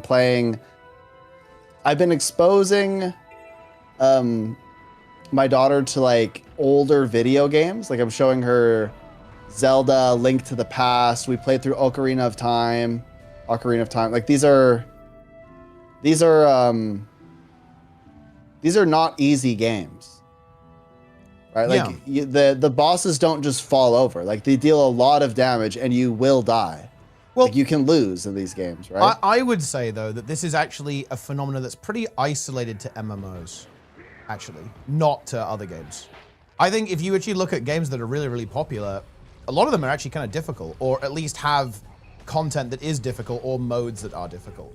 Like I think MMOs have actually found this niche. Which is the idea that they aren't like that. Seriously, I think that one of the appeal about MMOs these days for a large part of the audience, large portion of the audience, is actually that they aren't very skill oriented. They're mostly they're a function of time that you put into them. I would also argue that's actually true for older MMOs too. Like if you look at a game like Classic WoW, that game is very easy. Like your progress in Classic WoW is broadly determined by how many hours you put in, not by how skilled you are as a player. It's interesting, actually. I think that skill is more of a factor in newer MMOs, or at least newer MMOs like have more content where skill is a factor compared to older games. I think that games in general haven't really moved away from being challenging, or at least having challenging things. Like a lot of them have like, like story modes and stuff like that to make them very accessible for people who don't really care about challenge whatsoever. They just want to have the experience. But I think MMOs, they have actually lent into this precisely because that actually differentiates them from other type of games. Yeah, that's a good point. Yeah, I just think it's really interesting because this is just my personality, my preference. I really enjoy when the game pushes back a little bit. Like I've been really enjoying playing through these games with my daughter because we lose sometimes. Like oh man, like we didn't play well. We got to go again. And we have a good time. And I find it harder to be engaged with the game when the game doesn't, like nothing happens, right? You just win. it feels like when I'm playing Zelda: A Link to the Past, and it's telling me about like this great evil being that's completely corrupting the world and has like locked all of these people in crystals and done all this stuff, and you go and you have to break them out, and there's like these big boss fights, and it's actually difficult. I'm like, yeah, that guy is the king of evil, right? Like that's I do. It feels very immersive, but I don't ever. Like an example of Guild Wars 2 is I never feel that way, right? So it's. I don't know. I think that's very maybe unique to me kind of problem, but I prefer when the game has a little bit of pushback to make winning feel more meaningful. No, I mean, obviously, like you're preaching to the choir here, right? Like I don't think I would play a game that actually has no challenge. I just wouldn't play a game like that, because for me, yeah, like it's the same thing. Like I need a game to be challenging for it to be immersive. Otherwise, I'm just not engaged with the way it does. I can't believe it, right? I don't believe it if it's not challenging. Because again, like, you know, the game is trying to sell you that, as you say, right, that this is the unstoppable end of the world. But if it doesn't feel that way, then it's hard to buy it, isn't it? Yeah, definitely.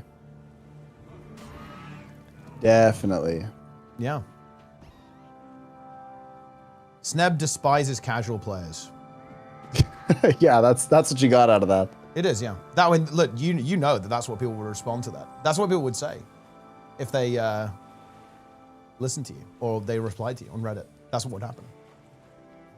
Yeah, so here's something interesting. I've actually never played Dark Souls. I'm very tempted to try it because of what people have said about the franchise, or the series or whatever. I think that's, maybe it is my kind of game.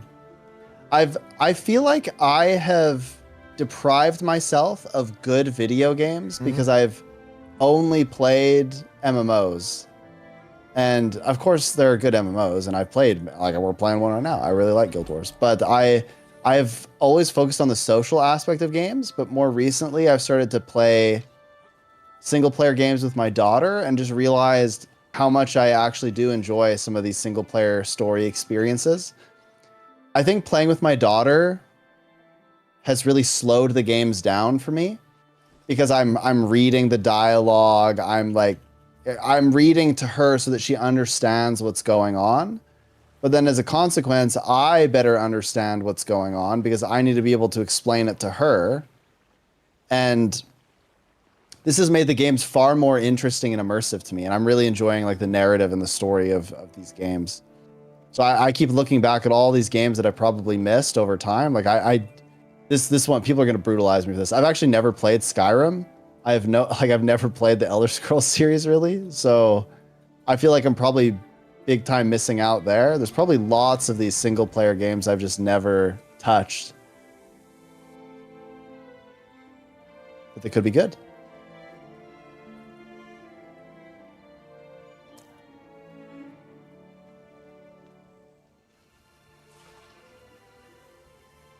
And yeah, you should. You should stream it as well.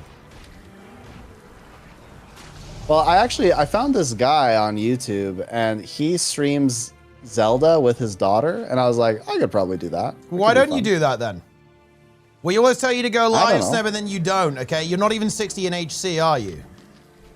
No, I should do that though. Bear in mind, Classic Plus is coming soon, so you actually don't have infinite time to do HC.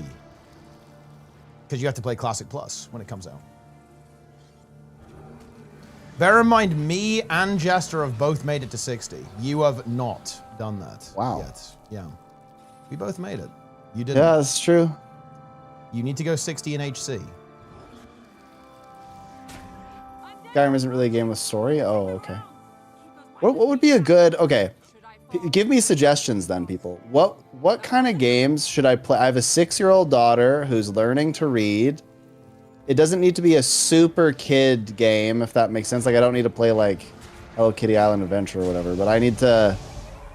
But it can't be, like, too dark or too scary. What are some good single-player, story-driven games that she and I would both like? Spyro is good, actually.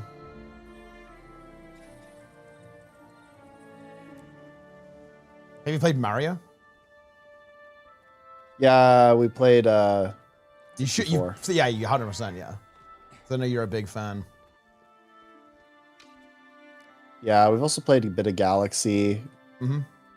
Mario Kart. Yep. A few games like that. Wasn't a huge fan of Sunshine. Didn't really like that.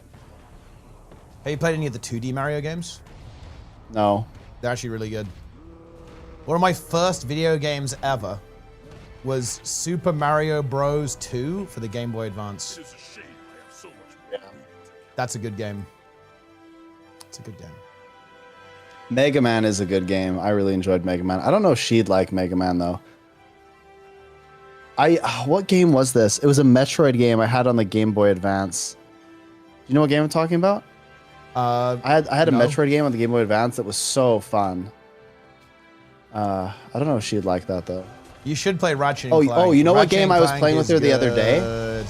What are you playing? No, you guys are gonna you're gonna think I'm like #1 dad in the world for this. Get ready. Okay.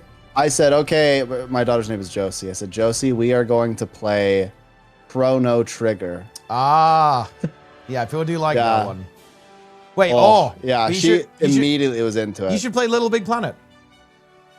I've never even heard of that. What is that? What? What? I have no idea what that is. Little Big Bro. Planet? Question mark, question mark, question mark. How have you not heard of Little Big Planet? Is it a PS3 exclusive? I think I played it on the PS3. I don't know though. Maybe it was exclusive. Maybe. It's a puzzle platform video game by British developer Media Molecule, published by Sony. It's very good. I'm actually going to draw. This is not even a truth nuke. This is not a truth nuke. This is a cold take, 0 Kelvin take. Little Big Planet is one of the best games ever made. And I say that as someone who doesn't even like console games that much.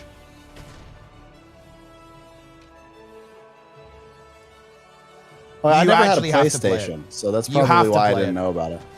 It is like mandatory to play Little Big Planet.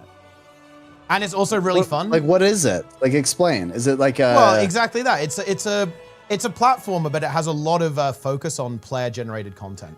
So all of the levels were made by the developers in the level editor that comes with the game. So so it's kind of like Super Mario Maker. Yeah, it is a little bit like that, in a way. And like it's just like you play through a interesting world, like fantasy world with various different characters and so on to play through like some formation of a story. And like the really big part about it was that you could play other people's levels. So you could make your own level and like upload it. The servers are gone because they got DDoS or something and like obliterated. So that's a bit unlucky, I guess. But you can still play like the single player experience. And it's just one of the most wholesome. And you know what you'd like about it, Snub? I think it's something that we both appreciate. It's a very pure game. Like the game, it's one of those games that you can tell that the devs made it because they wanted to give people something cool. And there's nothing about it that is there to like fuck you over or be evil in any way. Like it is a pure, it is pure creativity is what the game is. It's high praise, yeah. Yeah. Interesting. I might have to give that a go. Yeah, it's good. And I think it's definitely, I think it's really good for kids, right? Because I think it does have some like puzzle elements to it. Like, again, you can make your own stuff, right? And it's not like something, super, super crazy, right? It's not like you're writing code. But yeah, you can like connect things together, right? You can like make little mechanisms and switches and stuff and like some basic, you can like make some basic enemies, right? That will behave in certain ways and, some like drag and drop kind of construction stuff. It's quite a lot to it. You said it was PS3 exclusive? Yeah, I'm not sure. The more modern ones are probably on, and obviously you can play all of this on emulator. I wonder, right? Okay, this is going to sound kind of crazy, but I wonder if I actually have the game. Because, I mean, maybe you do. Because I used to... Have you played Spore? Spore? Spore. Yes, but... yes. I always thought Spore was kind of lacking. What? I mean, okay, it's unfinished, Spore is still good. Yeah, like I always thought that it felt incomplete. That's honestly fair. That is fair. It is. Because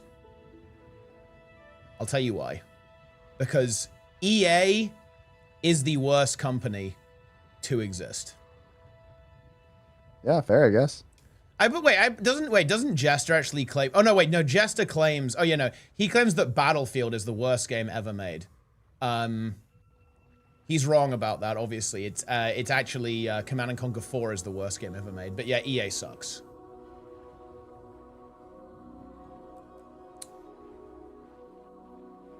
Has there been an update to Spore? No, I mean like EA did the EA thing, and it's just GG. Yeah, I remember Spore being like really interesting at the beginning, and then it just became like it wasn't very good later. That made sense. I don't know. I mean, well, I actually didn't mind the space stage. I definitely agree that the real strength of the game is in the creature stage in particular, I would argue. Like that's like definitely the peak of the game, 100%. But I actually really don't mind the later stages too. I think honestly they just aren't really long enough. In particular, I'd say the civilization stage is way too short, but so is the tribal stage as well. Space stage is too long. It kind of has some pacing issues. The space stage is really fucking long. I think the creature stage is really nicely paced. Cell stage can honestly be a little bit longer as well, but yeah, then the tribal stage and particularly the civilization stage are very, very short. But I mean, I still like it. I actually still really enjoy the even the space stage. I think it's actually quite fun. Yeah, what else would she like? I'm trying to think of games that I played as a kid. I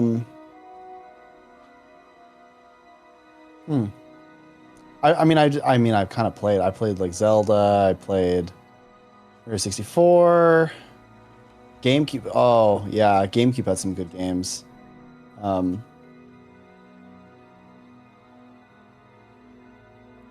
to think of some of there's like different RPG type games that we played on GameCube that were good. I need to go through my whole video game collection. I used to go yard sailing and I would just buy up video games. I have like 1,000 video games in my basement. Okay. I should go through. They're mostly Xbox games at this point, but I have a couple of like really rare PS1 games that are worth like $400, I think. Have you played Ratchet and Clank? I know of Ratchet and Clank, and I've probably tried it, but I don't remember. S-tier video game. You gotta play it, bro. Have you played Conker's Bad Fur Day? No, what the hell is that? Oh, come on. You never played Conker's Bad Fur Day? No. Really? No, what the hell is that? You've never played Conker's Bad Fur Day. That's crazy. What? Wait, why would I have played that?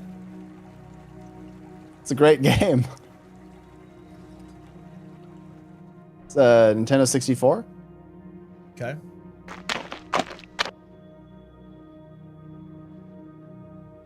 Yeah, basically you're like a squirrel with a gun, but yeah.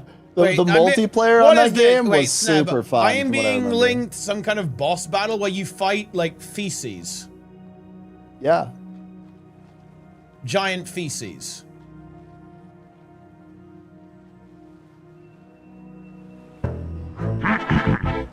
Seems on brand, right? Me. I am the great mighty Pooh, and I'm going to throw my shit at you. A huge supply of tish comes from my chocolate starfish. How about some scat, you little twat? Do you really think you'll survive in here? You don't seem to know which creek you're in. Sweet corn is the only thing that makes it through my rear. How do you think I keep this lovely grin? Are you watching it? Yeah. Now I'm really getting rather mad, like a tickly shitty little tag nut. When I've knocked you out with all my bab, I'm going to take your head and ram it up my butt. Your butt? My butt. I remember there was this game. Man, I wonder if anyone can help me remember this game. It was on original Xbox. Original Xbox had some like wacky games. This game, I remember very little other than you like fought each other. It's like a fighting game, as if you're in like a dojo or something. And then, you know the song "Everybody Was Kung Fu Fighting"? That song just played like on repeat. I think it was like now the that's menu what I title call game. a bowel movement. Wow. I don't remember what the game was called.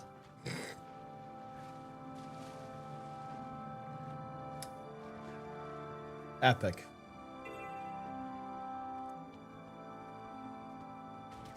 Double Dragon. Double Dragon. Mm-hmm. I'm fighting a dragon right now. Oh, really? Which one? Dragon's End? Dragon's End. Oh, I just realized I don't think we're doing this very fast. Well, like, do you remember the original Dragon's End era? Oh yeah, of course. What's your take on people thinking that Dragon's End was impossible? Yeah, I think it's a really interesting mindset. Do you think it was good that some people tried... Like, do you think it's good content that some people stayed up 24 hours on EOD launch and did Dragon's End every 2 hours and didn't get it? Yeah, I think that's rather amusing. Yeah. I think what's more interesting is that there were a lot of people that didn't change anything, right? They just kept trying. throwing themselves in there, and they didn't adapt. Try to adapt in any way. They just kind of kept sending it. Yeah. Yeah. Yeah. How do you feel that you narrowly avoided getting carpet bombed by the community for doing dredge runs? Yeah, you almost canceled me. How did I almost cancel you? You I would have fucking canceled me. saved you. Look, put one in the chat if Teapot would have fed me to the dogs. What? If you totally would have fed me to the dogs. Whoa. If there was more evidence that I was like some kind of evil No, you got conspirator. lucky as fuck. You got lucky that What do other you people mean? I did didn't worse do than you. anything wrong. No, 2 other people did worse than you. Okay, and you got lucky That's because of because I that. barely did anything. Come Bro, on. you were claiming that you were on a fishing map only to drive people away from the map. Did you or did you not do that? That is not true. That is not true. I was not advertising that in map chat or anything.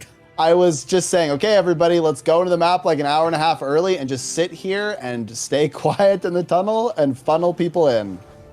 Yeah.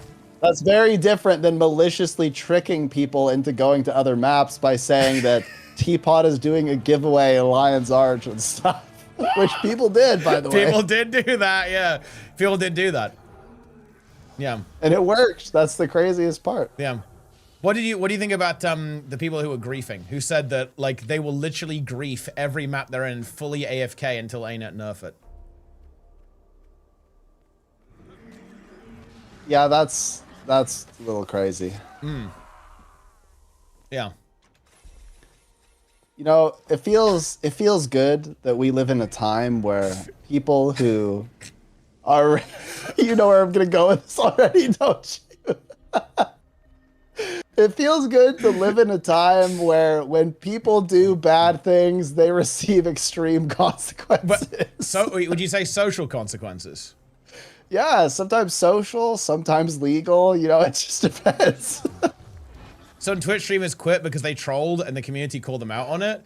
Yeah, I was the one. Wait, who? I want names. That's Wait, crazy. you know who? I was the one who swung the axe. Oh yeah. Yeah. Yeah. Well, I probably wouldn't say you swung the axe. More so, they said the words, and then the axe fell on them. Oh man. Oh, that was so. You still have that saved, right? Of course, yeah. I feel like anytime I'm having a bad day, I could just go watch that. That would. Wait, which thing actually? Which? The Isa situation where we sent Isa in as a secret operative. Wait. Oh, yeah. Oh. Are we talking about something else? No, we were talking about something else. Yeah, but like we can talk about that as well. Yeah, guys, this was crazy. So there was a streamer who was claiming that Dragon's End was fully impossible. There's no hope. It's pure RNG. There's nothing you can do. There's no point in even trying Context, it. they refused to play anything other than Death Magic Minion Mancer that did less than 5k DPS. Kate, Yes. continue. Yeah, so that was the premise. 5k DPS, Death Magic, Blood Magic, Death Knight, Necromancer. And we decided that we'd had enough. And we realized that if we organized them at me or Sneb, it wouldn't work, right? Because he'd recognize that it was us, and therefore we would be detected, right? And therefore he would, he would just say that we're different special snowflakes. Exactly. And it's magic, Yeah. right? So we had to send an operative in. Yeah, we send in an operative, an agent, if you will, who infiltrated the map, then asserted control over the squad by asking permission to do subgroups. And then after that, guys, the map succeeded. Oh, by the way, they didn't take, I don't believe they took tag. They right? did not. They just said, would you like help making the subgroups? And the commander said, sure, that would be helpful. Yeah, yeah. And all this person did was made subgroups. Yeah. Yeah. And I want to be clear, guys, the original streamer here was making the claim that subgroups do not affect DPS throughput in any way. I just want to be clear on that. That was the claim being made. Yep. So that, in other words, there is no point in making subs as it does not affect throughput. Yeah. It's actually it was actually a different guy. Funnily enough, it was not the same guy. But no, it was the same guy. No, it was the same. Wait, there were two guys that told wait, was it? Wait, was it? Oh, wait, no, it was the same guy. Yes. Oh, yeah, no, I thought it was the other guy who also... Oh, no, yes, it's weird because both those guys played Necro, actually, isn't it? Yeah. No, I got slightly confused there for a moment. But yeah, no, it is true, yeah. I mean, look, that's just the way it is, guys. Oh, do you remember the look on the guy's face? Oh, Yeah. Wow. I've never seen someone more upset about succeeding an event. You know what I mean? Like, the cognitive dissonance was incredible. Like this guy, he kills the boss with like a minute 30 to go, and he had been whining and complaining the whole time. It's impossible. It'll never happen. It'll never happen. It's impossible. Subgroups are made. They go in. They kill the boss with a minute 30 left on timer, and the guy is just like stunned. Like he's so frustrated, even though he won. It's crazy. Can you explain? I think he kind of exploded. Like didn't he just like? And that guy's gone now. Like yeah, he's not around anymore. Like a lot of the people who were then back then. Can you explain how buffs work in terms of who gets them and what priority in general? Basically, it's subgroup then proximity. Like that's the TLDR. Pretty much. Yeah. That's how basically everything works. So subgroup is important because the proximity can overwrite, right? Exactly, so you could like essentially give people all these extra boons for no reason, but proximity ensures that you're spreading the boons somewhat equally around. It's a massive DPS increase. Massive. Wait, this is with the old chrono meta, right, Nika? Yeah, when you were just doing like, yeah. This is like, oh, that was so funny. People did not like that. People did not like it, did they? Does Luna even play the game anymore, the way, Nika? I only see him ever play Final Fantasy these days. Because I know, because there's a recent, they made like a mega hard boss in Final Fantasy recently, and I saw him progressing that. What was the other guy? The other guy? I'll DM. So there's another guy. I'm gonna DM. Do I know about this? Yeah, of course. It's this guy. Oh yeah, yeah. Oh, the big argument that we had on Twitter, that was crazy. Yeah. I remember that. Didn't it get kind of heated actually on Twitter? Oh yeah, it did. It got like weird because the claims that were being made, it seemed like it was just some sort of like extreme like depression or something. I don't know. It was getting weird. It ended in some blocking. I think. Do you block often? No. I only block people if I believe it's unsalvageable. Right? Like you can't, like there's no way to help them. They won't listen to reason. Yeah. Do you have a big marsh frog collection? I'm doing the marsh frog heart. No, but I'm aware that some people have extremely large collections. I think it's messed up that one of the things, this heart, do you know how you complete the heart? You juice the frogs. There is a frog juicer. Yeah, that's pretty crazy. You know, what is with ArenaNet and hating frogs? We've seen this in multiple ways, right? They ban frogs from the Twitch chat. They juice the frogs in the game. Aren't frogs allowed? Yeah, they had to free the frogs. Probably some kind of PETA complaint or something. But yeah, it's pretty wild. You know? Somebody at ArenaNet was a little upset with the frogs. Frogs. Holy, so many people. Like 20 people just died to the swappa. Mm-hmm.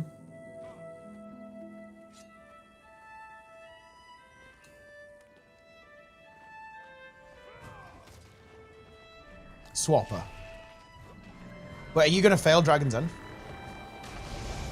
There's 6 minutes left and like 10%. So it's unlikely, but still possible. If everybody just stops playing, then yeah, it's over. Do you know that Darren's has failed Convergent CMs on NA server? Oh, I'm aware. I've been in there with him. Yeah. Are you aware that in his, I believe, a recent Convergent CM race, EU won 8-0? I mean, it's unsurprising, unfortunately. Mm.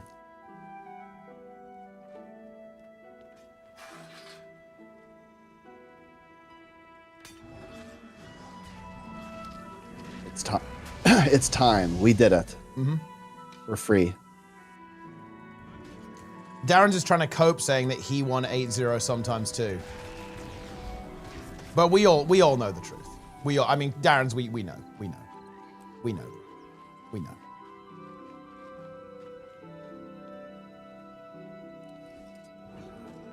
Who has the up hand in PvP? In what context?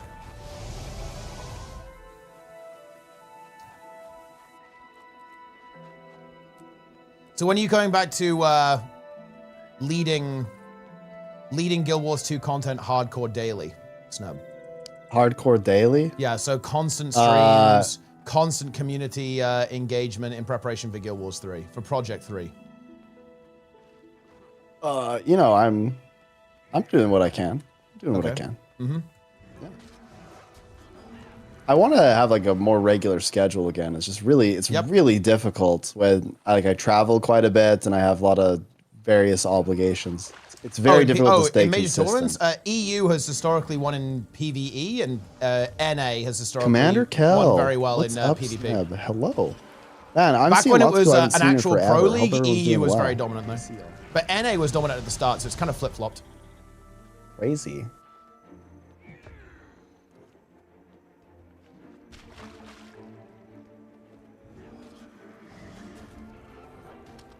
I love frogs.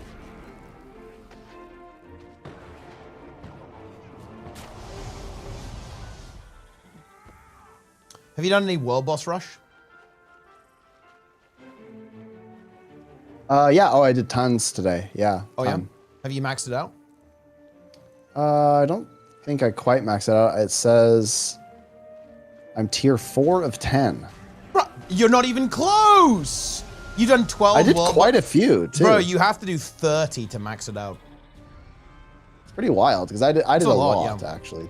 Yeah, I'm maxing out on this HC character soon. HC hype, HC hype, HC hype, HC hype, HC hype, HC hype. Oh, I know what happened. I didn't understand that it was only core bosses, so I was just doing tons of like random metas and stuff, and then I realized they didn't count. So I did like a big meta train, but yeah. I've basically done, like I did Shadow of the Behemoth, did Mega Destroyer, I did the Jungle Worm. Mm-hmm. I think I need to do the Shatterer, so I can do that What later, do you I guess. think? What do you think? There's one more meta event for probably quite a while, right? In Guild Wars 2 Yeah. with VOE. Do you think they're gonna make it actually nuclear this time?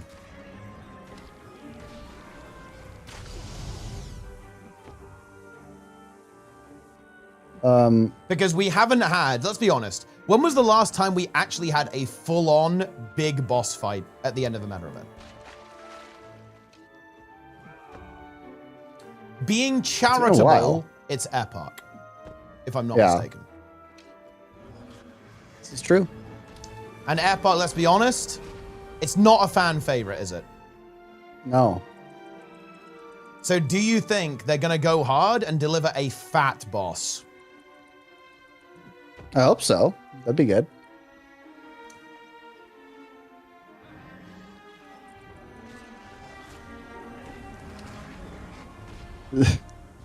I like how my chat is like slightly burning me. But what You are they stream saying? once every 2 years. It's Yeah, not you do. surprising. This is yeah, you do stream once every 2 years. The last time I streamed was 1 month ago. Okay, Bro, I was like gone every a lot in conversation July. I say, bro, when are you going live, bro? And then you never go live. No, that one day, I was like, I will go live or I will slug again, and I did go live. I did. I went live for like 3 hours. Yeah, but that's because you were basically threatening yourself. Like if you have to slug, that's obviously not good. Yeah. And you're not Both even allowed market to and slug, are you? was Because you going great. scared your own children.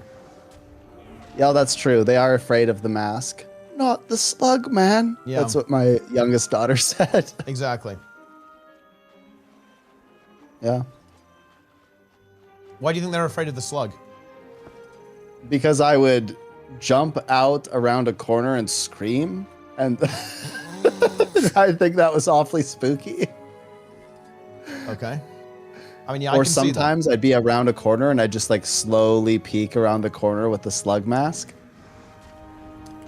Are you aware of the Yoda meme? No. What are you talking about? The Yoda meme? Yeah, let me link you this emote. Take a look at this. Do you see it? I'm working on it. It's loading. What is this? I mean, Yoda Impact? What do you think that is? I'm gonna link I you. feel like I'm missing something. I'm gonna link. I don't You know. are. I'm gonna link you the source material. Listen to this. Don't watch it on stream. Do not show the video. I serious. Do not show the video. Just listen to the video. You should watch it though, because the visuals do give the context.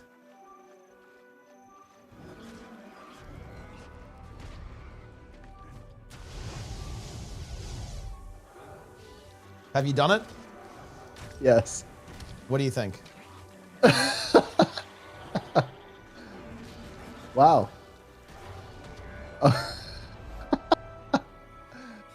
Okay, I get it now. Impact. What's the problem with Wow. the video? You're not looking at the actual. I'm sending you the true video, Darren's. You'll see what's wrong with it immediately.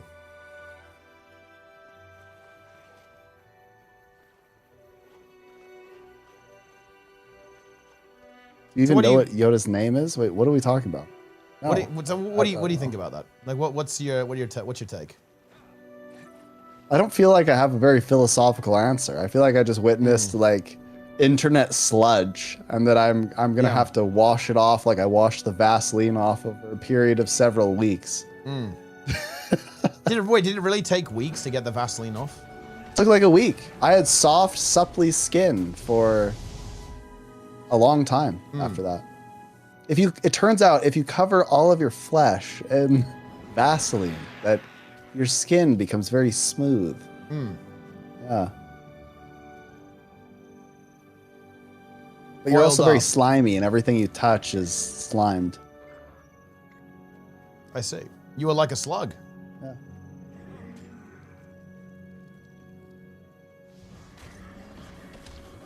What do you think about the next 2 years for Guild Wars 2? I think it's going to be an interesting time. Yeah. Do you think it's going to be, in a way, it's going to be a little bit nice to have a break? I think this is mostly because I play WoW at the same time, but like, it's actually very difficult, like, because WoW moves very, very quickly, right? Like every 6 months you have a new raid, so it's pretty full on, like if you play the game hardcore, right? Yeah. It's going to be nice to actually have like a lot of breathing room, to be honest. Like, Guild Wars 2 is going to be very chill for, you know, the remaining time. It's true. Yeah, it's going to be nice.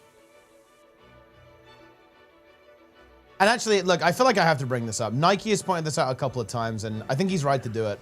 Why do so many of your stories involve feces? I don't know. It just kind of happens.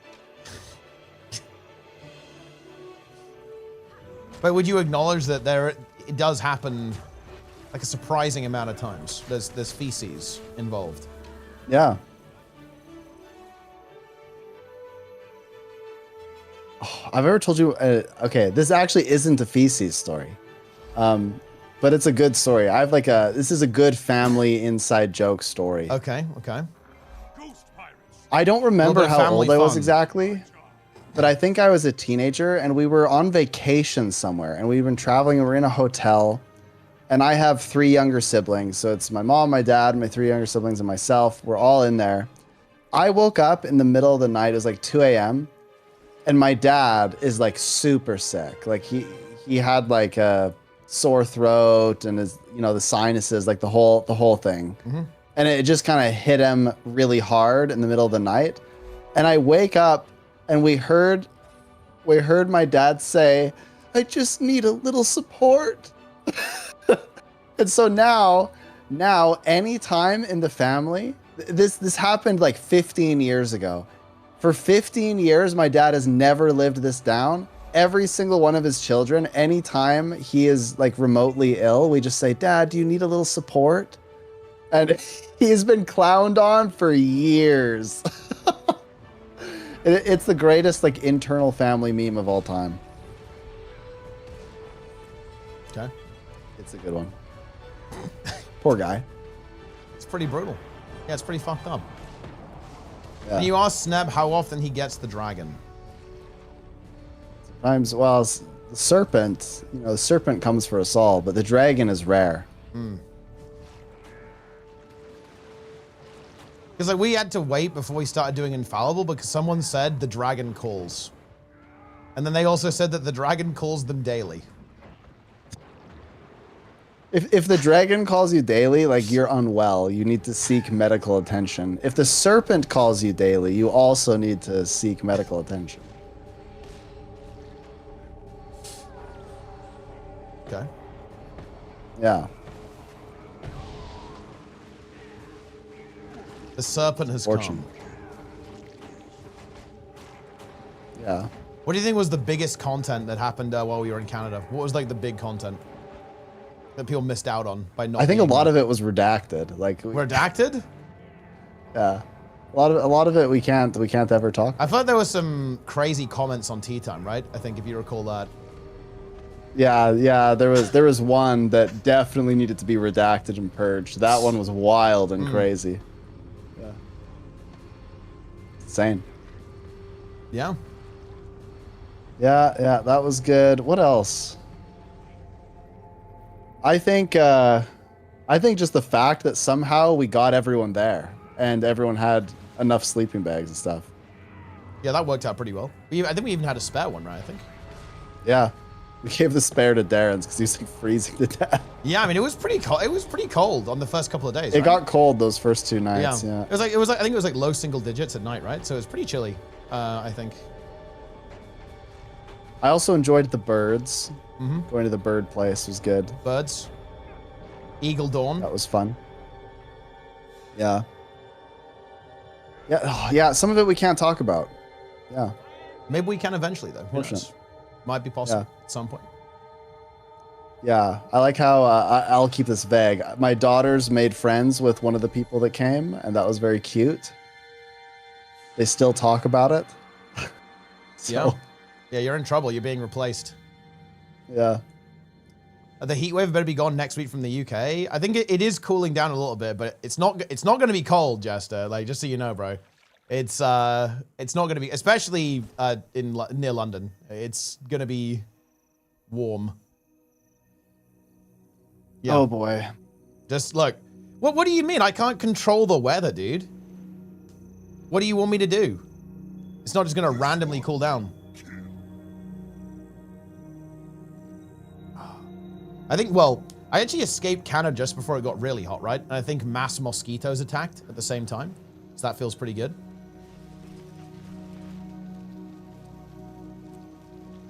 Oh yeah, yeah. It had been raining, and then the next, dude, I'm telling you, there was like swarms of mosquitoes. At my parents' house, you literally couldn't go outside. It was just like I went to my parents' house, I opened the door, and my mom started yelling. She's like, "Close the door! Close! Hold the line!" Because there were so many mosquitoes. Yeah, I'm serious. They were that bad. They were extremely aggressive for about 10 days because, as you can imagine, it rained for like 2 weeks. And then it got really hot.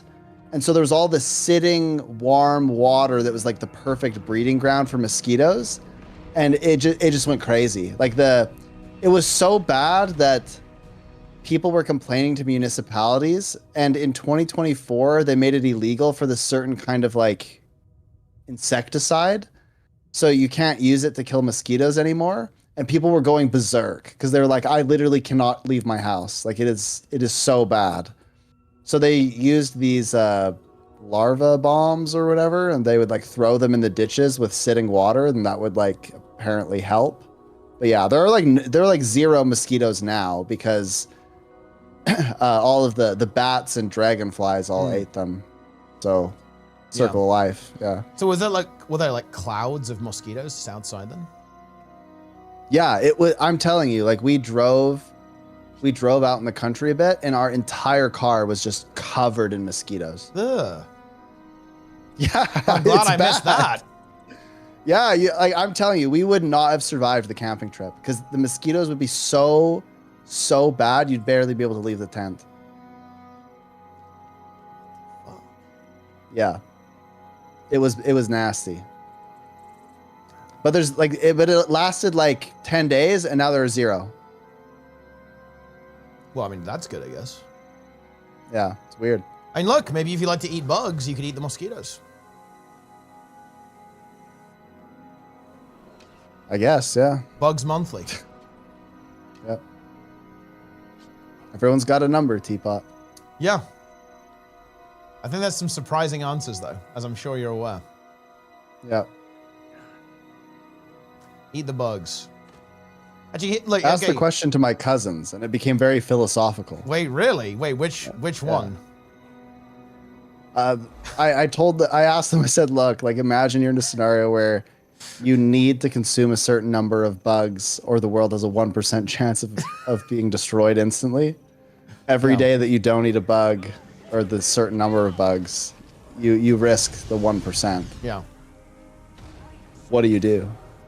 And one of them was like, I'm not eating any bugs. And I'm like, you wouldn't eat one bug to save the world? She was like, no, I'm not doing that. And I said, okay, well, what if everybody knew?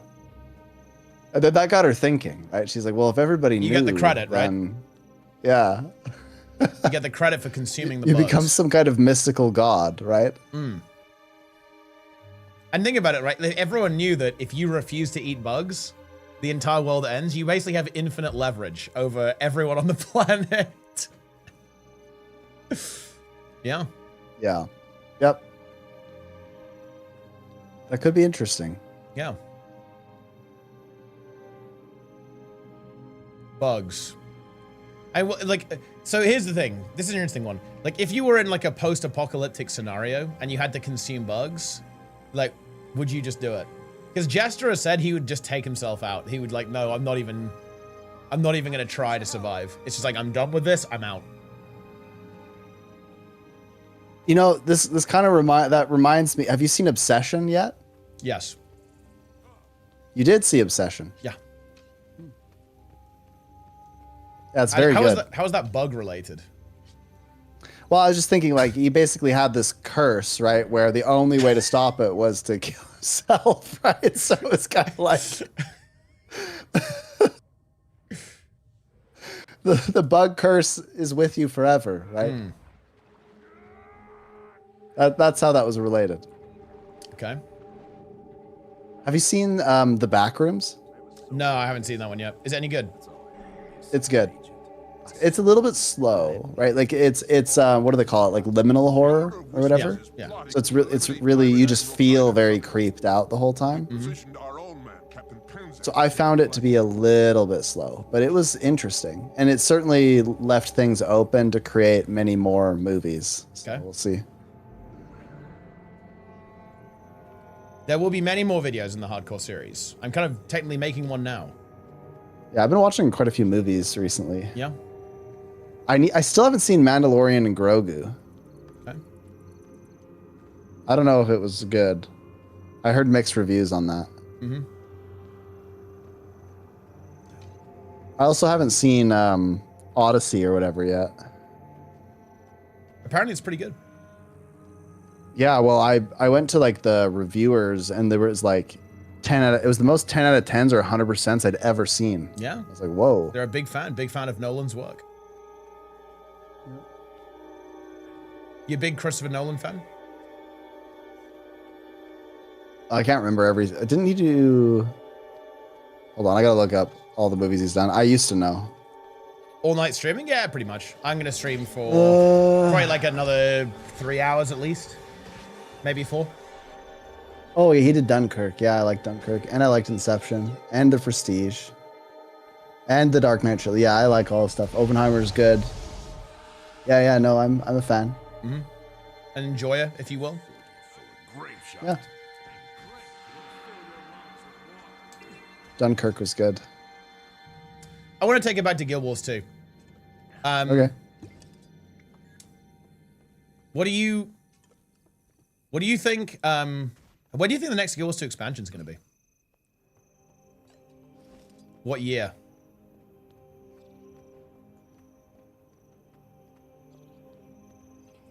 Probably at least 2 years from now. I have no idea. Mm-hmm. Not a clue. Okay, look, I don't want to be the super doomer guy about this, but I am extremely curious about the population of Guild Wars 2 when Guild Wars 3 comes out. Okay. I am like extremely curious. I think there's a bit of a psychological thing where people like to play the new thing, the most recent thing. Mm-hmm. So I feel like a lot of people will change the way that they engage with the game entirely. I have a hard time. I have a hard time believing that it will be able to completely go on this same kind of trajectory, right, where they are producing new expansions all the time. Do you think this is the problem with... Do you think this is actually more of an issue with them just naming the game in a numerical way? Because... Yeah, 100%. Because, because I guess the thing is, like, I actually know what you mean, and in a way I think I agree with you, but I feel that's unironic. I know it's really dumb, but isn't that just because it's called Guild Wars 1, 2, and 3? I feel like that's why they wanted to call Guild Wars Reforged, not Guild Wars 1, right? Yeah, no, I think that makes sense. Because I do agree with you to an extent. I think people will like go, oh wait, Guild Wars 3, why the hell would I ever play Guild Wars 2, right? Like they're gonna gravitate towards 3, and many people might even not want to play a game that's like second when there's a third in the series. Yeah. Because the thing is, right, is that obviously the two other examples that we have of this, right, with like RuneScape and WoW, it's, people play both of those, right? Like they don't only play one or the other. Like both games do really well. Like, especially WoW. I think RuneScape 3 is a bit of a different situation because that game is kind of weird. But at least with Classic WoW, Classic and Retail just coexist and they're just fine, right?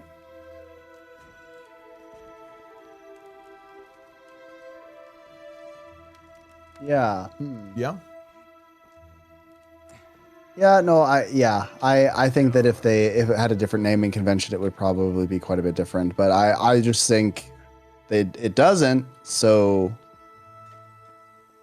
I don't know. I just have a hard time believing that they're going to be able to sustain an NA and EU server on Guild Wars 2 and have like enough activity to have consistent metas going and stuff. So wait, so you're predicting a radical decline then after 3 drops? Yeah, I think really? it will, and it might not always be like that, but I think there'll be a pretty steep fall off. Even if they keep doing expansions? Basically like VOE? Well, I think that's just it. It's like, okay, can they... Put it this way. I think that the second Guild Wars 3 comes out, there'll be a massive population change. Then it becomes, how can they get people to come back and play? And maybe that is through basically cross integration of skins or rewards or something through the games, that could make sense to get people to go play the other game. Or maybe it is just that the expansions are alluring enough to get people to go and play the story or whatever. But I'm not to be clear, I'm not trying to be doom, and I want the best for the game, but I just would be very surprised it was able to maintain a really high population. Like, there's no question that the population will go down in my mind. Like, the game's not gonna like go up in popularity after, you know, its sequel comes out. Well, I mean, maybe more people try it, but I think what I'm trying to get at is more like consistent player base. Who's logging in every day? And I think that will change radically. Okay. Yeah. I'm not afraid of a few dastardly rogues and some angry lizards. Let's go. So what do you think would happen then if they basically end up staggering all 3 games? So let's say we get the dream scenario. Guild Wars 3 launches, 6 months later Guild Wars 2 X-Pack, then 6 months later after that, Guild Wars 1 X-Pack. Do you think all 3 games would do really well in that situation? I think that there's enough of a loyal player base to the Guild Wars franchise that if they consistently released little expansions across all 3 games, that their core audience would buy them. I do think it's going to be quite tough though. Like, I'm very curious to see what their strategy is for Guild Wars 3 versus Guild Wars 2. Like, Guild Wars 1 and Guild Wars 2 are very different games. I know they want to make Guild Wars 3 quite a different game, but I guess it's too hard to speculate this. Like, I got to know what kind of game they're making, right? It's not clear to me exactly what it's going to be like. If there's enough overlap with 2, maybe people prefer 3 over 2. You know what I'm saying? Yeah. And then if the preference is there, then fewer people are going to play 2. But if they're distinct enough, then people might play both. I just think it's going to, I mean, it's already quite difficult, specifically on NA, to go and just pug a raid. The second you release a new game, I feel like that's going to be like impossible. But is that even a concern? I hate to be that guy, but I really just don't think that matters that much. Okay, well, sure. Let's say rating doesn't matter. Talk about certain meta events. On NA, there are certain meta events that almost never get done. Like, there's like one special guild in the community that will run it on a Friday once a month or something like that, right? And I think that those kind of things will suffer immensely. I mean, aren't those communities? Well, I think it's hard to say. I feel like there's no way that some of those communities don't die instantly. I feel like the really vested communities are the ones that are going to stay. Similar to how the speedrun community and I guess some of the GVG is stuck around in Guild Wars 1. Well, sure, but Guild Wars 1 is a fundamentally different game, right? Like, Guild Wars 1, you can play it in small groups with heroes and stuff. It's almost like a single-player game with cooperative elements. But Guild Wars 2 is very much like you need other people around you all the time to make things work. So the second that you remove the only answer to this is that they have to radically rebalance meta events and stuff. And I guess they've already shown that they can kind of do that. But I guess the thing is, where do you think the Guild Wars 2 players will go? Do you think the Guild Wars 2 players will just quit the game fully? No, I guess what I'm thinking is I don't know how the question really is, how many players are Guild Wars 2 only and have absolutely no desire to play a Guild Wars 3? Well, to be honest, I think it depends what you mean by that, but I feel like that might be quite a lot, because I think Guild Wars 3 is going to be totally different. I think a lot of Guild Wars 3 players might not like, or Guild Wars 2 players might not like Guild Wars 3. Yeah, I guess we just don't know how many, right?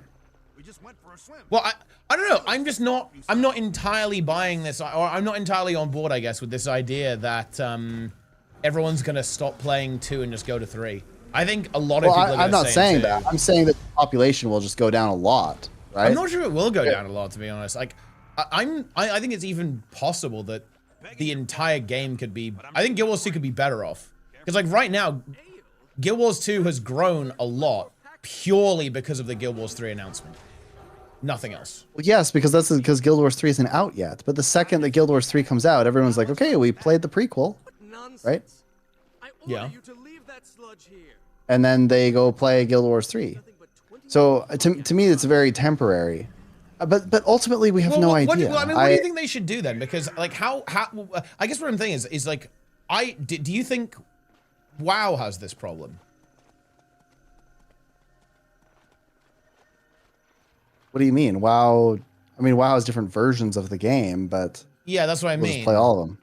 Well, yeah, but I mean, I guess WoW is a little bit different because you can play both on the same sub, which I think is very advantageous to them, right? Like you don't have to. Yeah. If you subscribe to retail WoW, you basically get Classic for free, right? So that is very good for them, I guess. It kind of makes people like naturally swap between the games, right? Like, you know, when you're done with retail, you go and play Classic, right? And so on if you want to. Yeah. But I guess what I'm saying is like I'm not sure if the games are necessarily going to be competing for players all that much. I think they're going to have like very different audiences, I guess. Yeah, well, I think there's a couple different ways to think of this, right? They're either not competing for the same audience, and so they'll be fine, or the goal is to have an ecosystem of games where you stagger the updates and people are playing 1 and then a little bit of 2 and then 3 and you're just kind of going in circles, right? But this is, I feel like this is a big risk, right? I feel like the way that they tackle this has to be done very, very carefully.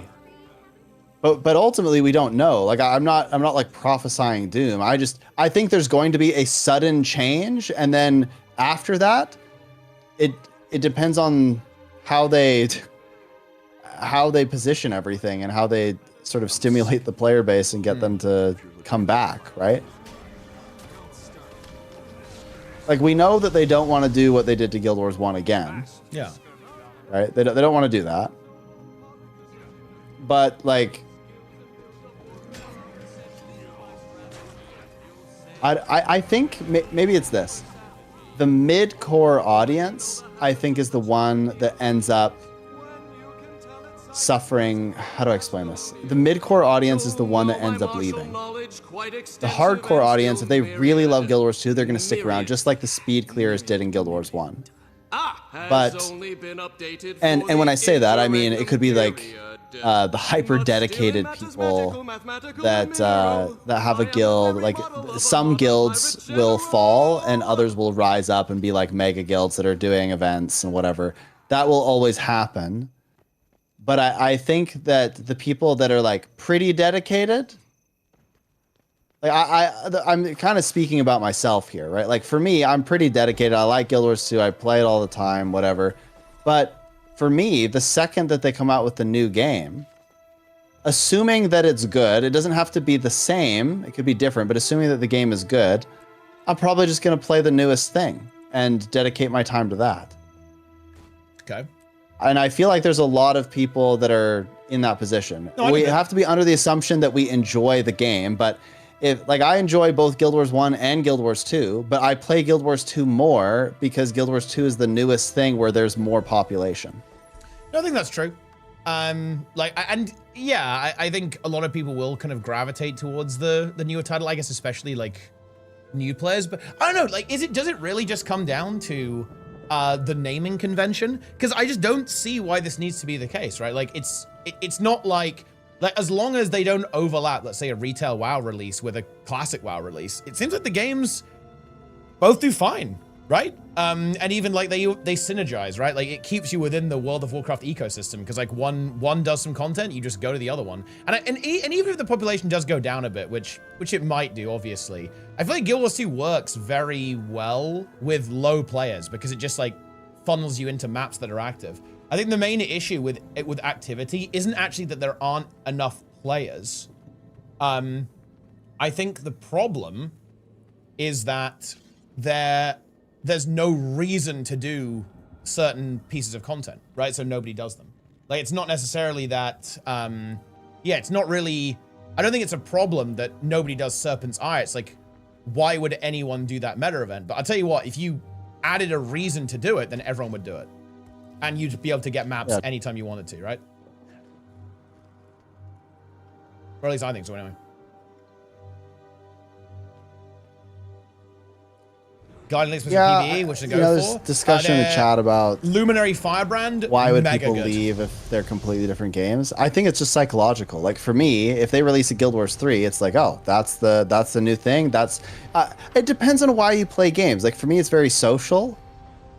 And if everybody's playing Guild Wars 3 and Guild Wars 3 is a good game, like assuming that I like it, and I like it like pretty much equal to Guild Wars 2, I'm probably going to like it more just by virtue of there being a better social experience. Okay. And I think a lot of people are that way, right? Like you might not, I think, okay, let's compare this to like Call of Duty. It's a different game entirely and whatever, but people play the newest Call of Duty, not because they necessarily think it's better than the last one, but just because that's where the population is. Well, but what if there's a population in both? I still think people end up playing the newest one because it's just a psychological thing. It's like that's the newest one. That's where people are. Do you think they should actually change the naming convention then? Because this doesn't happen in WoW Classic, right? Or RuneScape. Maybe not. Well, I don't know. Maybe it is a consequence of the naming convention. I've never really thought about it too hard, but it is like, quite possible. Because to be clear, I've heard this. I've heard people say this a lot about Guild Wars 3, and I guess the thing that confuses me is why do we think it will happen in Guild Wars when it doesn't happen in WoW? Because in WoW, if anything, the two versions benefit each other mutually more than anything else. Right? It's not that, oh, retail exists so nobody plays Classic. Yeah. You know what? Maybe it is just a psychological thing. Well, yeah, no, I'm obviously like that's. I'm not saying that's not the case. I think that can be a thing. Like to be honest, like I do actually kind of think that the fact that it is called Guild Wars 3 actually is unfortunate optics. I actually agree with you on this. I think if you're a new player, you have no idea about Guild Wars, right? You're not going to go, aha, I'm going to play Guild Wars 2 because like. Doesn't make any sense. Yeah. You play the most recent one, right? Like, obviously, well, that's how I would think of it anyway. Okay, right? If I was a new player. I'm just throwing out a name, so don't judge me too hard on the name. But let's just say they called it Veil Guardians, a Guild Wars story. Okay. Right. Do you think that people wouldn't feel as weird about it being a sequel? Maybe, yeah. But I think then you'd have to rename Guild Wars 2 as well. You have to rename all the games, and that's probably. I'm not sure if renaming Guild Wars 2 is. I think the brand recognition is super important. I think they probably thought about this. But Guild Wars 3, they're going to sell way more copies just by virtue of people understanding that it's Guild Wars. Yeah. Yeah, if it didn't mention Guild Wars at all, it'd be a huge mistake because they want the brand recognition. The brand recognition is extremely valuable.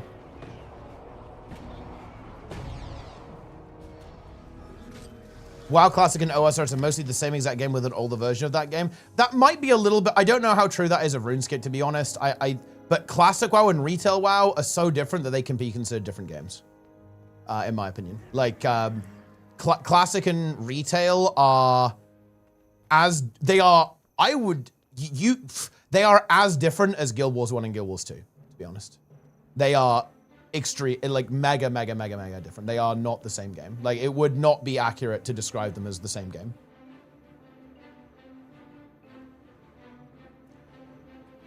So I think it is actually an analogous situation, like between those, between the two things.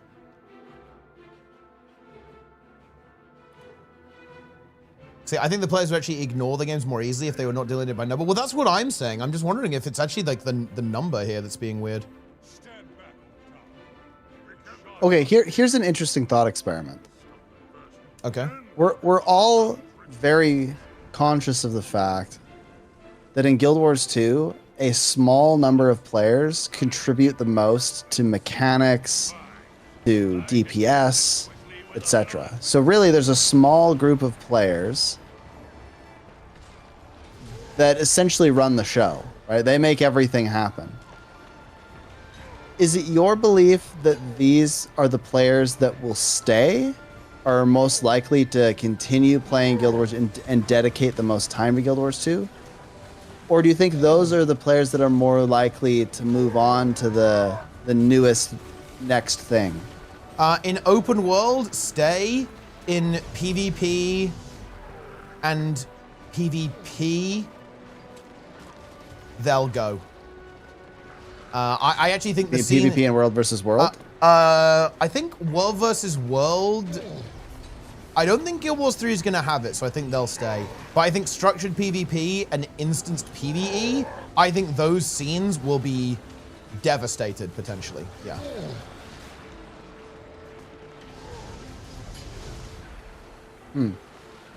But open world... I think that's a really... Open world PvE and world versus world, I would imagine will actually stay broadly the same, yeah. So you think things like, let's say, Dragon's End. Let's just consider the harder open world events, where there's still a reason to do them. Yeah. Do you foresee those as essentially needing to be tweaked? Yes. Or not? Yes, but not because of population, because average skill will go down. Yeah, that's what I was getting at. Is I'm curious if maybe there are the numbers, but the skill is different just because of the level of dedication of the players. The skill will be different because I think, in particular, a lot of the players who carry open world are actually people who do raids, do fractals, etc. And I think those are the type of players who may end up moving on to Guild Wars 3 quite a bit. And yeah, so I think the average skill in open world will likely go down. I think the population will be fine. I don't think it will really change that much even. But yeah, I do think that the average skill level in the game will probably go down significantly. Yeah. Yeah. Like I'll show my hand a bit. When it comes to Skein Gang, like obviously our community is primarily focused on raids, fractals, those kinds of things. I am anticipating a 90% reduction in teams. Like I think that yeah. I'm not sure about 90%, but yeah, like I'm not sure about 90%, but yeah, like very significant, yeah. So I'm already talking about like how do we essentially create longevity in our community if it's not going to be centered around statics, essentially, right? Well, you just do like, it in Guild Wars. Do we do statics in Guild Wars 3? Like what do we do, right? Yeah, you just go Guild Wars 3. Yeah. It's just interesting. Has the average skill level in Guild Wars 1 gone down? Probably, yeah. Although, it's weird, actually. Like, Guild Wars 1 might be a little bit complex in that situation, because I feel like only the really dedicated sweat stayed around. So that's like a little bit of a different situation, because it's not like the game... The Guild Wars 1, it was a dead game, right? Like, Guild Wars 2 is not going to become a dead game. Yeah, I think... Okay, people, listen. No. I think that what's going to happen is that certain areas of the game will be differentially affected, right? Like, I think raids will be way more impacted than open world. Oh, yeah. I think raids will essentially be dead. Very likely. Because a lot of the players are going to be attracted to the newest game. They're a bit more competitive, right? They're a bit... You know, they're players who are looking for that new experience. I think a lot of the players like that will go to the new game, for sure. Assuming that the game actually has something like that. That's the big one.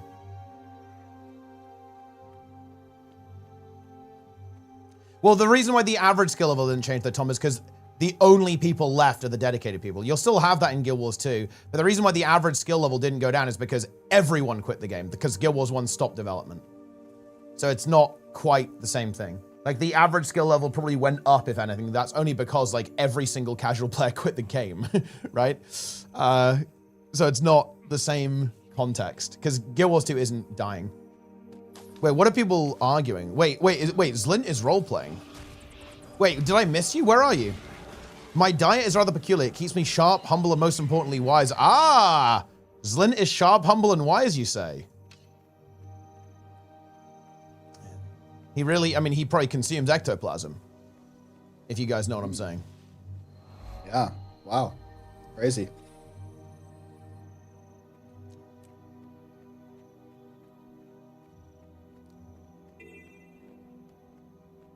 But I do think people will kind of bounce between the games because that's like the intended scenario. But yeah, I think that's how it is. I can't agree. This is like, look, I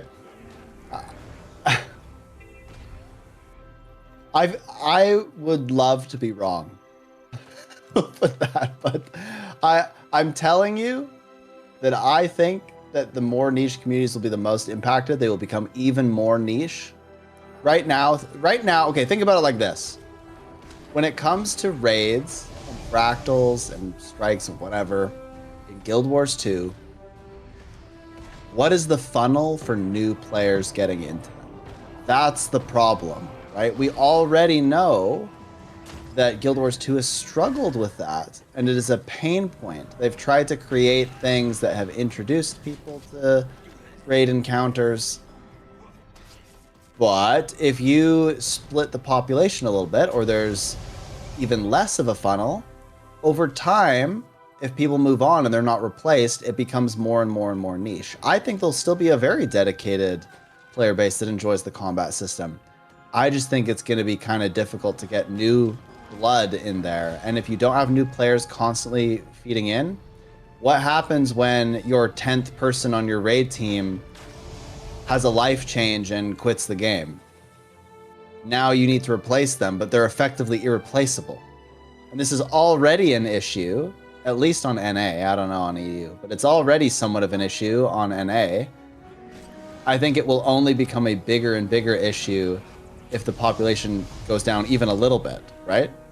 And I don't think that's controversial to say. It's just a numbers game, right? And I hope I'm wrong, because I hope that I love raids, and I hope that they go on forever, and that there's always a really thriving player base, even if it is niche and small and whatever. But I do think that it will be impacted. Yeah, and to be clear, I wasn't actually saying that the games are going to overlap in terms of their combat system. Like, I look at this more from a player mentality perspective, Shumst. So, for example, in my mind, I'm a competitive player, right? And I think a lot of competitive players are going to be drawn to playing the newest, the best, the brightest, right? In general, like that is kind of how in my opinion, kind of like competitive and more hardcore players tend to actually think about this kind of stuff. So I think it's not that people are going to go, well, you know, Guild Wars 3 is just like a better version of Guild Wars 2. It's going to be more like, well, I'm a kind of competitive, kind of hardcore player. I'm going to play the latest game, right? I'm going to play the latest game that's getting the most development time, the most content, like the most energy. So it's like a mindset thing more than anything else, rather than like the game is the same. It's more like, I want to play the most competitive version of Guild Wars.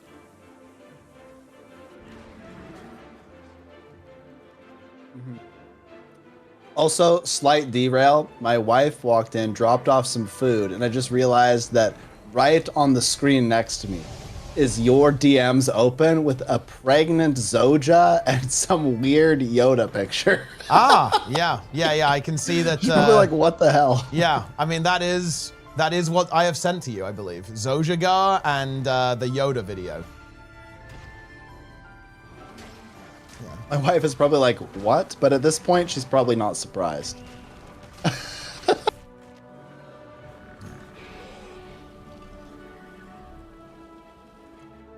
Anyway, back to the scheduled programming. Mm-hmm. Didn't most of the competitive players stick around in Guild Wars 1 the last time because the games were so vastly different? Maybe? I have honestly no idea. But to be honest, I wouldn't imagine so. I imagine a lot of people, especially more competitive players, either like moved on from Guild Wars 1 entirely or just moved on to Guild Wars 2, or at least tried Guild Wars 2. They might not have liked it, but yeah.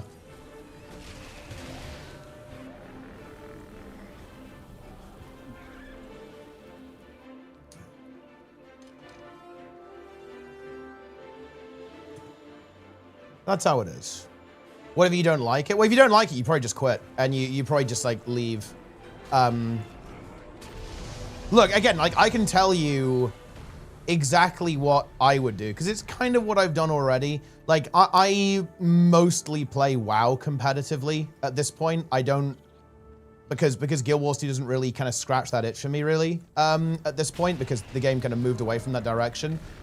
If Guild Wars 3 just really isn't for me, let's say the Guild Wars 3 drops, and it's like, this is a game that's just not for me. It's just not something that really excites me or interests me. I would just keep doing what I'm doing, but like more, right? Like I would just keep leaning into retail WoW probably.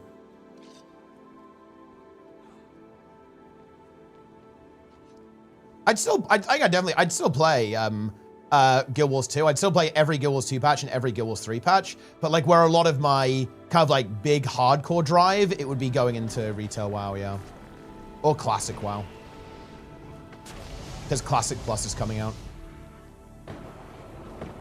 But it's not like I'd stop playing games. I'd still play, you know, I'd still play both the games, all of their releases. I feel like all my competitive drive just goes into pickleball now. Yeah, when that's fair enough.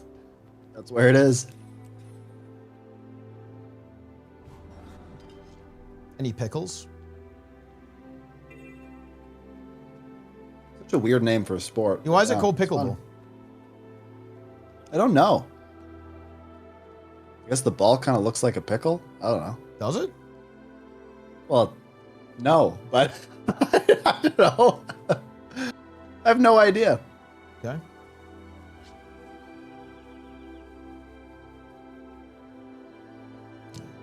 Code to maintain ending games. Oh no, I mean the ending games is never going to go away, just like Guild Wars 1. Like even though Guild Wars 1 was a literal dead game, there was still like a speedrun community, right? Like people still speedrun the game, like even before Reforged came around. That's never going away, but I think it will shrink significantly. I think the raid and PvP scene will well, assuming that Guild Wars 3 has PvP, which is not necessarily an entirely safe assumption right now, I think the raid scene and the PvP scene will be most affected.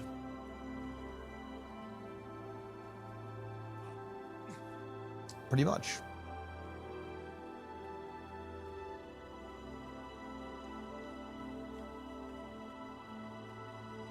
Elaine is trying to figure out Guild Wars 2. It's too complicated. If an MMO doesn't even have shit PvP, it feels kind of little. I mean, that's why I think it's actually quite likely. I think if you don't have stuff like PvP in your game, people are going to look at it as like incomplete. And that's just not a good look. Is Elaine playing Char? No, Elaine is Human Mesmer.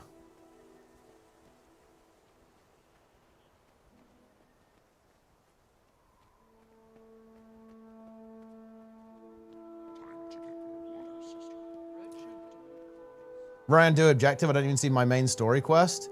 Well, you should have one. It'll be like a green arrow telling you where to go. Or if you've actually completed it, you probably don't get another one until level 10, actually. It's actually weird. I'm not a big fan of what they did there. They changed it, and I don't like what they did.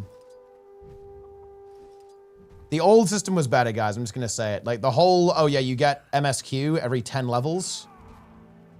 I'm not sure why they did that. I don't like it. It's probably because people were getting... They were like, trying to do the story when they were, like, way low level. And just feeding. And... They were feeding. I almost guarantee that's what it was. What do you think about the fact that some people struggle with Dagda story mode?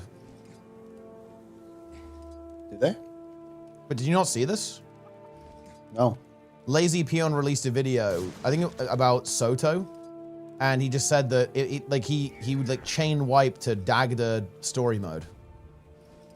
Oh, that's interesting that he would admit that. What do you mean he would admit that, Snow? That's a little bit toxic, bro. Well, it's just strange that he'd be like, yeah, this was like way too hard.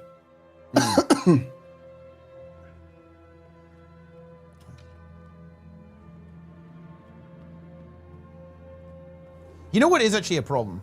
I do think they should actually change the new player experience. And do you know why I think they should do it? I feel like it doesn't give you enough gear. Seriously.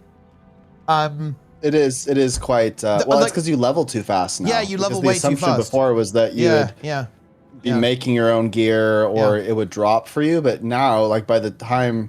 It is a very weird experience, right? You level so fast that you way out level your gear. Yeah. Yeah, you do. And this is actually a big problem because it means that you get to max level and you have nothing, right? Like you just have, I mean, you have literally nothing, right? Yeah. And it does not feel good. Yeah, and it drops you gear you can't use. And you just, by the time you get to max level, and even if you play the story, your gear still sucks, which I think is kind of a problem. It doesn't like even try to feed you items.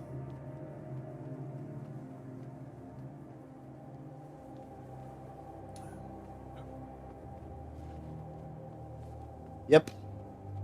Yeah, strange. So they probably should change that. It's a shame too, because the level 80 boost gives you good gear. But, you know, what if you don't use the level 80 boost? I guess it does. It gives you Celestial, right? Yeah, but, you know, what if you don't use it? Then you don't get it. And you just have, like, random trash that the game has given you. Why don't they just make it so that once you hit level 80, they give you a set of Celestial? Is there a reason? It's probably weird to, like, dump all of that on the player, I guess, like, at the exact same moment. Like, it probably needs to be, like, a bit of a restructure in the gearing system that it, like, slowly feeds you that over time. Like, maybe in, like, the level up rewards or something. So you end up with, like, a full set of Celly gear.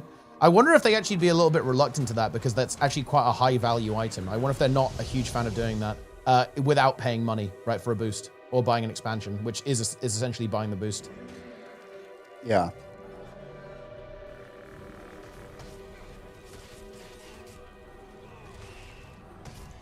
That is interesting to think about. Because one thing they could, I think it's too high value, but one thing they could do, because they've proven they can do this, is you make they have a weapon that adjusts its power based on your level, right? So they could do the same with armor or with gear, right? Mm-hmm.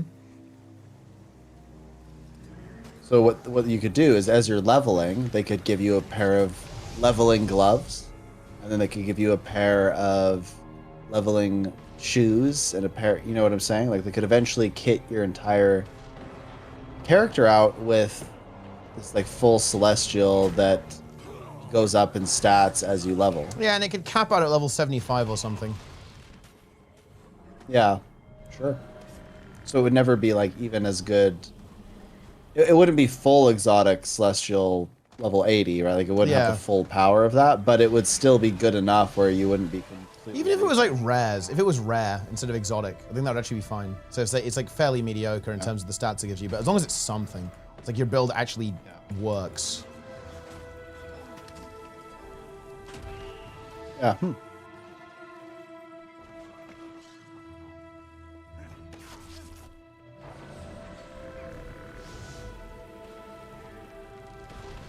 One thing I really want out of Guild Wars 3, and this exposes me, but I actually would like simpler gear. Okay. So you find Guild Wars 2 too complicated? Like it's too big brain? I think there are just a few things that make it just a little bit unnecessarily complicated. An example is putting this is going to sound dumb, but putting a rune on each piece of armor. I think that served a function a long time ago, but at this point, everybody just slots in 6 of the same, right? So why make it so that has any point of confusion? Just have like a separate little box that says your rune, and you put the rune in there, and it applies all the bonuses. You don't need the set bonus, is what I'm saying. I think the set bonus actually confuses some people. I've heard this before, where they look at it and they go, "Oh, I get all of that," and so they just like put different runes on each piece of armor. Yeah. I would do that. I would probably... I never would have... I got roasted for this when I first said this like, years ago, but I never would have introduced relics. Wow. Relics just added another point of confusion. It's just another thing, right? It's very confusing for people. Yeah, I would have just simplified it as much as possible. But I would prefer to have things be a little bit more simple in Guild Wars 3. Okay. Well, we'll see if they do that. And it's going to be on console, so it's probably going to be... It probably will be a little bit more simple, at least in a way.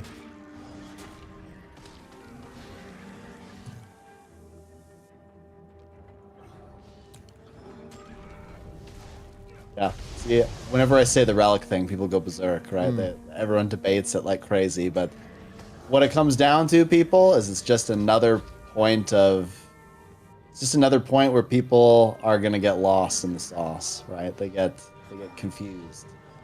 It was important for them to add it because they needed something for people to go for to make it worthwhile playing the expansions. Because I imagine one of the biggest issues they were having is you had all these people, and like, how can you make them want to play through the expansion if they already have full legendary everything? Well, the idea was to make it so they had to unlock relics to give them like full power again, essentially.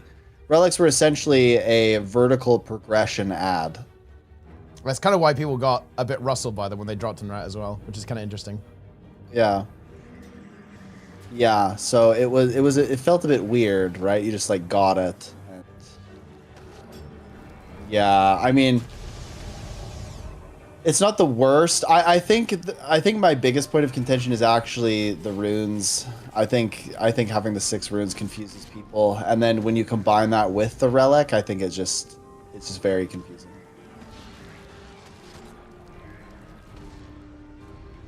It is totally right. It's a noob trap.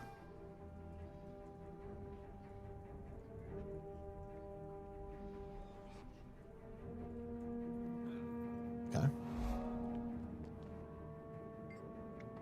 You think relics are noob trap?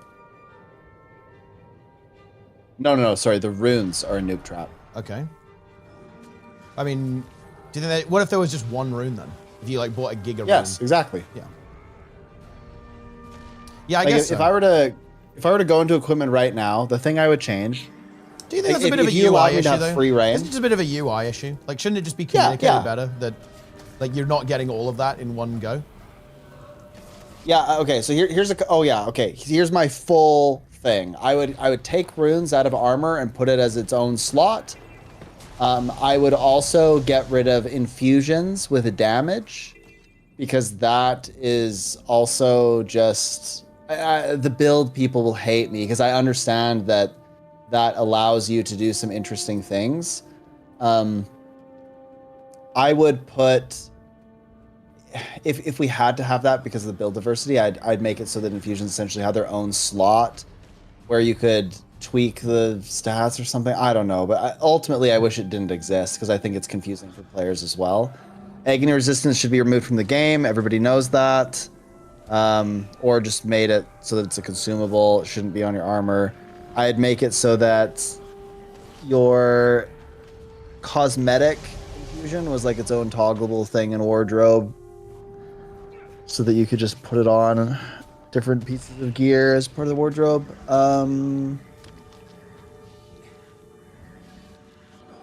Yeah, that's probably it. I don't think I agree with a lot of that stuff. It's pretty good. Yeah.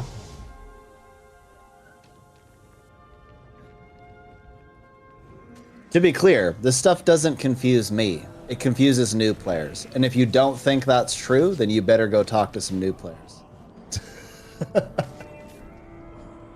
Well, I think more importantly, it's just like, in general, simplicity is good. Well, not simplicity, but like, efficiency is good. There's a lot of like pointless crap. Like, are infusions really a good thing in the game? Like, no, they're not. They're a junk system that makes it more complex for no benefit, if that makes any sense, right? Like, there's no upside of infusions, right? Like, and having them as a set, having one of the most prestigious things in the game be attached to exactly ascended gear in a system that's designed for fractals, and that's your endgame cosmetic with infusions, that is bad. Like, that's almost like objectively bad, I would say. It's just, it's not good. You want players to understand like the special things that you can get in the game, and having it in that convoluted way is really bad. It adds complexity. It doesn't add complexity. Infusions don't add complexity. You pick the one that is correct.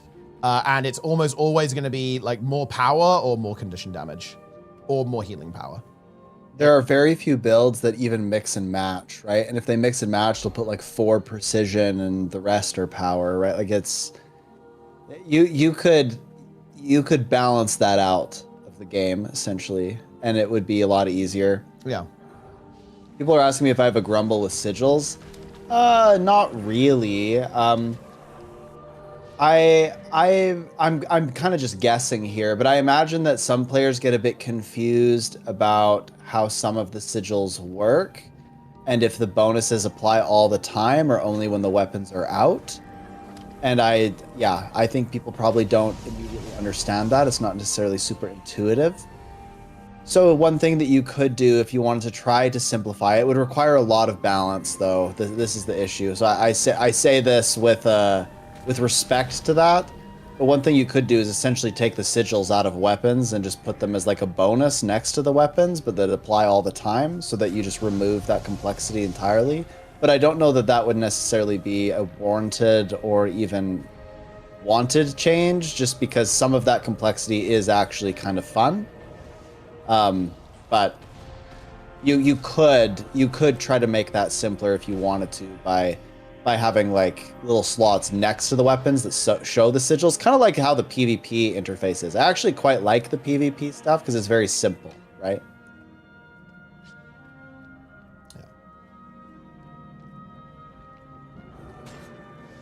And I think that just make the UI better is the way to go for sure. Because I think, well, to be honest, runes maybe should be compressed down into one, because look, why is it that runes have 6? It's because the original vision that you'd use 4 and 2 sometimes, or 2, 2, and 2. Do you guys remember when you'd actually do that to get condition duration back in the core game? Do you guys remember when you used to play, what was it? Was it 4 nightmare runes, 2 trapper runes, or something like that? And that was actually correct because you mix and match. That's why it was like that, because there was actually legitimate use cases for doing that. Now they moved away from that design direction, so there's not really much of a point in having that anymore. So yeah, honestly, you could streamline it down. Do you want to know why they don't, guys? I'll tell you a little secret. They don't do that because the economy is kind of reliant on that, right? They have to kind of rebalance the game a little bit. They'd have to make runes 6 times as expensive, essentially, which would be weird, I guess, if they wanted to do that. To keep the economy in check. They'd have to do a lot of work. Yeah, they'd have to do a lot of work to make that make sense. And also, someone asked me about, like, do I think that Agony... No, to be clear, I would get rid of Agony Resist, but I would just, I wouldn't remove Fractal Level.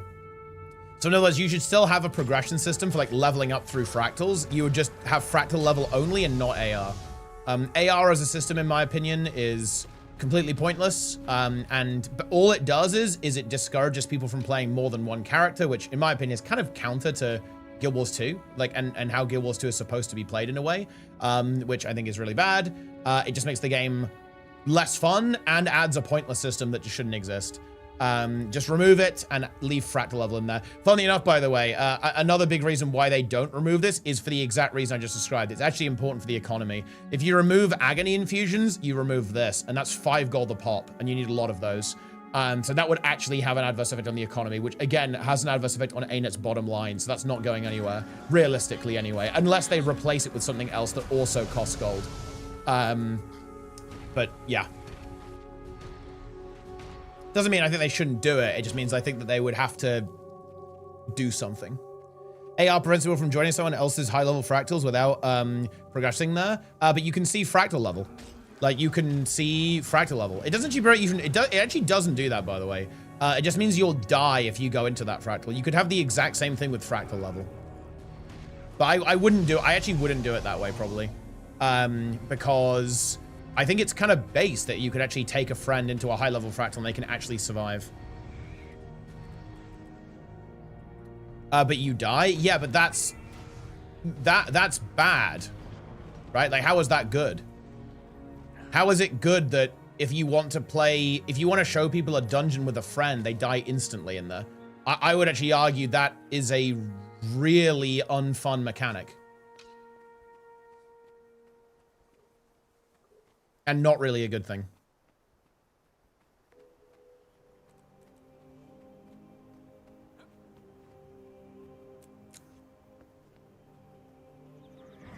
Who's the guy on the other end? It's Snebs, or AK the Goose, AK the Slug.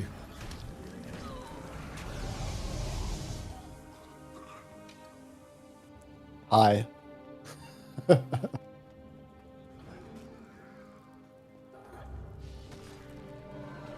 But yeah, no, I don't think that AR is a good system. I don't really think it really serves a particularly good purpose in the game. And hopefully we get to see like a proper pass on this as we go into the maintenance period, Snap. Oh yeah. Do you think we should stop saying that, by the way? Should we stop saying maintenance period, or should we keep saying it? I don't know. We could call it the Great Decline, but I don't think that would be. Wait, the Great Decline? No, it's gonna be fine, people. It's gonna be fine. It's gonna be fine. You know what I feel like, Teapot? I feel like we are. You know, I'm sure you've seen Toy Story 1. You know, where all the toys, they're freaked out because it's Andy's birthday. And they know that a new toy is coming. And they're worried that the new toy is gonna be better than like the current toys. And that the new toy will get more attention and stuff. Okay. So they're like looking out the window, guessing what's gonna happen. They're like, oh my gosh, like what kind of toy is it gonna be? And we're like Woody. We're like, everybody calm down. It's gonna be fine, everybody. Like, we're gonna be okay. Okay. Yep. We're trying to hold down the fort here. Mm-hmm. Yeah. A little bit of panic. Yeah. We're gonna be fine, guys. The game is dead.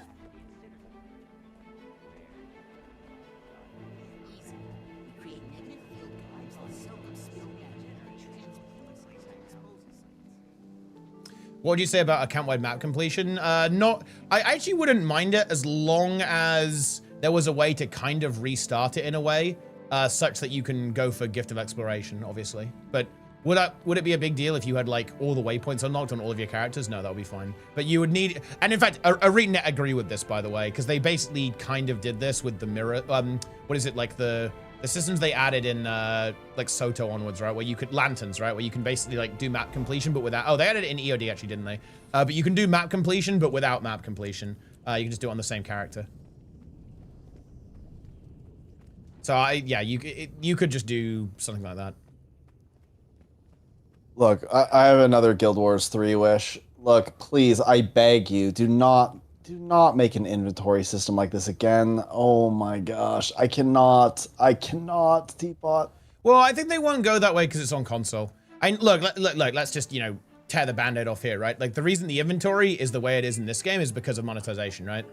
Because of, like, all the pay for convenience. But they probably won't do that in Guild Wars 3 because it's on console.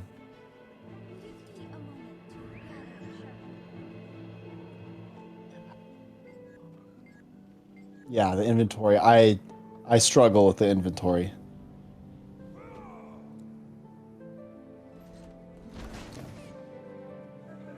So yeah, there you go.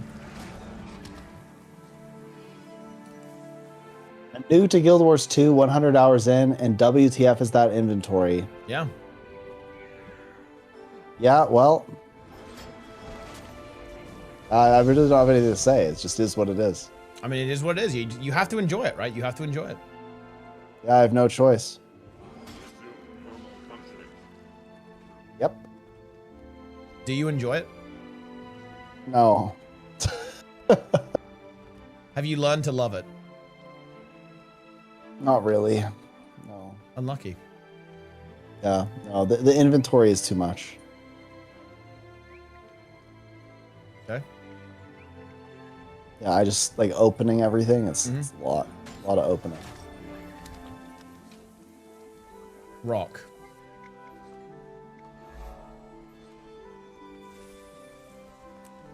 What are your thoughts on Yoda Impact? Have you enabled it yet on your channel? Oh, I don't know if I want to. No, it's why not? Unhinged. Why don't you want to add it? It's unhinged. But I mean, what you mean? Unhinged. What's the downside of adding the emote? Well, what's the upside? I mean, it's content. It's funny. Okay.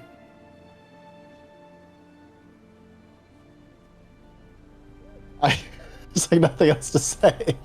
Well, do you need another reason outside of the fact that it's entertaining?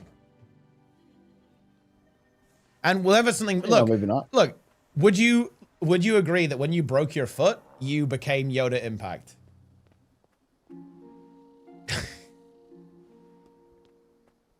Yeah. I mean, maybe. Yeah. Oh man, I still have foot problems. I'm never gonna get those to go away. It sucks. Well, if you keep breaking it, you won't. What's that? If you keep breaking your foot, you won't. Oh, I mean, it's just is what it is. Yeah. Dude, I've opened so many boxes. Okay, here's the real piss off about this. You open a box, and then your character is like, there's another box! And you're like, oh my gosh. Then you open that box, and inside that box is a bag, and then inside that bag is like 17 fish. Yeah. It sounds like the game is breaking you. It's crazy. There's a lot in there. You open a belt pouch, and there's like 17 ore. Mm-hmm. Is everything Problem? magical? Do you have a problem with that, bro? What's your issue? I guess not. That's the way the game was meant to be played.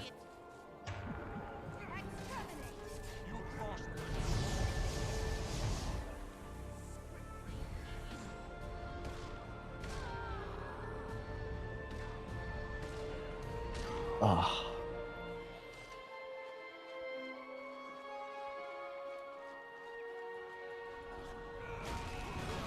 Boom. Why are you not playing on your hardcore character right now? Explain that to me.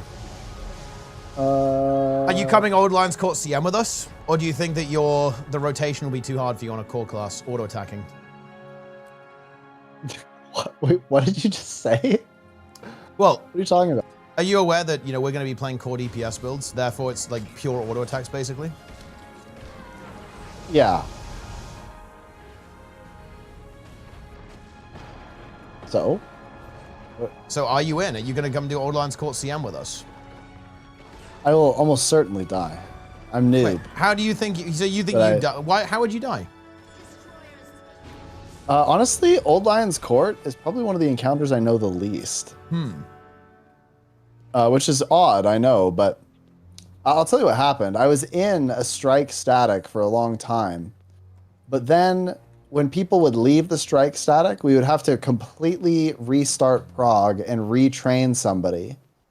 This would mentally break at least one other person in the group, and they would quit, and then we'd have to train two. And so this happened for a while, where we were in this like perpetual state of training. And then one day I was like, I don't even like doing this anymore. So I just stopped. Yeah. It became rather difficult to do that. Yep.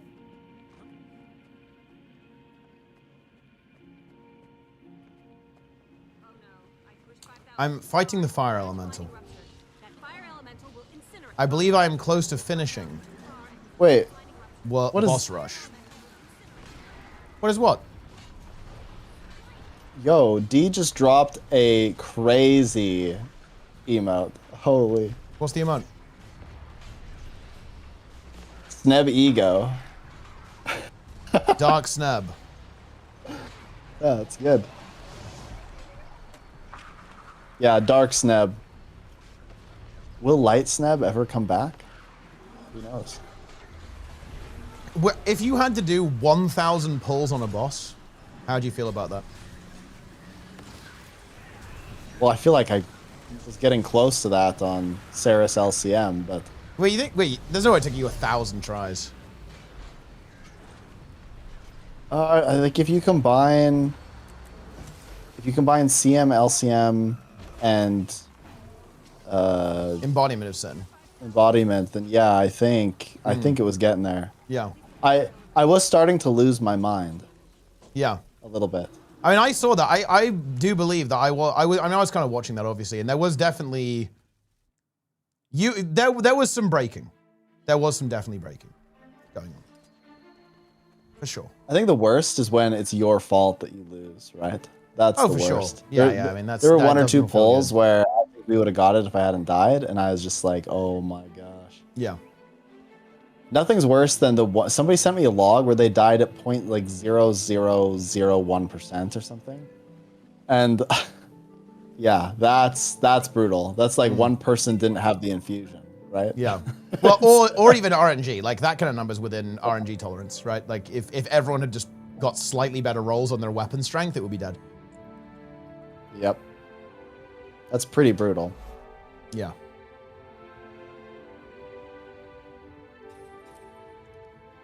Guild Wars 2 needs a progression culture in raids. Everyone wants things to be done smoothly. I want courts to be thrown bosses to the pain. Like, you know, I Wait, who said that? Mithrin. Where? Oh. In my chat. I see it. Yeah. I see it. So, I mean, there's kind of an interesting thing. I think that is obviously true, but I really do believe that a huge problem is just the difficulty. Like, I think just Guild Wars 2 raids are too difficult.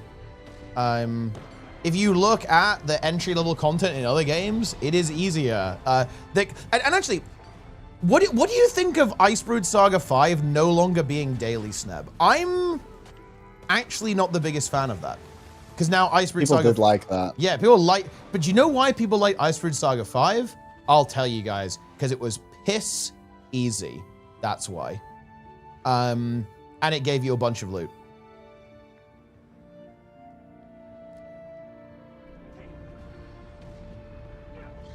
It's still daily? Yeah. But I mean, it's not though. Like now you don't you just get the rewards every week with like the raid rewards things?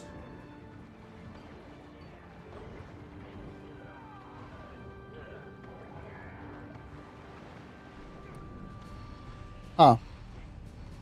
Yeah. You get the Icebrood Saga 5 rewards. Well, I guess, I mean, wait, do people still do it? I guess people don't do it as much then, because I don't really see it. I don't really see Icebrood Saga 5 groups. Oh, I guess the little chests are still good, but I guess you don't get like the main reward. So maybe it's fine then. I mean, Icebrood Saga 5 is good, just saying. Yeah. The bosses are not difficult, but controlling your character ultimately is hard for a new player. Yeah, but I mean that's not unique to Guild Wars 2 though. Like, I look, this is why I need all of you fucking guys to subscribe to WoW using my referral link and log in. Like, you guys have no, in fact... Wait, do you have a referral link for WoW? No, I wish I did. Like, but I'm actually going to do this to show you guys what I'm talking about. Like, you guys have no comprehension of how these other games are. I'm actually going to log into the video game known as World of Warcraft to actually show you this. Okay? Because I don't think you guys know. I don't think you know.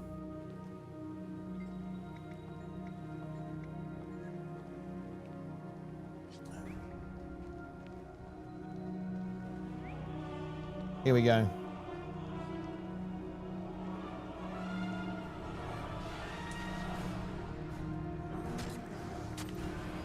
Alt tab and die. No, we've got to stay alive.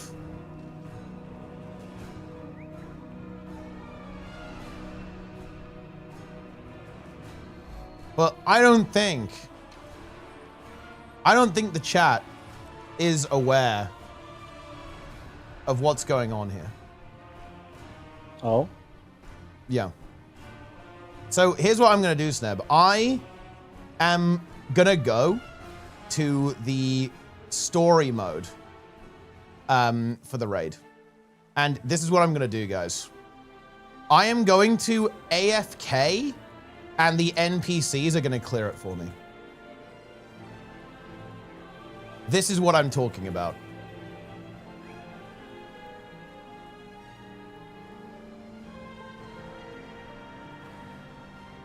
Teapot, though, we always talk about this. We always talk about how people need this lower difficulty and stuff. Mm-hmm. Chat, I'm asking this question. I'm very curious. I think that as long as there's a higher difficulty, people will believe that they should be entitled to that difficulty. Not everyone, maybe, but people will always look at that and want to be in that category because it's a symbol of status, right?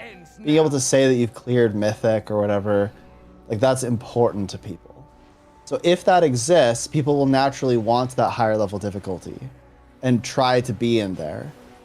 So I don't even know if yes, you need a lower level difficulty to help ramp people into that, but there's still going to be like contention among players and stuff because they're always going to think that they're good enough to be in there, even if they're not. So you're still going to have people joining groups that are improper or they're like essentially griefing, right? I mean, I weirdly enough, you don't actually see that in WoW that much. Like, there are some people who do. Funny enough, I think a lot of people actually play fucking Classic who think that way. That's why they like it, because there's only one difficulty setting there. But yeah, people do think that way to an extent. But it's just not, it's not a tolerated perspective. Like, if you say that in retail, you're a clown. Right? And I know that's alien coming from the Guild Wars 2 community because I think it wouldn't go that way in Guild Wars 2. But yeah, if you express that opinion, you're a clown, right? Like you are going to be made fun of. Like if someone made a post like that on the Reddit, they would be mercilessly mocked and insanely downvoted. I mean, the culture is different, right? Like that type of mentality isn't really tolerated. Yeah. But there are some people, yeah, who don't like the idea of Mythic. There's some people who, for example, who think Mythic should only have cosmetic rewards. There should be no gear rewards from Mythic. Blizzard are pretty firm on it though, so everyone just kind of like enjoys it. Yeah, it's interesting. You are your mother's son. But no, the reason I brought that up is because this occurs in pickleball. It is a big problem where it doesn't matter that the lower levels exist. People in the lower levels believe that they should be in the higher levels every time. But here's the thing, of course, right? Like if you look, if you don't finish Mythic, in a way, you haven't finished the game, right? In a way. And I can understand that. I can understand feeling frustrated that you haven't finished the game. Accept your oblivion. Because in World of Warcraft, if you don't raid Mythic, you'll never get your best in slot. Also, here you go, guys. I'm going to AFK, and I have these NPCs. Shout out to Captain Garrick, who's main tanking Lura. Very scary boss, guys. I'm going to AFK. These NPCs will kill it for me. We can enjoy the nice voice acting and the music. But I mean, yeah, I think isn't that kind of it feels like a very natural response to me, you know? That people would feel that way. Yes, because, yes, that will never go away. Yeah. I think the important thing to do is to make sure, and I think you'd agree with this, and I think a lot of people who play hard games would agree with this too.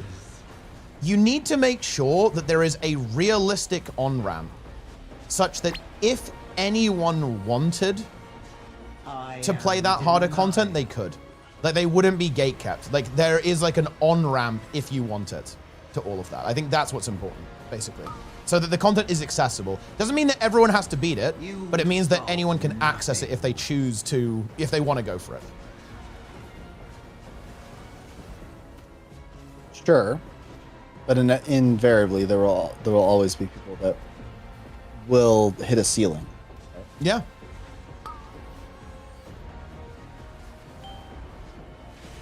Remember when people started complaining on Reddit, infallible time is what it meant, so everyone can get it? Yeah, I'm really glad they didn't bend on that. ArenaNet, once again, based. It's supposed to be fucking hard. Get better.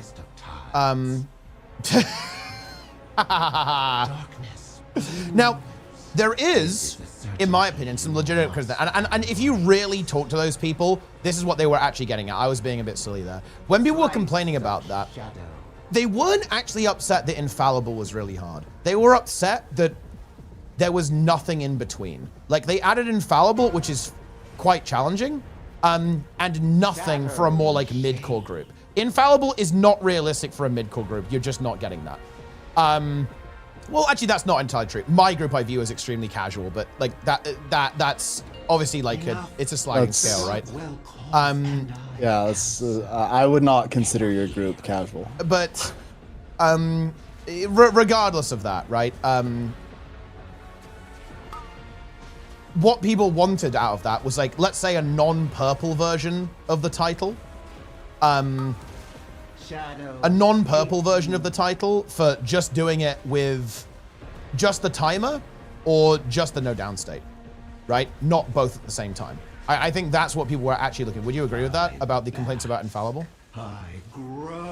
Yeah, maybe.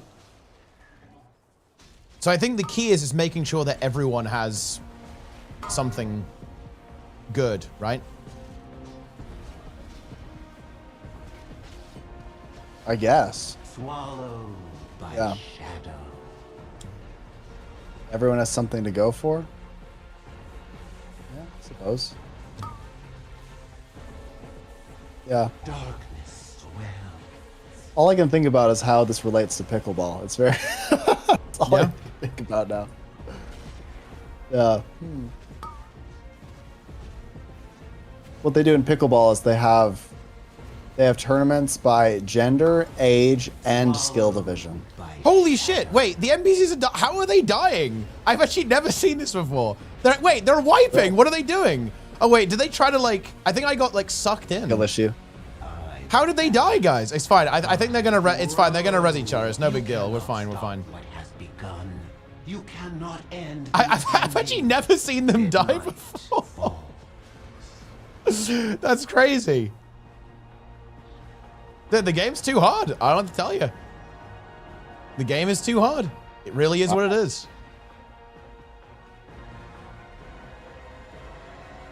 And complaining about Infallible's ever done a raid before? No, I don't think that's fair, actually, Architect. I think a lot of people did, actually, who have played raids. I think specifically, I think a lot of groups looked at it and was like, yeah, I'm just never getting this. Like, we're just never getting that. Which, by the way, is probably true. Like, I think people who made that assessment were probably right. It's just that I can understand going like, oh, wow, look at all these cool new achievements. I kind of like the idea of doing this, like, with no downstate, but, like, the timer just makes it impossible. It's actually really interesting, by the way. This actually puts off a lot of groups. Do you know why a lot of groups don't do, like, URA LCM? It's not the mechanics. The mechanics are not hard. Do you know what puts people off? It's actually having to do a decent rotation. That's why people don't do it. And that to me is very interesting. Because by the way, I actually have more than that. Oh yeah, good. Yeah. Because I'm in that camp, by the way. I'm in that camp, but slightly different reason than I think you think. Bro, we actually lose. I believe that Guild Wars 2 has actually become so fast that it actually hurts me to do that rotation for 2 hours straight. I actually didn't know it was possible to wipe on this, guys. My hands get physically That's crazy. fatigued We're learning from having something new to today. smash the buttons like crazy for 2 hours. I know that probably sounds like whining or whatever, but I don't want that. It's just happened. I don't know if I'm getting old or what, but I find that the game has become very fast and it's very difficult to maintain that level of dexterity for a long period of time. Yep. I actually don't disagree with this. I do. Because I can do it in small bursts. No, I know to what be you're able saying. to sit there and grind for like 2-3 hours at a time and maintain that level of speed and like a consistent rotation, it's hard. It's a skill in of itself, probably. No, I honestly do think that the game is fairly spammy. Like probably a bit too spammy for sure. I do think you're right there, and that that could definitely be like room for improvement. Weep more. Even right now, my hands actually kind of hurt just from being at my desk. I should probably get some ergonomic stuff. Yeah, no, I would definitely recommend it. Like, I think that it is something that people don't think about enough. But like ergonomic stuff is really good. Like, I had a lot of wrist trouble, and then I got ergonomic stuff, and I didn't have wrist trouble anymore. Feels good. Count milliseconds rotate. Yeah, that's some irrelevant. rotations are harder than others too, but that's completely irrelevant, by the way. It's not important to. I tend to lean towards the like easiest possible builds to play now, and I think a lot of people do this. Yeah, that's true. I do this because it actually is more of a physical thing. I don't want to have to like button mash like crazy. So you find me playing stuff like mech or whatever quite a lot. Okay.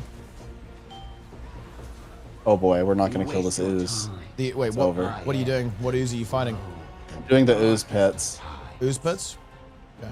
Yeah. darkness blooms. The ooze pits. Yeah, some of these events, man, they're pretty hard when no one else is playing them. I guess ooze pits are not that popular, huh?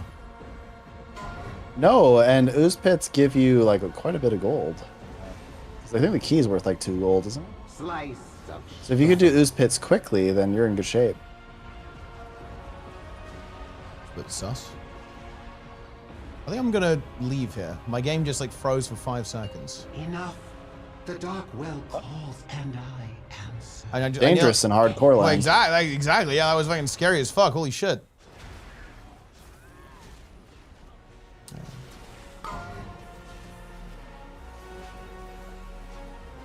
I'm terrified. What kind of ergonomic stuff? I got basically a wrist rest. That actually really helped my wrist pain. I used to have like really bad wrist pain. I couldn't even use the mouse wheel. I couldn't scroll scroll properly. There was a lot of pain, but then I got some wrist rests and stuff and some wrist braces, and it actually really helped the pain. Yeah, Walker here is correct. Rotations have become more spammy. This is my opinion, by the way. Maybe I'm willing to be convinced otherwise, but I think that rotations have become faster and more spammy. And it feels like you're just rotating and just like hitting buttons as fast as possible. It feels like there are no breaks. And you know what? This reminds me of the conversation. Oh my gosh, why did I just blank on name? Who was the one Giga dev that we all loved? Oh my gosh. Designed a bunch of the stuff. Left, went to WoW, I think. Went to a different company, and then I think he's at Blizzard now. What, Cameron? Cameron, right? Yes. Okay. I had a conversation with Cameron one time, and he told me that there are like, in a fight, there are essentially like cycles, right? Where something's like really engaging, really active, and then it kind of eases off a little bit, and then they re-engage you, right? He was talking about how like there's sort of this push and pull in a good encounter, and I would argue that probably still stands even from a rotation perspective. A rotation should have a bit of a dance to it, right? Where maybe there's like a more intense phase, and then there's kind of like you ease off, and there's some autos in there, and then you go back into a quick, right? I feel like that's kind of important, but it feels like nowadays many of the rotations are just like full on slam fest the whole time. Well, yeah, the game is very spammy. Yeah, but I think weirdly enough, I think the only, I guess Final Fantasy isn't, but WoW is too. Like WoW is absurdly fast, and WoW is like this too. Like in WoW, you have a big ebb and flow because you have major cooldowns in the way that Guild Wars 2 kind of doesn't in a way. So yeah, Guild Wars 2 is a bit different here. Like, unless you're playing something like Weaver, where you have Weave Self, where your cooldown modifies your rotation pretty much. But yeah, broadly speaking, like Guild Wars 2 is pretty, consistent the entire time. Yeah, Final Fantasy does this as well. But Final Fantasy is also a lot, Final Fantasy is not as high APM as Guild Wars 2 and WoW. The sun falls. I wonder how long this group will take to fill. There is a Wing 8 full clear EXP KP check in the LFG right now. A lot of games solve this problem with the GCD. No, this is not actually solvable with the GCD because retail WoW, honestly, in Lust with CDs, retail WoW is faster than Guild Wars 2, to be honest, and it has a GCD. Especially if you're playing a class that has a lot. It depends on what class you're playing, to be fair. But something like Prot Paladin, yeah, in Lust with CDs, that class is fucking fast. Okay, very fast. Or something like Prot Warrior, same thing, right? Or like Outlaw Rogue. Like you are very high APM on some of these builds. So now the GCD is irrelevant for this because all Guild Wars 2 is basically wait, dude, they're actually dying, guys. This is crazy. Dude, I feel like I was too confident in the NPCs. They're having difficulty. But look, I mean, they nearly did it. They got to phase 3, I guess. I think wait, do I need to like go put them in the, I think maybe they're getting confused because I need to put the light on them. They're getting confused, guys, because they're getting confused because they don't know how to do the mechanic. Laura is maybe not the best example, but you get the idea. The NPCs are kind of winning. I've actually, to be fair, guys, I actually have done this AFK before because I wanted to hear some of the voice lines actually and the music on Lura. So I just AFK'd and had the game play in the background. They were able to do it. I'm actually surprised. They're letting me down now. They're letting me down, guys.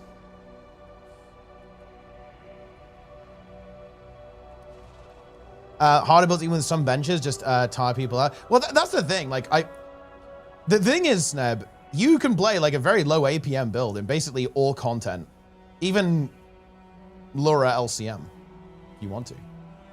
So there is that, I guess. You don't have to play the faster builds. I don't find Guild Wars too high on PvE content spammy than WoW, for example. It's not. WoW is the same speed, arguably faster in some cases. Yeah, like, look, my claim with this would be that I think many MMOs have become very spammy. Yeah, I think that's right. Yeah, I think this is to try to appeal to like a younger audience, but I'm getting older, and the older I get, the more I go, I do not want. I prefer it to be a more tactical, thoughtful experience than for it to be spammy. It's just my preference. That doesn't mean it's like wrong what they're doing, but I find it more difficult to engage with.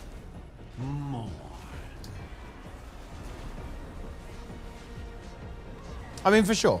And well, I'll tell you what, I think Guild Wars 3 is going to sort you out. I think it is going to be a bit more. I hope so. Deliberate. I think it will be a bit more in that direction.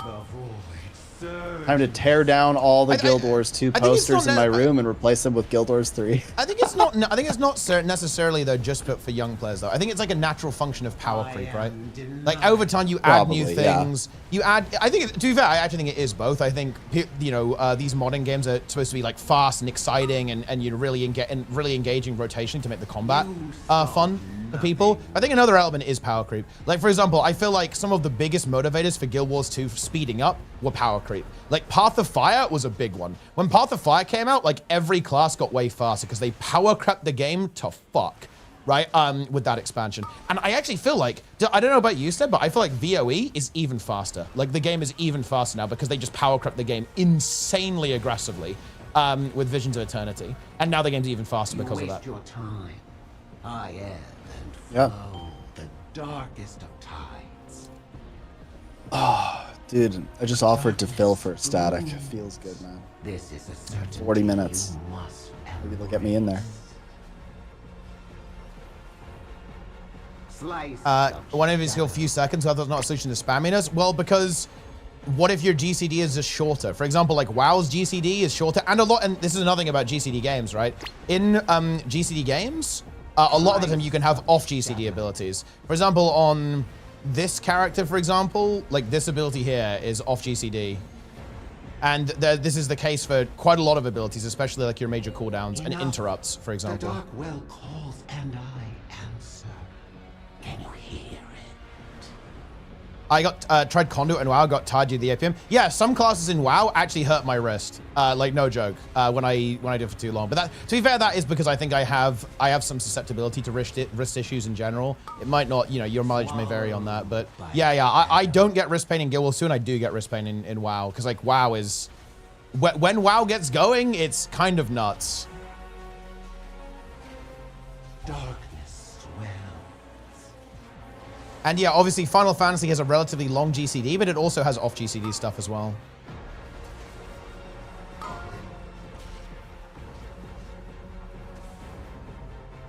I'm doing very well, Nyclix. Shadows take you. I got Gressel. Oh wow, that's a big pickup actually. Okay, we're gonna have to try. Dude, wait. How can they not make it past phase 2? What are they doing? Dude, they're all dying. What is this? We've got a problem here. Wait, what's the this problem? Means you were wrong. Yeah, dude, the game is actually too hard. That's what I'm saying. The game is too fucking hard. I'm rezzing them. Okay, I rezzed all of them. Now what do we do? The game's too hard, guys. I've actually never seen them die. Wait, is it because I'm a tank? Why are they dying? Okay, I helped them out a little bit. To be fair, I think they're quite bad at like dodging. They're quite bad at dodging stuff like this, like the lines and stuff, because they can't see them, right? Okay, let me help them out a little bit. Okay, if I stand here for them,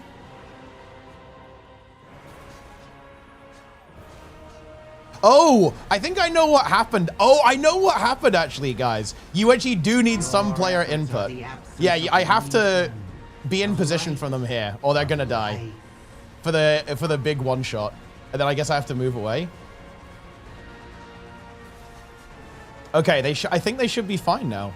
Oh, I know why they're dying, guys. This is why they're dying. It's because they have, instead of following the player who has the light, they go to hard-coded locations, or they move the boss, basically. Not hard-coded necessarily. So they basically stand outside the light and die. Okay, that's why they're failing. Yeah, okay, we have to help them a little bit. But I think now they'll be fine. I also like how these NPCs are completely doing the fight wrong. Okay, we have to help them a little bit, guys, okay? They need a little bit of a hand. Okay, but if I follow them now, they should be okay. There we go. Very good. Your argument has fallen. No. It's still legit, guys. I'm not doing anything. I'm 4K DPS somehow. I think just from brambles. What do you mean it's over? It's over. What do you mean it's over, bro? You've been completely debunked. Yeah. No. It's just because they don't know how to do the light mechanic.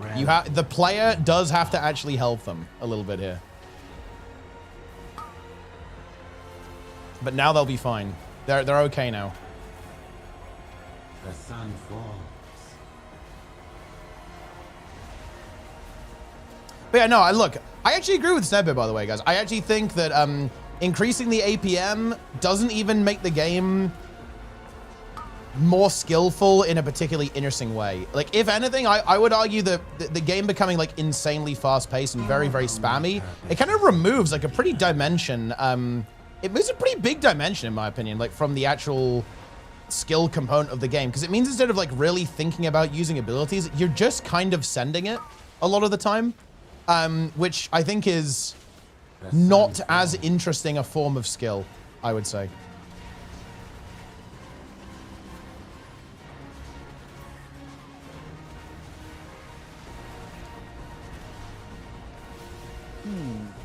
Yep.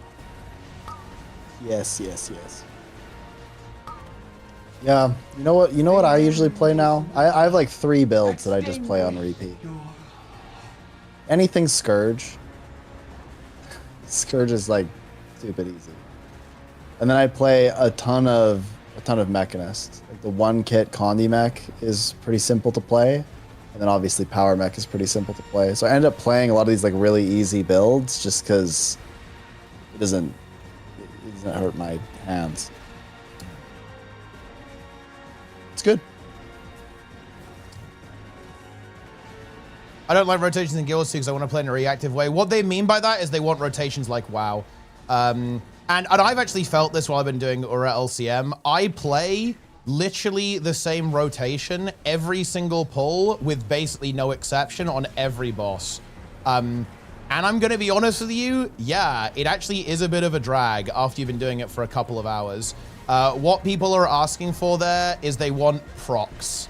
They want, oh, I had a random chance to get this buff, and that means that the button I press next isn't scripted, it's going to change.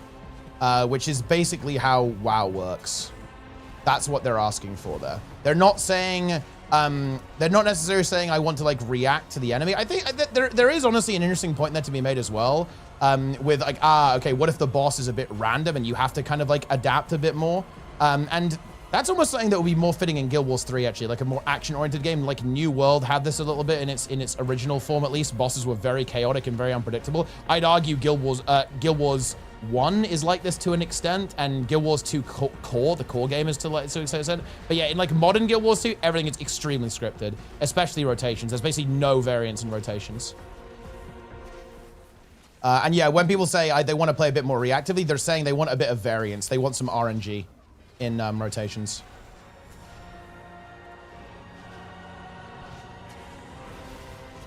And yeah, look, see? Wait, why are they going close to the Darkwell? Stop doing that. Look, guys, look. They're doing it.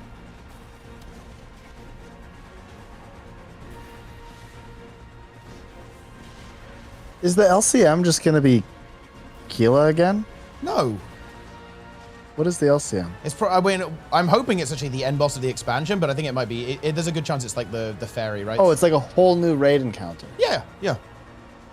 Oh, so there'll be a normal CM and LCM. Oh, okay. Well, this is much more interesting than I thought. Which spec in WoW would you say has the most dynamic rotation? Out of the ones that I've played, it actually might be Fire Mage. Fire Mage is like, you have to really pay attention.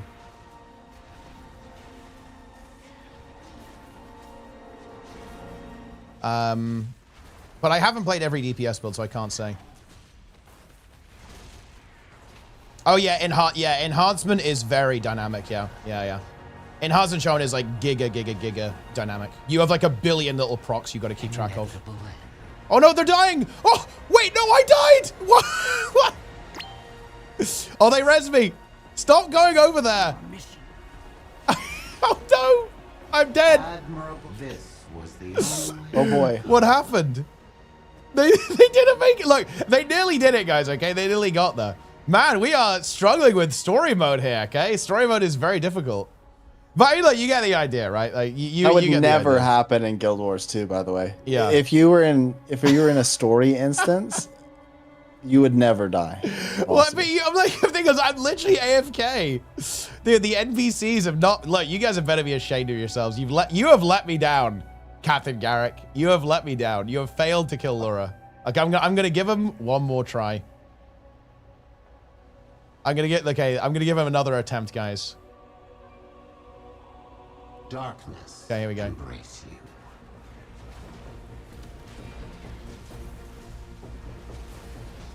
But I haven't played that many DPS specs, honestly.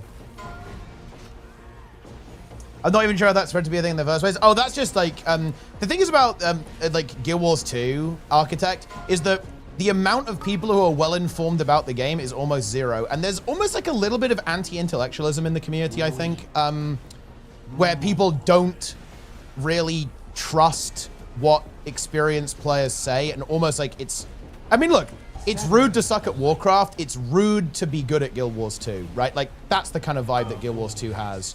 So,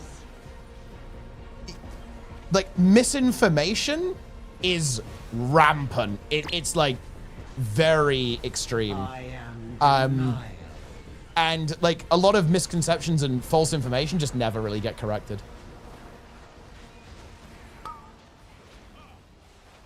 And in a way, it sounds weird, but there's not really anyone to correct them anymore. Like the content creation, think about how many content creators actually play the game and have like a very robust understanding of the game. It's actually a pretty low amount. Most content creators don't go in that direction. And the volume is very low because obviously like most content creators in every game obviously aren't sweats, but like the actual volume of people who make content and publicly talk about the game, who actually understand the game well, is extremely low. Just the sheer volume of that. In Guild Wars 2, yeah. Well, I think it's even more than that. It's that you are not necessarily rewarded for understanding the game well from a content creation perspective. Like most people actually do not care, and in fact will actively fight against you. So I think that even if you do know it very well, sharing that knowledge doesn't necessarily amount to anything. That sounds really harsh. I don't mean it to be, but I actually believe that, though. I think people just aren't as concerned about performance in Guild Wars 2, and so it's just not really a draw. No, I think that's true. I think people actually would look at you as a bit snooty if you were to constantly tell people to play differently.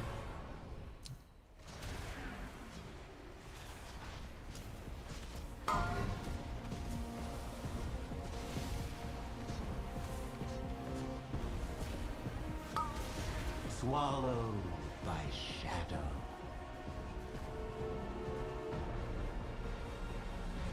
Why are they dying? Guys, the healers are just shit. They failed you. They're not healing. Extreme failure. What are they doing? They don't know how to do the mechanic either. Look at this, guys. Look at this embarrassing display. Blizzard did not teach these guys very well.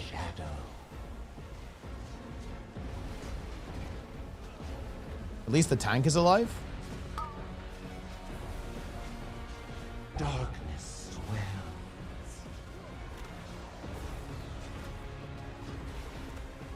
Okay, they're all alive though. It's looking good, Snap. We're going into the last phase. All of the NPCs are alive. They have survived. Is that Raid Finder? No, this is not even Raid Finder. This is story mode. Because I want to show. Look, guys. This field here is supposed to one-shot you. Look what happens if I go in. You just get teleported out. This is how it should be, guys. This is how story mode should be. Look, guys, I'm trying to end myself. Like I'm attempting it. It's not. The game won't let me. Midnight. Not going well for you then. I mean, it's clearly still too difficult though. I haven't been able to defeat it while AFK yet. The NPC's DPS is very low. Like the paladin is doing 10k DPS. Your efforts are the absence of reason, of light, of life. Look, we're gonna help them out, guys. Okay, look, I'm gonna lock in. I'm just gonna pilot the light and do nothing else. This is what we must do. The sun falls. Just got done with Laura. Ah, congratulations. Very good. They're too stupid to stand in the light, guys. They actually might die. Why aren't they doing it? To be honest, this does remind me of Pugs. Like, I'm standing in the beam, nothing happens. Both the healers are Wait, are we just gonna die to the timer? Like, what's gonna happen here, guys? The healers have no mana. Let it embrace you. It's over. Maybe they don't have the sustain to keep this going. The sun falls. I feel insulted at all that I'm not need to do anything. Well, to be fair, that's literally all of Guild Wars 2 open world. So, I guess there's that.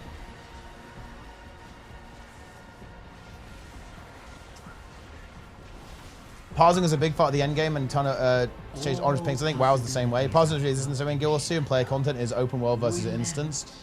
Kind of, yeah. I mean, I think that's just a function of there's just not enough content, right? Like the issue with Guild Wars 2, because Arctic talked about this, how Arctic was talking about this, how there's not really much of a prog culture, and it's because people just chase the numbers. But there's a reason for that. The reason for that is because in WoW and Final Fantasy, it's just both, right? People like to prog and they like to parse. But the thing is that you actually can do both, or you can pick one or the other. Whereas like in Guild Wars 2, to be honest, if you're a hardcore player, playing this as your main game is gonna be rough unless you're chasing logs. And weirdly enough, that actually makes the game weird, in my opinion. It leads to a style of gameplay that I just don't really find that enjoyable, in my opinion. It leads people to, and this is true of parsing in WoW as well. Like, it makes people bad at the game, actually. Parse culture is bad. It makes people bad at the game. Which is not a playstyle that I enjoy, really. Yeah, I find that people don't really like to prog because when people say that they want to get some, like let's say people wanted to get Legendary Conqueror of Aura, they say that they want to do that, but what they really mean is they want all of the victory and the feeling of satisfaction and fulfillment that getting that title would symbolize, that they're not necessarily interested in doing the work. So it's a bit of a problem, right? They want the outcome of the work, what are but they not doing? to do Look the at work. the They don't guys. want to do They're the just killing process. themselves. The process They keep running in and dying. In some cases, kind of grueling. It's difficult. Guys, I have no joke. I've never seen them do this before. I think this is the case for a lot Did they of change this? even not necessarily super difficult content, but people don't want to like prog win Look at them one. go. They just want to have. They keep running. Look, they run in and get ported right? out. This is why a lot of people are really put off by prog groups. They'd rather just join a group that already has experience, because it's undeniable that if you join a group as a newer player that already has progged, they'll be able to kind of catch you up way faster than a prog group. Like this is true, but it actually means that you're slowing all 9 of them down most of the time.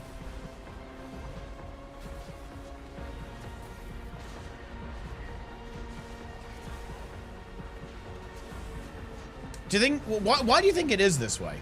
Okay, because... actually, what do you think is like the really big sticking point for people in progress? Because prog doesn't feel good. I mean, but why not? I think it does. I like prog. That's why I play WoW. Because prog has a natural risk, right? The risk is that you will get nothing out of it. Or the perception is that you get nothing out of it. But well, I mean, that only means... So what, people are worried about not being able to clear it? The risk is that you go in with a prog group and you will not kill the boss. Okay, so there's but you will though, eventually. It's PvE. Like, you'll eventually kill it.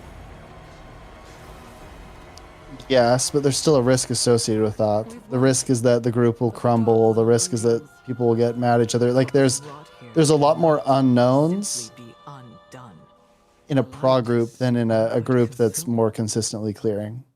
So I think people are a bit... There's a bit of friction to be in a progression group that you must tolerate. And if you can't tolerate that, then you're not going to have a good time. Do you think that's just down to the fact that there just, in a way, aren't enough people in the game who actually do progress in Guild Wars 2? Yes, it's a population thing. Yeah, that's kind of what it sounds like.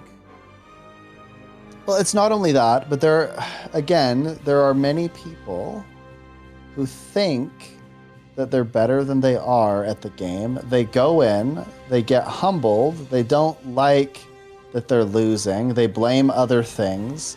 Like there's all kinds of social things that can happen when you're in prog groups, and you encounter all kinds of different personalities and people that get upset by things, or that aren't patient, or can't tolerate certain things, or don't practice.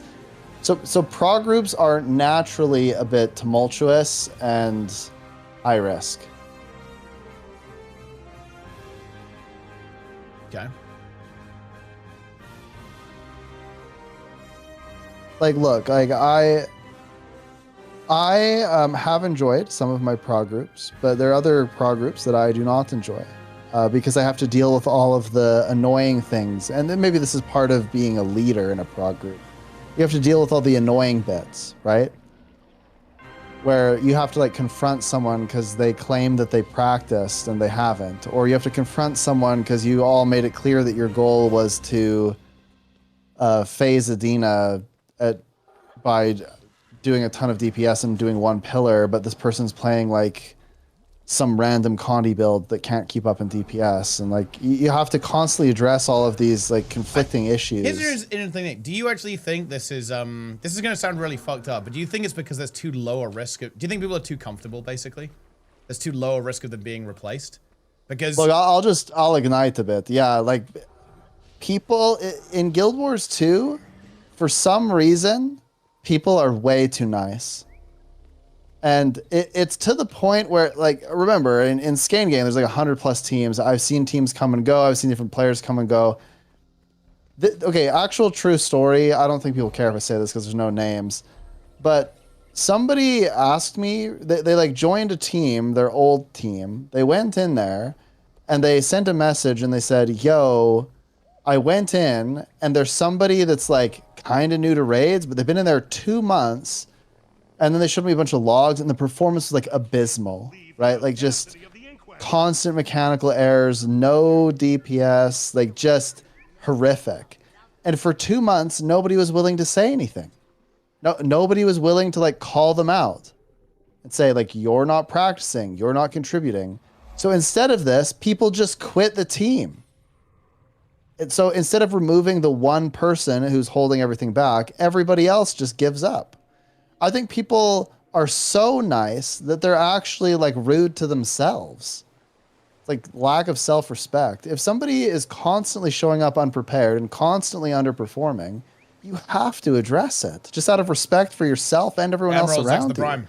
But I think people are so worried about causing a stir or having confrontation, which is totally respectable, by the way. It's not fun confronting someone or creating some like social tension in the group. I think they're so afraid that they just rather quit than engage with it. And we don't punish, as a culture in Guild Wars 2, we do not punish bad actors. That is very true. We let them thrive and do terrible things. And look, and then people blame it on the wrong stuff. I am actually gonna drop a similarly ignited take. You know what? You know how people in Guild Wars 2 call WoW toxic? Do you know what they mean when they say that? I'll tell you. They mean punishing bad actors. Because if you try this in WoW, you will not get away with it. You will be replaced. You will be removed. You will be purged from the guild. Right? Like that. You will be kicked from the group. You will be removed from your heroic pug. You will be removed from your mythic plus key. Like if you are bad, you will be removed. And if you're not basically putting the work, if you're not putting the work in, right, like you will be removed.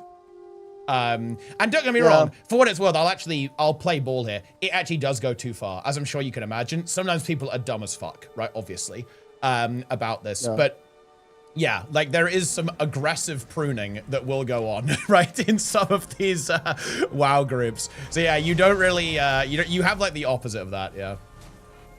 Yeah, there's another interesting story that happened kind of recently. And this one's just kind of an interesting thing. And shout out to this team because they actually listened to my advice and enacted it. And my understanding is they're doing quite well now. But I filled for this group and I went in and I knew they were a prog group. So my expectation was low. And I encouraged them to try Sabir CM because in my view, Sabir CM is just like a totally easy CM. Like you can just get through it. You can kind of just push your way through. But they couldn't do it. So we tried, failed a bunch of times, went to normal mode. We got through the wing and it lasted quite a long. It was prog, right? And I like totally fair. They made that very clear at the front. So then at the end, I said, hey, like, what is your goal as a team? Like, if you're on a spectrum from 1, we're just here to have a good time and laugh, and we don't care if we kill a single boss. It's a social group, and that's it. Or are you at 10, we want to min-max everything and become really, really good at the game and use all meta classes, et cetera, et cetera. Like, where do you fall on the spectrum? And a bunch of them said 7 or 8. And I said, okay, well, do you want some kind of harsh feedback? So I took the leaders of the group and I said, you're not acting like you're a 7 or 8. Like 5 of the people on your team just said we want to be a 7 or 8, yet you're playing a bunch of stuff that's just not very strong. You don't have to play the most meta things to be at a 7 or 8, but you're not playing good things. And then you've got all these other inconsistencies in your desire, right? Like this doesn't make any sense. And I think it's very common that parts of the group will have a goal and then other parts of the group will have a different goal and they just don't align and then nobody ever says anything. So it's like a communication error. To address this, why can't it be both? It can be both. It can be both. But what I meant is that to make the spectrum more clear, either you don't care at all about killing the bosses and getting better or improvement or whatever, or you really, really, really do to the highest degree, right? So it's just interesting to see people in that. So I give them some advice, and my advice was basically, hey, just like communicate as a team and realign your goals and then do things that align with those goals, because otherwise nothing will ever happen. Yep. We'll never get better otherwise.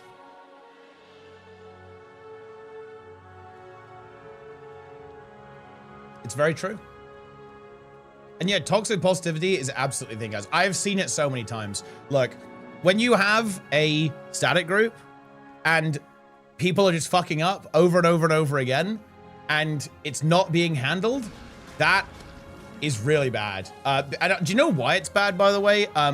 It's bad because ultimately it will kill the group. That's why it's bad. Because some people are gonna go, actually, this fucking sucks. I'm out. And then your group's dead. And more importantly, it's gonna be, there's always gonna be a skill range within groups. And let me tell you something, it's gonna be the better players who leave first. And those better players are the ones that were probably doing something, doing organization, doing strats, and actually kind of carrying. And if they're gone, the group is dead. So yeah, you really want to make sure that if there are problems, and definitely as Snub said, if like goals aren't aligned, you need to fix that, or it's just a ticking time bomb. Like your group's eventually gonna die.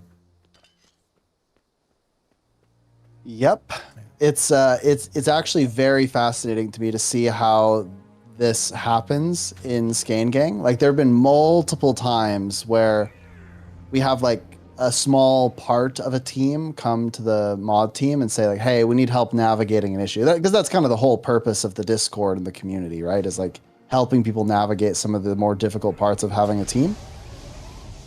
And so they ask for advice, and they outline that essentially like five of the team members are pulling all the weight, and 5 are kind of just showing up and getting carried.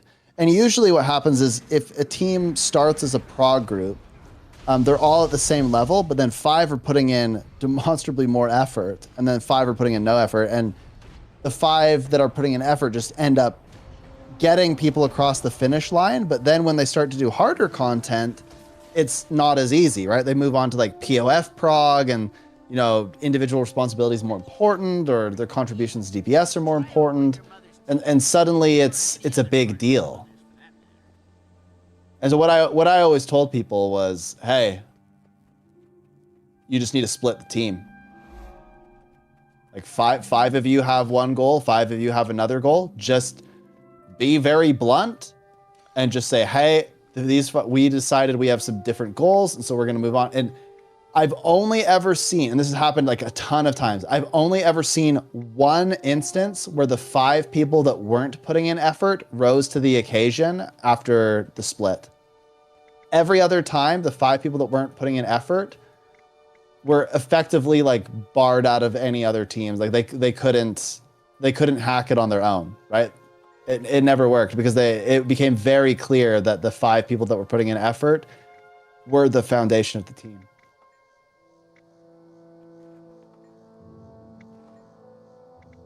Yep. Yeah.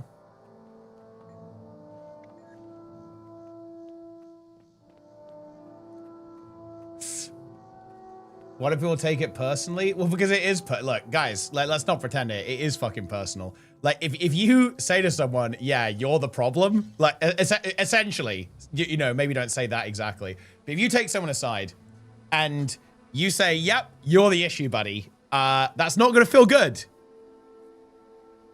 That's how it is. It's really hard to navigate those conversations in a respectful way. Like, yeah. Put this in any context. You're on a group assignment in school, and somebody is not pulling their weight or their work is kind of shoddy. You go to them and you say, it's not working out, we're removing you from the team. They immediately will get defensive. It is very difficult to navigate that. Very difficult. It's why people detest group projects so much, because they perceive there as being zero escape from people that are bad actors or just don't put in effort.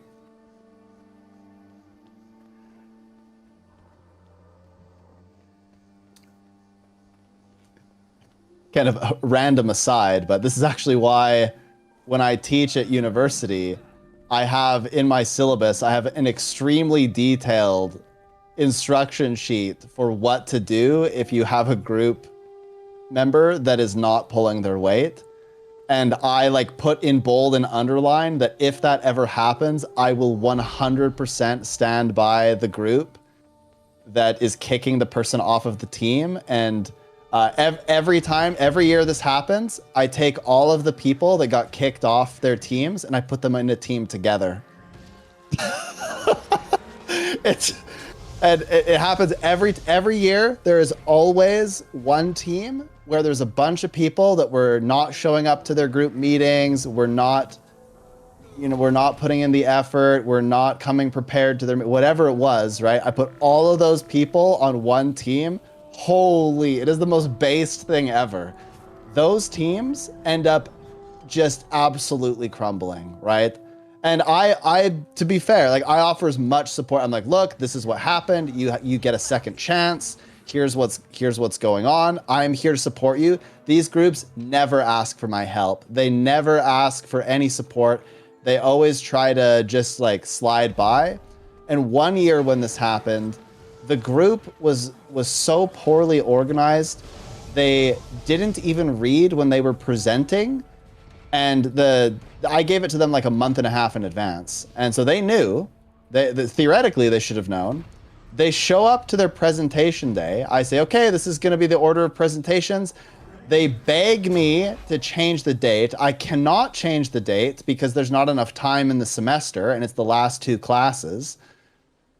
They have to present that day. They didn't even read the thing that they were supposed to present on. And they AI'd the whole presentation and just YOLO read it to me live. It is wild, right? So they gave you AI They slot. literally made the presentation right in class there using AI. I asked them one question about the book, and they couldn't answer it. And I watched somebody AI the question right in front of me. Yeah. It was the craziest experience. So naturally, I'm like forced to fail that, right? And then they're like, but please give us a second chance. And I'm like, guys, like I tried to help you. You didn't take it, right? Like, anyway, I'm ranting about that, but it's an interesting parallel. It's an interesting parallel. Yeah. You mentally broke them. You ruined their lives. I don't want to. I actually think that's an enjoys doing important experience.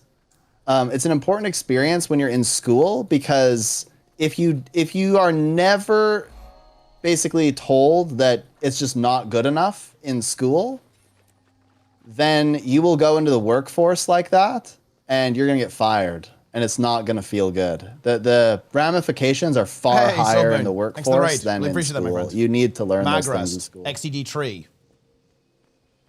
No, I agree. Like I think it's an important skill to develop, is like how to respond to that, right? And like hold on. Oh, yeah. Do you let people, this is important, do you let people make their own groups or they form at random? Hell no, I don't form them at random. That is crazy. No, they form them. They absolutely form them. They form them, but sometimes when they're formed, people don't know each other, right? So like they might be in a group and they don't have any friends or whatever. They are forced. Sometimes groups, the only time where it's a little bit random is sometimes there's like a group of 4 friends, but I have to have groups of 5. So I have to put somebody on a group of 4. Right? And they acknowledge this. If they can't find a 5th, then I have to give them an extra teammate. But if that teammate does nothing, I remove that teammate. But yeah, look, it's based. I hope you all think that's based. I do not believe in random teams. I once had a professor look at me and say, I do random teams because you don't get to choose your coworkers. And I'm like, that's not true. I can quit the job. So I always allow people to pick their teams. You do have a choice. You do get to pick. Yep. Anyway, sorry, continue. Yeah, and look, one thing that I would kind of add to this, guys, is that I actually have a lot of experience in running a WoW guild. And I have had some pretty frank conversations with players as well. And you know what? It actually goes, in general, it actually goes pretty well, because okay, look, for those who haven't done this, when you do prog, guys, it's almost like you have a bond, like you've been through something together, guys. Like when you prog a boss for like a month, you know, you're a changed person, right? Like, you know, you've been through some shit. So the conversations tend to go pretty well, right? Like, you know, you tend to have a pretty good feel for each other, right? So like you can give some, you know, you can give some pretty harsh, you know, not harsh feedback, but you know, some frank feedback, right? And it usually goes pretty well. So it is a bit contextual, right? When you're really comfortable with someone, it's no issue. Like for example, like if I actually, you know, said to Jester, you know what, Jester, you're fucking dog shit. Improve your shit. You know, in a more polite way than that, it wouldn't be an issue, because me and Jester have known each other for like years and years. And the same way, like if I was trolling and he's like, bro, you need to stop trolling, it's like, it's no big deal, right? Because we know each other for a very, very long time. But obviously it's a little bit different when you're doing it in pugs. Like, and it's going to be way harder to not take it personally when you're in a pug group. Like, imagine you're in a pug group and someone is like, yep, you're the problem, buddy. The only issue is and there's also something that's also really worth noting here as well. When you're in a pug situation, if you're struggling, there's no action point. And what I mean by this is that you don't have time to improve, right? Like, you know, you can't go, oh, my DPS is low, but that's fine, I'll just make it better. In a static, you obviously can do that, right? You can go and practice, and before the next time you guys raid, you can obviously get a lot better at the game. But when you're in a pug, this stuff gets a little bit weirder because you obviously can't actually do anything. Like, you essentially have no agency. Like, if you're getting kicked from a pug group, there is nothing you can do about it. Like, because you can't really make yourself better in 2 minutes, right? But yeah.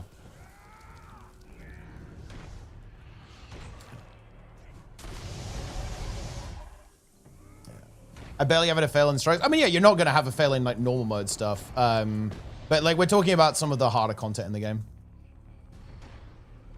Like in fractals are all like very easy. Like tier 4 fractals are very, very easy. Like you're not really going to have a lot of wipes in fractals.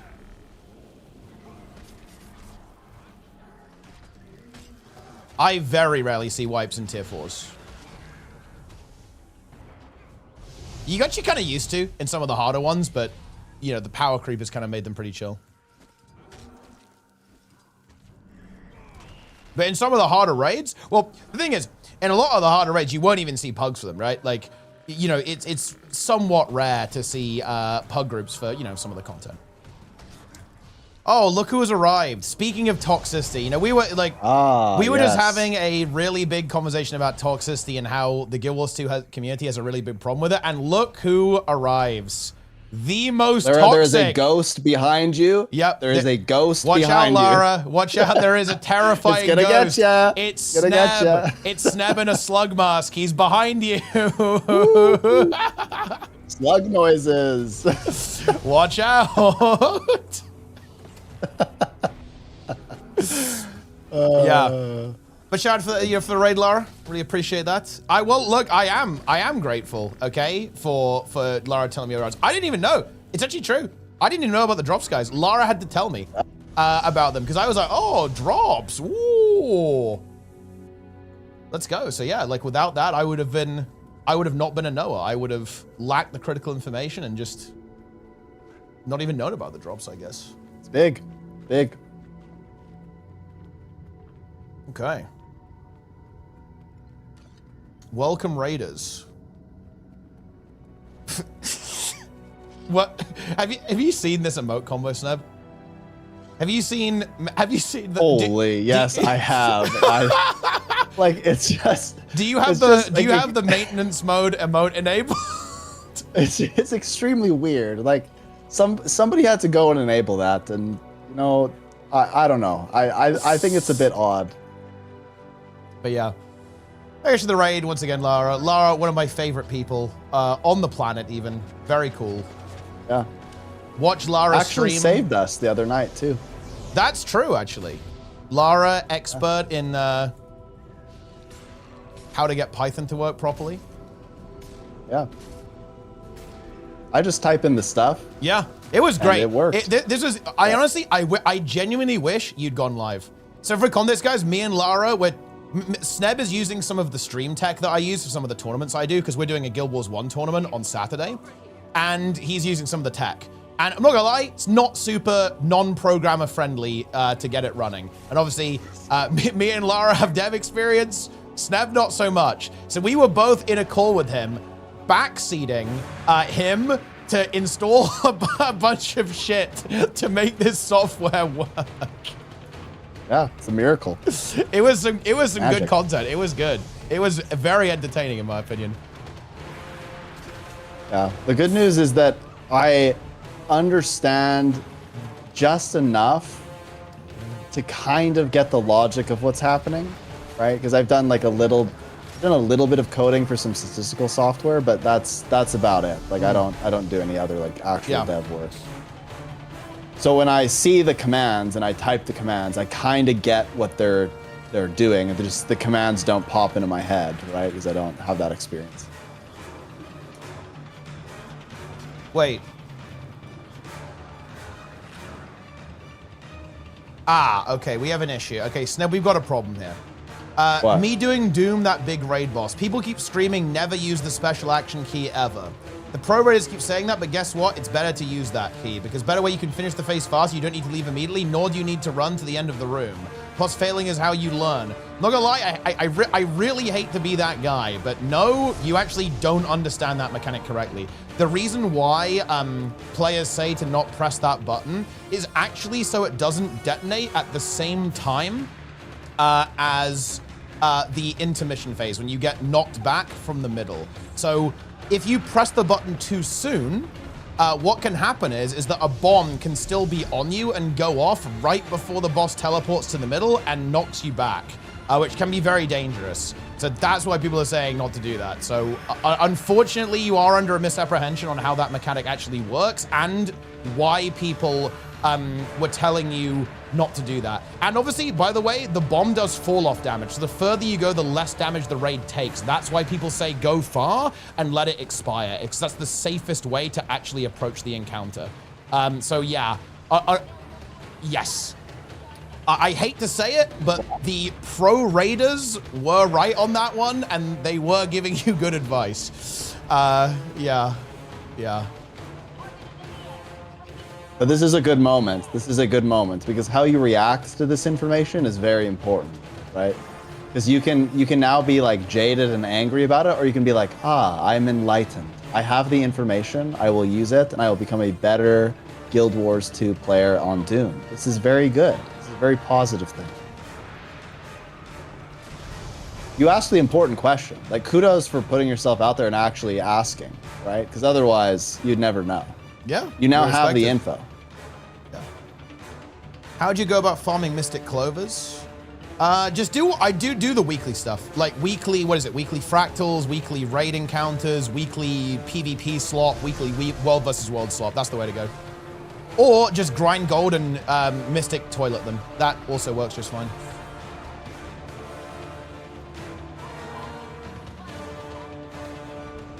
Boom. But yeah, to be fair, that bomb mechanic is a little bit weird. There's a certain level of unintuitiveness with how Doom works in particular, to be honest with you.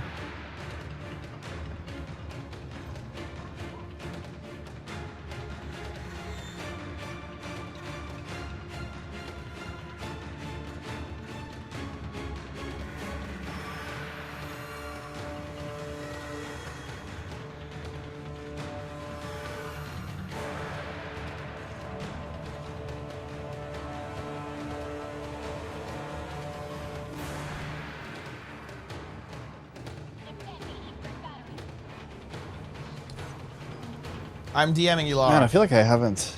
Oh, you're DMing. Oh. Yeah. I am. Wait, are you sending the same images that you sent? No, I'm not crazy. sending Lara Zojagar Part 2. For a start, she's obviously already watched it, right? Like, Lara saw it before me. Lara's Lara's big into this stuff. Lara's big into this stuff. This is pretty well known, obviously. But anyway.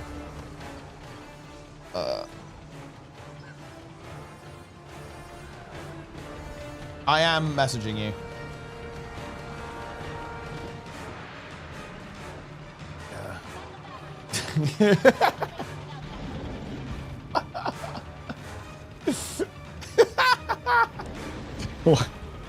I just love. What is so funny? I love trolling. Don't you just love trolling, Seb?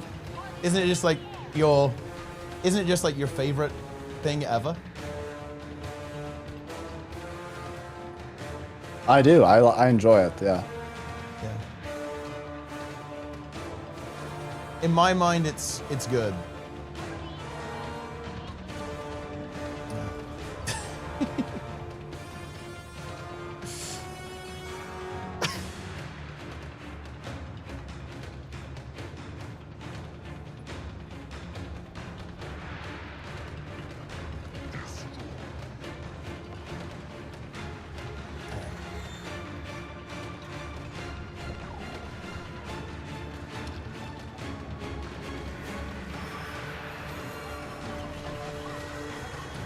Tell her to go to bed. She's sick and needs rest. Oh, you don't look. You don't want to go there. I have been attempting to bully Lara into getting healthy again, and you know what? I think I made some progress. Yeah. So look, I'm doing my best. I tried guys. to. Yeah, we did. I mean, Seb was in call. Seb was literally in call. Yeah. I just said, do not be like me, please. I beg. do not do what I did. Look, yeah, I don't think Lara is quite as sick as you were though, because when you, how did you describe it? Didn't you say you were like drowning in your own mucus or something? Me? Yeah. It was. I felt close to darkness several times. It was it was bad. Have you ever coughed so hard and for so long that you almost pass out? Yeah, that was... No. What? Yeah. And you didn't see a doctor, did you? You didn't. You were like, I'm just gonna sit it out.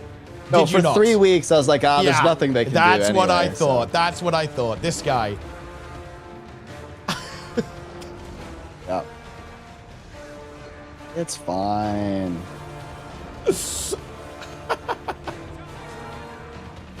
Made it out in the end, right? I mean, yeah. You got better. Yeah, you got better eventually. That is true. Do you know how hype it is that a bunch of guilds do Triple Trouble every day? Isn't that based? Have you done? Oh, it's great. Yeah. Have you done Triple Trouble in World Boss Rush? Have you done it? Yeah, I did it today. Oh, nice. I did as well. It was hype. I actually barely managed to leech into the map. It was mega hype. Yeah, it was difficult. Yeah. Well, yeah, because it was really, it like filled instantly, you know? And I just wasn't paying attention, so I just didn't get in. I wanted to stream a longer so badly. Well, that's what tomorrow is for, I guess. Wait, did you do your thing, by the way, Lara? I didn't, I wasn't actually, I've been streaming myself, so I haven't been like keeping tabs on exactly what you've been up to. Did your thing happen today or no?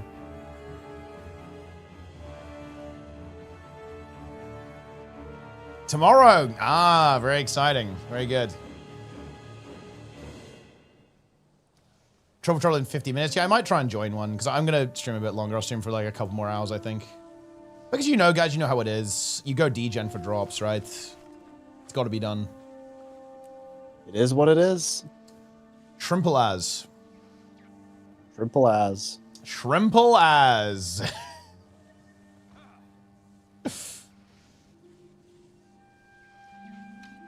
I feel we've got some pretty powerful emotes right now. Do we? Yeah.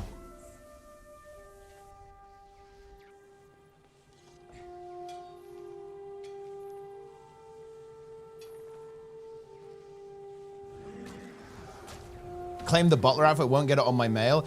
There's a button, if you log into your ArenaNet account, there's a button that says resend the drops. ! Drops in the chat to learn more. Big.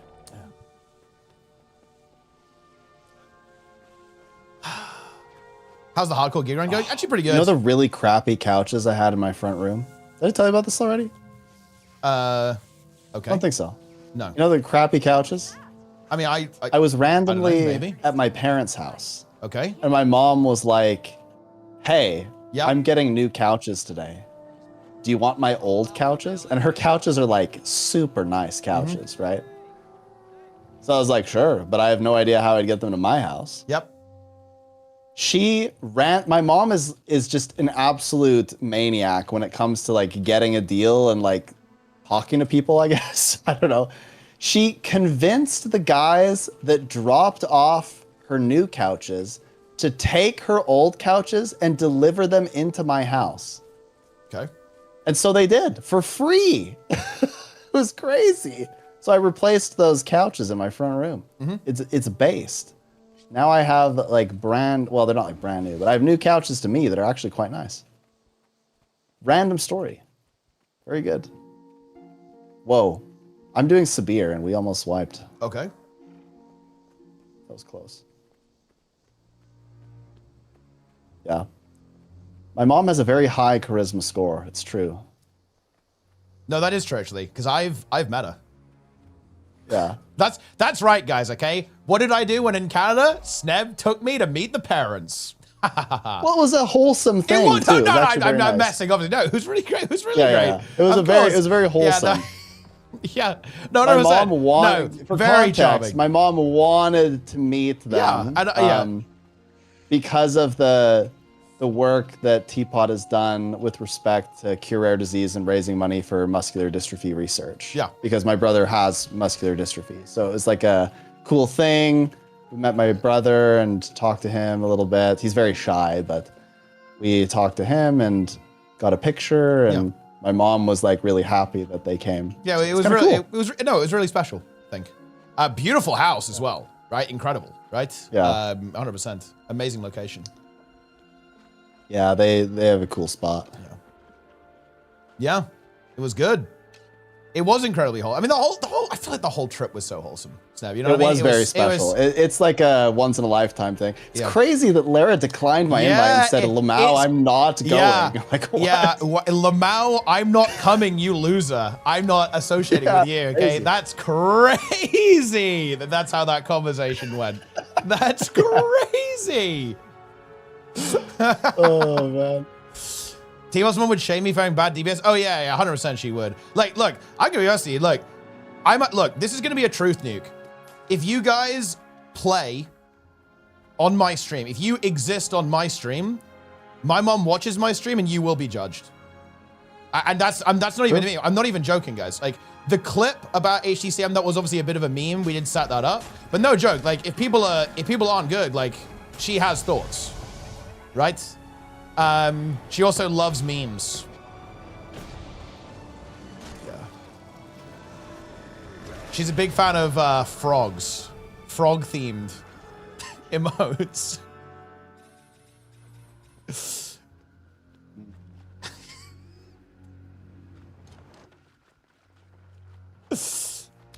Did your mom Does your mom believe all the lies? No, actually, I think, well, my mom likes you, Lara. It's fine. You're approved. Which, by the way, that means a lot. My mom is a very particular person.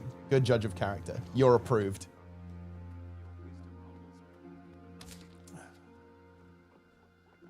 Sneb is also approved.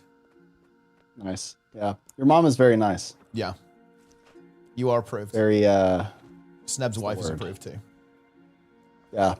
Snebel. Snebel. Oh, wait, have we really talked about this actually? Okay, actually, do you want to explain? Do you want to explain? I don't think I can. I was just bullied. So I was just thinking, like, I don't know how to explain it as well because, dude, look, I'm gonna drop this. Yeah, Darren. Wait, do we have to call Darren? Do we have to call Darren? Like, maybe he actually could explain this because I don't even know if I can actually explain the story about Cal. I'm just calling Darren. I'm just adding for the call. He's making his like YouTube slop for his like his YouTube channel or some shit, bro. I'm just adding it. He says he's not home. He can't join. He's getting there.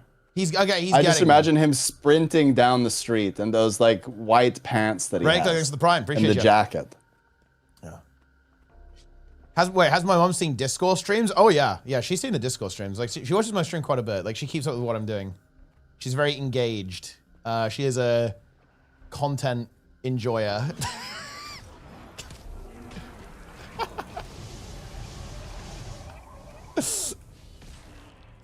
But yeah, no, it's gonna be good. Like honestly, what I'm really looking forward to is when we get like a big meetup with everyone, because obviously. CabalCon was really good, and I'm really looking forward to next CabalCon actually, and I will definitely stream more, right? When we do CabalCon. I'll get new merch. Yeah, for sure. But isn't it gonna be really sick when we have like everyone together in one place? Like, because I think there's gonna be some great places to do it, right? For Guild Wars 3, right? Over the next coming years, like probably Gamescom, probably a PAX of some kind. Isn't that gonna be great? I just be so hype. Because I don't know about you, Sneb, but I absolutely love the live tea time we did. That was really special to me. Oh, it was so good. It was so good. I love that. That is one of my favorite shows I've ever done. It was so good. Yeah. In my basement. Yeah. Which was nice and cool too. Which was good because it was getting pretty toasty. Very chilly. Which was really nice actually on last couple of days. I absolutely loved that. It was so good. It was so wholesome. It was so much fun. So I can't wait to do that more. Right, at all of these events, obviously, and meet a bunch of people from the community, right, and streamers and non-streamers, all that kind of stuff. I think it's gonna be really good. Because it was really fun to like meet, obviously, some people from your community, right? And, you know, people from the gw2 community generally as well, who don't necessarily stream and create content themselves as well. Yeah, shout out to Sorenth, by the way. Sorenth is like the most wholesome, nice person ever. Sorenth mailed me a thank you card, handwritten, and sent me a special mug that he knows that my wife likes, as like just a thank you. And I was like, wow, and I had no idea he was doing that. So I just opened up the mail one day, and yeah, it was very sweet. Yeah. The community is really great. It is, yeah. I feel like I have to give, I'm pretty sure, wait, was it Jade who put the Canada care package together? Like, for me? Yes. Yeah, because I was wondering if it was a collaborative or just him. But yeah, so Jade, I think, you know, another community member, right, got me a bunch of Canadian stuff, right, to try out. Because it was my first time in Canada, right, which is really sweet, incredibly sweet. And I've still got all that stuff here. I'm actually keeping. I got a little mini bottle of maple syrup in the shape of a maple leaf that I'm going to keep the bottle as well. Like I did have it. It was actually delicious, very nice. And yeah, I took that home with me. Had it with some pancakes actually, which I guess is kind of the intended use case for maple syrup. And yeah, it was really great. It was really, really great. And yeah, I'm going to keep the bottle as a bit of a souvenir. I actually have it downstairs. Actually, it's very good. And yeah, I have I got a Canadian, Canada flag. Fridge magnet. The hat. I got the hat. Good. The hat is good. Yeah, the hat was really fun actually. Very cozy as well. Very good. Yeah, it was good. And of course, I have the very wonderful Banff half marathon shirt as well, right? Yeah. That I had to keep as a really fun treasure. Really good. Maple syrup that was shots. A good run. I haven't tried that. I mean, wait, have you done that? Wait, is that something that you do, Seb? You like do a shot of maple syrup? There's no way, right? That's crazy. Oh, that's. I don't know. Maybe there's some weird stuff they do in Eastern Canada, but. Oh man, any big plans for 30? I mean, I'm 30 on Monday. I'm just gonna stream probably. Just chill, just game.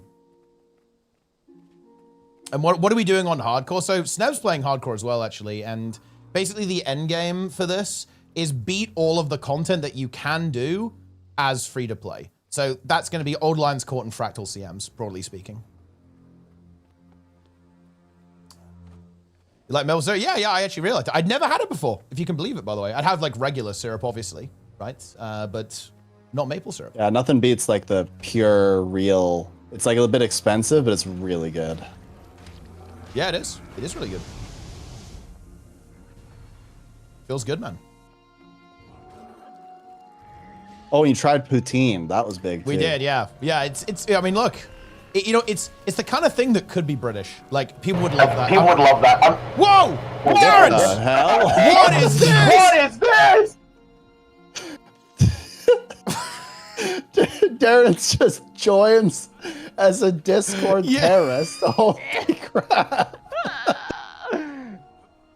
What's up? What? Yeah. Darren, you joined and it destroyed us, by the way. Ah, good content. Yeah. I'm glad to give you content, bro.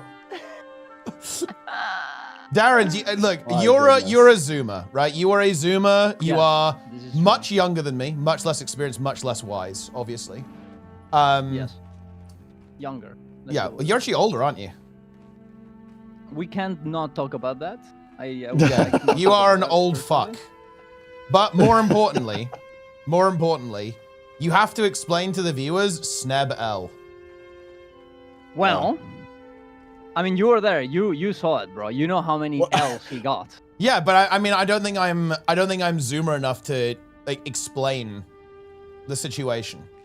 Well, Snev would sometimes make mistakes, okay? Or Snev's wife would get extremely based takes. Yes. And every time this would happen, we would look at Snev and be like, Sneb L.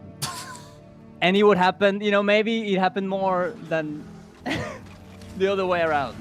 But when finally Sneb would be based, we would look at him and say, Sneb W! And everyone would start yelling Sneb W, and everyone was very happy for him.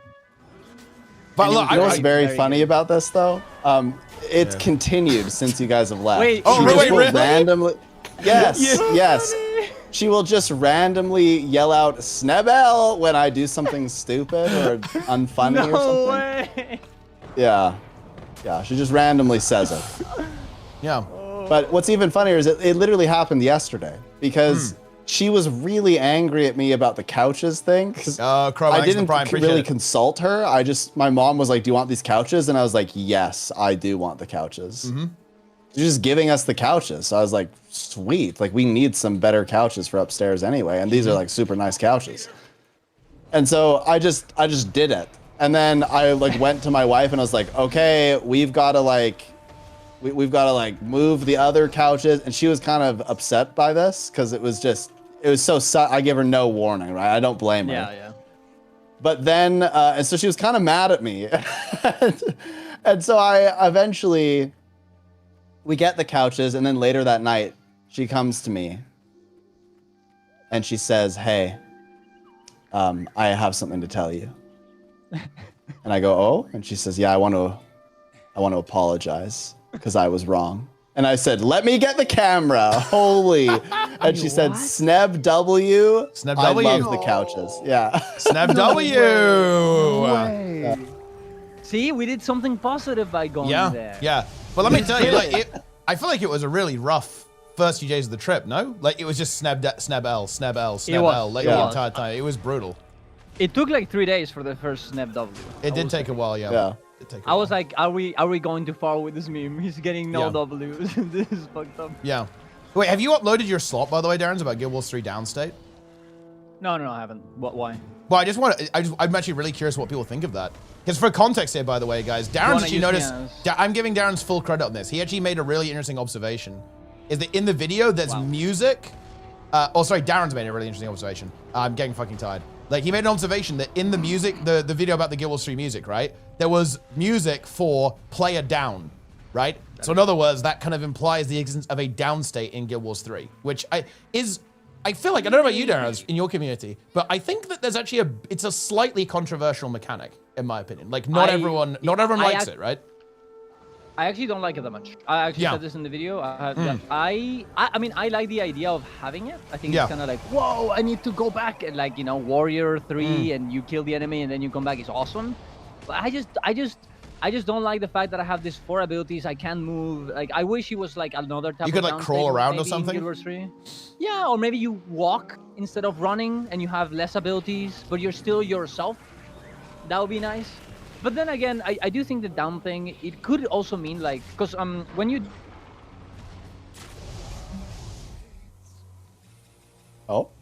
He's die gone. in Guild Wars 2, you do get a different type of stops. And Hello? Hello? Okay, there we go. Well, I was saying that... Louder! I was just saying that in Guild Wars 2, when you die, the music changes, no? Is this not... Like, it starts something else. That is true. That is accurate, yes. So it may just be that it's just that, like, you die and you have a special song for whenever you're dead. But downstate could be cool, too. I'm ready to go. What do you think? I mean, I like the downstate. Because it's I think it's a good mechanic in PvP, yeah. I have an idea for some medicine, but... Oh, I'm PvP. What about PvE? Doesn't it, because I feel like downstate in PvE, it's actually an interesting mechanic. Like, it is a bit tricky to balance around in PvE for sure. Yeah. It can cause some issues there, I think. But I mean, I don't know. Look. Have you not seen Colin? Have you seen the guy? I trust him. The king. No, I trust him too. I trust the king, the god. I do trust him too, but I mean, look. At the same time, I want the game to be exactly how I want it and nothing else. And not anything else. And more importantly, if it's not exactly how I want it, the game is horrible, it's horribad, and I'm uninstalling, correct? It's all, yes, exactly, and also it's against my personal beliefs, so it should be cancelled. Yes. That is true, actually. So, guys, actually, speaking of councils and personal belief, welcome, guys, to the first episode of Politics Time, actually. We are doing a Discord stream, guys. Welcome to Discourse. Late night, it's 1 a.m. where I am. We're now getting into serious discourse territory. Very good. Very, very, very powerful. You did encounter